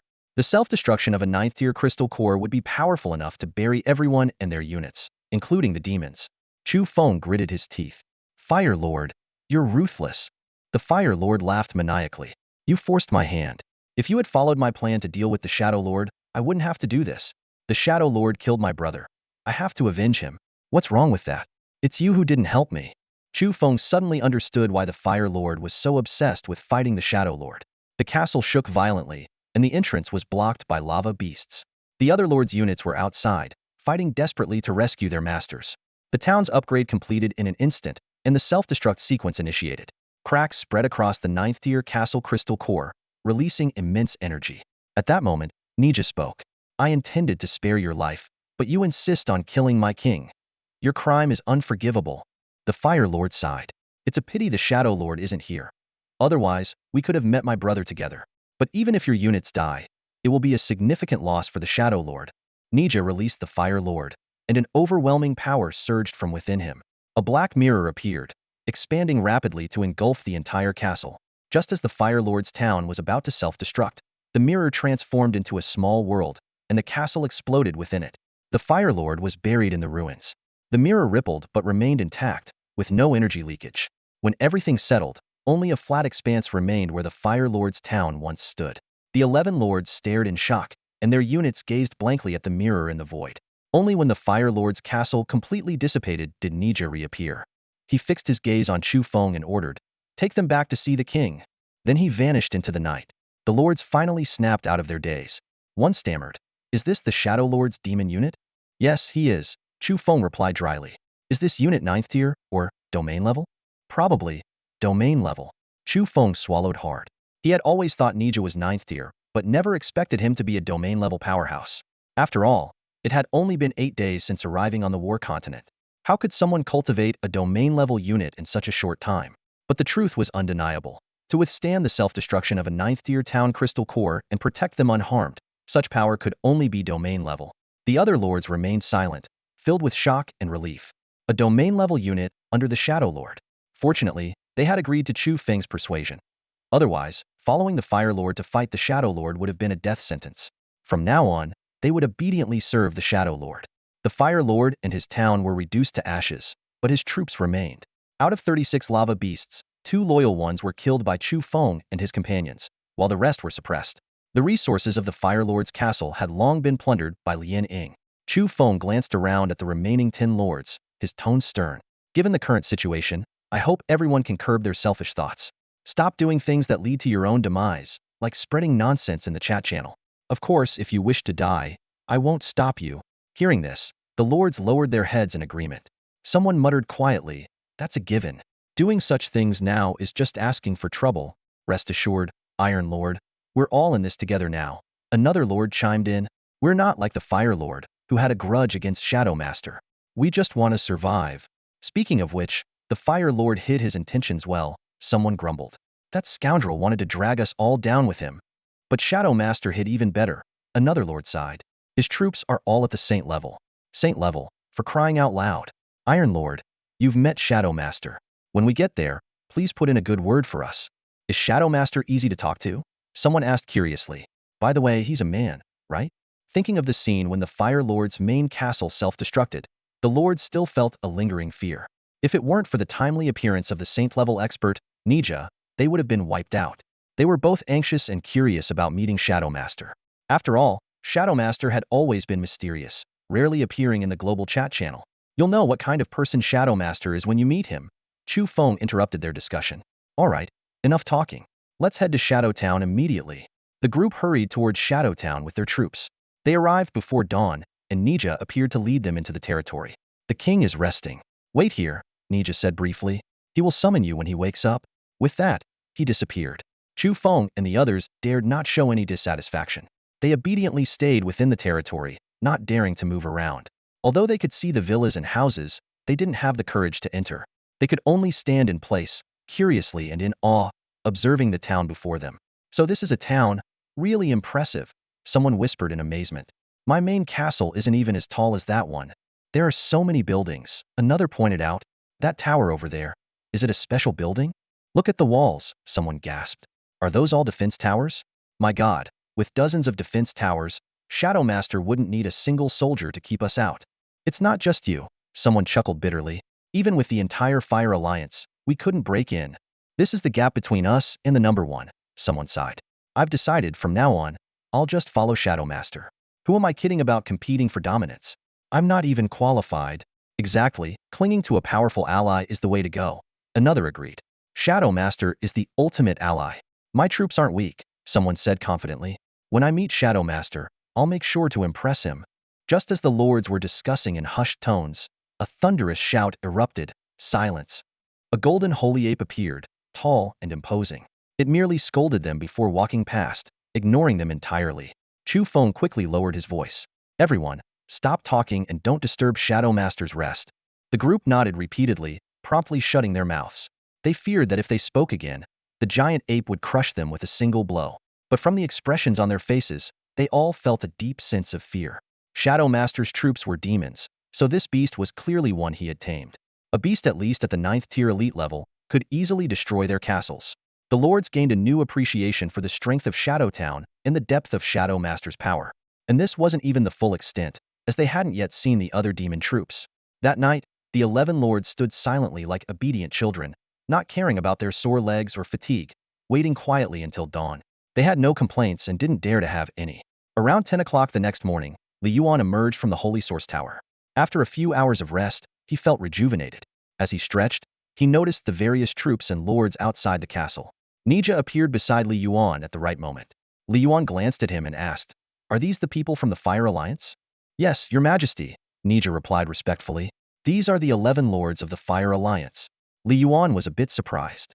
Didn't Chu Feng say there were only 12 members in the Fire Alliance? Why did he bring so many back?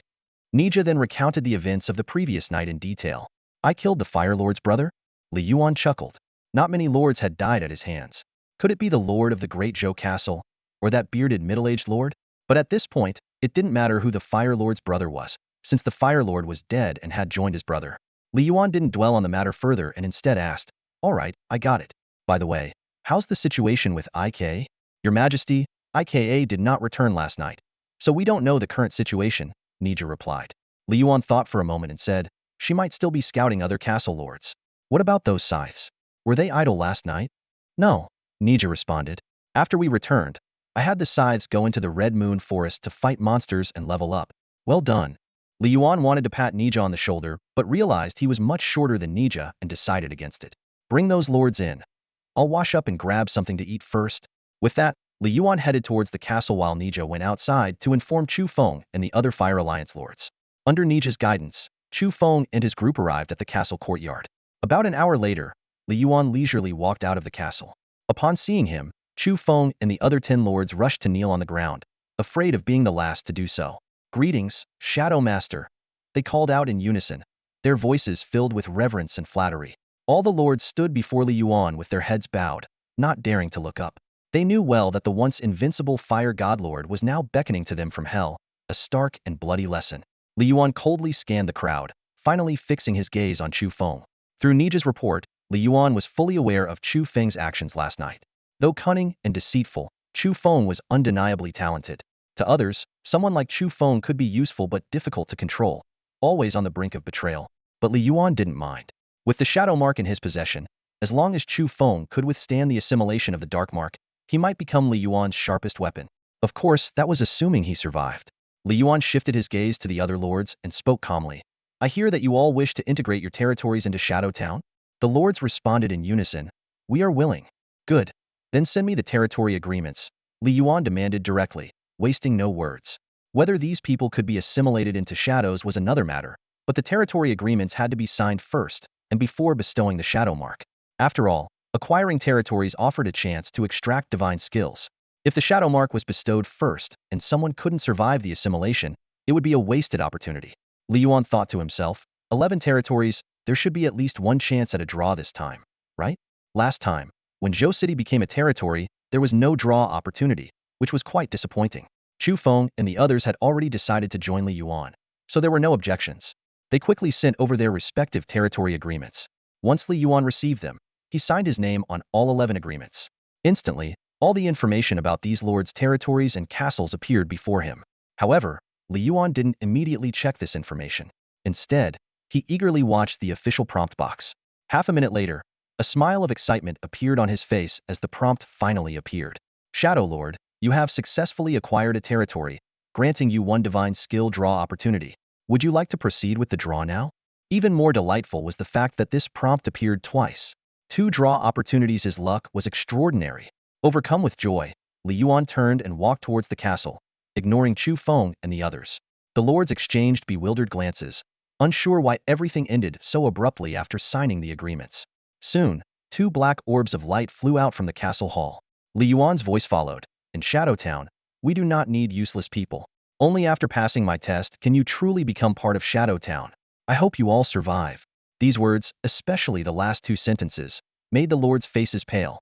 A test? Survive? Did this test involve danger to their lives? Fear quickly spread among them. Just as someone was about to ask, the 2 black orbs moved. One orb split into 11 parts, entering the foreheads of the lords. The other orb flew out of the castle, hovering above the territories, and shattered into hundreds of beams that shot into various soldiers. In an instant, the shadow mark began its assimilation. The castle courtyard and the territories outside filled with agonizing screams and roars. Li Yuan stood in the castle hall, ignoring the outside commotion, and said quietly, proceed with the divine skill draw, both at once. Moments later, the prompt box reappeared. Congratulations, Shadow Lord. You have obtained Sky Demon Chi in this draw. Congratulations, Shadow Lord. You have obtained the Rabbit Talisman in this draw. Seeing the Sky Demon Chi, Li Yuan frowned slightly, feeling a bit disappointed. Sky Demon Chi had 2 main functions, flight and limb regeneration. However, Li Yuan already possessed Moon Demon Chi, which allowed him to fly through gravity manipulation. Additionally, the Horse Talisman could instantly heal his body, far surpassing the limb regeneration of Sky Demon Chi. The functions were redundant. Li Yuan shook his head. There was nothing he could do about it. Fortunately, the second draw yielded the Rabbit Talisman, which was quite good. The Rabbit Talisman represented extreme speed, allowing the bearer to move incredibly fast and bestow this speed on anything. Moreover, it could enhance thinking and reaction speed, making physical movements more agile. Li Yuan faced the 5 newly allied lords and, after careful consideration, made a decision. He didn't want these lords to rebuild their castles within his territory, as it would disrupt the ideal image of his Shadow Empire palace. The Red Moon Forest should only have the Shadow Castle. That was his firm belief. So, Li Yuan gathered Chu Feng and the other 4 lords and issued clear instructions. You will head to the Takon Plains in the east to rebuild your castles and barracks. Gather the necessary resources along the way, avoid powerful enemies, and report any other forces you encounter immediately. Your task is to find suitable locations on the plains to set up camp and gather information about all local lords and native forces. Remember, you must not only collect information but also develop your territories vigorously. Any new recruits you gather daily must be brought back here first. Understood? The lords responded in unison. Understood. At this moment, Chu Feng hesitated. Li Yuan noticed and gestured for him to speak. Chu Feng hesitated for a moment and then said quietly, Your Majesty, traveling to the Takon Plains poses no danger to me. However, I currently have no castle or troops, and it might be challenging to gather the resources needed for rebuilding. Li Yuan thought for a moment and then decided. The Fire Lord still has 11 lava giants left. You can take them with you. Chu Feng immediately bowed in gratitude and said no more. Li Yuan continued to instruct. You must move quickly and rebuild swiftly. You already know each other and are now lords of my territories. You must work together and not fight alone. The lords replied in unison. We will work together and give our all for your Majesty's empire. Good, then set off. I hope you can rebuild your castles and barracks as soon as possible. Li Yuan waved his hand, returning the castle cores to each lord. With the cores in hand, they could recreate their former castle structures at the new locations. Li Yuan was not worried that they would become disloyal after taking the cores. As territories of Shadow Town, they would always be under the loyalty influence of the Holy Source Tower, no matter where they were. The only concern was that if they encountered strong enemies during the rebuilding process and couldn't secure the cores in time to escape back to Shadow Castle, the destruction of the cores would lead to their downfall. This was a game rule that even their shadowed forms couldn't break. However, this was beyond Li Yuan's control, and he could only leave it to fate. As the other lords departed, Li Yuan called Chu Feng aside. You can build your castle further east, closer to the Imogo Desert. Keep an eye out for any lords with dwarf troops in that area, and report to me immediately if you find any. Chu Feng respectfully replied, Understood, Your Majesty. Li Yuan nodded, signaling Chu Feng to leave. The reason for placing Chu Feng near the Imogo Desert was to locate the exact position of the fairy Imo Shanshan. There were thousands of mountain dwarfs there, including a saint-level warrior. It would be a great pity not to shadow them. The five lords left the castle and gathered outside their territories. After a brief discussion, they set off for the Tarkhan Plains. In this war-torn continent, moving groups like theirs were not uncommon. Traveling together provided mutual support and helped avoid many unknown risks. Li Yuan stood on the city wall, watching their figures gradually disappear into the horizon. Once they were out of sight, he turned and began to inspect his warehouse. Before the Fire God Castle was destroyed, the Shadow Reapers had moved all the supplies back to the warehouse. This included not only the reserves of the Fire God Castle, but also materials from 10 other lords temporarily stored there. Although Chu Feng and others needed materials to rebuild their castle, Li Yuan did not lend a hand. In his view, recruiting vassals was for his own benefit, not to be their caretaker. As for Imo Shanshan, while Li Yuan had given her quite a bit, it was always through mutually beneficial transactions, never free gifts. After taking inventory, Li Yuan found that his resources hadn't changed much. Energy stones had increased by over 2,000, but there was no significant increase in stone and wood. This was because the Fire God Lord had used up not only his own reserves, but also a large portion of the materials from the other 10 lords while upgrading his town. Without this, Li Yuan's stone and wood reserves would have increased by tens of thousands of units. Currently, he had just over 70,000 units of wood and just over 40,000 units of stone. His iron reserves were maintained at under 60,000 units. To upgrade the Shadow Territory to a mid-level town, stone and wood were still the most critical resources. The upgrade required 100,000 units of wood and 50,000 units of stone. Although iron required 10,000 units, it was not urgent, as Imo Shanshan would gradually gather it.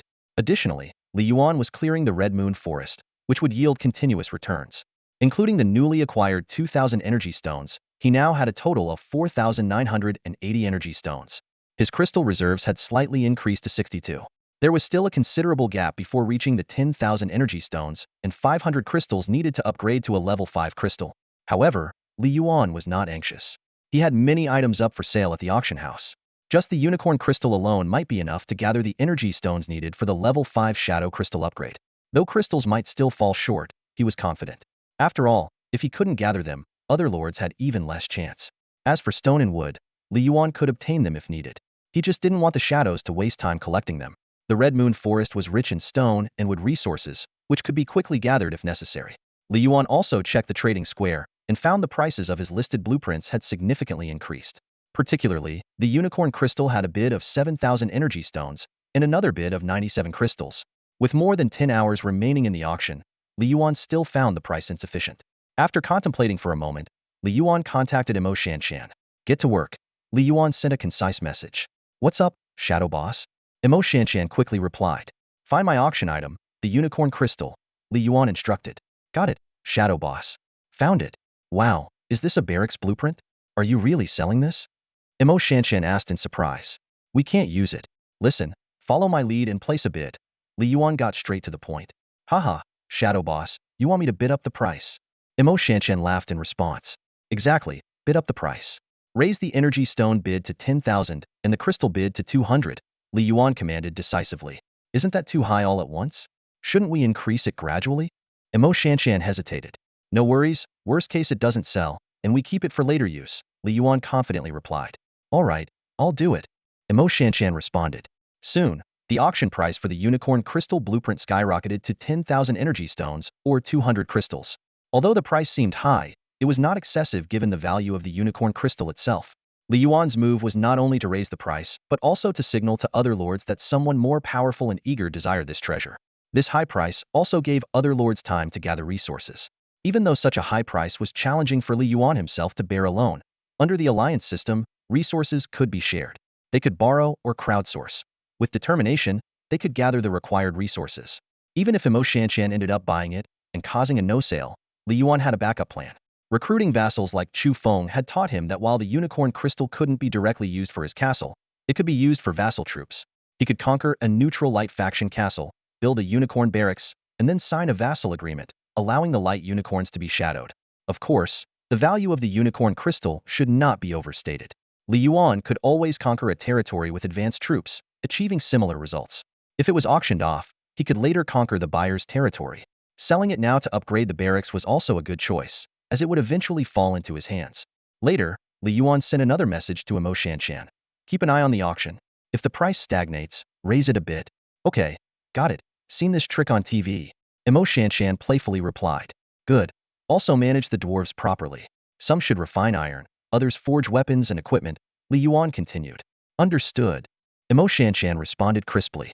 Good. The official beast tide is over. Focus on these two tasks, Li Yuan summarized. No problem, Shadow Boss, you can count on me, Imo Shanshan confidently promised. Not long after, Imo Shanshan sent another message. Shadow Boss, someone placed a bid. Someone placed a bid.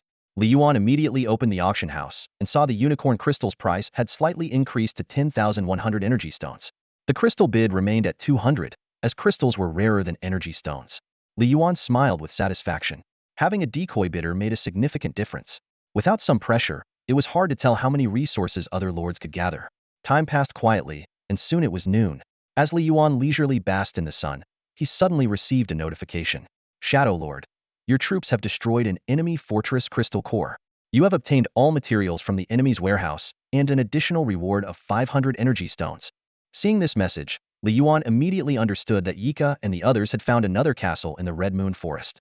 Apparently, the castle's lord refused to submit, resulting in Yika taking them down directly. The Red Moon Forest stretches endlessly, and Yika's shadow army continues its mission to clear other castle territories. Li Yuan has no plans to recall them just yet, given the significant energy cost required to upgrade these 8th and 9th tier shadows. Currently, the focus is on upgrading the 40 scythe shadows.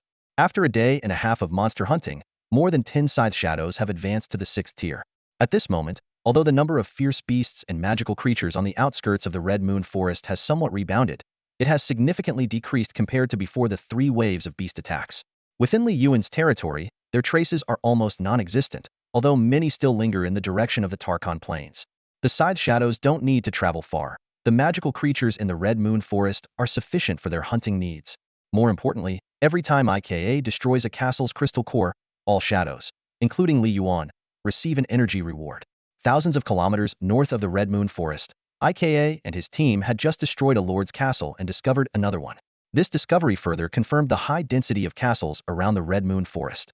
Recently encountered lords include 12 from the Fire God Alliance, the Bearded Lord, the Troll Lord killed by his own troops, the Great Zhou Lord and his defeated opponents, and the Foolish Lord killed by goblins. Including the current one, that makes 16 in total. Clearly, many other lords have either perished in the beast tides, been wiped out by local forces, turned into wanderers, or even moved their entire families away. The Lord IKA encountered this time was in the process of moving. In the sky, a formation of black wolfbirds was flying away from the Red Moon Forest. About 30 height-year black wolfbirds carried supplies, with one carrying a young man in gray. Their destination was evidently the Tarkon Plains, aiming to escape the dangers of the Red Moon Forest. IK smirked coldly. Since you've bumped into me, don't even think about leaving. Before he finished speaking, the shadows behind him dispersed like smoke. The first to attack were the flying shadows. A 9th tier flying shadow soared into the sky, sending out beams of light from both palms, instantly pulverizing a 6th tier black wolfbird. The light beams then split into smaller rays, entangling 3 other black wolfbirds. With a thunderous crash, the 3 black wolfbirds were slammed to the ground by the light beams. The young man in gray, shocked, shouted, "Protect me and run." The remaining black wolfbirds immediately reformed their formation, surrounding him and rapidly fleeing in another direction. Only then did the young man in gray see his attackers clearly, and his heart skipped a beat. What kind of magical beasts are these? No, I can't get any information on them. They must be troops from another lord. He cursed inwardly. Just moved and already being targeted. What rotten luck. However, he dared not command the black wolfbirds to turn and fight. The flying unit that had instantly killed the 6th tier black wolfbird was clearly stronger than him. As he fled, the young Mansky Wolf Lord of the Antau Alliance sent an urgent call for help to the Alliance. Help. I'm being ambushed by a powerful enemy while moving. They have flying units with exceptional strength. I'm currently east of the Red Moon Forest, just past Hualuo Lake. Any nearby allies, please come to my aid. Otherwise, I'm done for. He sent several distress messages in quick succession, panic gripping his heart. Responses soon flooded the Anti-Alliance chat. Some expressed sympathy but were too far to help, while others suggested sacrificing some troops for self-preservation. Suddenly, someone voiced a terrifying guess. Could it be troops from the Shadow Lord? Sky Wolf Lord looked back and was horrified. Black skin, red eyes, somewhat like bats. The chat fell silent, then erupted with sighs and apologies. No one dared to risk facing the legendary Shadow Lord. Sky Wolf Lord was in despair and made a final plea to the founder of the Anti-Alliance, Angel Lord Ishua. Angel Lord, won't you help me? Don't forget I lent you 600 energy stones. Ishua had already been following the messages. She was surprised by the Shadow Lord's actions, but understood the strategy of clearing out other lords.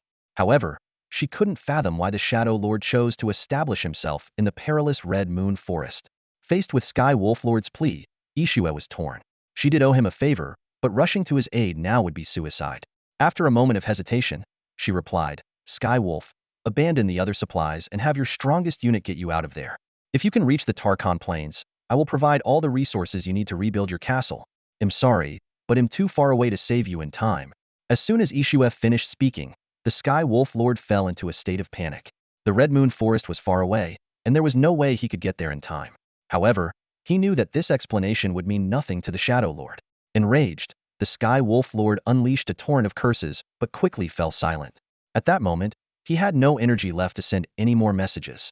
The battle took a sudden turn for the worse. The black wolf birds sent by the Sky Wolves to cover their retreat were falling like raindrops. Within a minute, his army of black wolf birds was reduced to just 20. This level of loss was even greater than the impact of 2 beast tides. Damn it, could it really be the Shadow Lord? The Sky Wolf Lord was terrified and ordered the remaining black wolf birds, all of you, hold them off. Go now. Surprisingly, these black wolf birds were incredibly loyal. More than 10 of them turned back without hesitation to confront the pursuing shadows, while 2 early-stage 8th-tier black wolf birds sped away, carrying the Sky Wolf Lord. Despite his resentment towards the Anti-Alliance, the Sky Wolf Lord had to admit they were right, sacrificing troops was necessary to survive. As long as he could escape to the Taken Plain with the crystal core, there would still be a chance to rise again. However, at that critical moment, IKA and several 9th-tier shadows suddenly appeared in front of the Sky Wolf Lord, blocking his path. A sharp blade sliced through the air, instantly cutting the early-stage 8th-tier black wolf bird next to the Sky Wolf Lord in half. Blood rained down, splattering the Sky Wolf Lord's face. The black wolf bird beneath the Sky Wolf Lord was so frightened by the scene that it tried to flee, ignoring its rider. Fortunately, the Sky Wolf Lord reacted quickly, grabbing its fur to avoid being thrown off. He could clearly feel the loyalty of the black wolf bird plummeting, but he had no other choice at the moment. As long as I can escape, let its loyalty drop, he thought. This panic actually made the black wolf bird fly even faster, which was a small blessing for him. Watching the black wolf bird fly away, the Sky Wolf Lord couldn't help but mutter, Shadow Lord, you'll meet a terrible end. Though his curse was quiet, IKA caught it. A dangerous glint flashed in Ika's eyes. The next moment, a shadow appeared beneath his feet, carrying him swiftly in pursuit. The Sky Wolf Lord looked back and turned pale. He stood up and screamed in terror. Why are you still chasing me? I have no quarrel with you, and all the castle supplies have been intercepted. Spare me. Just then, a ray of sunlight cast a shadow behind the Sky Wolf Lord on the back of the black wolf bird. Ika's voice, like the whisper of death, echoed in his ear. Insulting my king warrants death. Before the Sky Wolf Lord could react, IKA emerged from his shadow and beheaded him with a single stroke. The Sky Wolf Lord never imagined he would die because of a casual curse. If he hadn't insulted Li Yuan and had surrendered in time, IKA wouldn't have killed him according to Li Yuan's orders. But he had cursed Li Yuan. To IKA, Li Yuan was everything his sky. His earthen no one could insult him. Insulting the king meant death without mercy. Unfortunately, there are no what-ifs in life. Not everyone can come back from the dead like shadows. With the Sky Wolf Lord beheaded, his black wolf birds fell into chaos. IK stomped on the black wolf bird beneath him, sending it plummeting to the ground. The Sky Wolf Lord's death caused the loyalty of the other black wolf birds to drop below 50%. Maintaining 50% loyalty after their master's death was already remarkable. However, the shadows didn't stop there. In a matter of minutes, they had brought down the remaining 17 black wolf birds. IKA glanced at the sky and then at the dying black wolf birds, ordering, remember these coordinates. Return to the castle. As soon as he finished speaking, the shadows, along with the black wolf birds and supplies, silently sank into the ground. Meanwhile, in the Anti-Alliance, the name of the Sky Wolf disappeared. As expected, he didn't make it. Over 30 black wolf birds couldn't save the Sky Wolf. The Shadow Lord is ruthless. Such bad luck, especially during migration. It's tough. Are there any others migrating from the Red Moon Forest? Hurry up, the Shadow Lord might attack. It's a pity. The Sky Wolf was a reasonable person. Don't worry, everyone. Facing the Shadow Lord alone, we wouldn't stand a chance either. That's why we formed the alliance, right? Once our anti-alliance is fully operational, with better coordination and mobility, we won't have to fear the Shadow Lord. Well said, this is just the beginning. Anti-alliance invincible. The news of the Sky Wolf Lord's death brought a sense of sorrow to the anti-alliance members. The pressure from the Shadow Lord was growing. Even though they had joined the anti-alliance, led by the Angel Lord, they still wondered if they could truly defeat the Shadow Lord. Angel Lord Ishue silently stared at the spot in her friend list where the Sky Wolf used to be. The anti-alliance had just been formed, and she had already lost a high-tier unit lord. This was a blow to Ishue, the initiator of the alliance, especially since she had been unable to do anything during this time. Ishue opened her private messages, but there was no response from the Shadow Lord. She thought to herself, Shadow Lord, it seems we are destined to be adversaries. After a long silence, Ishue sent a message in the group chat. The Sky Wolf Lord is the first leader to sacrifice for our alliance. He is a pioneer, and we will remember him. One day, I will avenge him. I will take the Shadow Lord's head to honor the Sky Wolf Lord's spirit. At this moment, Ishue had to make a statement, or she would lose her authority as the leader. As expected, her message ignited the fighting spirit of the other leaders. Yes, we must avenge the Sky Wolf. We will have our revenge. The Shadow Lord must die. With the Angel Lord leading us, we will grow stronger. I have confidence in our leader, in us, and in the anti-alliance. The Shadow Lord is nothing. Together, we can defeat him. Those demonic units will all die. Sitting in her castle, Ishue pondered for a moment before issuing another command in the alliance chat. All allies near the Red Moon Forest, come to me as quickly as possible. Do not give the Shadow Lord a chance to pick us off one by one. The Shadow Lord is currently clearing out the castle lords in the Red Moon Forest. Do not harbor any illusions. Once he's done with the Red Moon Forest, his next target will undoubtedly be the Taken Plain, as the other directions lead to the Endless Sea. If the Shadow Lord wants to dominate, his next move will be the Taken Plain. Therefore, we must consolidate all our allies' resources and grow stronger before he arrives. When that time comes, we will have our decisive battle with the Shadow Lord. That's all for today. Thank you so much for watching. I hope you guys enjoyed. If you wish to have another part of this recap, please give us at least 1,000 likes. Please don't forget to comment and subscribe to our channel for more content like this. Until next time.